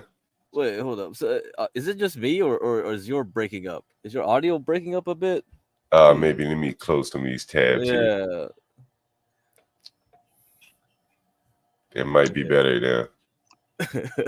Yeah, man. Every Well, time. I heard something about soup bones and making soup. No, super chats. It's not soup bones and making just super chats. Like what? No, what I was asking was, so I got an email from, and it was just a general curiosity more so than anything. I got an email from YouTube saying during the HB John Galt, during our trucking show, there was a copyright issue, right? And so they said this content can't be monetized. And so I'm sitting here wondering, like, do they keep the cash apps that people sent? Oh, Do they send it back? No, is that the one with when we were playing the TLC 600-pound? Is that the stream, or was it today's stream? No, it was the trucking show. It had to be today because what copyright stuff were we playing then? Was it the on Ja HB Rule show? stuff? Who? Was it Ja Rule? We got flagged for that, for Angel singing Ja Rule? No, I don't think it's Ja Rule. I think, let me see what it says. Man, I don't know nothing. Like I think what happens is no, you'll get the super chats, but I think you won't get money when they play ads on your video if someone replays your videos. Oh, okay. Because I was thinking, damn, someone sent some money, then Who gets the money? Did they just? No, I think super chats you'll get, but the monetization probably means advertising. Money. Oh, okay. Because I was gonna reach out to the people. But you should clarify that. I never did streaming on YouTube. I don't know nothing. So yeah, I was gonna reach out to the people that send in and say, hey, you know, I was just curious, like, do they give you your money back, or do they just keep it? You know, that would be interesting. They just keep the money, right? From what I know is like, yeah, every time some copyright thing happens, it's like I think it's just the advertising money, which is very little now anyway. It doesn't matter. Yeah, I mean, what was somebody? I don't have ads on my stream. Man. No, they'll automatically put ads in. You know, that's how. Really? Okay. Yeah, I have ad blockers, so I never see them. But like, if I played your stream without them, yeah, it will. No, like in the beginning. They'll insert ads left and right, and especially. Oh, really? I don't know. I don't think they'll do it on live streams, but yeah, replays and things like that. Yeah, they'll definitely. You won't get no money from that no more. So yeah, because I was saying, damn, like that'll be a hell of a scam, where you can take people money, then don't pay them, and then they don't pay it out. I said, man, that's crazy right there. But okay, I see what you're saying. Mm-hmm. Ads. Okay. What's up, Stanley? Where you been all day? People are looking for you everywhere. I guess Stanley fell back off. No, he came just at the right time to fight Righteous Muffin. Did you miss that? Yeah, I missed that, man. You missed the bet. Man, I was the CT for this stream, bro. I was like, oh, okay, here we go. Now I see the appeal. Unfortunately, Righteous Muffin was tucking himself in because no one else will do it. But he untucked just for like a couple minutes to. Oh man, it was a whole diatribe about like how the stock market was immoral or something like that, or it was like blacks versus him, then like Rashu versus it's him. Like where did he get the idea that markets are moral?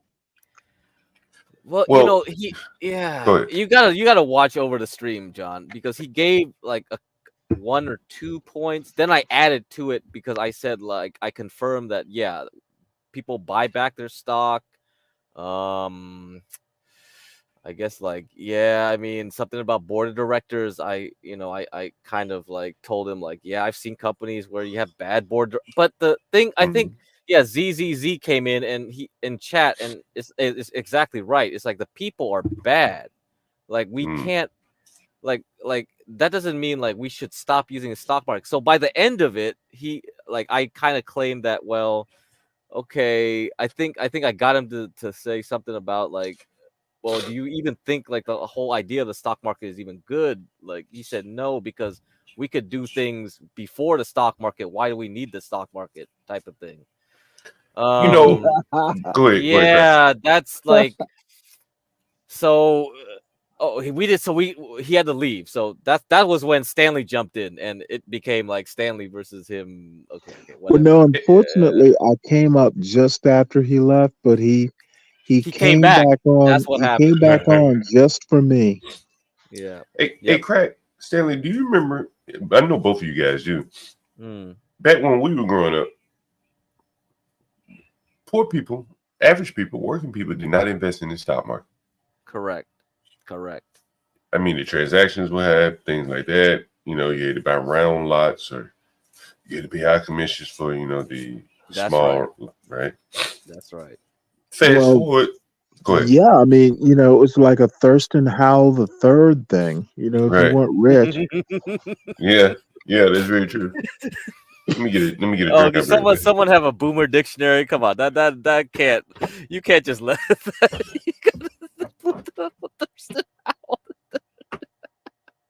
Oh shit! Oh man! Let me. Oh man! Yeah, I'm back. Yeah, you think about there are a lot of people today in the stock market they probably shouldn't be in the stock market. They got bills, debt, Well, child yeah, but support. I mean, I mean, just technically investing in a mutual fund, I mean, you are getting exposure to the market. So, Well, and that's one point. Like, I mean, everybody has like, exposure to the market except for for our lady of I'm not gonna call Righteous talking about? Muffin a nun. Righteous Muffin doesn't invest in the stock market. He's a nun. Does he not invest in the stock market? Well, the way he made it sound like I hate like trying to simplify what he said and all this stuff right now, but it's really like the Islamic finance thing, right? Where you're like Sharia. he really sound kind of, but the thing is like, stock market is there for a reason. You're supporting companies, you're increasing like, the cash flow that they can get in the public market of people, like we were going against private equity, I don't know if you were here or you dropped out, but Blacks was complaining about it, and I agreed. Like, SpaceX is one of those companies that, like, they don't give it to the public, right? So, if you're like a venture capitalist and he just goes around talking to billionaires to fund his ventures, then they get the benefit of SpaceX stock going up, and we don't. So, but Craig, would you agree? Like, if you're broke, right? Yeah. You say you work in Walmart. Yeah. And Walmart comes around with you with some fancy plan, employee stock purchase plan. You make $15 an hour.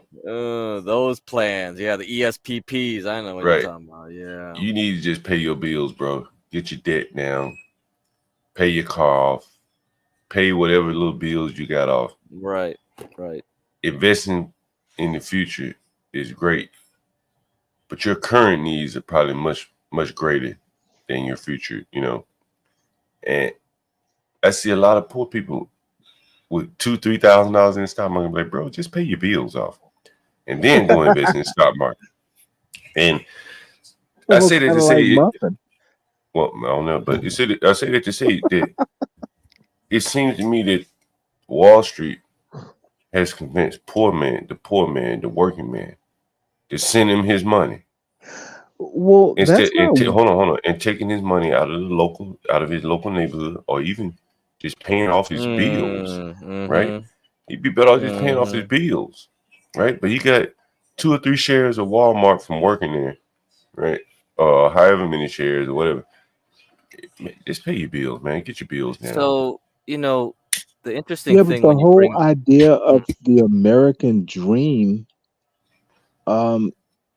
is like that. So I mean, Walmart wouldn't be the first to, convince I'm not picking on $15 an Walmart. hour associates to Let's not go focus on Walmart. against their own interests. Correct. Let's not focus on them though. But my point is that if I'm a company here, I want to pay you in stock, right? Not cash, right? I convince some cashier to take a couple shares of stock. It just come out. What do they call it? That account on the balance sheet or whatever, crack, where they have all that stock where they can just dole it out. Yeah, I know what you're saying. I know what you're saying. And you paying these low paid employees in stock or partial stock. I just think that the less money you make, you need to focus on paying off your bills, getting yourself in position to handle any weather, any storm. But you got poor people out here talking about they invest in the stock market. That just doesn't make sense to me. Well, my point is Walmart is just literally from day one of America, rich people have been doing that. Well, don't focus on Walmart again. What I'm saying is that I'm saying since day one of America, rich people have been trying to get poor people to buy into the American dream. Well, and Wall Street has done it very well. Wall Street has convinced the poor man. Well, Wall Street is America. Well, rich America. Yeah, well, poor America needs to stop listening to rich America and sending their money off. 200 years too late. Well, it's always a good time to start somewhere, and it makes more sense to me to start by readjusting, like how. And don't focus on Walmart. I'm not talking about Walmart. No, I'm talking about man that makes $35,000. Talking about he investing in the stock market, bro. Invest in yourself. Figure out a way to make more money. Figure out a way to get your expenses lower. See, I knew it. You're making Muffin seem like a working class hero. Well, no, I'm not. I don't know if Muffin invests in the stock market. I'm not talking about any particular person. But what I'm saying is that the working class man has much more immediate needs. He doesn't have some 35-year planning time to plan. You got to make so many decisions immediately. And that should not include investing $50 or $100 in the stock market. That $50 or $100 could go much further, improving his life as it stands, setting himself up for later, or maybe it won't work out for him, set his daughter up or child up for later in life. But I just think it's pointless for a poor person to have $2,000 or $3,000 in the stock market. You do make really good criticisms about the fact that, like, yeah, and it makes a lot of sense. Like when you look at from Muffin's point of view, like you could see like, oh, it's immoral because, well, but it's not really like immoral, but I'm saying like it's not fair, right? That you're bringing up here, this thing. And do you think like crypto is the answer then? You think we could have like our own smaller scale type of stock market? Like, could it ever be that way where, okay, you don't have much money, but you invest locally? And is the technology going to be the answer where you could invest in specific places more fine grain with crypto? I think technology is more likely to separate you from your money more efficiently. With big government, big tech, big government will be most effective at using big technology to separate you from your money. Let's look at Bitcoin. We've seen that the little small miners just can't cut it. They can't cut it. That's true. And you're going to see eventually that the government, in my opinion, is going to come in and say, we got the horsepower to do all this mining, and we can do it efficiently, and we'll just take over. And that's what I think will happen. Maybe big companies will be a part of it as well, but the little man will be out of mining. He's probably already out of mining. And so look at Super Chats as an example. Yeah. Or you could look at my business, Airbnb, for example, some short-term rentals, not just Airbnb. When someone books my place through Airbnb, if they don't like it, whatever they have, any kind of complaint, they go to the third party Airbnb. And then Airbnb makes an arbitrary decision, give this person his money back or not. This person has stayed in my place for 2-3 days. And Airbnb, some arbitrary middleman, say, I'm going to give you your money back. Well, what I did was I said, well, it's not acceptable to me. So I built a database for all the people that stayed in my place. I sent them messages, hey, what's up, man? If you ever think about coming back, I want to refer me to other people. Great. Save your money. John, I think you're lagging again. So you better close some more tabs. Damn. I saw the flash too. I saw that. Well, the thing is, yeah, John, that's why I want you to do the John Galt coins, man. You can start paying people in John Galt coins. You could, that's your Walmart shares that you're giving people. I mean, I really want to test Rashu's like things out, because this is the criticism of Bitcoin. That's why we have Ethereum, and then Ethereum failed, and then that's why they do Solana, and that's why every time there's like, oh, there's a limit in saying like, okay, we want we want to keep it small, we want to keep it local. Is there more efficient ways of doing the technology in crypto better to keep it in the hands of like local and smaller people instead of like going to these big tech, which is probably what's happening with Ethereum and Bitcoin right now. They're going into the hands of the bigger guys, as you say. Yeah, I think, just in general, the stock market, we've talked all the time about locating your servers closer to the exchanges, right? Yeah. That goes to show you that the system clearly can be gamed, right? And the poor man probably doesn't have, servers and things closest to the exchanges. At that point, he enters into the matrix where everyone is stealing from him and he doesn't know it. As soon as the poor man sends his money off to invest in the stock market, the scam begins. The front running of his trade begins, right?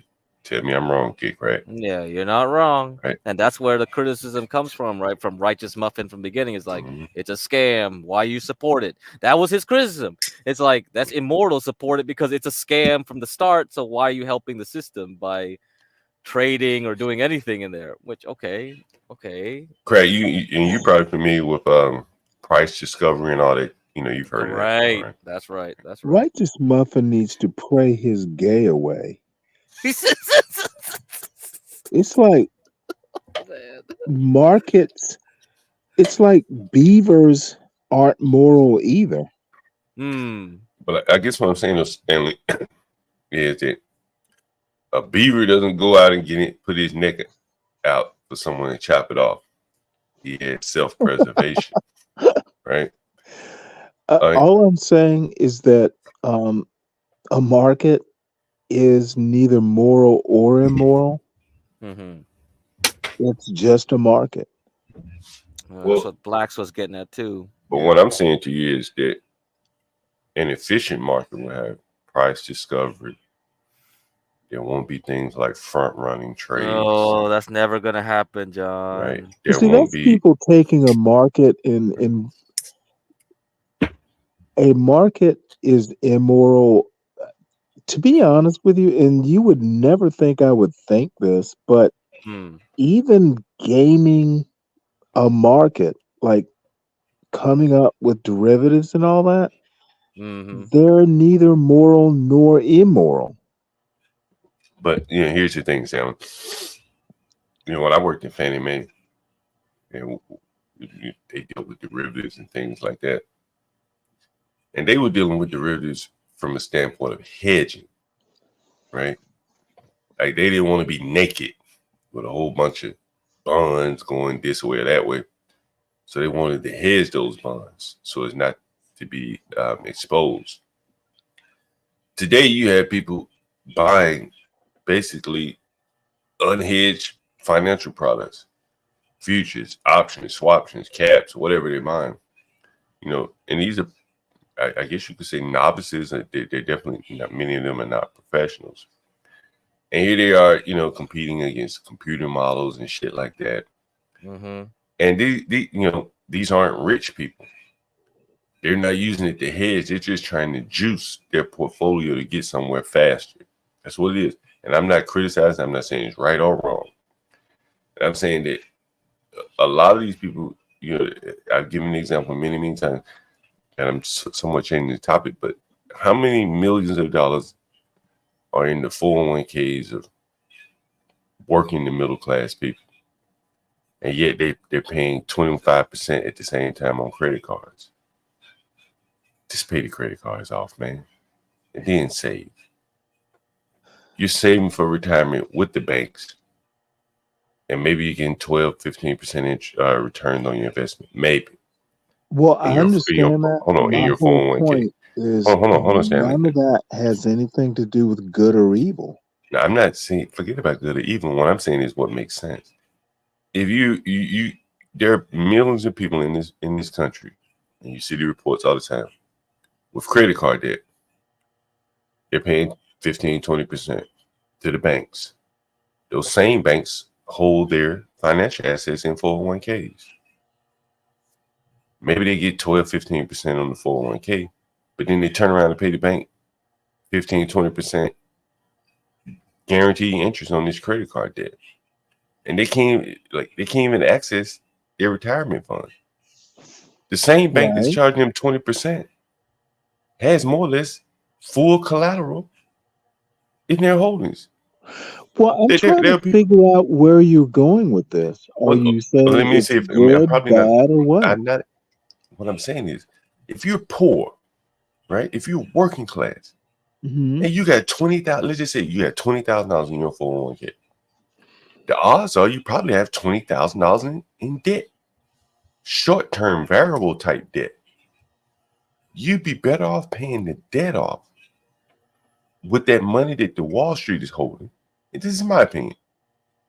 Than letting Wall Street hold your retirement money and charge you 20% on your living capital or working capital. Your day-to-day expenses, Wall Street is killing you. And they're making money off you from holding your nest egg fund. Why let them double dip? Get them out of your pocket one way or the other. Pay off the bills, which is what I suggest. Pay off your bills. Get your living standards down to I way that you can totally afford agree that with that. without having to go to the banks, the same Wall Street banks that hold your financial portfolio. I thoroughly agree with that, but I don't know. Maybe trying good decisions and bad decisions aren't necessarily a matter of good or evil either. I'm struggling. I'm not saying good or evil. Maybe I missed that conversation. I'm talking about common sense. Right. If you can hardly pay your bills, you shouldn't even be worried about your 401k. You probably shouldn't have a 401k.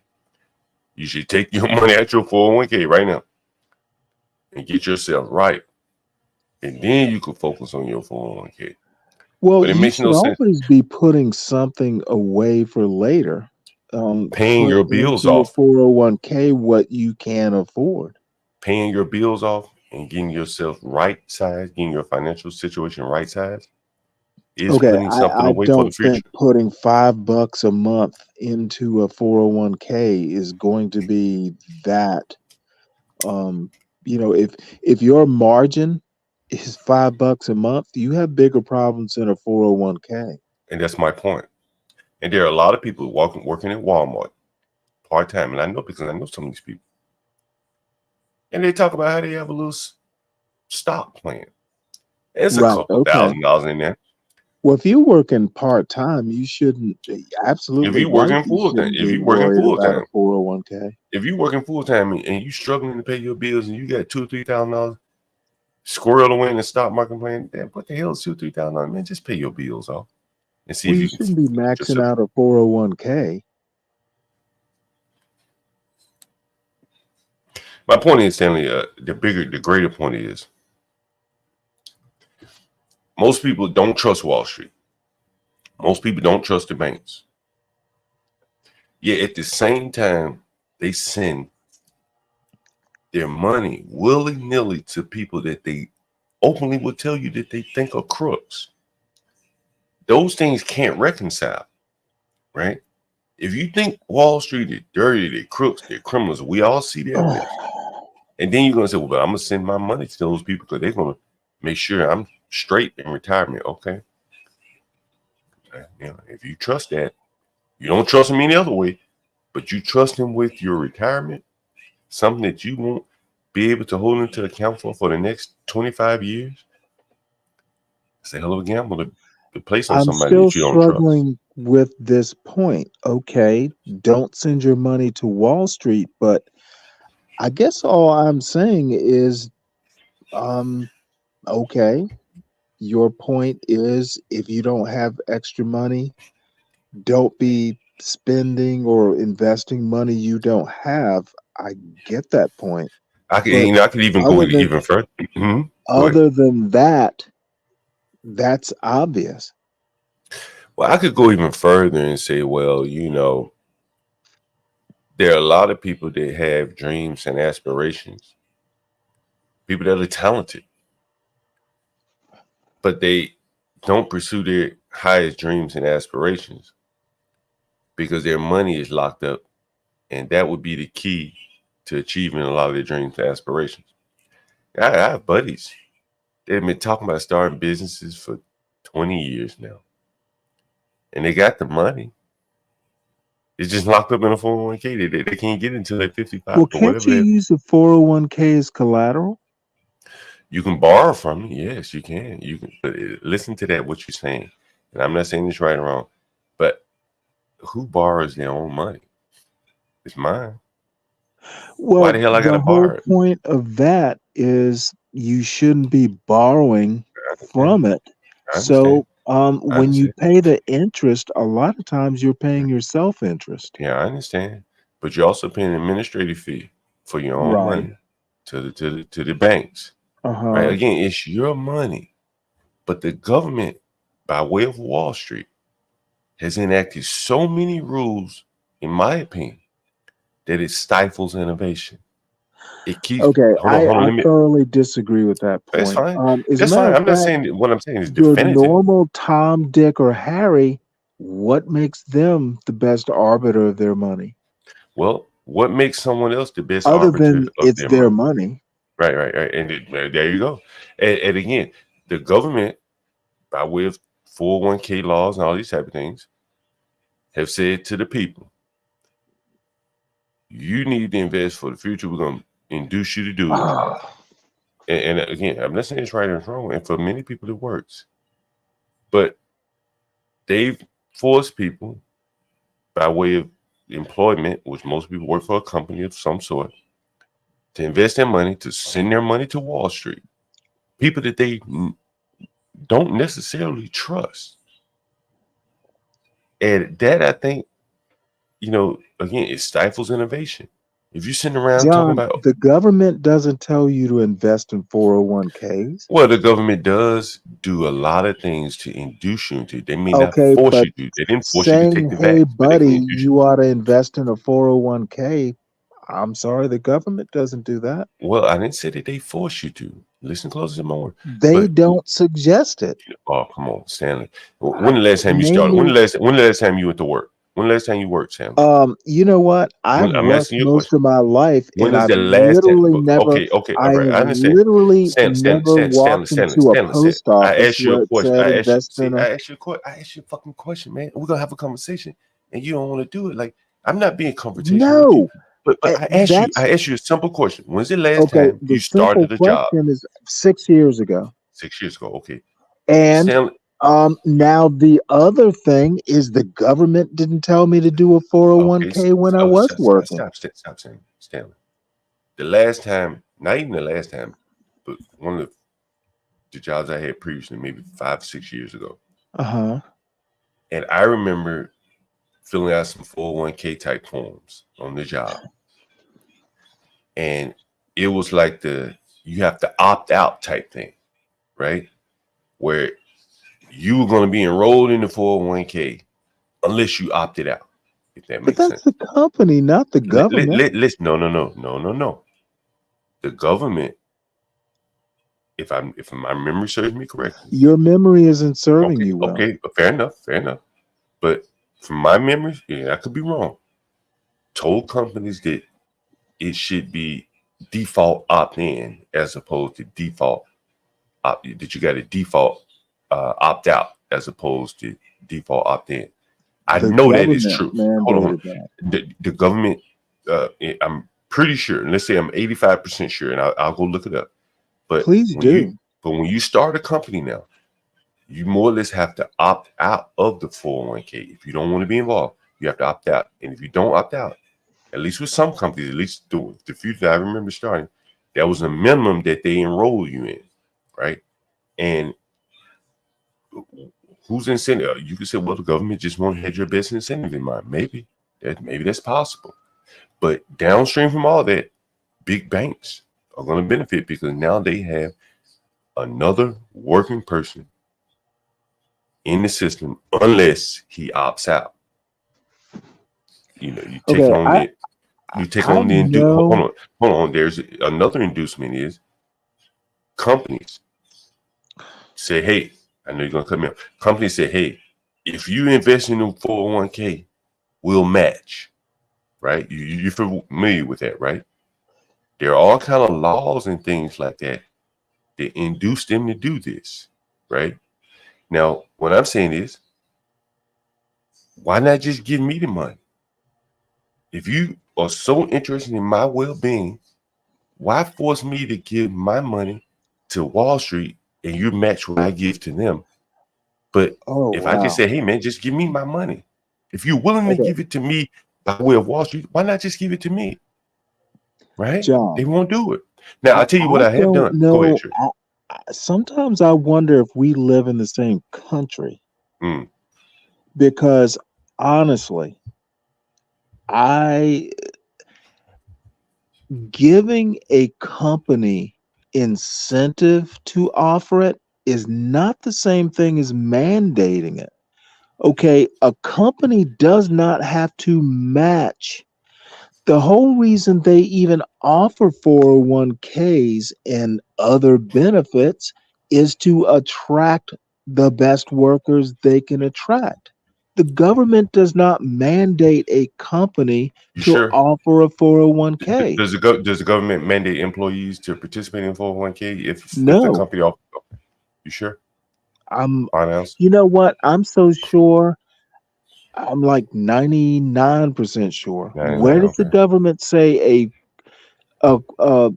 you have now? We're talking 401ks. We're not talking. Hey, have you heard about the Secure Act 2.0, which mandates employees? Here it is, right here.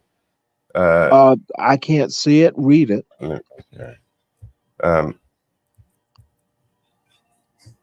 This is by Brian Dobbs, a retirement solutions lead. The Secure Act 2.0, this is July 2nd, contains a new provision related to auto enrollment in 401k and 403b plans. The Secure Act 2.0 mandates employees to be auto enrolled in their 401k or 403b plan. Historically, employees had to make an active choice to participate in their 401k by affirmatively electing to make a salary, blah, blah, blah. Enter in automatic enrollment, which has both transformed and benefited the way millions of Americans save a life. Automatic enrollment, also referred to as negative election or automatic contribution arrangement, as the IRS calls it, serves as a program designed to increase 401k employee participation in savings rates. Once an employee is auto-enrolled, salary deferral contributions are automatically deducted.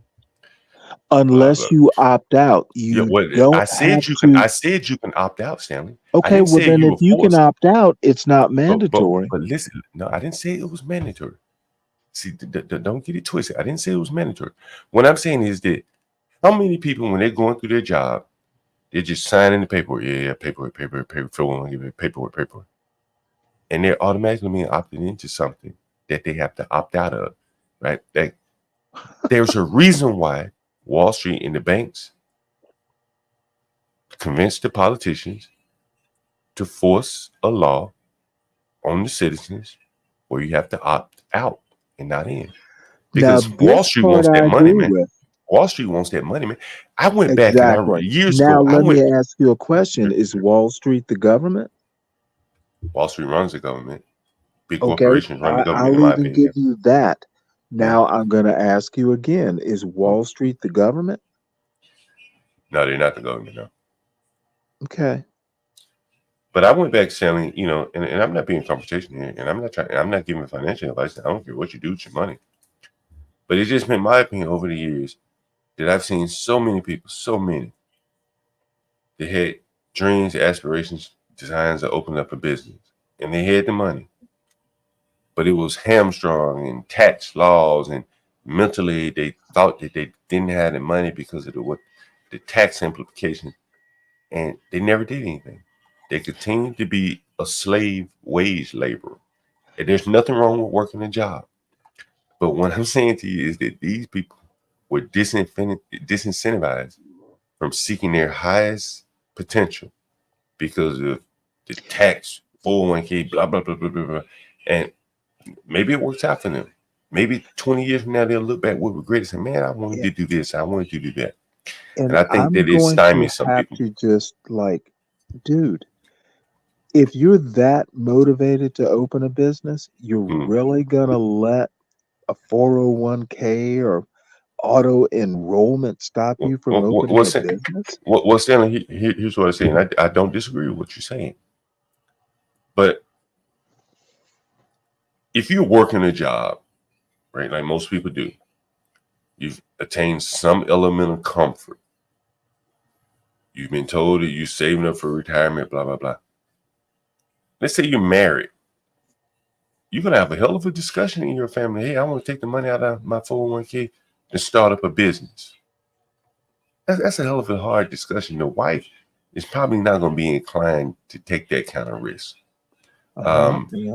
And so those type of things, I think, contribute to people not seeking their highest ideal, because the laws, once you get so deep into a 401k, backing out is kind of hard. You can't take all the money out immediately without incurring a large tax expense. It's just, I think it's like the golden handcuffs, or an extension of the golden handcuffs. You ever heard that, right? What is the most, and now this is my opinion, and I've never opened a business. I'm not that entrepreneurial.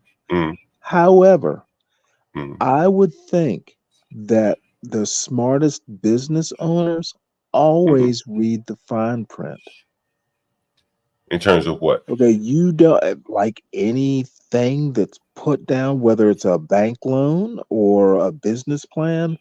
They're always, the devil is in the details, and I think successful business owners know this. Where are you going with this?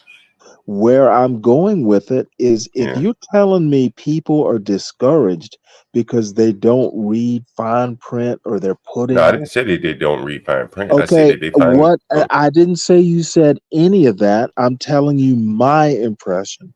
If you can't figure out the fine print, or if you're so easily coerced into like just kind of going along with the herd when you get a job, you probably don't need to be owning a business, because somebody's going to give you something that you don't read, and you're going to be screwed anyway. Well, I don't know where the don't read part comes in. Okay, where I'm going with this is, I thoroughly disagree with your fundamental premise that people aren't realizing their dreams because Wall Street is forcing them to put money into a 401k. Well, let me rephrase, because no one's being forced or duped. You can't opt out. But I think the propaganda. I said, it's crazy. And Get Cracked will probably, I understand. Get Cracked. Let me ask you a question. I'm gonna ask both of you guys. People in the chat, we got 20 people here. What's the average rate of return on the stock market? Somewhere between 7 and 10%. And 10% is good. There are people who do better than that, but they actually have to know. I ain't talking about people. I'm talking about the average rate return of the stock market. Somewhere between 7 and 10%. Okay, Get Cracked. People do better, but or companies or whatever, Warren Buffett gets better than 10%, but no, I'm saying he the is a general savvy market investor. Most people aren't. Okay, Craig, what would you say? Craig may be gone, but what I'm saying is, Stanley, is that like over the years, there's been this expectation of like 8%. I can Google it, you'll see it. When most people say, the stock market does about 8% a year. On average, it's done 8% a year. I remember being in CFA. It doesn't. Well, not 8%. 8% would be on the high side. Well, you said 7 to 10, so I said 8%. Well, no, if you're actually managing, like you're looking at it, if you just throw money out there, you might.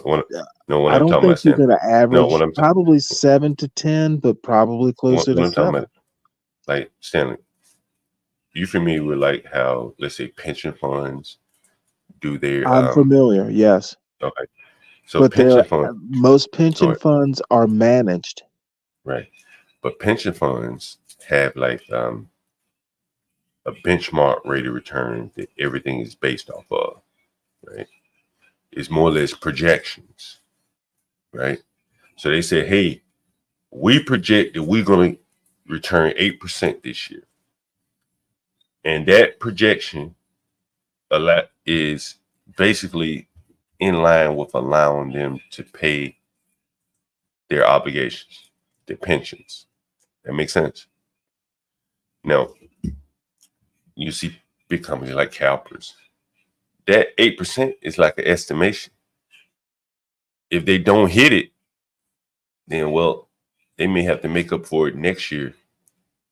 Either get riskier investments or come up with some other, maybe even lower their pension payouts if they just can't hit their target benchmark. But a lot of these companies, these big institutions, was set like that 8% because so much. What's the term? It begins with the actuarial tables and things like that are based off that 8%. But in reality, they're not always getting 8%. Is my point. But if you ask the average person, what's total return? What's the return in the stock market typically? It's at 8%. It was like a propaganda term that most people just assume. You don't know it. Like if I told you the stock market over a 2-year period return 10%, what does that mean to you? It literally means you could average like 5% and 15%. In average. Okay. It's an Is there average. Is there any other? By the way, the other thing, pension Hmm. funds generally, you can't just buy a bunch of single A bonds. You can only take so much risk in pension funds. You're limited. You can't just invest in anything you want to invest in. Well, that's true. Pension funds, you cannot just do what the hell you want to do. They can invest in real estate. They're not strictly stocks. Real estate is one of the safer investments generally, but it's not liquid, right? It's not liquid like stocks. No, but it's still an investment. Yeah, it's an investment. No doubt. Again, Stanley, I'm not trying to convince anyone. Well, no, I don't think you are. I think you're getting some fundamental. I think you're making assumptions that aren't necessarily good assumptions. What assumption am I making? People being limited by Wall Street from reaching their aspirations. I don't agree with that. I don't think investing in a 401k is making people not start their own businesses. Well, let me ask you this. Money, what do they say? Money is fungible or whatever, right? Well, fungible just means it's easily liquidated. Like fungible literally means you can spend it. Right. Money in my left hand versus money in my right, they're both the same, right? Not necessarily, but if all things the same, passing a dollar from one hand to the other, easily fungible means your hands don't care. Right.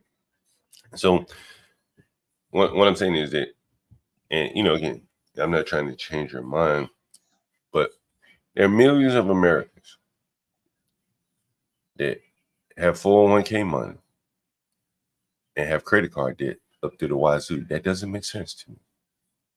Well, but don't be paying, something. Why would they do that? I mean, credit cards are for emergencies. Okay. Live within your means. That's like a fundamental, like. There are plenty of people with car notes.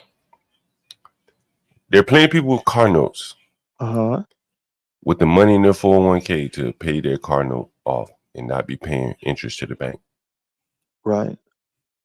Yeah, they got car notes. And 401k is the same thing. Yeah, and they don't have to.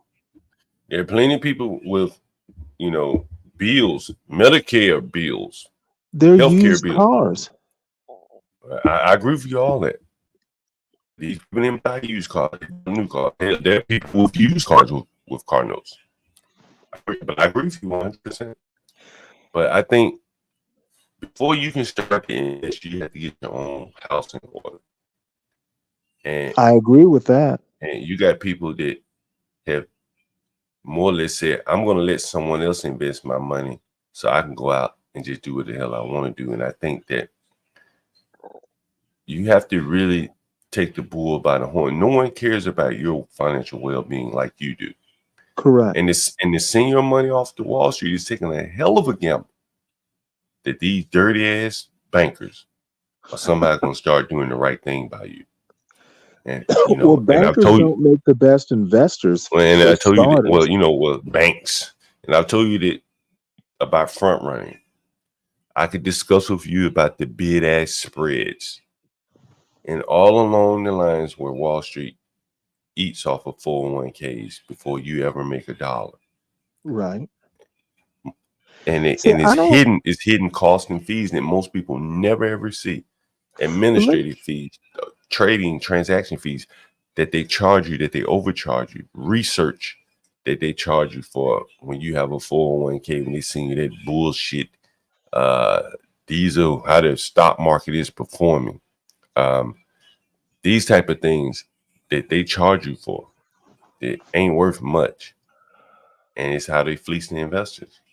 Well, let me ask you a question.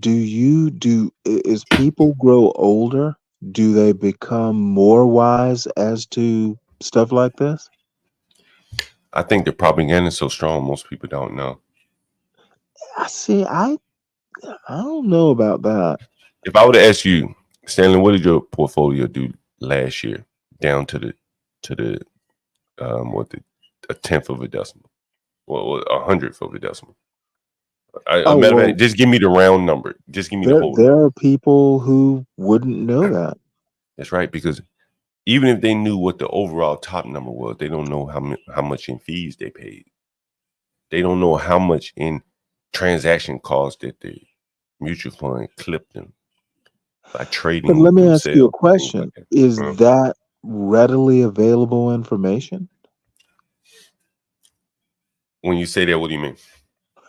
I mean, Could if you you find go it and out? invest in a mutual fund, all those fees and operating costs and stuff, it's there in the fine print. Now, there's Some a of problem. some of it is hidden.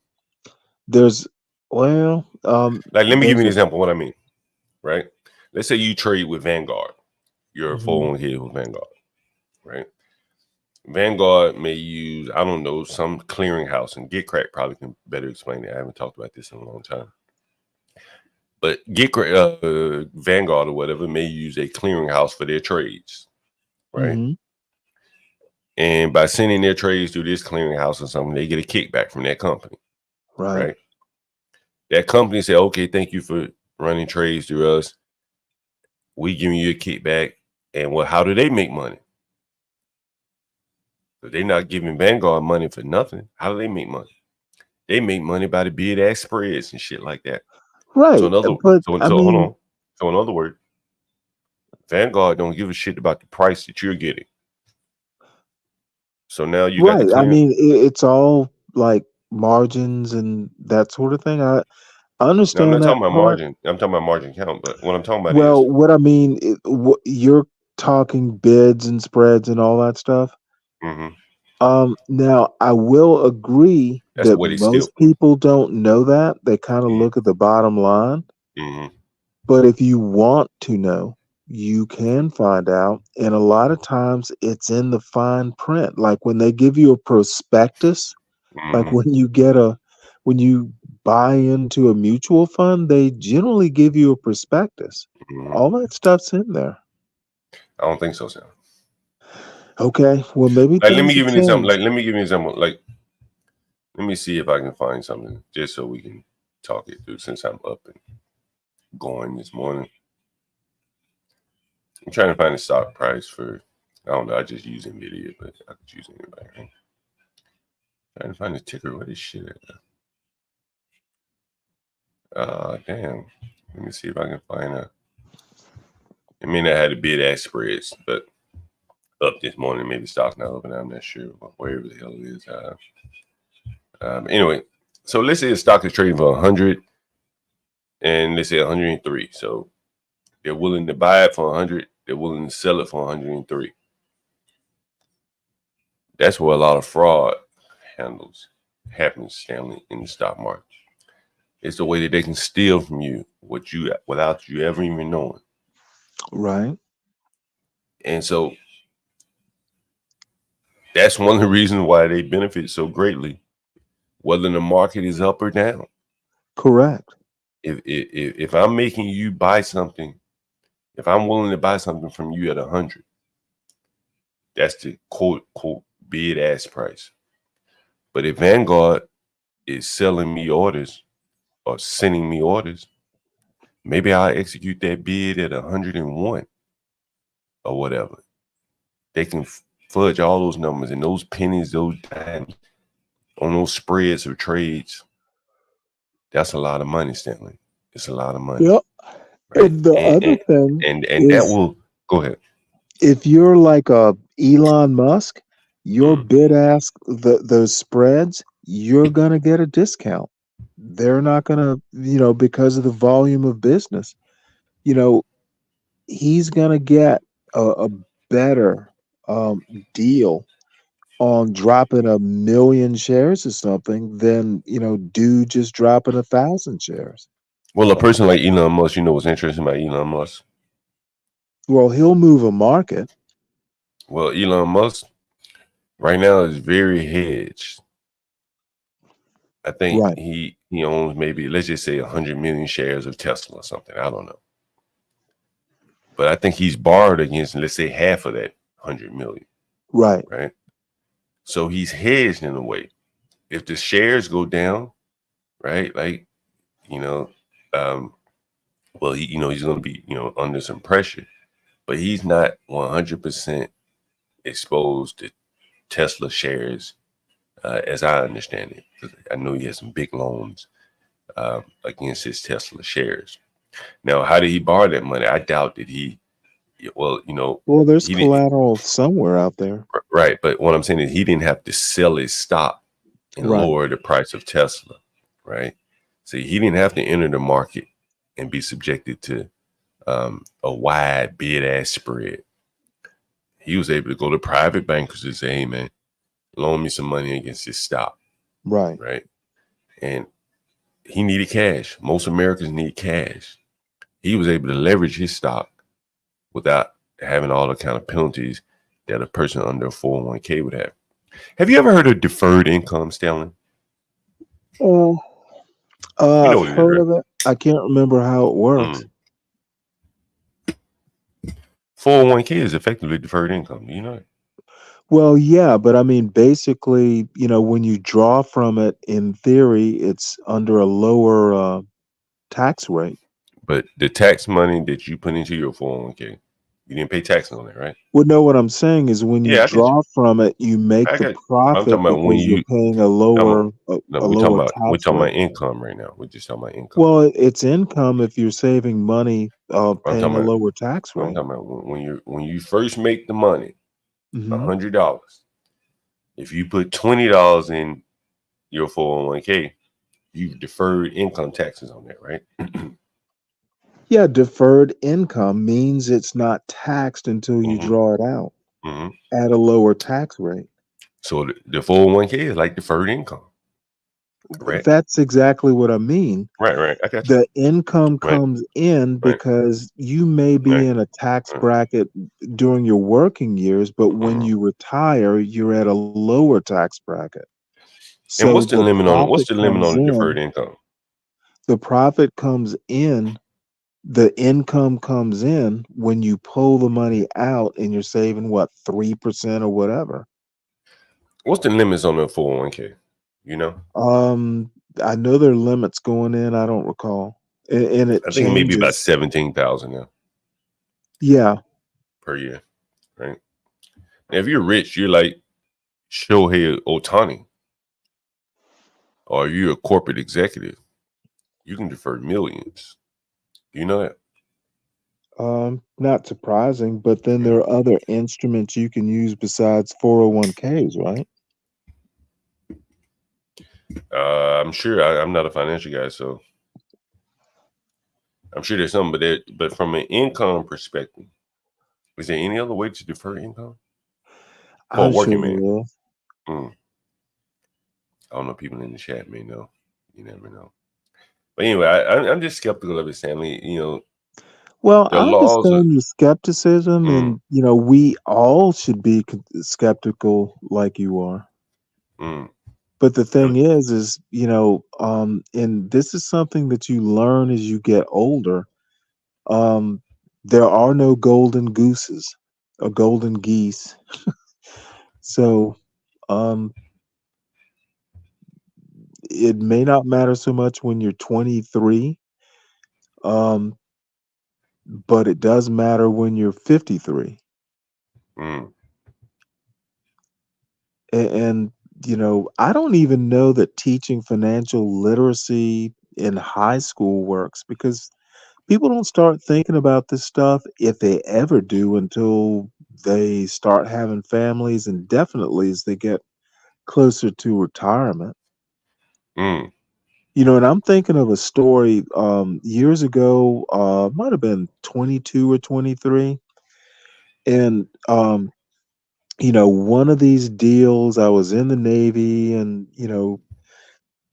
I'm just kind of, a former retired, well, former naval officer or Mm. somebody who's, Mm-hmm. can't even remember the name of the company, but, he's like in the financial industry now, and his specialty is, hey, I'm looking out for the young naval officers, in 20 years, you want to have a big nest egg and all this stuff. Well, Mm. dude, he was fleecing people, and I didn't really know it until maybe 5 years afterwards. But it's one of these deals where you put, $300 or whatever a month Mm. in. Mm-hmm. Well, if I had just taken it and just like had the time, which I actually didn't, but I could have made the time, I could have just got like a Vanguard fund, something like that, and paid way less in fees. Well, this dude was basically getting a commission, Mm-hmm. and it was exorbitant. Mm-hmm. But I didn't know. His story sounded good. I was always busy. Had I taken just a little bit of time, or even had known, gee, I need to sit down and do some shopping. I Mm-hmm. need to find out if there's something else that is as good but cheaper. I Mm-hmm. didn't know. Now, 5 years later, I wouldn't have believed the bullshit, but Mm-hmm. I was 23. That's what I think. Stanley is like the biggest deal in America. Maybe it's worldwide. I'm not sure. But people are trusting of someone else to do what they need to do for themselves. Like, there's so many frauds, crooks, Mm-hmm. scammers, right? Mm-hmm. And something as important as your livelihood, it just doesn't, it just runs counter to my common sense that someone would be creating products for my best interest, right? Like, there could be some shared interests, Right.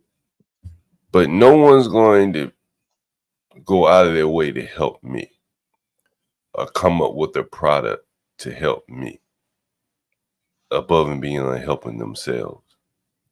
And I think what Wall Street has done a masterful job of ripping people off on one hand, overcharging them for even their own money. Mm-hmm.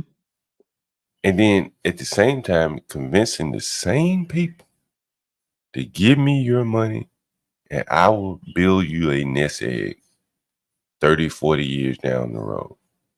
That's a hell of a leap of logic there that you have to accept with Wall Street. Well, one of the mistakes I made is I didn't even talk to my father about it, because I know he would have said, "Nope, don't do that, do Yeah. this." Yeah. But I was grown, and I actually was really busy though. I mean, at that time, um, it sounded good. I Yeah. I should have done better. Now, I have the time and the scars. I would probably, be a little bit more interactive with my son at 23. But it's a lesson learned. I mean, it wasn't a permanent, you know, problem. No, yeah, you learn, you know what I'm saying? And what you learn, I guess, is probably the Well, most what I important. learned is like read the fine print. Yeah, there's that too. I think the bigger lesson though, Stanley, honestly, is there are very few middlemen that are gonna come through with your best intent in mind. And you kind of just have to take the bull by the horn.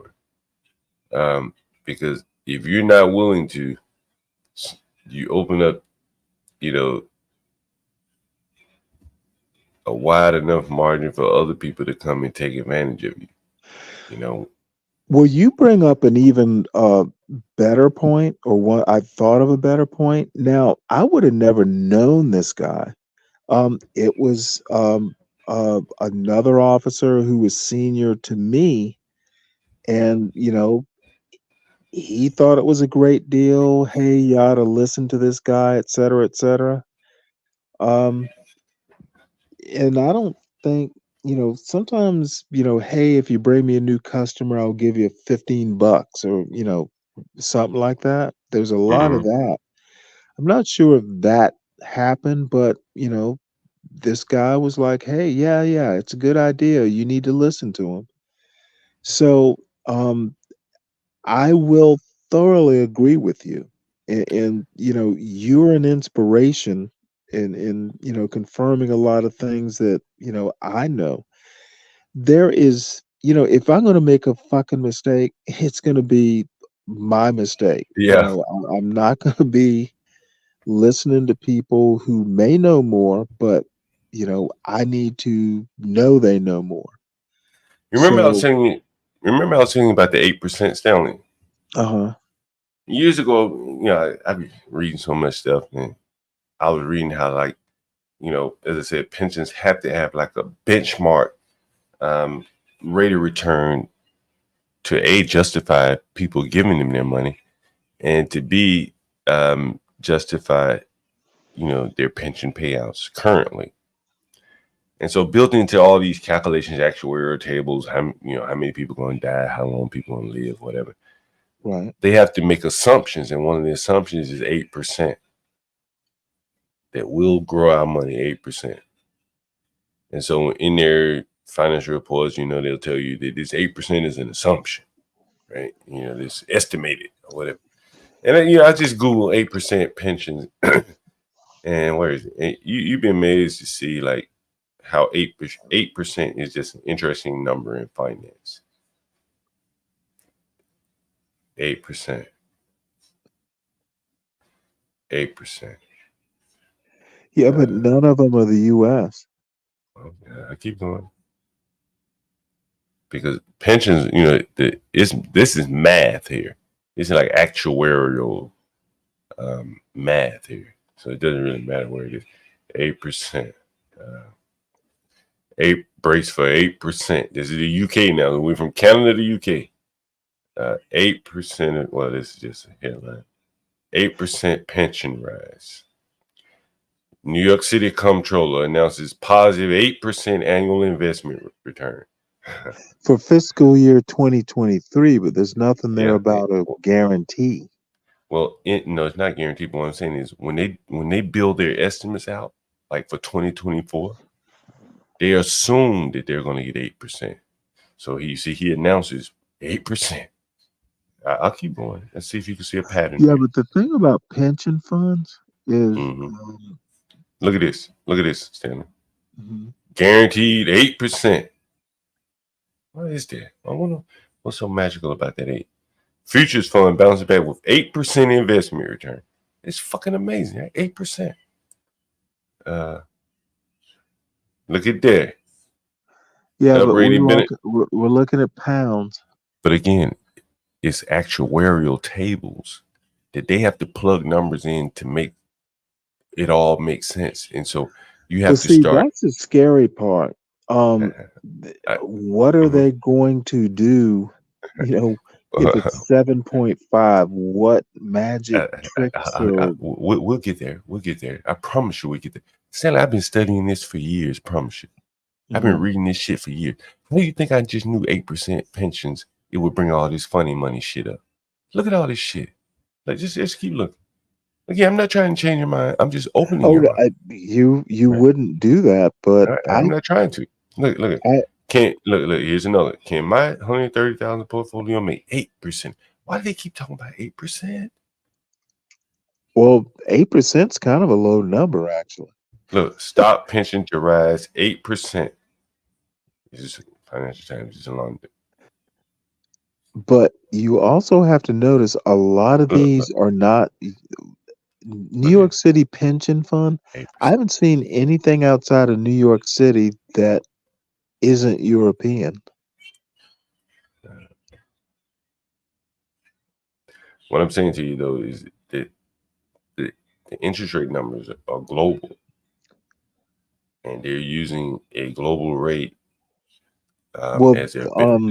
Then they're dumb.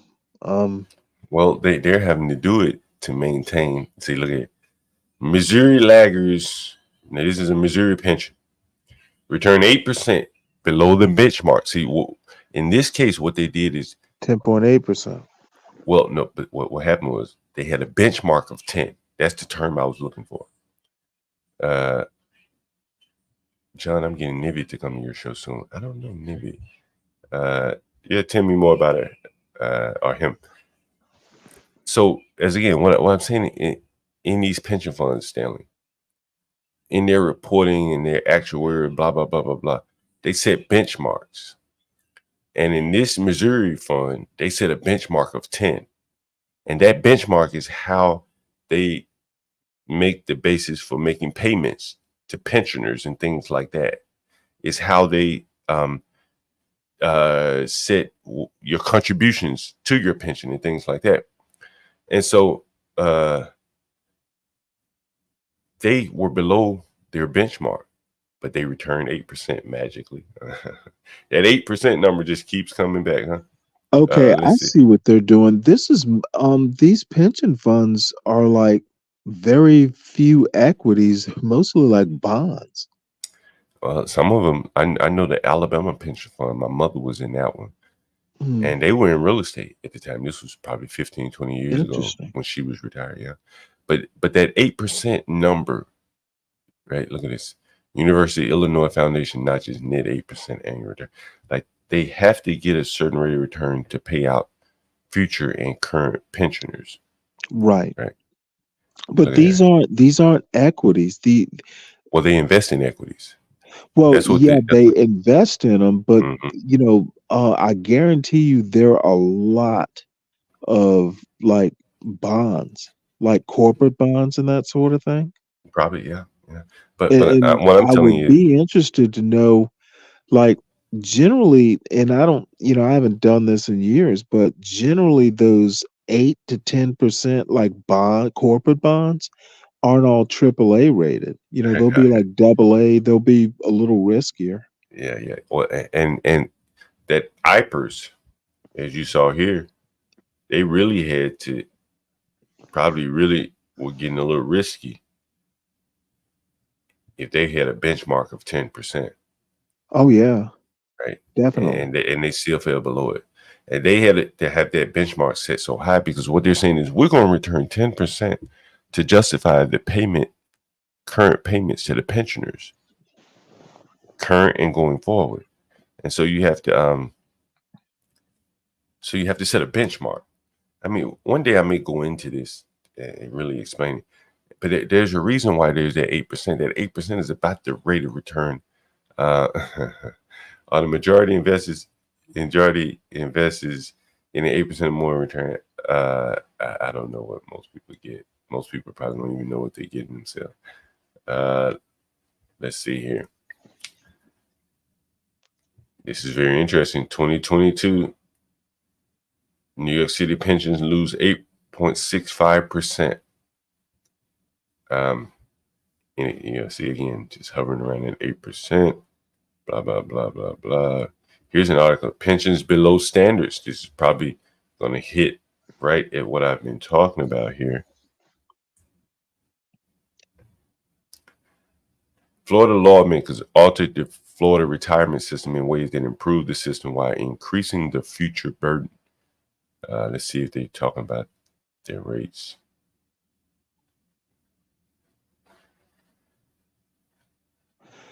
Wait, hold on. Let's see.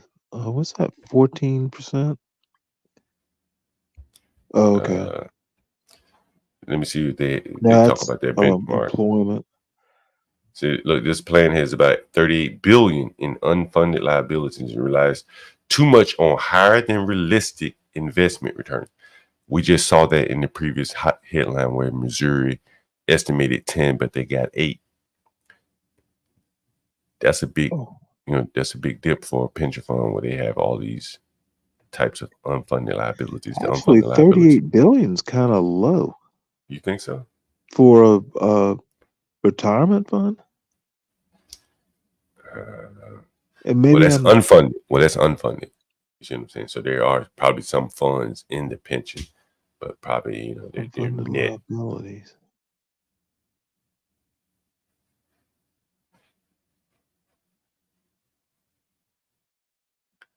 Let's see if they talk about it. And so you see here, since they are unable to meet their benchmark, right? Mm-hmm. Let's see. They still relied on too much on higher than realistic investment returns. That's here. You see that, right? Now, right. Now, this is what they have to do to compensate for that. Florida government employees will increase their contribution to the state's defined contribution plan, similar to a 401k plan. So these people make estimates on what they think their return. Let's say 10%. They don't get it. They say, okay, well, you got to pitch in more because of the current people that need those benefits, and we didn't reach what our target was, so we're going to have to raise the rates on your contributions so we can pay the pensions to the people today. That's how that works, more or less, right? Interesting. Yeah, that's how it works. So when they may even have the benchmark rate here. No, they don't have it. Let's see if they.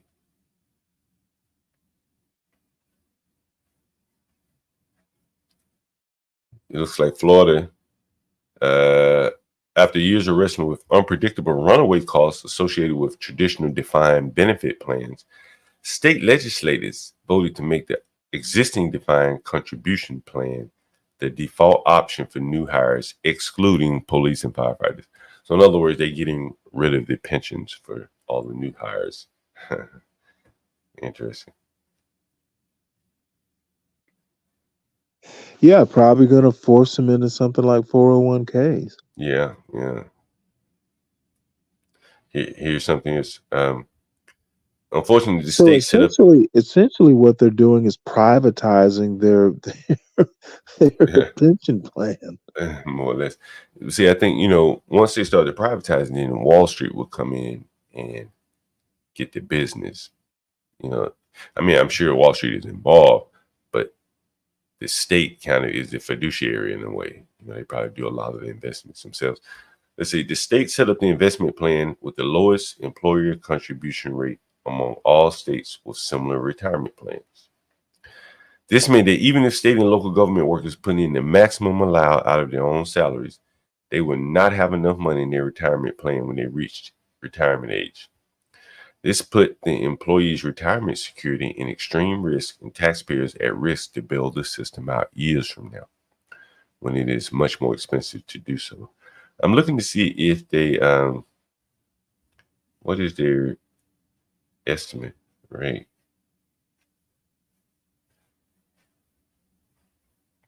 What are they assuming they're going to return?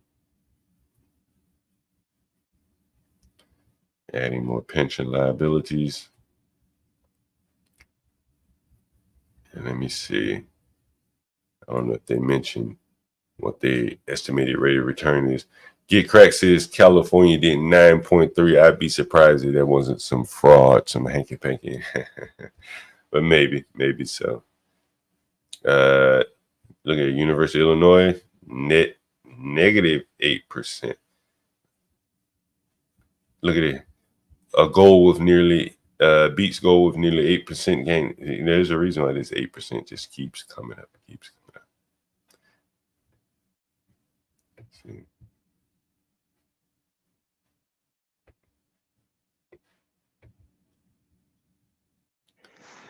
What recent crash, dude?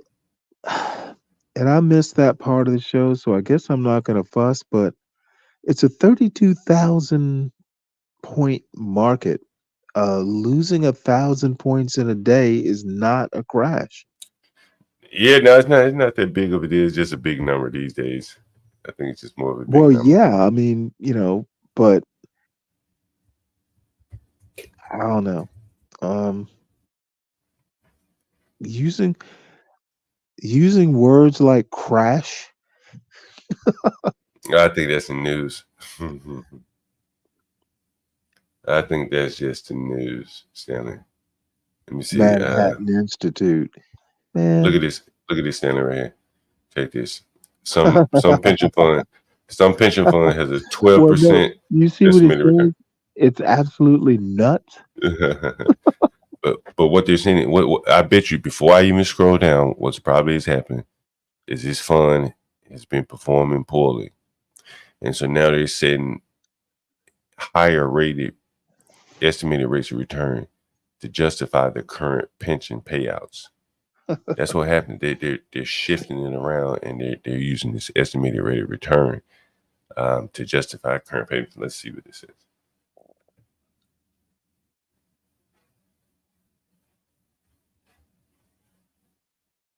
This may not be related to a company, though. Let's see. No, it's not. Let's see. Maybe I thought it was who's saying 12%. Oh, someone's seeking to debunk it. I thought it was about a company that did that. I mean, that they could say something like this after 2007. That is nuts. They have to drill a number into your head, though, that is, kind of acceptable. And what if it's 6? Would people look, now they're trying to move the number to 12? Well, I agree with you, but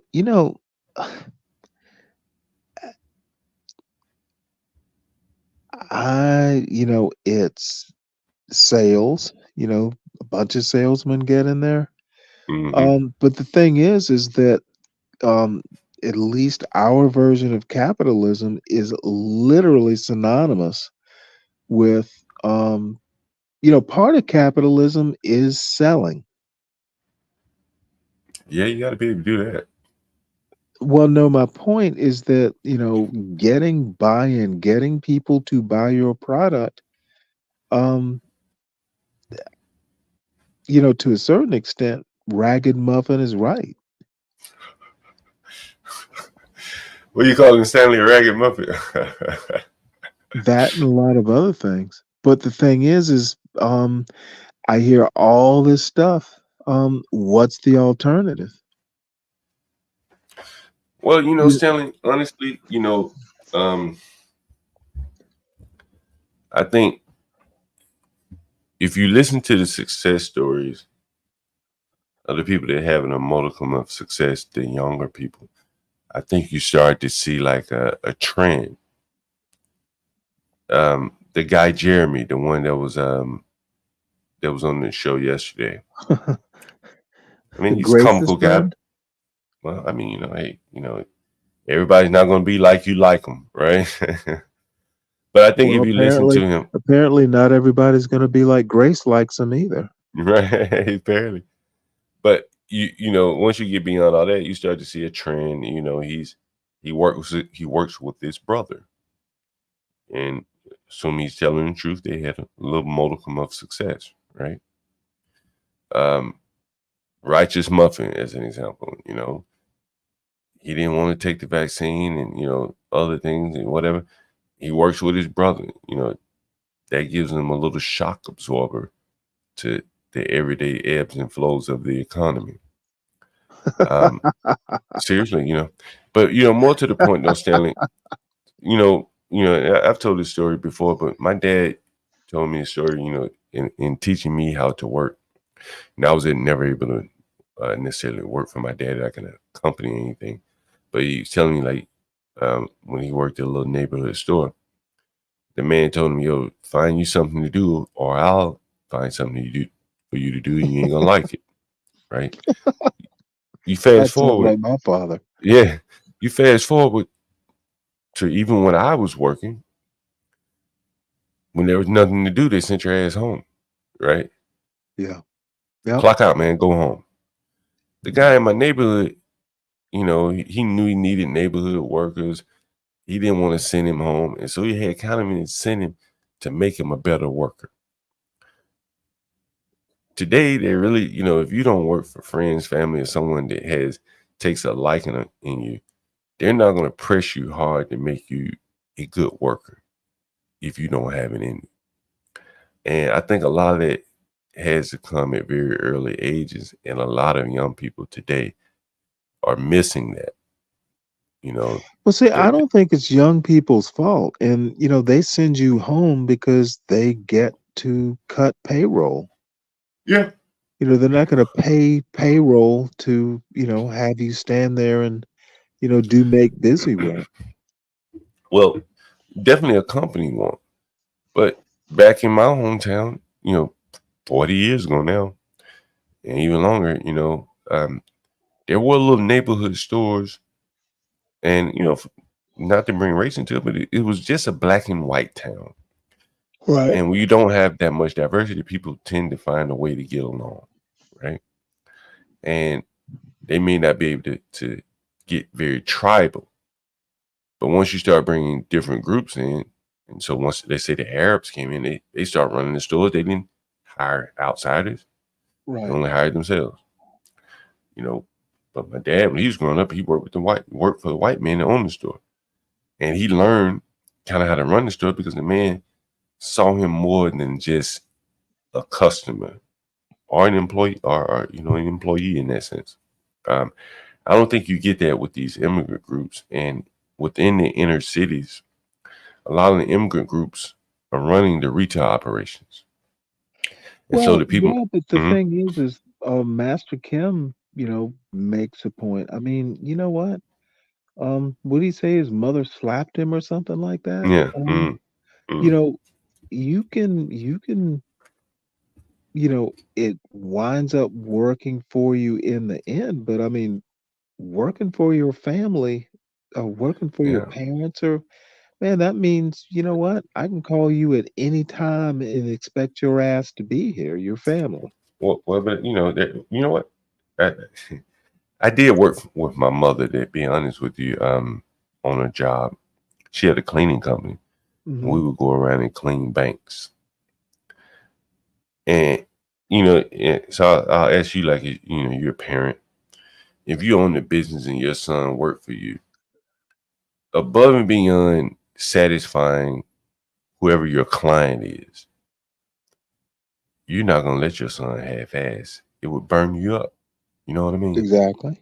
Because you are not only doing this to get paid, but you're trying to build character and making him a good worker, a good, you know, you're trying to build character in it, right?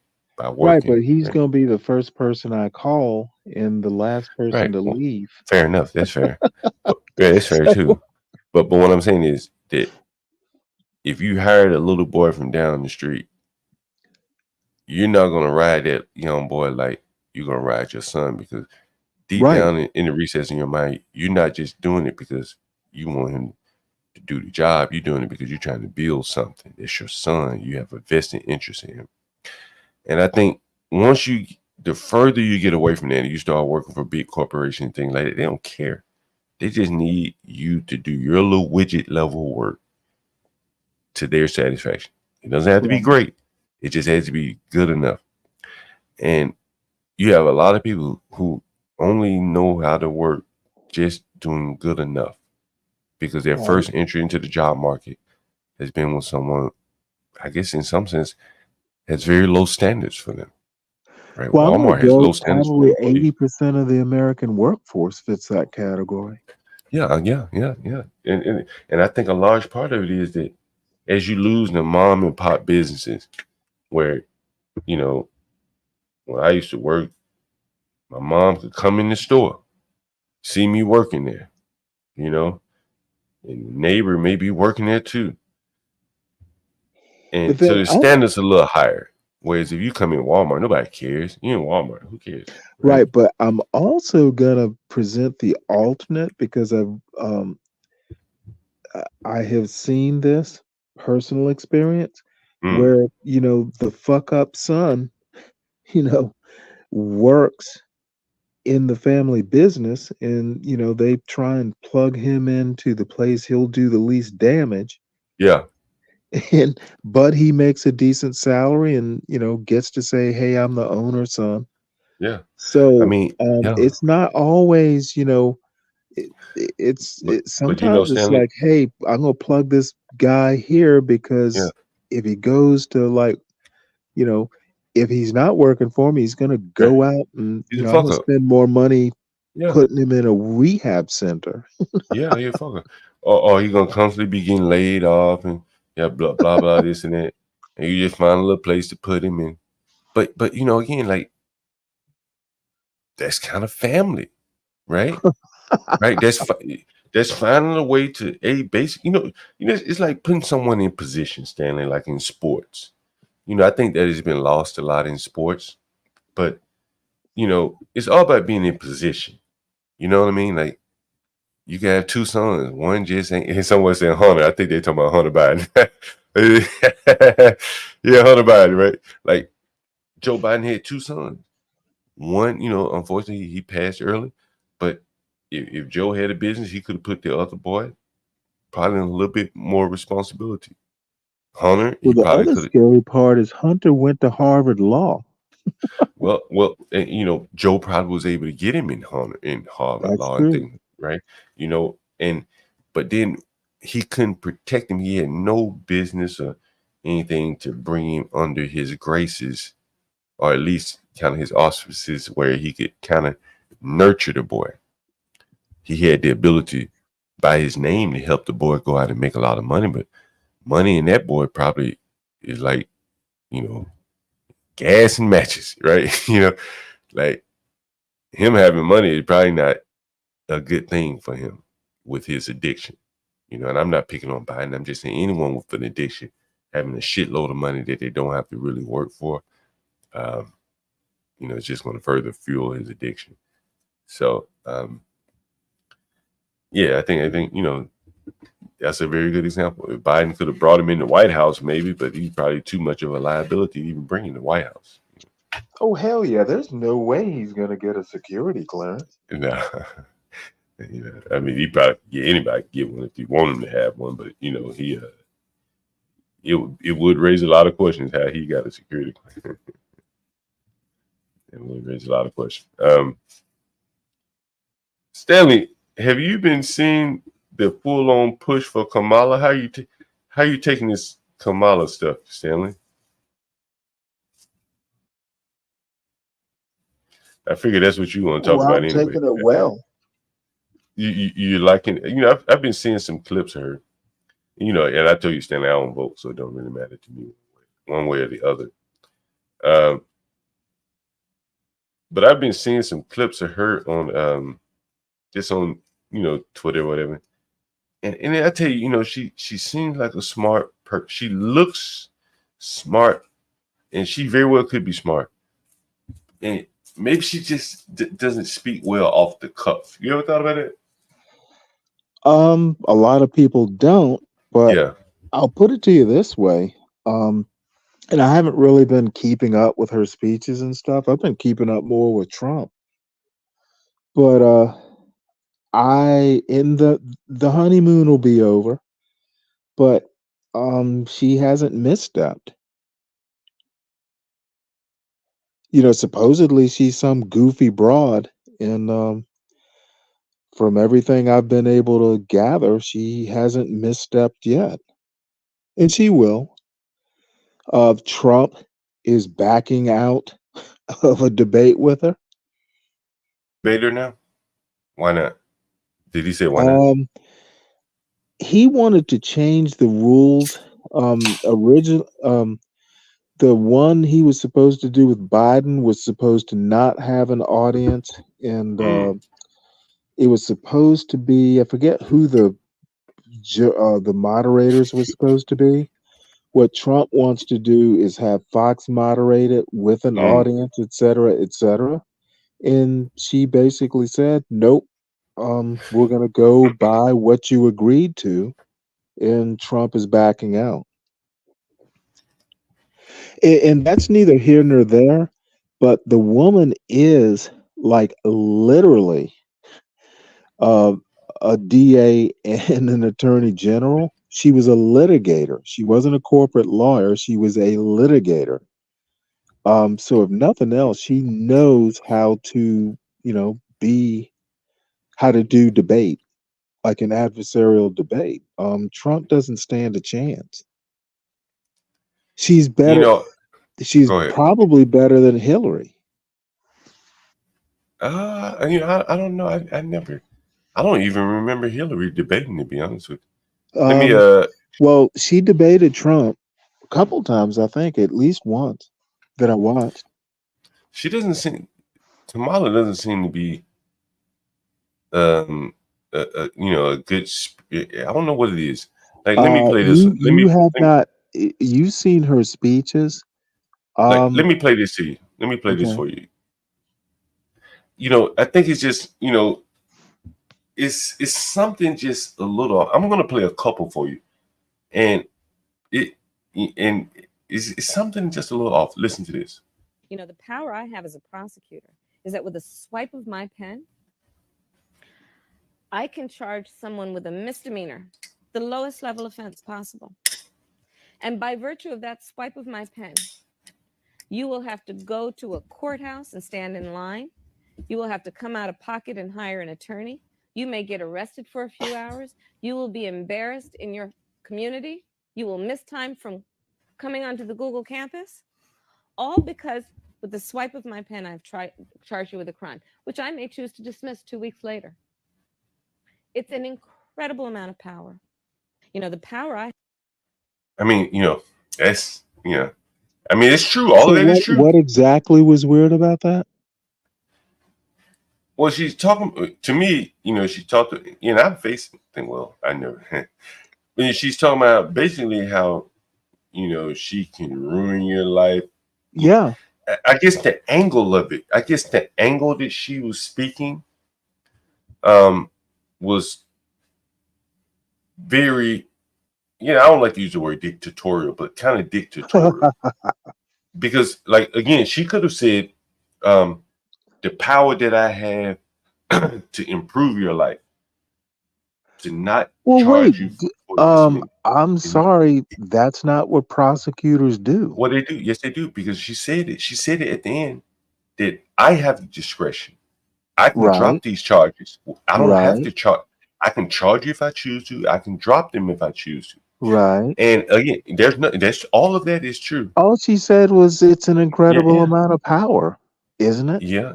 And again, I just thought, it was just kind of a little toned up. You just don't like cops. No, I don't, man, I don't have a strong opinion about it more. Listen to this, Sam. there's a balance.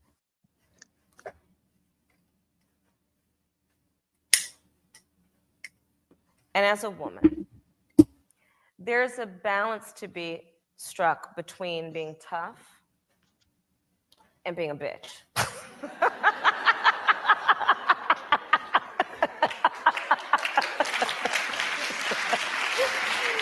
that off. Yeah, now that's a little weird. Yeah, and again, I'm not criticizing she's getting her. a little bit too much pleasure out of that. And again, I'm not criticizing her. You know what I'm saying? I don't have an opinion of her one way or the other. But when I look at her, I'm like, she just, And again, I'm willing to make an excuse. Maybe she's just not a good public speaker. What? That's something. When was that last speech?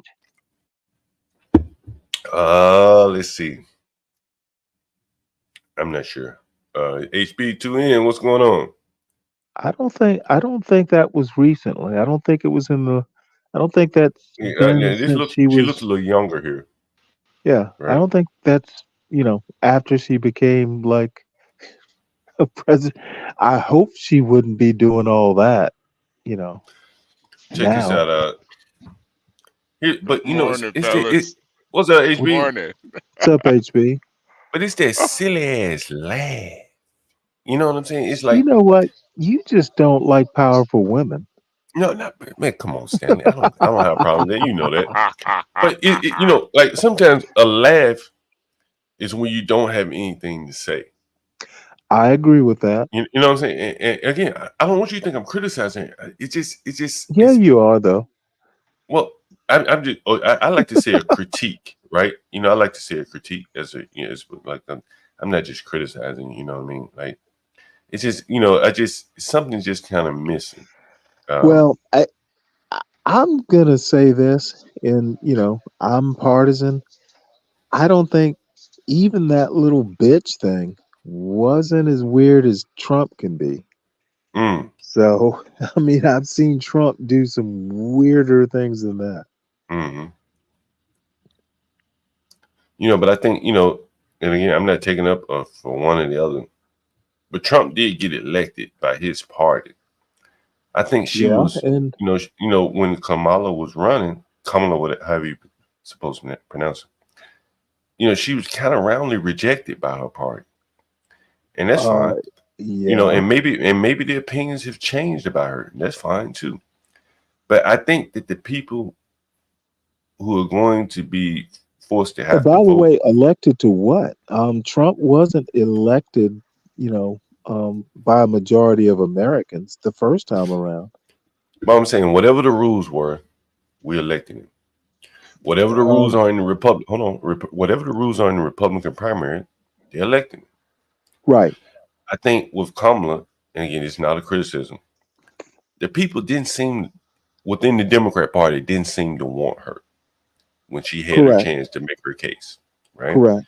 They chose someone else, someone kind of radically different from her, and he chose her, and he said he was going to choose a woman, and she probably was the best woman that they had. But I don't think she's the best candidate that they have for presidency.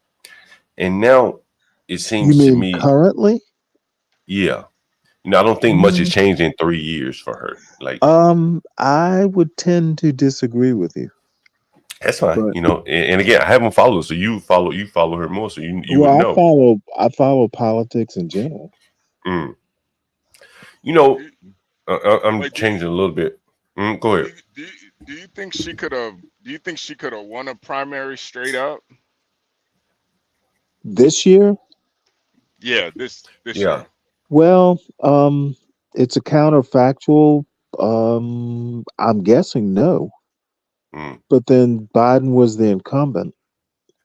I mean, if Biden had jumped out, do you think she could have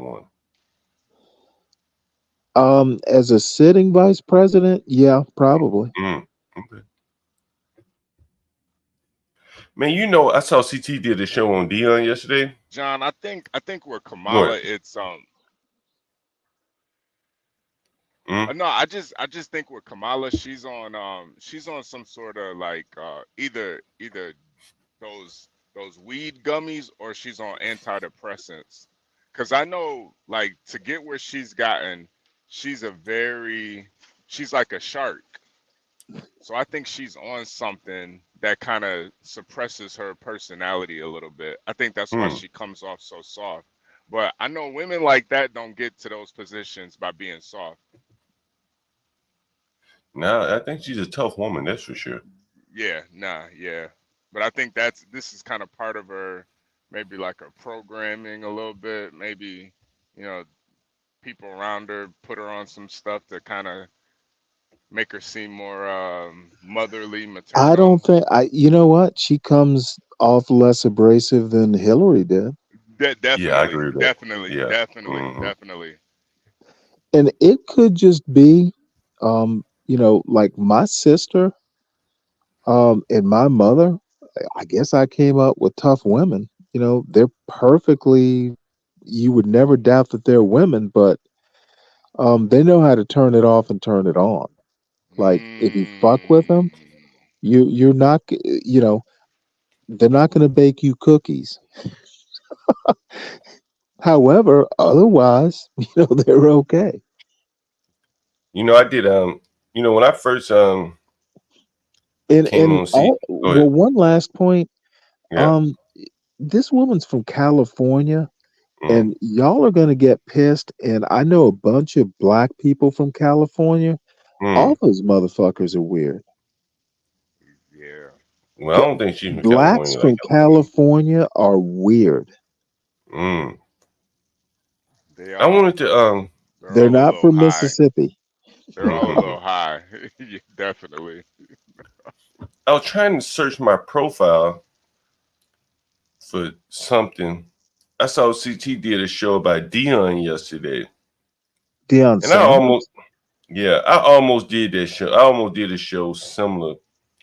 And I think one of the first shows I did, first times I came on CT's show, they talked about Deion Sanders.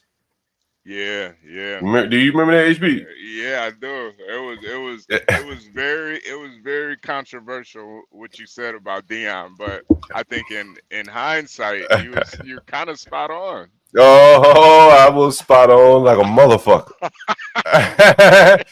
Hey, this is the thing, man. The media never comes back. I'm searching for my post on Deion Sanders. What did I tweet by Deion Sanders? I mean, niggas, friends of mine. Oh man, if I went back through my phone, oh man, the niggas don't want to talk about it no more now. They want to act like this shit didn't happen. Yeah. I've told you, AB. Remember I told you about the Mamet principle. For liberals to continue their ideology, they have to act like they don't know things. Yeah. So all these niggas that were talking shit to me about Deion Sanders, they don't talk that no more. They don't talk it no more. They're gonna have to act like everything we've seen with Deion Sanders did not happen. Right? That's what they're gonna have to say. They're gonna have to act like none of this shit happened. And I said it all. And I didn't say it out of any hate, man. I said, man, like, he ain't building the team the right way. Yeah. He going about it a lazy way. It's not gonna work. And now it's all coming out. Like he basically running a damn criminal asylum, a gang asylum over there. And he'll be gone in a year, and no one will ever come back and say, hey, man, what the fuck happened here? What happened? Let me see if I can find all the tweets that I wrote to Deion Sanders. God damn. How do I search my own profile here? What is it? Damn, I forget how to do it. Let's see. I think Stanley could have been a better coach than Deion, honestly. Yeah. No. Where are my tweets about I'm Deion afraid Sanders? not. Where are my tweets about Deion Sanders? I mean, Where am I tweets? When they find the coach hanging from a rafter. Where am I tweets about Deion Sanders? It's not because they like me. Yeah, Stanley, but that's the thing though. You don't want your players to like you. You want them to respect you. And you with your military background, you understand that. You understand how to command people. Yeah, but you know what? One of the things I had to learn is that, in the Navy, you kind of have a captive audience. Working with a bunch of 6'3", 250-pound millionaires. These are kids though. These ain't million. Yeah, well, some of them got. Some of them are now. Yeah, some of them are now. You're right about that.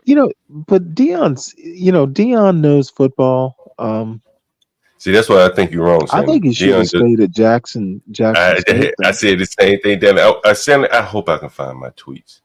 Yeah. I hope I can, because I would have, you know, like all these blacks, all these people, liberals by and large, that were talking about go to Jackson, go to Jackson. I mean, What's wrong with Jackson State? I mean, I'm sorry, not Jackson. Go to wherever the hell he went. Colorado. Colorado. Yeah. And liberals were saying that. You know, blacks and liberals. I think liberals give a fuck about football. I mean, you know, they had to excuse it. There were a handful of blacks that probably felt differently, but if they said anything, they got castigated, like me, right? But I'm going to see if I have to pull this shit up on my phone. I'm left leaning. I think it was a mistake to go to Colorado. But I bet you. Why do you think it was a mistake? And I'm going to tell you why I think it was a mistake. For what? What do you mean for what? I don't know. I just think that, you know, taking, you know, what he did at Jackson State was, you know, pretty indicative of how good a coach he is.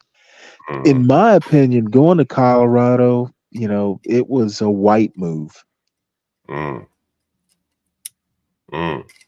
know, I now I'm gonna sound pro-black, but you know, building character of young black men, I think that's important. Damn, I wish I could find this shit, Sam. God damn.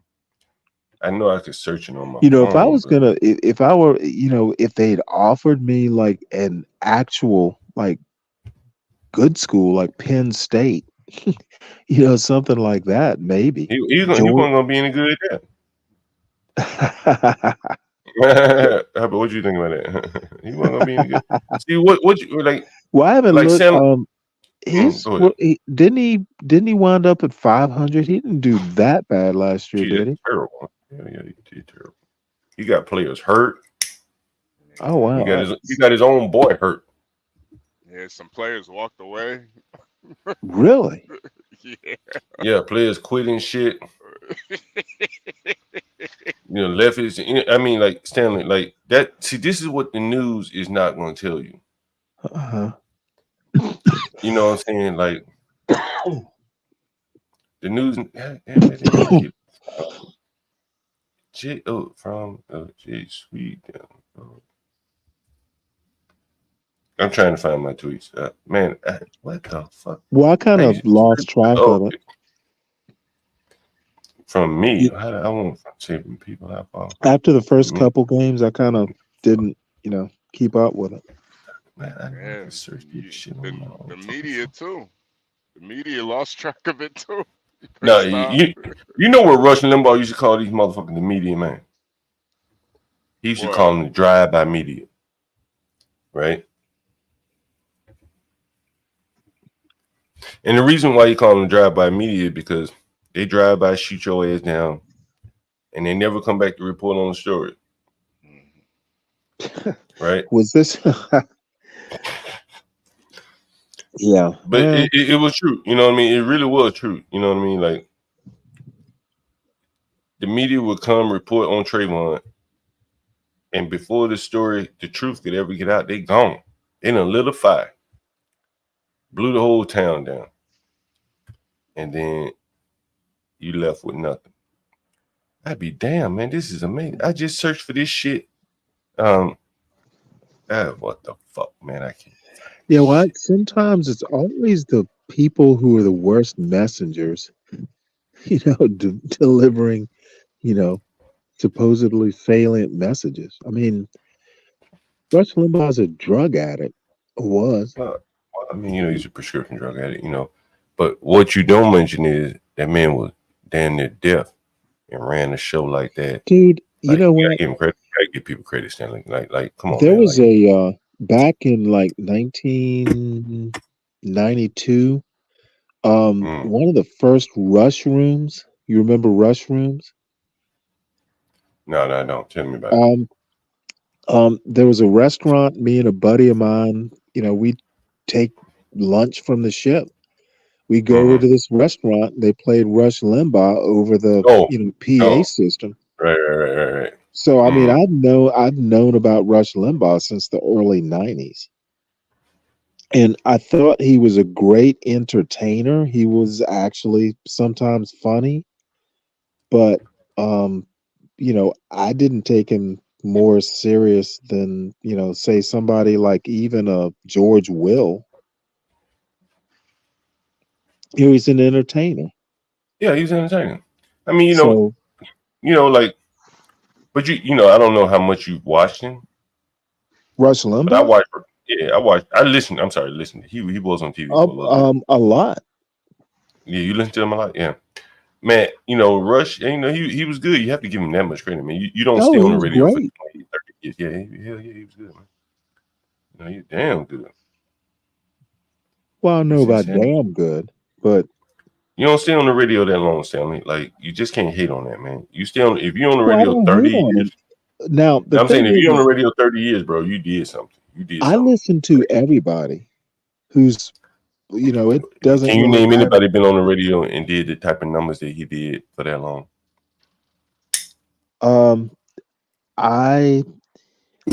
I think he played to his audience. I didn't ask you that question. I asked you did he play to his I audience. don't know that he was good. I think he was good at pleasing his audience. For 30 years, I mean, like, I don't give a damn. 30 years is a long time to suck a bucket. Like, you know how hard it is to keep an audience for 30 years? I know how hard it is. It's hard, man. It's very, very difficult. Keeping your audience pleased for 30 years is hard work. Mm-hmm. Just like any other whore. Nah, some jobs are easier than others. But it's the thing, like, the thing is, like, those penises get flaccid over 30 years. It's like a marriage. Come on, Stanley. It's a family show right now, man. Come on, Stanley. Oh, come on now. I said penis and flaccid. Those are not bad words. It's a family program here, Stanley. Come on. Hey, it's your mind that's dirty.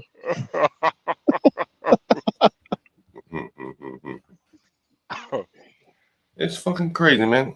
Like, on Twitter, I can go to my fucking search bar. Are you still looking for this video? And search me. I'm just looking to see. Sometimes I think I like to prove myself right. No, we're trying to cover for you with flaccid and penis, and no, you doing a good job, Sam. You just let me wander off. You're doing a good job. Oh well, fuck it. Let me see if I can search this. Oh, there it is on Twitter. I see where it is. And at least on the fucking in the damn thing. Let's see. Is this it? His profile. Search.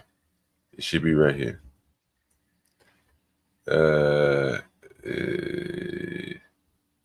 My shit should be somewhere. Just sweet Jean Galt football. Ain't spell that, bitch. Oh, wait, put that back up. That's my Twitter handle. But just sweet Jean Galt. Well, you know about this. Let me see what he say. I think that's more obscene than flaccid penis. Just sweet Jean Galt. I be damn, my shit still ain't coming. What the fuck? What? Oh, maybe I need to do this. Search settings. No. Advanced. No. Sweet. I can't believe this shit. I can do it easily on my phone, but on here, what the fuck? I don't know what the fuck this shit is. I don't, damn. That's fucking crazy. I could search them anyway. Fuck it. What the fuck? That's fucking crazy. I tell you. But anyway, I talked about Deion. I knew it wouldn't work, man. When I watched him from the 49ers, most people don't realize Deion was a loser all his career, man. All his career, man. wasn't he until win a Super Bowl? Was it with San Francisco? that was or he won one with Dallas and one with, but it was late in his career. Most people don't know that. Late in his career, when he went to good teams, right? He was finally able to win. Finally able to win, but he went to good teams. Right. And then I told the story. Tend to win. But those good teams had already won without him. That's what he never understood.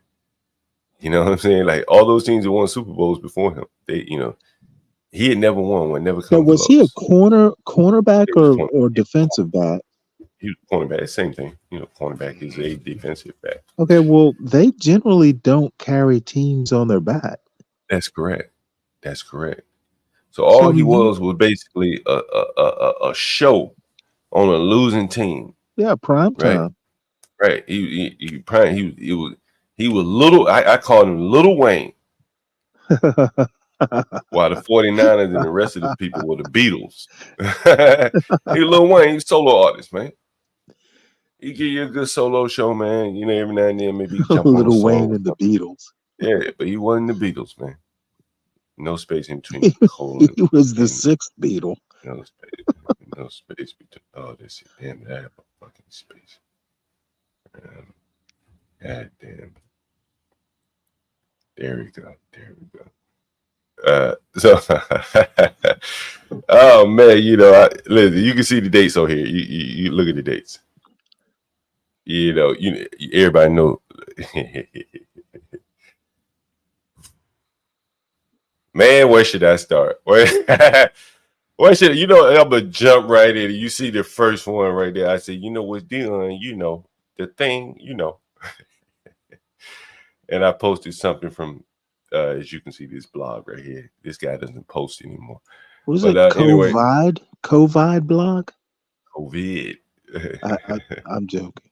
And so then I wondered about. Is that Brian Gumble? Wait a minute. What did Deion say? What did that nigga say? What? What did he say? What? What did he say? It preserves life. Read that again for me. Can somebody say it? Zoom out, zoom in? What do I need to do? Zoom out, zoom in. Can y'all read that?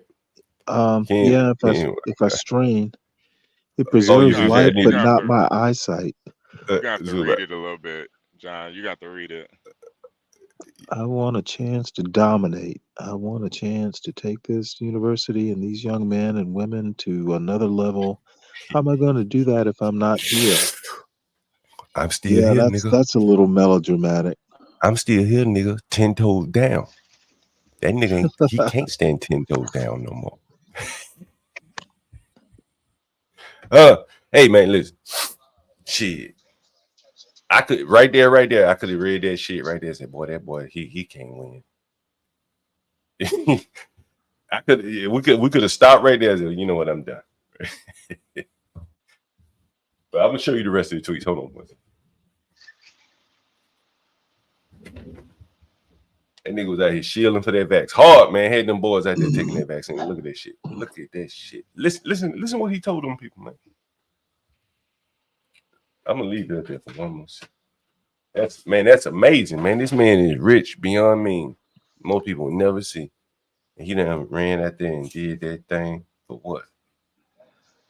Well, was this he's supposed to be a religious man. Or why did he meet this? This was when he was trying to force them boys to come play for him, and Jackson State had that vaccine requirement, and he's like, he used his star power to get them boys to take that back, man. I mean, some of them probably would have taken it anyway, but he did. They had that in Florida. That was in Mississippi and Jackson State. Oh, Mississippi. Yeah. That's right. Damn, they had it at the college. Mississippi? Well, they had it at the college for sure. They may not have had it all throughout the state, but in that college. That college town where them boys did, they didn't want to go to no college. They were just going there to play football. If you want to play football, boy, that was a Pfizer employee. That nigga, that was a Pfizer employee.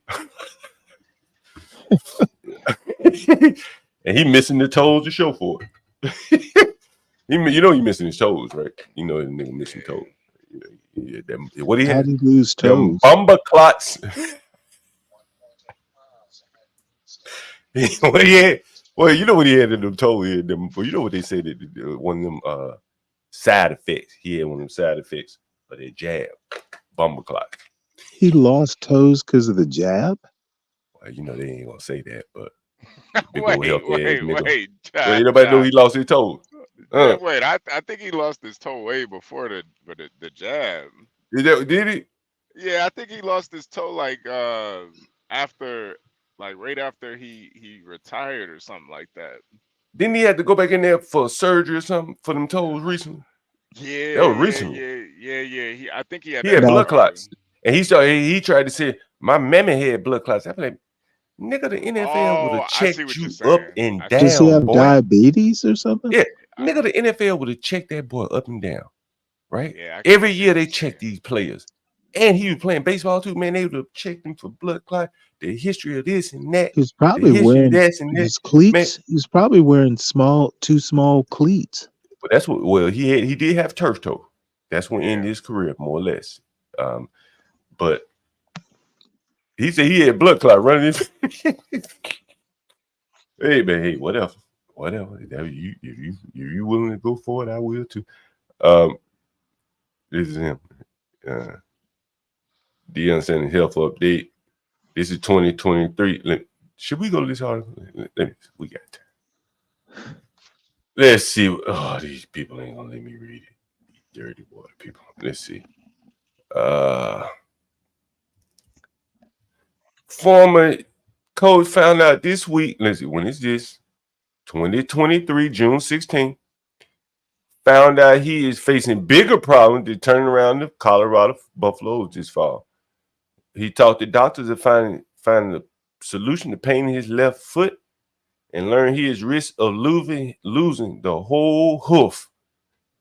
In the episode, he speaks with orthopedic surgeon about the lack of blood flowing in his foot. It would cause him, you have to understand, blah, blah, blah, blah, blah. I only have 8 toes, so I'm pretty sure I understand what the blah, blah, blah, blah, blah. Could he lose another toe as well? Blah, blah. He could lose his foot. Blah, blah, blah. Because of what? Bumble clots. Yeah, 2-toe amputated. That was in, he missed 3 games in the 20. Was this before or after he took? But either way it go, it came back again, right? Yeah. He's still having problems. Right? Did he lose the foot? I think he lost toes. Yeah, right, but did he lose the foot? Because this is an old article, right? Yeah, this is last year, 2023. This was after he had already lost the foot. When did the vaccine come out? 20 what? The end of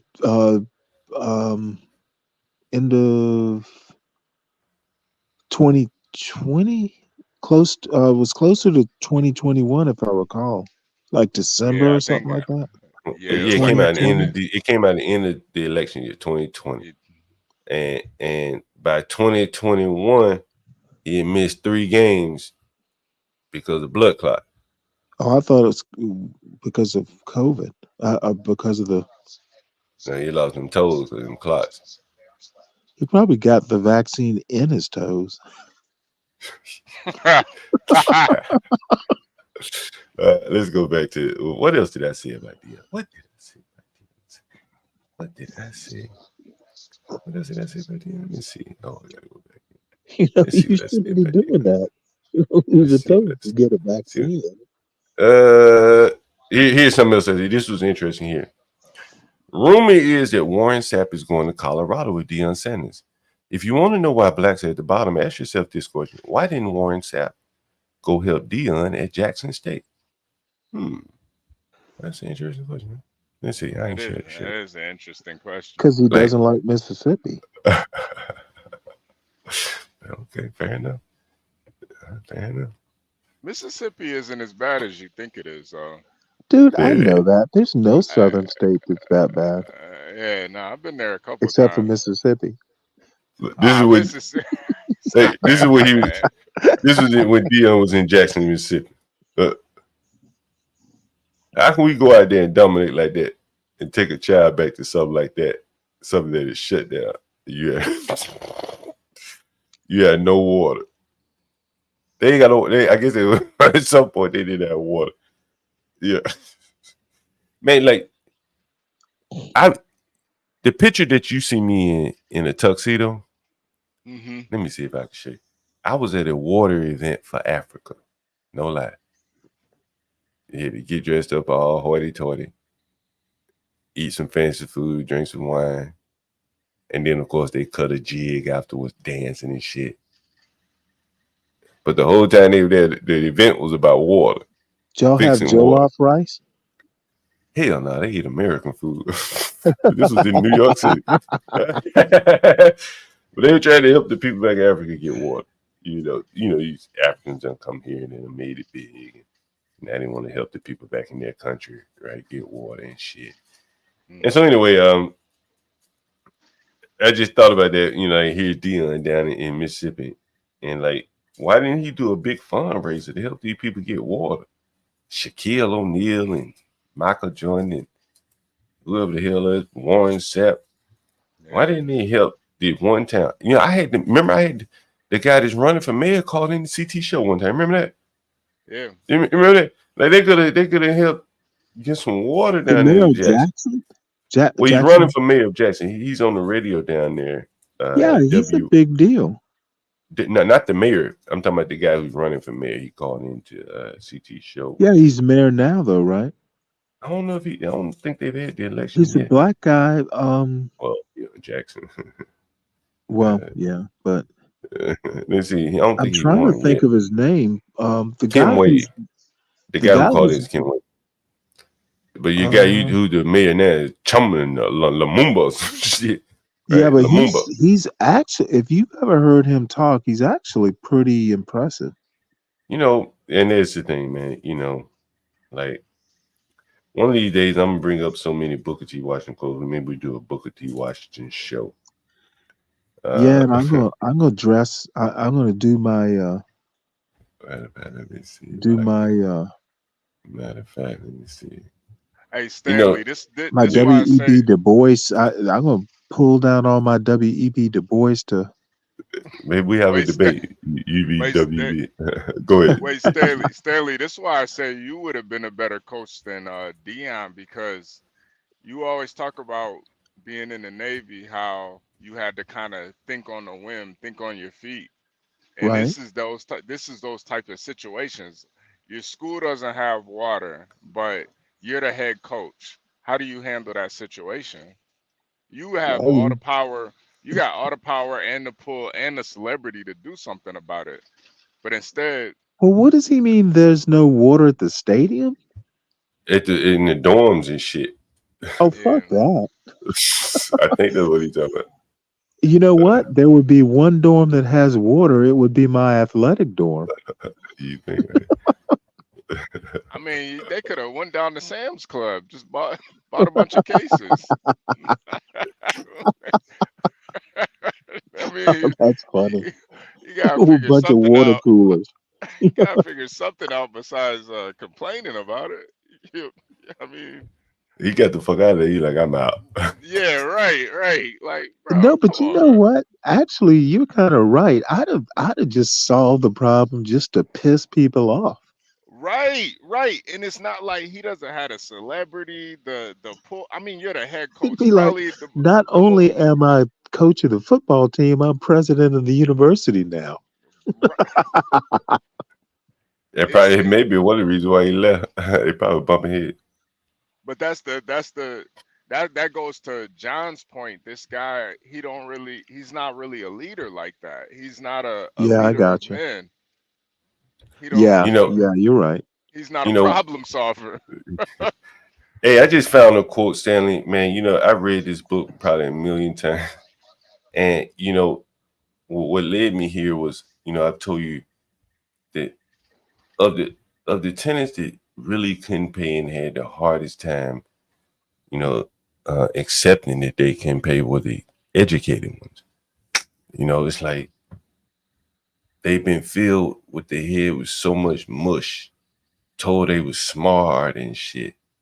But out here in the real world, we needed people to really solve problems. And well, they couldn't really solve any problems.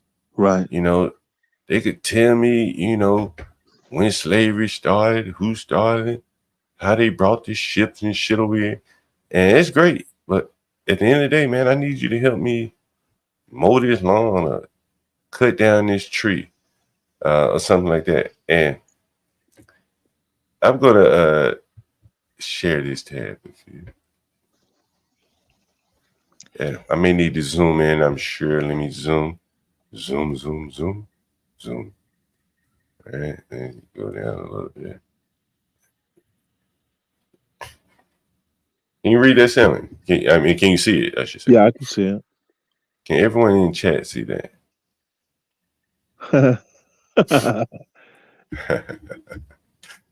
HB, can you see it? You driving? You want me to read it? Come on now. You can't be insulting my Milton and my Cicero. Among the most trying class of people this is Booker T. Washington speaking back in the 1800s, maybe 1900s, I guess. Late early 1900s. Among the most trying class of people with whom I come in contact are the persons who have been educated in books to the extent that they are able, upon every occasion, to quote a phrase or a sentiment from Shakespeare, Milton, Cicero, or some other great writer. Every time any problem arises, they are on the spot with a phrase or a quotation. No problem is so difficult that they are not able, with a definition or abstraction of some kind, to solve it. I like phrases, and I frequently find them useful and convenient in conversation, but I have not found in them a solution for many of the actual problems in life. And he goes on to say, and this is the money line right here, I think. He says, in college, they studied problems and solved them on paper. But these problems had already been solved by someone else, and all they had to do was learn the answers. They had never faced any unsolved problems in college, and all that they had learned had not taught them the patience and persistence which alone solve real problems. And, you know, I think that when, you know, Stanley, when you spoke of the Chokwe Lumumba and people like that, I'm going to read this. I'll read this. This is very interesting. And Booker T. Washington goes on to say, I remember hearing this fact illustrated in a very apt way by a colored minister some years ago. After great sacrifice and effort, he had constructed in the South a building to be used for the purpose of sheltering orphans and aged colored women. After this minister had succeeded in getting his building constructed and paid for, a young colored boy came to inspect it and at once began pointing out all the defects in the building. The minister listened patiently for some time, and then turning to the young man, he said, my friend, you have an advantage over me. Then he paused and looked at the young man, and the young man looked inquiringly at the minister. Let me scroll down. I am not able to find fault with any building which you have constructed. And the point that, you know, Booker is making is that the young man came to inspect, and he can inspect something, but he couldn't build anything. He could come around and critique or criticize what someone else had built, but he didn't have anything that the man could criticize. And so oftentimes you see these young men, they're so educated, the Chokwe Lumumbas of the world, the Jackson City mayor. But look what he's running. All the education in the world, he can't get them the most basic of clean water. Yeah. And it's just like, what was the education for? How much education? He probably went to school half his life. And what can he do? Nothing. Talk a good sentence. Obama. What? There's no building anywhere in the world that Obama built or had built, right? He probably can't even put up a sheet of drywall in his own house. But all this education these men have, but they've done nothing. Yeah. That was the same thing. Wait, did you say Obama? You know, I mean, he's been elected. Other people did something for him to be in power, but he's never built anything. The dude figured out how to get a racist country to vote him. and his president. That's like one of the bigger problems you'll run into in life. And the problem that Obama and so many blacks have, and I'm going to pull up some quotes from Booker T. Washington that talks about the Obamas of the world at some point. But they put more value in being politically elected than building anything. Well, yeah, he's a politician, not a builder. No, that's right. He's a politician. You need them both. You got a race of politicians. But, here's the thing, though, Stanley. And you got me to my next quote here. You brought me to it. I wasn't even going to do it. Oh, no. This might be a Booker T. Washington Tuesday. Hey, I don't have a problem with Booker T. Washington. I know it's hard to have a problem with Frederick Douglass was better than him and W.B. Du Bois put together. Does Frederick have anything left behind? I don't know. I'm sorry, does Frederick what? Is there anything left behind from Frederick? Like, did he leave anything behind? You know what? He left like 3 autobiographies. Autobiography. He ain't write about anything else but himself. Right? Is that what you're telling me? He wrote books about himself. He wrote some pretty good speeches. He was the most photographed man, like black or white, in the 19th century. He likes to take pictures. But I actually did. Yeah, well, you know what? You and I'm asking you building. I think. And so since you mentioned about Obama, I want to bring your attention to this quote right here, because see, a lot of blacks focus on politics, and I don't. Right? Like I just think that you just criticize us. Let me see if you can. Here's another quote from Booker T. Washington. Let me see. Je suis Booker. Je suis.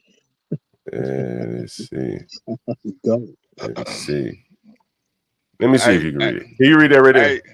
Hey, John. No, the one thing about Frederick Douglass, though, a lot of people they believe he kind of ghost wrote the Declaration of Independence, though. He ghost wrote it. Thomas. I think Thomas Jefferson got the credit for it, but they say he pretty much wrote it. Yeah, Frederick did it. Yeah, that's what they say. Well, I don't know. You know what? I think there is a value in thought leaders, and I think at the time, and I'm not going to go too deep into it, but Booker T. Washington did a lot of good, but I know, Stan. I'm glad you idolize him, but I think he was right about some things. What did he build? He didn't build Tuskegee by himself. It's there, right? Hey, let's read this quote. His wife let's read this quote right here. And this is I'm just gonna read the money line. I'll let you guys read the rest. I'll leave it up on the screen. And he's talking about blacks in politics. And he's talking about how even back then, blacks would desire a political job over owning their own business. And he said, the individual or the race that owns the property, pays the taxes, possesses the intelligence and substantial character is the one which is going to exercise the greatest control in government, whether he lives in the North or whether he lives in the South. And I think that what we have is a bunch of elected blacks who have no power, because underneath the blacks that elected them, there is nothing. They just out here voting monkeys. Vote monkeys. You go there and vote, but you gotta have something to exercise some power on. Otherwise, what's the point? The people that own the property and pay the tax, man, they are going to dictate how shit goes. Period. So Eleanor Holmes Norton doesn't exercise power over you? She can't even vote in Congress. She may have power over me, but she ain't got no power over anybody else of note, because she don't. The people under her, right, by and large, I mean, she's in a different position because she's like a shadow senator or whatever. But you understand the point. Now Right? she's a You do get the non-voting. point. You don't Well, have to do something. basically, she's the representative for the District of Columbia. But she can't vote on certain things. I don't know the ins and outs, but some things she can't vote on. And Hey, my John, sweetheart, your mayor, who I want to be my girlfriend. Miro. I think that woman is gorgeous. Oh, she's a lesbian, right? Is she really? No, she's not. What? No, she's not. Oh, probably is shit. a lesbian. Hey, John, and She can't be. in Mein Kampf, I know I'm not trying to Oh get your page no. dinged, but that point that Booker T made was the same point that Hitler made too. Really? Yeah, he made the same point where there's people that can quote anything from a book, but they can't solve any problems. Yeah. And that was one of his main issues. Well, one thing we know Hitler can do or did was solve problems. Yeah. I think he was the most prolific problem solver in history. what is it about that copyright shit, man? Like, what do these people like? What the fuck is going on? Like, how do they? What are they dinging?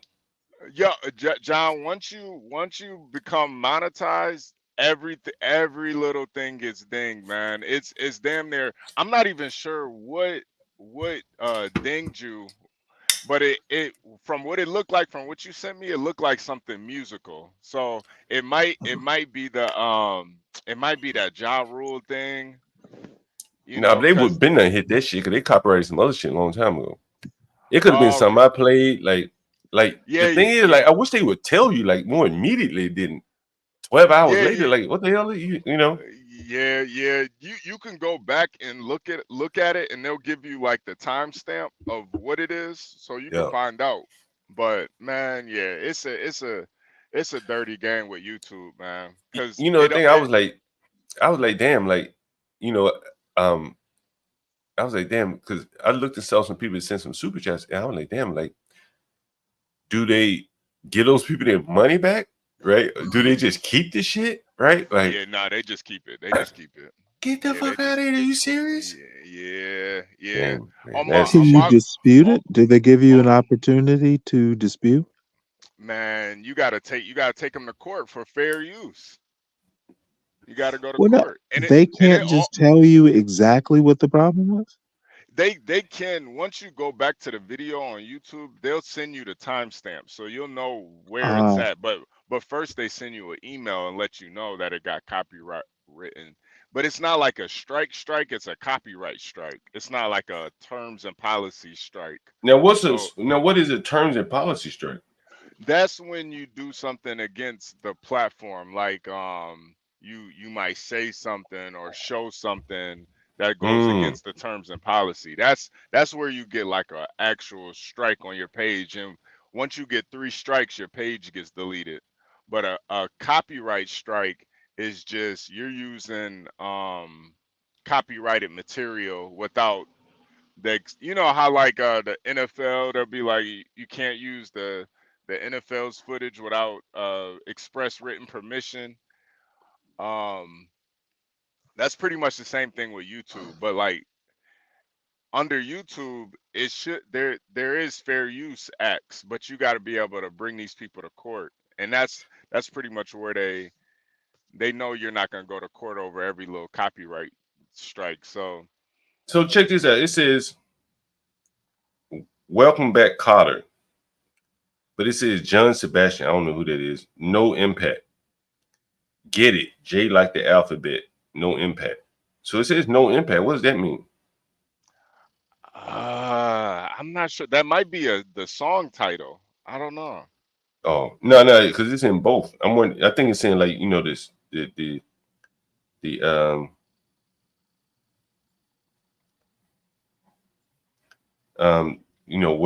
what they decided to do or whatever. There's no impact. Oh, no impact. Okay, yeah. So it's just a yeah. We're gonna have to figure that out. Yeah, we're gonna have to figure that out. If you want, can you show the news? You can like show I the was on some news. dude page. He said he can show 6 seconds of a play 6 seconds of a song or some shit. Yeah. Is that true? It's there's like some way you can go about it, but I don't know the exact details, but I think that was Glenn Lawrence. I think he was saying like he can play 6 seconds. Cause I asked him, I said, man, how you playing someone else's song? But he like 6 seconds. But now I see CT's changed his Must Be the Money song. Maybe he played more than 6 seconds of it. yeah. I think he had to do the AI version so Deion wouldn't ding him. It's the one that he got away with that shit so long. He was playing that shit for a minute, bro. Yeah. But then they'll come back and they'll come back months later and do it. Man, I'm still getting copyright strikes on my page, man. No shit. From years later, man. Yeah. I can't believe they would keep other people's money, man. Like 100%. They do. Yo, that's fucking amazing. I was probably on my HB2M page. I was probably monetized for like maybe 2 months, and then that last month they didn't send me that bread, man. People were sending super chats and everything. Damn. Yeah. That's one, like, you know, like I had my experience with Airbnb, man, and my partners were like, just stick with it. Like, what's wrong? I just don't feel comfortable with this shit. Like, they could shut you down any moment. Like I told you guys about the January 6th. Well, they shut down all the Airbnbs in DC, man. Like, for days, weeks, you know, for like a week or so. You like cancel every reservation you had. If you had reservations, cancel. And then pay you. And during that time, they would have been paying the premium. They were trying to hide out back then. They were trying to hide out. Like, Man, you know what's so crazy, HB? Someone said they keep the super chat money. Apparently. That's what I say, man. I ain't taking the super chat shit, man. Like, you know, I'm gonna let people send it because you know it's engaging. But I'm gonna encourage people not to send, like, you know, send it by Cash App. You know what I'm saying? Send it to Portia. I put my Cash App up, put HB Cash App on Angel, somebody. But I much rather they get it than YouTube just scalping heads like that. What the fuck? Everybody out here working, and then somebody can just come take it, and then like, damn, amazing, amazing. Latasha Jordan, damn, she been around. I used to call in the Star like years ago. That's crazy. Star from Philadelphia? No, Star. You remember Star and Buck Wild? Don't he wear a hat? Yeah. He do his show by himself right now, right? Yeah. He do a show by himself. But I used to call into his show like years ago, damn near before COVID. Like, I remember listening before COVID. Yeah, I used to call into his show a long time ago. A girlfriend of mine used to like him. Yeah. Like his show, yeah. He was one of the first people that was like openly, like black guys that I would listen to that was like openly conservative. Oh, he's a conservative? Yeah, I haven't listened to him a lot. I know my friends used to like him a lot. Star. He doesn't do streaming. He does like a call-in type. I wonder why he does it that way. Yeah. He does a call-in. I wonder why he does it that way. I'm just out of curiosity. I think it's just because he comes from that radio generation where people like called in, you know. So I think it's just more with his brand to keep it like a radio show. Because that's the one thing about him. Like, I would listen to his show, but I wouldn't actually be watching it. I would just be listening to it because it's like a radio show. Yeah, he been around for a long time. Shit. Yeah. Wasn't he on the radio at one point? Yeah. He got in a lot of trouble when Aaliyah died because he played like a bunch of airplane crashing noises the day after she died, and he pretty much got in a lot of trouble for that. I wonder what made him do that shit. I think in the moment he thought it was funny. Damn. Yeah. He was in New York somewhere, I think. Yeah. I think Hot 97 or he's what Charlemagne was. Yeah. He started March 2000. Latasha said I guess she really Hot 97. Yeah, Hot 97. Yeah, that was some shit, man. I said, damn, like they're not gonna return those people money. That's crazy. You know, that's fucking crazy. You know, like just what if somebody sent thousands of dollars when you can't send thousands? What if somebody, you know, because some people, I look at some people streams where they getting like a lot of money and they take that shit. Yeah, man. Man, no wonder people be sitting up Rumble and Patreon and all that kind of shit. Well, they probably do copyrights on Rumble too, though, right? I would imagine, right? Nah, not on Rumble. Rumble is like the Wild West right now. How can they get around copyrights though? It just ain't enough people over there for them to attack it. No, I think it's just the way the site is set up. It's like a free speech site, so there is no they just kind of skirt around it. I think too the issue is the advertising. So when you have like certain types of advertisement, I don't know if you have YouTube Premium or not, but if you don't, you see the type of ads YouTube has. So yeah, they gotta play a different type of ball game. You know, they got big companies advertising. If you go over to Rumble, man, they got like, you know, late night TV ads, you know, like I see. fake diabetes medication and stuff and herbal that's supplements. So it's just a different, it's like the Wild West on Rumble. Man, you know, I showed this map yesterday. This let's see if I can show it. Stanley may know about this.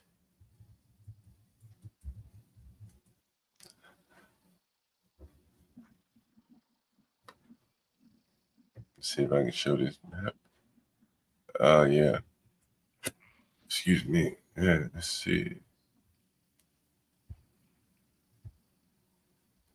Here it is right here.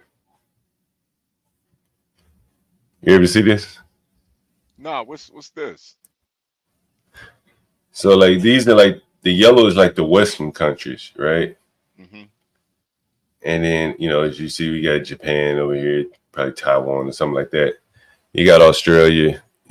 It's more or less all the COVID hit countries. If you really want to put it that way as well, right? That's not really the basis of this map, but there's a, you know, a pretty good overlap here, right?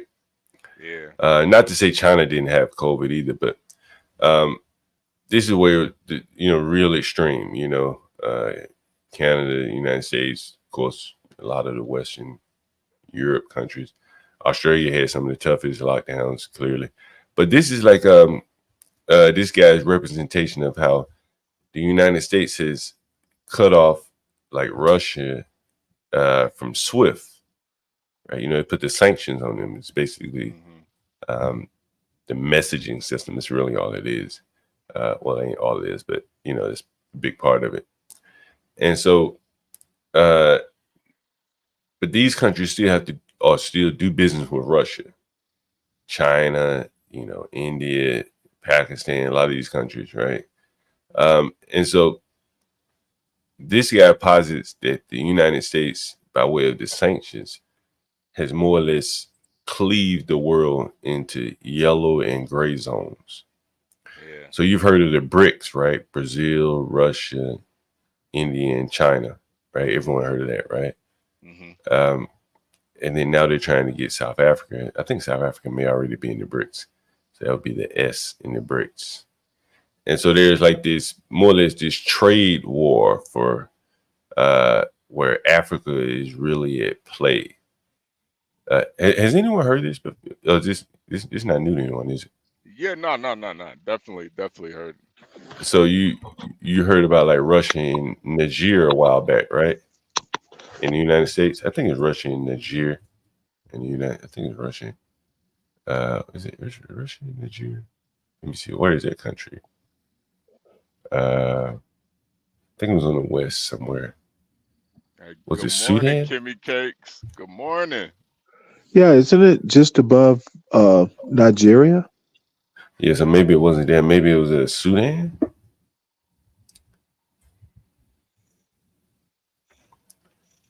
Let's see, because I think the United States had to get up out of there. You can see some of the headlines here. Russia and Iran are spurring Sudan to become hostile toward the United States. I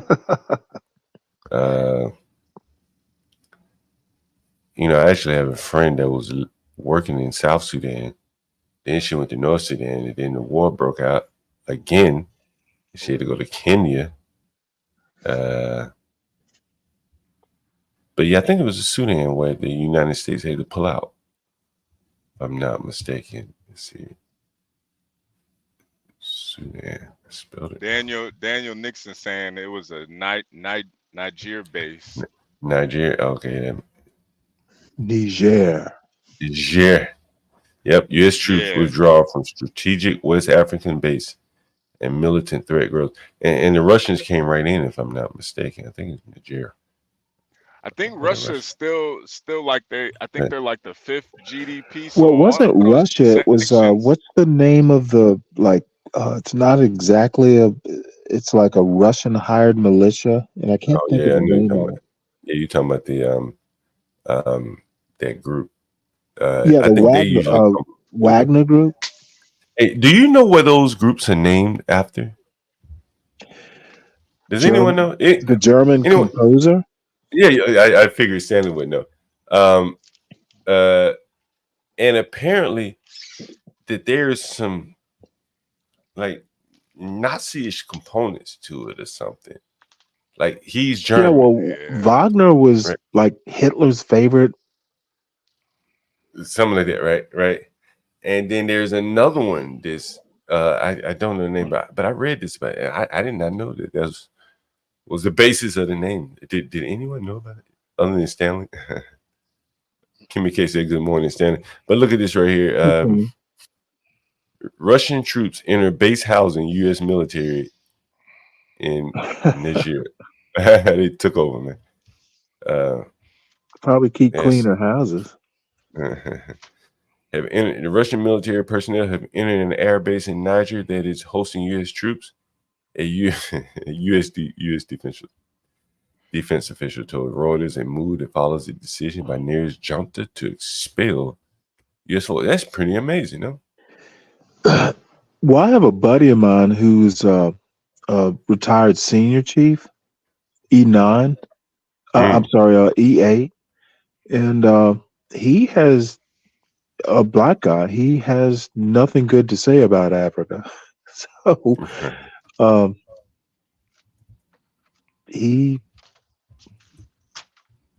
I don't think that.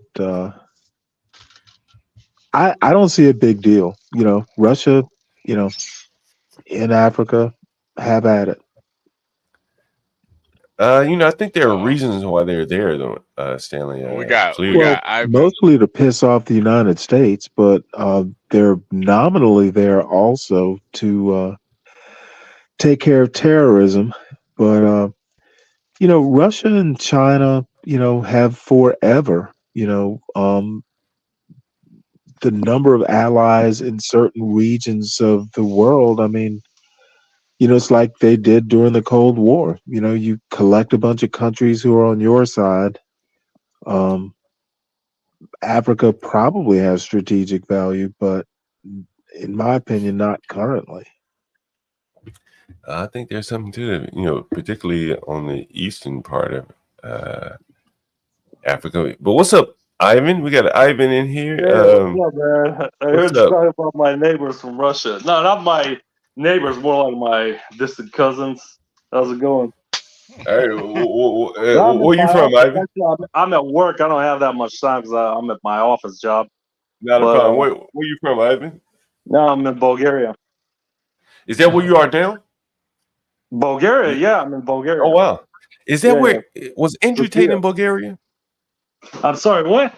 Was Andrew Tate in Bulgaria? No, he's in Romania. Romania, right. So I went to a nightclub in Bucharest. That's where I saw him. Yeah. Oh yeah. What's it like? Yo, so what's it like where you are, man?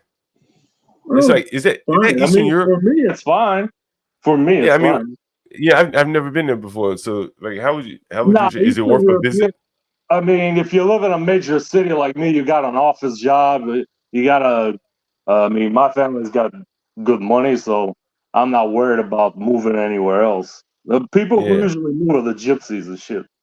Yeah. I've seen Yeah. those in Europe. That's what I sent you the video last time about the gypsies that went to Florida. You made the ones who were shoplifting and shit. You saw that one? Yeah. We showed it. Yeah. We showed Those are gypsies. Those are gypsies. Yeah. I'm Hey, actually glad that the Westerners have started taking them in the last 20 years, man. They've been causing so much problems for us. It's finally time to get rid of the burden. You know what I mean? We didn't have any social programs for them and shit. So yeah. So gypsies are what? Is it Romans or Rome? No, they're from India. They're from West India. Indians. Oh, okay. Yeah. Okay. Yeah, that's They were interesting. slaves to the Turks and the Arabs that were brought in like 500-600 years ago. And, they kind of live in segregated ghettos and stuff like that. They speak their own language. They don't know how to read and write. Their kids don't go to school. They usually pickpockets, steal copper wire, that type of shit. Yeah. Wow. And so where do they live? I'm sorry, what? Where do they live there? In separate ghettos, social housing. But they started moving in the last 20 years. I mean, my country doesn't have that many gypsies as it did in the 90s and shit. They went mostly in Western countries now, which is good for our reputation. But I've seen them in like maybe London or Paris or Amsterdam somewhere. Yeah, I've seen They're big with their kids and stuff like yeah. But they're actually getting money from the government. They just beg to make an extra buck. Really? I think it's a cultural practice. They just learn it from their grandparents and parents, and they just pass it on and on. You feel me? Did you ever have like food trucks? Food trucks, gypsies? No, that might be Turks and shit. Yeah. No, but you mentioned something about. I gotta go in a few minutes, but you mentioned something about Russia going to Africa and shit. They only went there because the Chinese invited them. They needed a muscle to protect them in case something goes wrong with their plans. Russia doesn't really give a damn anything about outside of Europe that much, but it must be some resources or something there that they need. Something, I would imagine. They wouldn't go there for nothing. Hey, how was the war? How has the war affected your country, like where you live in? Like, how does it affect you? We got new neighbors from Ukraine, but that's why. I mean, the rich ones come here. The ones who are broke usually go to Germany, the UK, the US, etc. to get benefits. But we got a few neighbors. We open our doors for them because we're Slavic and we got to look out for each other. But pretty much that's about it. The inflation kind of sucks, but it's not as bad right now in the West because they depended more on Germany, depended more on Russian gas and such. Because now actually the Westerners are paying for the same Russian resources, but they're just getting them from China and India. Third party. Yeah. So has inflation been bad in Bulgaria? Not so much compared to the West, to be honest. A lot of Westerners come here because it's cheaper. So, did you see? You don't really need that much because the expenses are not so big. Did you see the map I was showing of the Western versus other countries and how you saw that? What did you think about that?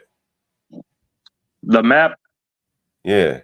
I mean, it's kind of funny because Russia and China, they're very nationalistic. They look down on anybody who's not Russian or Chinese. So it's kind of weird that, they just partner up because they got mutual interests, not because they like each other or anything. What currency do you use over there? The euro? No, the Croatia uses the euro. My country we have our own. Oh, really? You think it's better having kept your super chats? I can send super chats in euro because I got a Croatian card.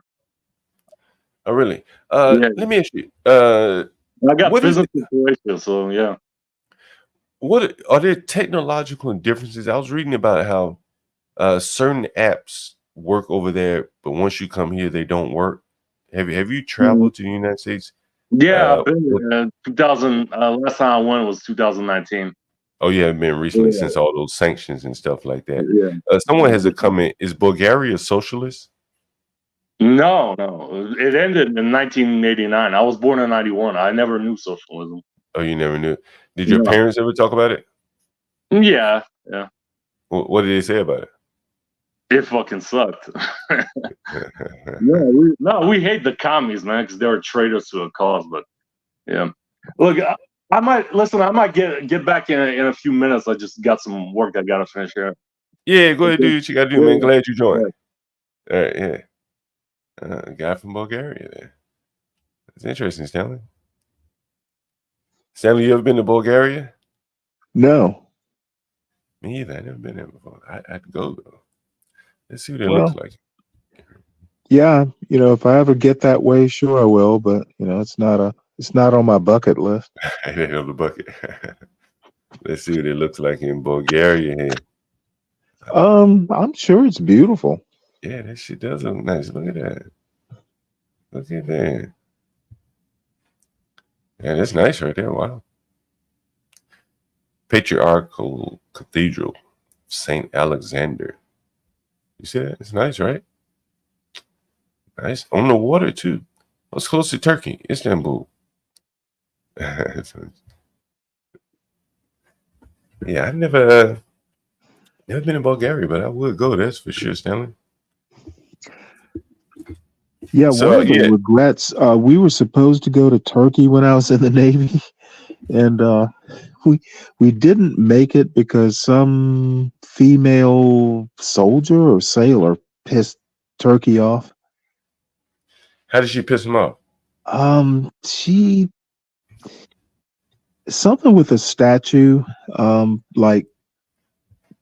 can't remember exactly what she did. It was like she tore down a flag or something like that, and they take stuff like that seriously, and why an American would want to do that, is kind of beyond me.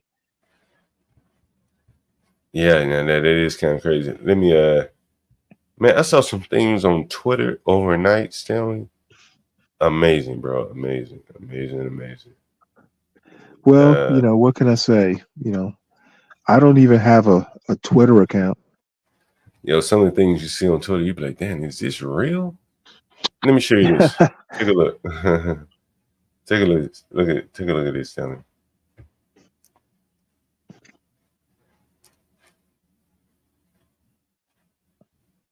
Let's see.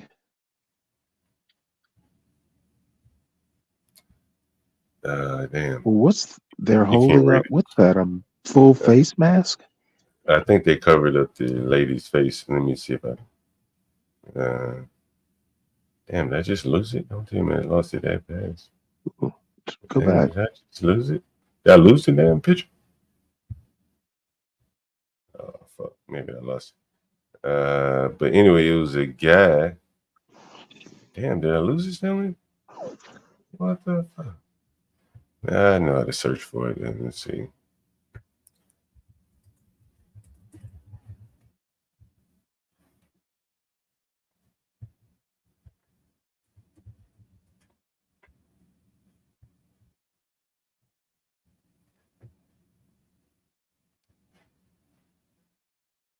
Yo, yeah, this is it right here.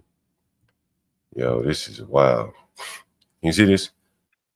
A young father was shot in the head while napping in his home in Oakland. Found out gun owned legally. Fired by a recidivist. Open weapons charges or other. Huh. Damn.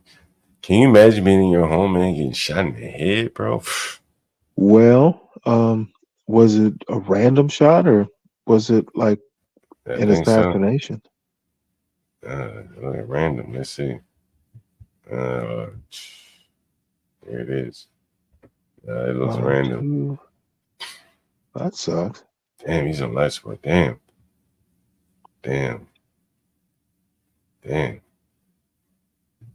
Bullet through the wall. Sheesh. Was it a cop who did it? Listen at you. You think it was a cop agent? Damn, that is. It's not unprecedented. Damn, that's fucking crazy, bro.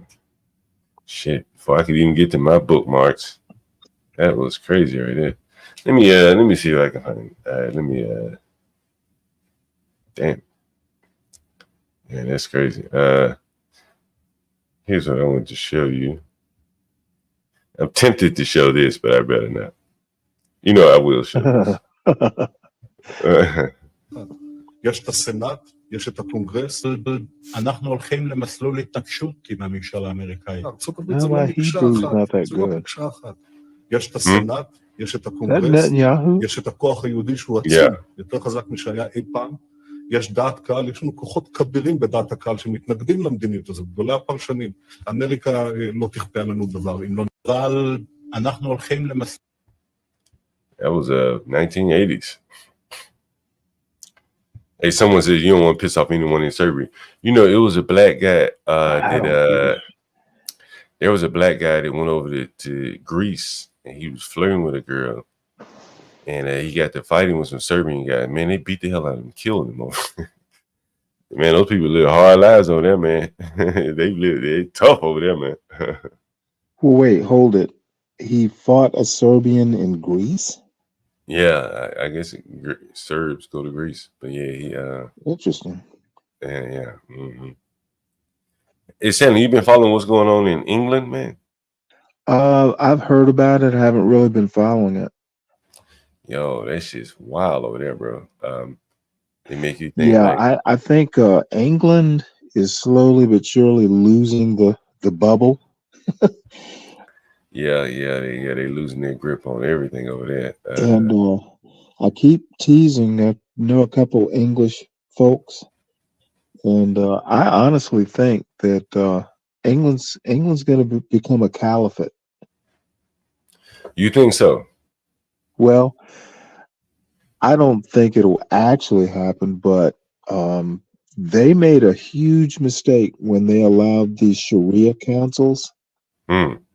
Because essentially, they call them, the nickname for them is Sharia courts. They should have never done that. I mean, even councils, they technically don't have power and all that stuff.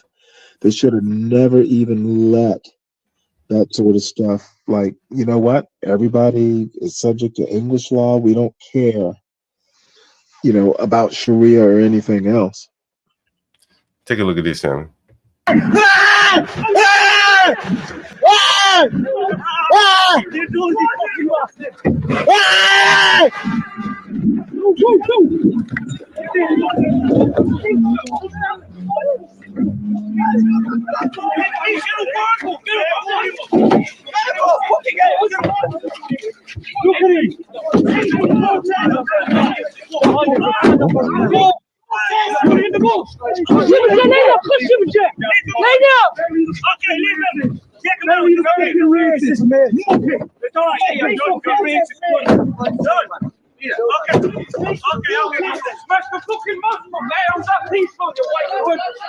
Fuck you, Malaga! They got him in a trench, Stanley. Well, tell me what's going on. Is it Muslims fighting white people? Exactly who's fighting? I think 3 babies were stabbed. 3 children or something were stabbed by presumably a Muslim man. And so... Oh, so the white people are rioting? Well, I think those are Muslims right there attacking the white guy, right? And I think the whites are attacking too. Let me see if I can. Yeah, you know what? The other thing is a lot of, the police don't like getting involved in, they're girls getting raped and abused, and cops don't want to get involved in the Sharia stuff. It's a mess. I'm surprised this hasn't happened earlier. I think they're at the tipping point now. Like, man, like, look at this right here, man. Like, I mean, some of the footage over there is so amazing. Some of the footage is so amazing over there. Like, you know, what is it? The syndrome, the Stockholm. Like, you'll see a reporter standing there, and the Muslims are walking behind her with machetes and bats. And she got to act like none of this shit is even happening and report on the white people fighting them. It is truly like bizarre world over there. Like, wow. Well, all I have to say is, you know, who needs guns when you got who need guns when you have machetes? Man, I tell you, up close in person, I guess you're right. Stanley, I saw this. It reminded me of you. Check this out. I am looking. Liberal store worker melts down over a Make America Great Again hat and Trump shirt. Check this out. I am looking forward to releasing this video because I just want to purchase something. Get the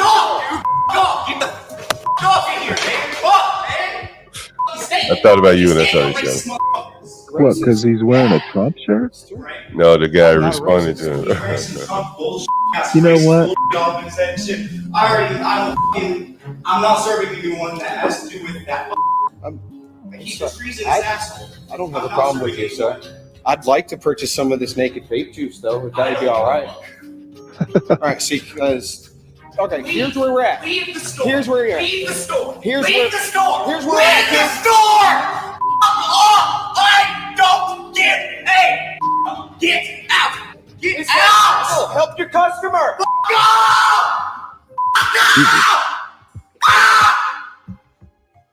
Liberal. This is where, like, a lot of the young people, Stanley. Liberal store worker. Is that what he is? A liberal? I mean, a lot of these young people, man, they've been so brainwashed. They, you know, I've seen, like, the guy that worked for me, he was like this. Every time I see him, even today, he still talks about Trump. He just brings it up. It's like they've, like, embedded something in these people where, like, Trump is what ails all. And that very well could be the case, but you're not going to be able to even focus on what you can do if you're so focused on this one person and this guy. We have to put things in perspective. Trump's not president, so I mean, he's not. And that's the thing. Like, that's correct. He's not president. Yet this man is still acting like this, right? Like, even if he was president. Well, I don't think that dude's not stable. There are a lot of them, like Stanley. There are probably a million videos like this of young liberals. Like, look at this liberal lady here. I don't think he's liberal. Oh man, if you hate Trump that bad, man, yeah, liberal crazy. Liberal is kind of it. Yeah, well, very pleased look look at this liberal then there lady was this, here. as I say, clash Watch between this. Watch this, protesters Stanley. and the police, and that is when they then ran off across the park here. A big group ran off, looking for trouble, it looked like to us. So we're just going to step away now from this group behind us. But a lot of disorder here, a lot of and look very pleased about it whilst they did it. Then there was this, as I say, clash between protesters and the police. Hold on, Stan, I gotta take this call. Give me 1 second.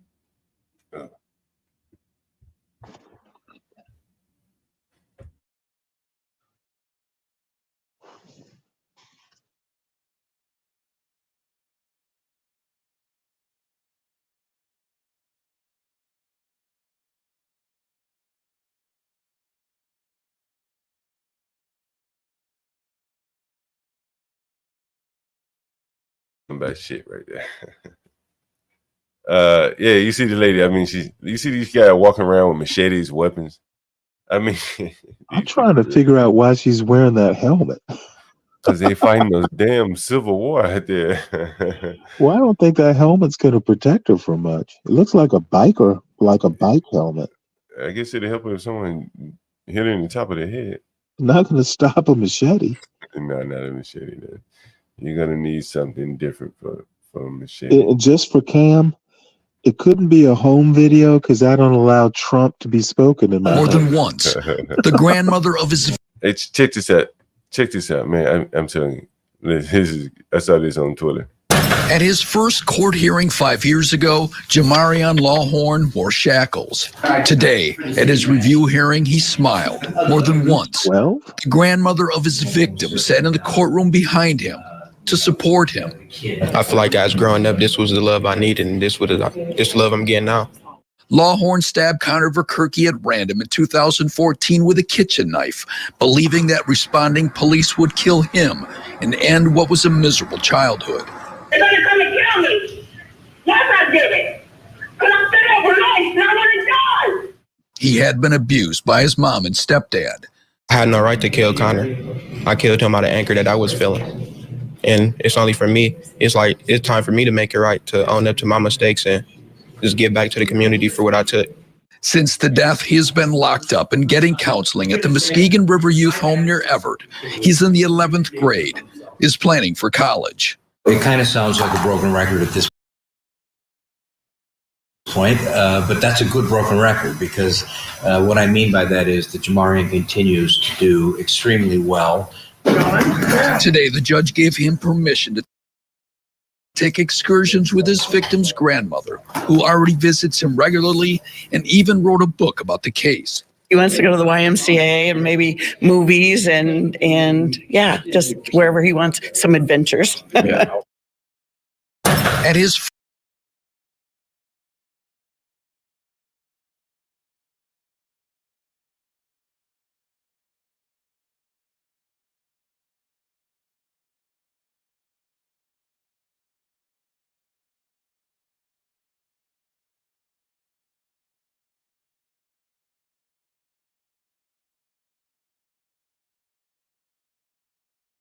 Anyone want to take any wagers on how this boy turns out?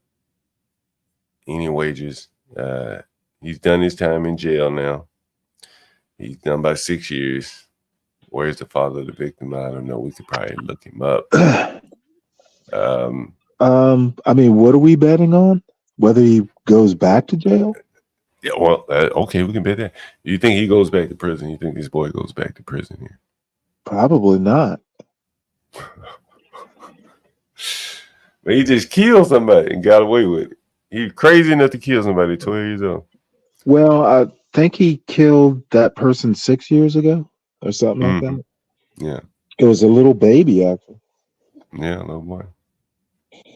But if I recall what they just said, he was 12 or something like that. Mm-hmm.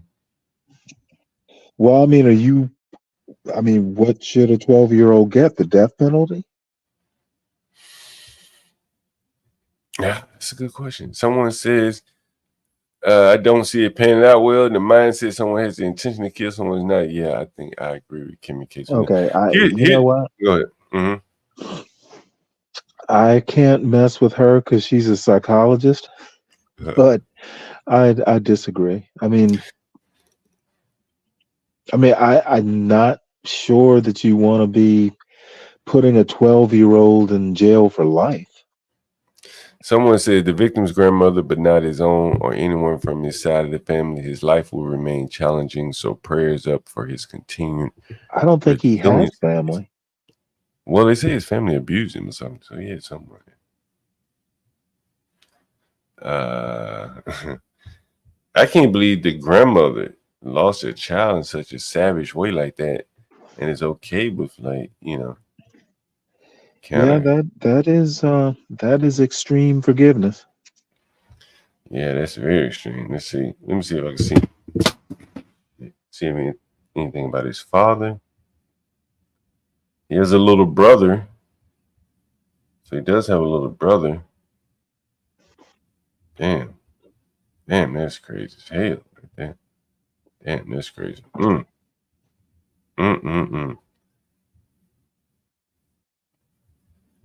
You guys heard about Aiden Ross giving Donald Trump a cyber truck? Who? Some streamer called Aiden Ross. Well, that's in lieu of $45 million a month. Check this out, Sam.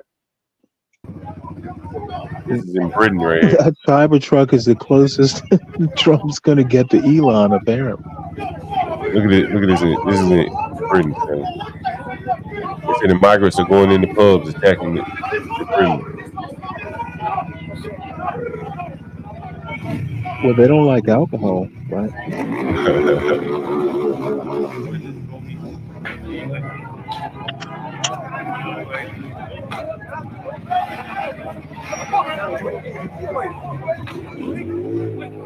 No, I can't believe the English aren't defending the pub. Is that a Pakistan flag? Probably. Jesus. Probably saying it. Man, yo, man. London is probably gone, bro. Like, yeah, you know, they can't coexist with this right here. And look at this. Yeah, that is some kind of other flag. You're right. Yeah, that is a Pakistan flag. Damn, that's amazing. Yeah. And this is Britain, bro. UK somewhere. Whatever.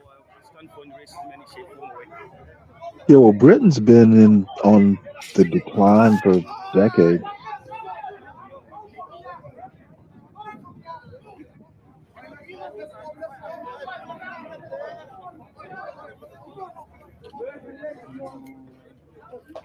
This is crazy.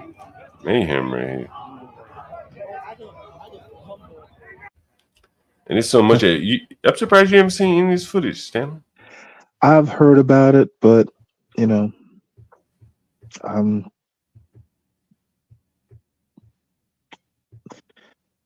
it's not surprising. Diversity, huh? Is what diversity really is. I wouldn't even call that diversity. It's just you can go too far with diversity, and like I said, you know, Sharia councils. You know, that's taking it way too far. I may have played this before, but I'm interested if you want to see this. Someone said, "What would you do?" Oh man, what can you do? Man, that would be rough, boy. They might bring out the machete on you. Check this out. This is interesting. This is, I think, El Salvador's president. I think I've played this before, but I'll play it again. Fed had for that money being printed. The Treasury.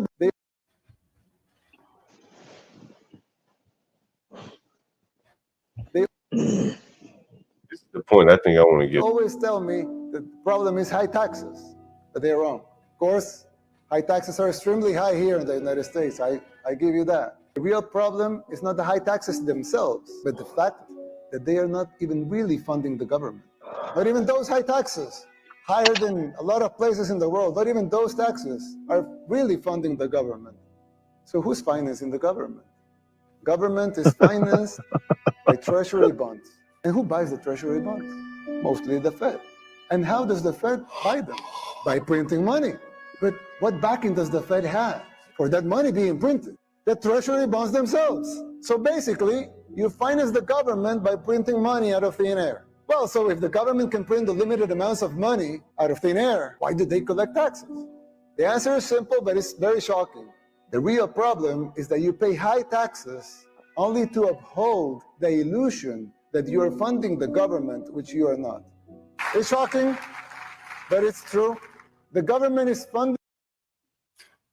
Yeah, I'm starting to believe that more and more, Stanley. Like the amount of just like out of control spending, they don't need our tax money anymore. What do you think? Why do you think spending's out of control? Well, if you spend more than you bring in, Okay, which has happened like forever. well, and the more and more you do it, like maybe you can do it for a little while, but at some point it just gets out of control. Well, I would argue that for most of our 250 years, America has spent more than it took in. Very well could have been. I don't know.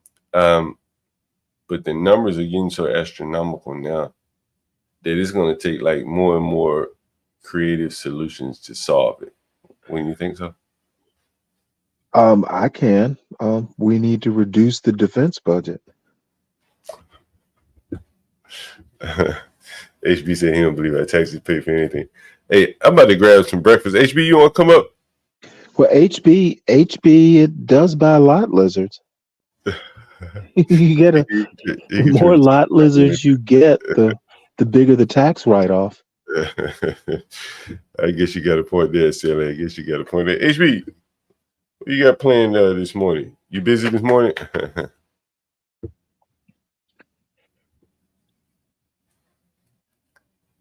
I don't know what he's talking about. No response yet from HB. I was going to do a stream at 9:30. Donald Trump is talking serious about this Bitcoin. Are you going to invest in any Bitcoin, Stanley? No, I don't really understand it. Rashu hasn't convinced you yet? Not yet. And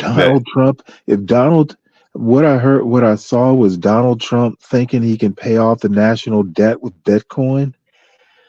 I'm going to keep an open mind to see what this financial genius comes up with. Well, it's interesting. Like, I doubt that he came up with that.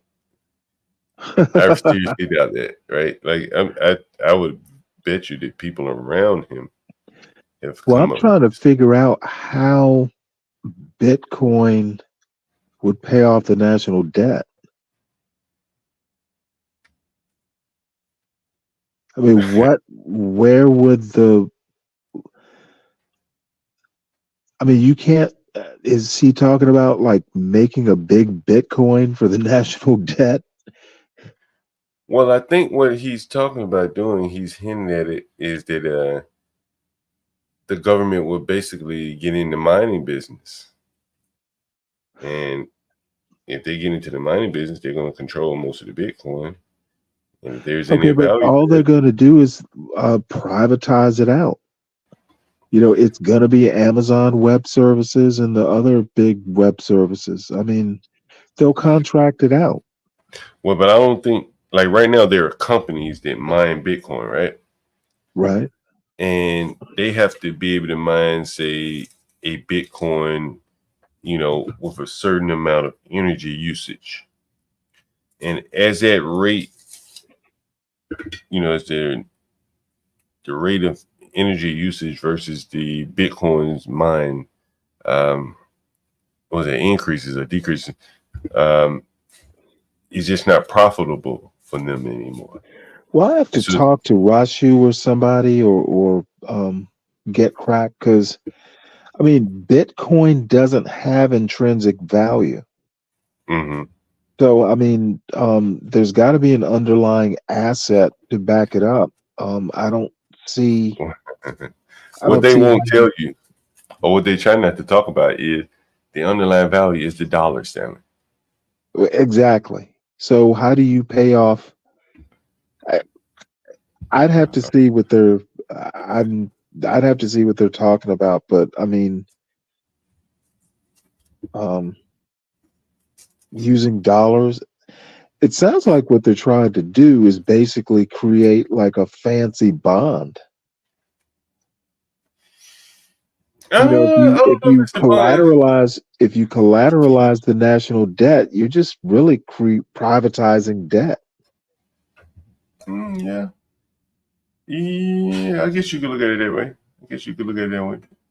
Stanley, hold it down for me. It's already. The national debt is a public debt already. It's a strategic reserve asset at this point, Stanley. Right, but what I'm saying is, if we the people are the government, it's we the people's debt. Yeah, hold it down for 1 second, Stanley. Okay. Keep the audience entertained. I'll be right back.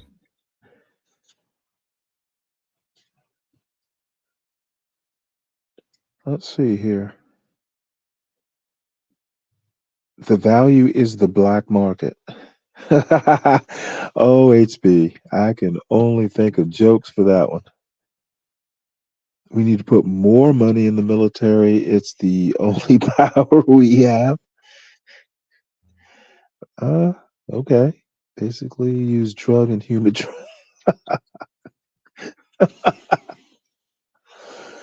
well, that's what I meant by the black market. Essentially what you're saying is bring back slavery.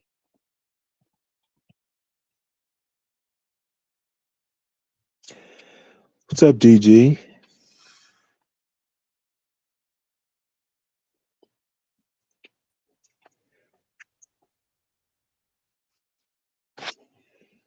Kimmy, let's see.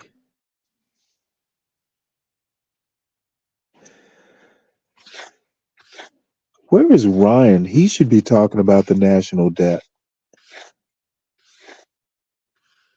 Hey, Stanley, can you hear me? Yeah.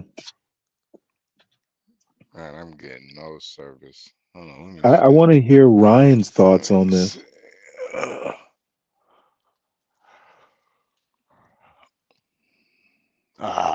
Why the government just print more money? See, this is, you know what? The government generally doesn't just print money to print money. There's a certain there we amount of go. that going on, but I think that's kind of hyperbolic. Yeah, Can you hear me? I Yeah, can, but just so barely. that's I can hear you, but it's a little low. hold on, let me add Ryan. There he is. But the human Do you hear me okay, trafficking. or is it echo cancellation on still? No, I can hear you fine. Okay. So how does this Bitcoin? How do you use Bitcoin to take care of the national debt? I've never heard of such a stupid thing. I don't know what he's talking about. Okay, I mean, well, look, thank God. maybe look, Trump has some pretty good ideas overall, right? He does? and I think his policies are good in a lot of areas, but I don't know what he's talking about. Unless the United States government owns the Bitcoin, how are they going to retire the current debt? In other words, the money we owe, right?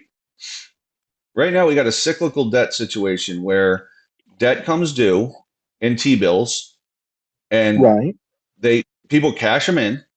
We then either have to give people their money or create more debt, which we do. That's what we're doing, right? So that we've taken no austerity measures to pay down the debt. It just continues to balloon. And I don't know what he's talking about. How is he going to use Bitcoin to pay the national debt? Well, I don't was understand. thinking Maybe they'll accept Bitcoin. I was thinking he just basically substitutes the national debt for Bitcoin, and then people buy Bitcoin. But I Maybe mean, he'll pay them in Bitcoin. So, like, in other words, if I have a treasury bill, he's going to pay me in Bitcoin. But see, he doesn't control the Bitcoin. So how's he going to do that? I mean, you know what I mean? that's the thing. What if the government does end up controlling Bitcoin? Okay, so if they control it so if they say, hey, here's one Bitcoin to me, right? Like, so whatever the value is, 60 grand or 80 grand, whatever it is. By creating one extra Bitcoin, it dilutes the cost. It dilutes the value of the current Bitcoin in circulation right by the same amount, by that percentage, right? So all the other people that have Bitcoin are mad because they've lost that much value. You see what I'm saying? Bitcoin's bigger denominations. Of course, you can buy $1 billion of treasury bonds. So you're right. I don't understand how this works. I mean, that's what I was trying to say yesterday. You can't just print money. It's one pizza pie, right? You know, if you look at your stock funds, right? If you look at the stock funds, they do a payout at the end of the year a lot of times for a dividend, right? So they say, hey, we're going to pay out by X. And a lot of the times, the value of the stock just goes down by that percentage. So if it's a $190 stock, we're going to pay a dividend. So we're going to give you X number of dollars. They take it out of the stock fund itself. Right. You know what I mean? So you just lose. They're just dividing up the pie more, the same size pie. They're dividing it up in more pieces. That's all. So I don't know what Trump's talking about. It's not workable. I don't see how you can't just create money out of thin air. They either have to raise figure out why the taxes government or even generate wants to get into Bitcoin. I don't know. I mean, what's going to happen? As soon as the government gets involved, it'll drive the price up. It'll distort it. No one will make any money. Oh shit! Hey guys, let me show you this. Matter of fact, I don't even know if I can show you They're this. going to regulate it. I'm just gonna read this Exactly. shit to you. Look at this, right? John, I saw Can you this see what's? video already. He beats that girl to death, man. Oh man! Oh man! Oh man! Oh man! Oh man! Yeah, don't show it, dude. It's just disgusting. You saw it, Ryan. Did you see this? I didn't see it. I don't want to see it. It's revolting, I'm sure. Bro, the way those men I were saw it. running That over girl the damn. I people. saw it, John. That girl's damn near dead. The way they were And what running did she over do? the What did people. She didn't wear her what did the hijab. girl? I bet you $20 she didn't. Yeah, I was gonna say. I think she didn't wear her hijab, or she put it on late. Like she went outside and then put it on, which is illegal in Muslim culture. You're supposed to put it on then go outside. No, not all Muslim cultures or Muslim nations. Look, that's a Damn near girl. both That's a of them, though. teenager. I Look, I wouldn't even guarantee they say, don't. I They'll wouldn't even never show say that on damn near most of them. ABC. Nah. They won't show it on any of the liberal channels, and that's God, the no, sad no. part of this whole thing. Like, if you look at this stuff in England, everybody that's doing anything is quote unquote far right. And the good news is they've used far right now so much that if you look at my views, I would be considered far right, and I'd be considered a white supremacist, a white nationalist, a Christian nationalist, and far right. That's how much they abuse the terms. I'm not any of those things, right? I believe in my country. I believe that I'm a secular. You know, I don't believe we should have a state religion. I'm a secular person. I'm colorblind when it comes to racial issues. I don't have an opinion on abortion. Like I'm kind of a moderate, but based on the media, I would be considered a far right radical because anybody that doesn't agree with their stuff is a far right radical. You know, it's Well, crazy. but Joe If I Biden's a say, look, leftist. Stanley, if I say, how about this? I'm against unfettered, unmitigated illegal immigration and for limited immigration specific to like the jobs we need in America, right? Oh, you're a racist. They'd call me a racist for that. And it's like, no, I'm against Russians and Ukrainians coming here and taking the jobs of Americans that are black, Latino, white, Asians that are current citizens. I'm a white supremacist because I don't want anybody coming and taking those jobs, right? They call me a far right radical. Well, I It's crazy. don't think they do the same thing with the left. Like Joe I don't know. Biden's a communist. I've heard that several times. Oh, that's just yeah. That okay. So I see what you're saying. I feel like he's not a communist, obviously. But like like he's not even Well, a I don't think socialist. he's a socialist. He's not a leftist. Not a Yeah. he's not You a know, progressive. we have to stay woke. Like everybody needs to be woke. And you can talk about if you're the wokest or woker, but just stay more woke than less woke. Yeah. You know, we have to stay woke. Like everybody needs to be woke. And you can talk about if you're the Look at John, look wokest at or John. woker, but Look at just John. stay more woke than less woke. Yeah. You know, we have to stay See, woke. I agree with her. Like everybody needs to be woke. And you can talk about if you're the wokest or woker, but just stay more woke. She said about 5 words: woke, woker, wokeist. Just stay woke. And She didn't say a I damn don't thing. have a problem. I'm sure she means woke as in like the 1970s, like stay woke. No, she means it like we No, need she don't. to. She don't mean it like that, Stanley. Come on, man, get real. Get real. We gotta stay woke out here. Stay woke. It don't matter if you wokeist or the woker. You just gotta stay woke. John, what were you talking about before I came on, man? About what? I don't know. You showed that video of those pro-Palestine people beating up that one white guy. No, it was Oh man, yeah. pro Go ahead. Palestine. Well, they You all know, have just the fights Palestinian and shit flags. going on. Ryan described modern Christian with xenophobic tendencies. You know, by the way, when the Middle Easterners are waving Palestinian That's- flags and they're Arabs, I don't necessarily have as much of a problem with it when stupid white people are. When white people are waving Palestinian flags, I want to personally beat them. So I'm like, you don't have a dog in this fight. If you think you do, why don't you get on a plane and go to Gaza? Like when white people do it, it annoys me to no end because it's hypocrisy. Yeah, but it's mostly kids on campuses, right? Exactly. Hey, Ryan, let me tell you a funny story. I mean, why do we take them so seriously? Ryan, let me tell you a funny story, right? So 2 doors up from one of my houses, the house where I met Grace and Ben, there's this mixed race black couple, older couple. And so during Black Lives Matter, they put the flag out in front of their house. And I could describe Petworth, Northwest DC, but this is more pronounced being that I'm in Southeast. And, you know, most of the blacks over here, you know, I'll get to in a moment. So they had the Black Lives Matter. So the black wife and the white husband, they had the Black Lives Matter flag up. And then when the next big thing came, what was it, Ukraine?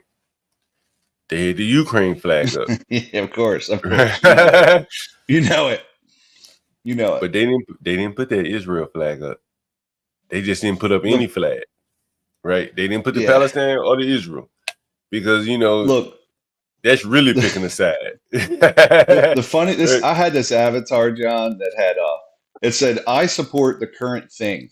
Yeah, it had a needle, it had a mask, it had a Ukrainian flag, it had a BLM, it had just whatever the current thing was, we support it, right? Liberal cause, you know. But I think the liberal cause phrase, when it comes down for the support of Israel, I think with it splits. There are groups that support Palestine, and there are groups that support Israel, and I don't think they can reconcile those two. They can't. I mean, they're gonna Kamala's gonna run the center. She's gonna say, you know, Israel has a right to defend itself, and we believe that what happened on October 7th was blah blah blah. Hamas started it. However, Israel needs to wrap it up and stop doing the kill. Like, we don't take a position. It's just dumb. Well, the thing is, you know, Israel's not making headway. You know, you can't just churn. Yeah, I agree with Stanley on this one. Another Arab you country can just got in. justify a 1-to-1 Hamas, like for every Hamas killed is a civilian, that's way too high a casualty. Let me ask you a question, because nobody talks about this. So what Hamas has done, and frankly, to some degree, the Palestinian people by voting them in, what Hamas has done 17 years ago. I mean, so the Palestinians have been working in Israel. No one has dumped any information on like, hey, there's tunnels they're building over there, guys. Nobody said that, right? I have a problem with that. Number one. Number two, Hamas, by hiding behind the public and under hospitals and behind people, it's a total war crime. So is it the fault of the person you're fighting that if I jump behind if I get into a gunfight with the cops and I have a human shield in front of me, is it the cops' fault if they shoot that person when they're trying to shoot me? So okay, I'm sorry, you'll never get me to agree that it's okay to intentionally kill innocent people to get to a terrorist. I mean, they're also in a war zone as well. They got to make split-second decisions. It's not like they have time to actually think about it. It's a hard thing. I don't care if they're in a war zone. A 1-to-1 you're a veteran. You should care if they're in a war zone. A 1-to-1 ratio is too high. Period. I'm not saying that I defend Israel in any way. By the way, I don't really care about the whole conflict. It's not my conflict, you know. So and I don't want to see people deal die, with it if they were wrapping this up. They're no closer. They're no closer to dealing with Hamas than they were months ago. And let me share this tweet. Go ahead. Maybe they have something where they say, "Listen, Palestinians, we're going to stop the war. We want you to turn over Hamas. Well, and then we're going to wait." You know what I mean? Why aren't you? Another thing is the Egyptians are like, "You're not coming in here." And I find that to be the most interesting thing. Yeah, didn't the Egyptians build a fucking wall? Mm-hmm. Yeah. Well, the thing is Hamas. What does that tell me? Hamas kills civilians. That's why. I mean, Hamas is a problem because they won't hold elections. So Hezbollah's the same way. yeah, I'm not defending Hamas. I'm saying that you can't be going in killing women and children, and not make any headway after months. Yeah, I'm with you, Stanley. I don't disagree. I don't condone Israel just carpet bombing it, but it's a tough thing because they're trying to get rid of this group that's been doing this stuff for a long time, and it sucks. It's a The theater of thing war. It sucks. is Hamas is partly Netanyahu's baby.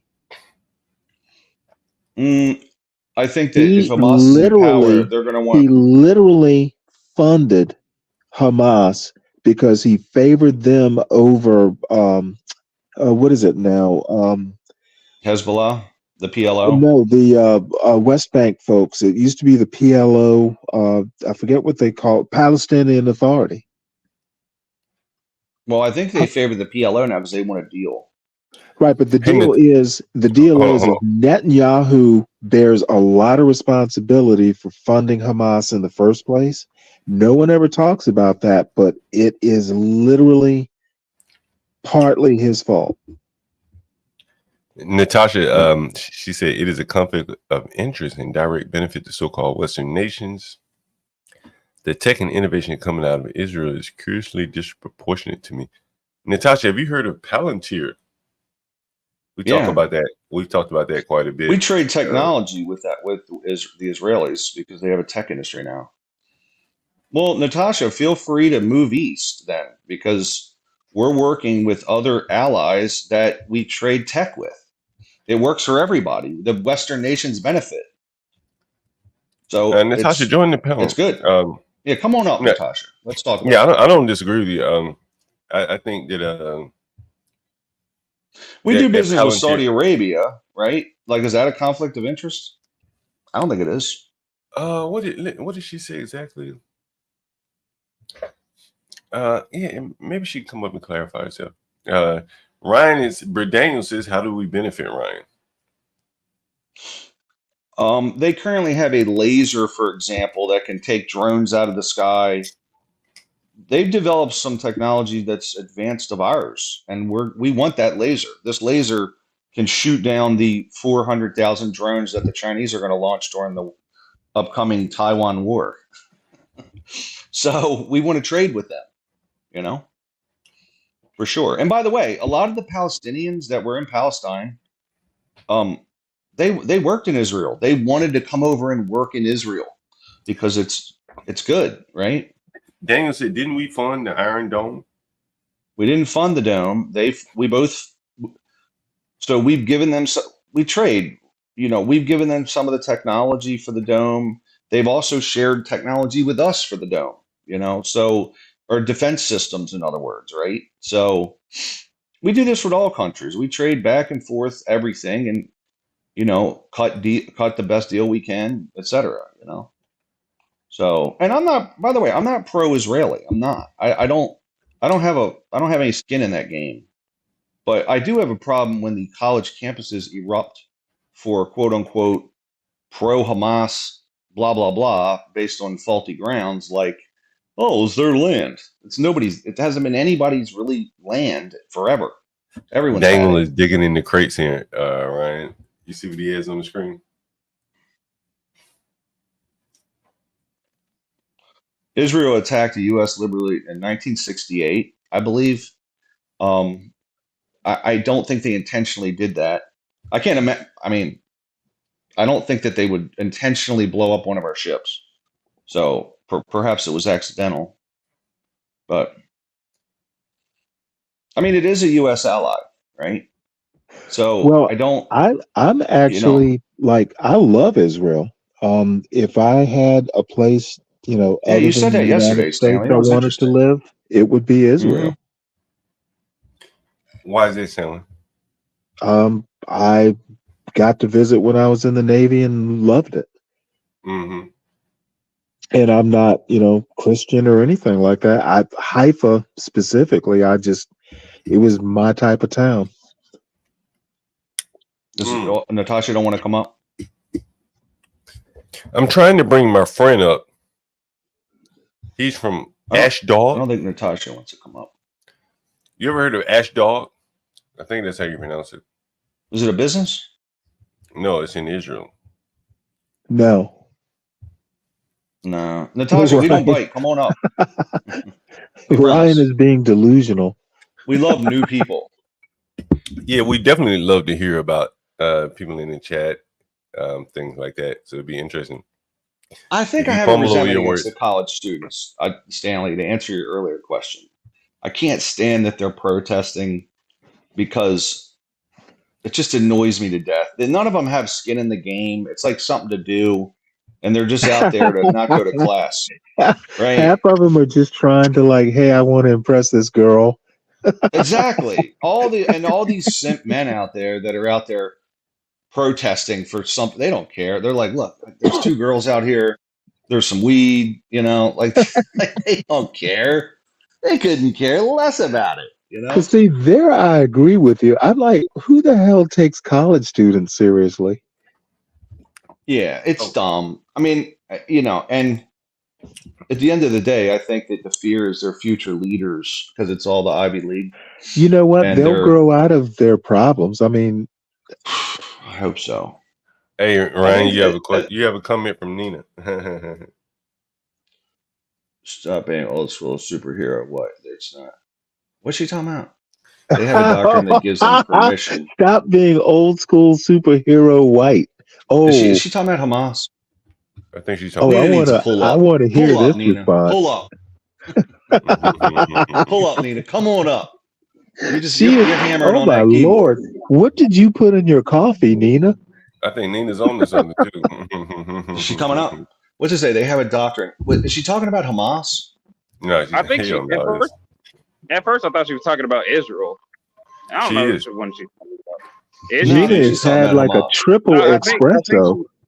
No, I think she's talking about the whole Jews want to kill white thing, and you're being too nice because you need to go to war with the Jews. Get your gun, Ryan. Go lynch some. Go to New York. Go lynch some small hats. I'm not. Listen, by the way, I'm not pro small hat. What I'm saying is, I'm definitely not pro Hamas. You have, and I'm not. And it's really, again, it's not really my. I don't know anybody. I'm not gonna lie. I think most people don't really give a fuck what they do. They can kill themselves. They just don't want to because I think most people care because they keep taking money from other countries to fuel their war. That's the main issue. I don't agree. By the way, I don't agree with I think they should be paying for arms unless we get something for it. Because they used to be a very poor country. Yeah, they used to be really broke. Their GDP's up there per person. They're doing very well. We don't need to be giving them free money. We got our own problems. Hello. So, like, if you want to buy guns, we got them. If you want to buy armaments, we got them. But no freebies. If you want to buy butt plugs, Shumley got you. Ryan, stop being a white superhero.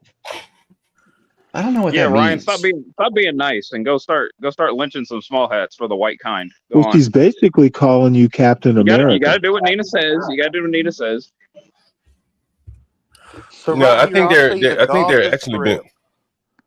Oh, here comes. All I'm Nina. saying is I don't care about none of these things. Really. So I'm for U.S. Hey, we got Nina. Hey, we got Nina up here. So let's see what Nina's saying. She's been in the chat. Go ahead, Nina. What you got to say? Good morning. Good morning. Good morning, guys. By no means am I saying that I'm pro-Israel or pro-Palestine, but let's just be honest. War is war, and it's kind of like a farmer lying that they have to kill chickens to make you a Caesar salad. They are doing what they need to do for their causes, and it also includes killing people, and that also includes killing innocent people. More specifically, murdering. Hold on. What I'm seeing with what I heard Ryan, because I had just put you guys on in my kitchen, so you guys are like on speaker in my kitchen. I was like, what? Did he just say that?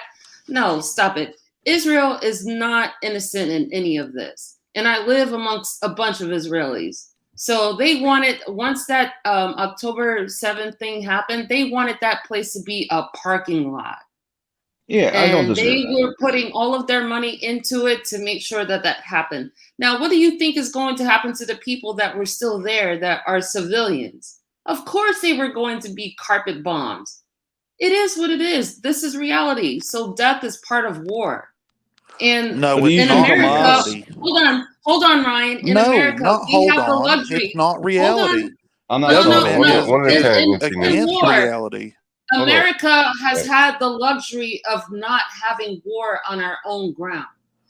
We see all this BLM stuff and we You see forget them, about the you know, Civil having the War? summer of love and burning down cities. We think that's war. You've No, never we seen definitely do war on that. the We other do burn down buildings overseas. and stuff. I'm telling you from my own family, sir. I'm speaking only from my own family, my own living family, and those that are now deceased. We're talking about You said brothers, war was natural. I'm here fathers, to tell you that it's not uncles, natural. Humans cousins, would and not naturally go grandfathers to that war have with each served other. They do World not. War I, World War II, Vietnam, I Desert don't care if it's Storm, World War III, etc. World War IV.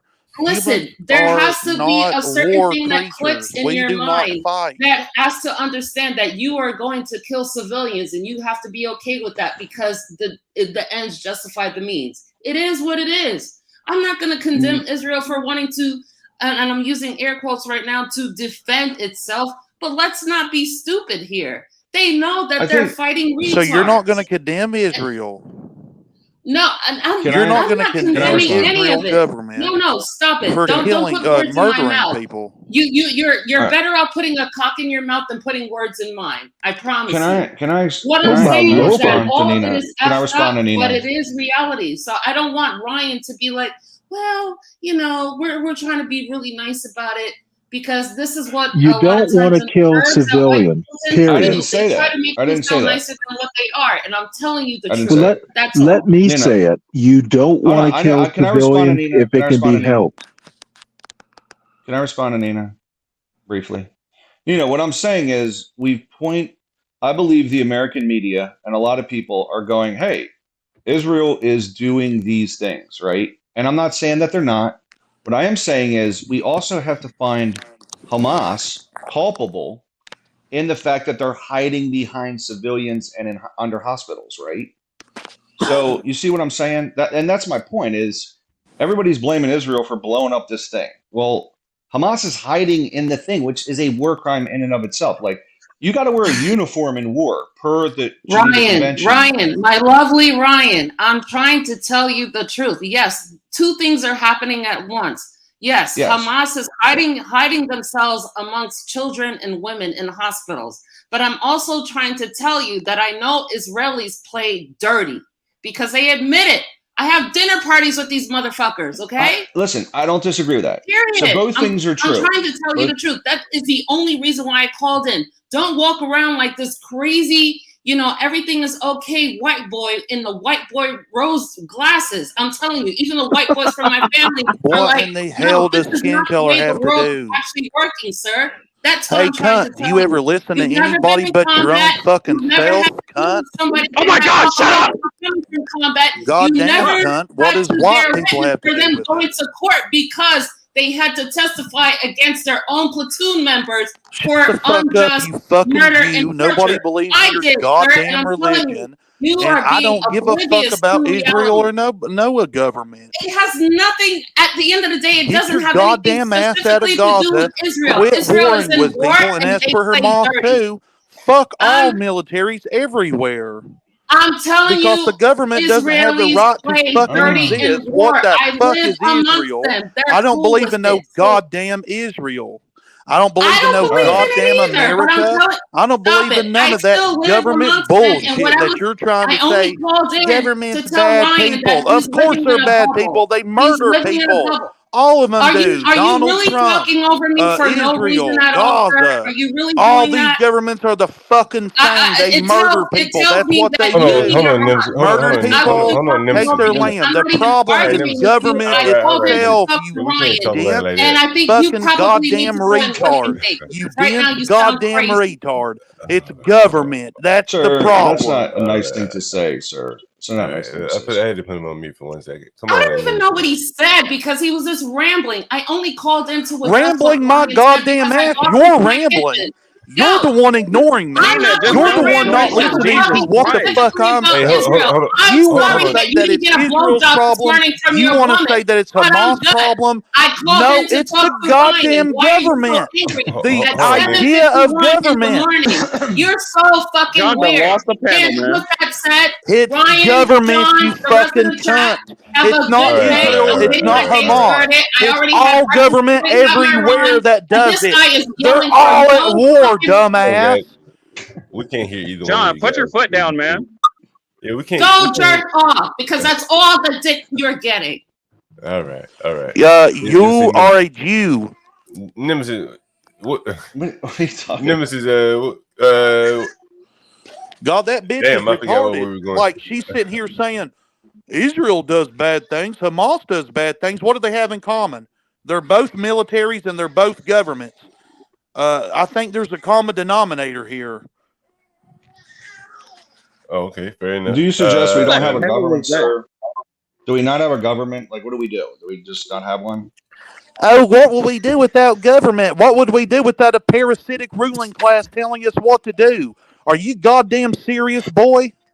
That Sir, boy sound like Hank what do Hill. we? No, I just make some suggestions. Do we have just no governments anywhere? Do we not organize a You society goddamn around right we don't something? have governments. What the fuck we need a government for? Jack or dick?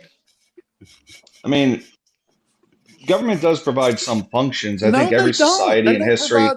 has You had think some something? type of For one, ruler. the There was a market, the king. grocery store is a free market. The only reason that you fucking eat is because of volunteers. Nobody Well, I has kind to of like feed you. national So park. get that over with. Government's not needed for a goddamn thing. You're not going to sit up here and justify government to me, motherfucker. You don't Government's the think reason they do a Hamas good is job with getting the national park? Hamas rules in Israel and people die. You're not going to sit up here and tell me that your politicians are good people, are you? Yellowstone's a good Sir, I government. didn't say so. I didn't say politicians were good or bad people.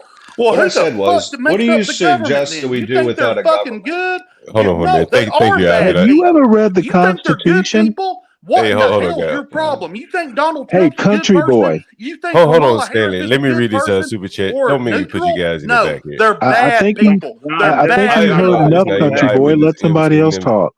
me read it. Let me read this super chat. John, time to express some authority here. Well, I guess there's two. What is it? Australian? What euros? Right? Yeah, guys. Come on, one at a time. You give you time to talk, but you're wasting your breath talking over each other. Right? I just don't know how we organize society in a totally free market without some regulation. And that's a very libertarian position, which leads to monopolies. It leads to Bullshit. market dom. Oh my god! Bullshit. Yeah, what the? Okay, I gotta It just does keep not calm lead to because. monopolies. Oh, really? Okay, so it Wait, doesn't lead to hold on. monopolies when Standard Hold on, Ryan. Oil owns 90%. Sir, what is your Hold job? on. Is it like Meineke Muffler? Do you know anything about economics? I he's a don't think you SoundCloud know a member. damn thing about economics. You would understand that the government is responsible for taxing us, and taxes is theft. I'm You gonna anti. try to I don't tell me like that high taxes aren't taxes. theft now? Go Yes. ahead, say. Yes. Go ahead, tell me that taxes aren't theft. Go They're ahead. not. Okay, cool. Then what is I it? believe They're taxes. taxes. So if I take a third of your paycheck, that's not theft. If I come to your house and take a third of your shit, that's Well, not how theft. about you get rich and Bullshit, do tax motherfuckers. shelters like You're not everybody going to sit else? up here and bullshit a bullshitter, motherfucker. You know what, dude? You don't want to fuck with me. Hey, let me ask you this. You want to know how we regulate things? If I'm out here in the free market and someone attacks me, I put a bullet in their goddamn brain. I think libertarians make bad human beings. I don't give a fuck what you think. Well, I give a fuck what I'm saying. That's why I said it. I don't give a fuck. You think that Okay, government well, is good. you know what? You You think don't have government to has give a a right fuck. to exist. You don't have to give a fuck, government but I stated shall say what I pig. want to say. MC Nemesis. Government is no good, and this is not a rant. It's the And half the goddamn truth. citizens aren't any good either. Should we get rid of them too? Hey, MC Nemesis, let me ask you a question. No, I ain't bowing down to no goddamn politician. Hey, I'm not all right, bowing all right. down to No, your I fucking understand. government. Get I over understand. it. Yeah, I Well, understand. we're not going to bow down If to you take you on anything this that I panel. have without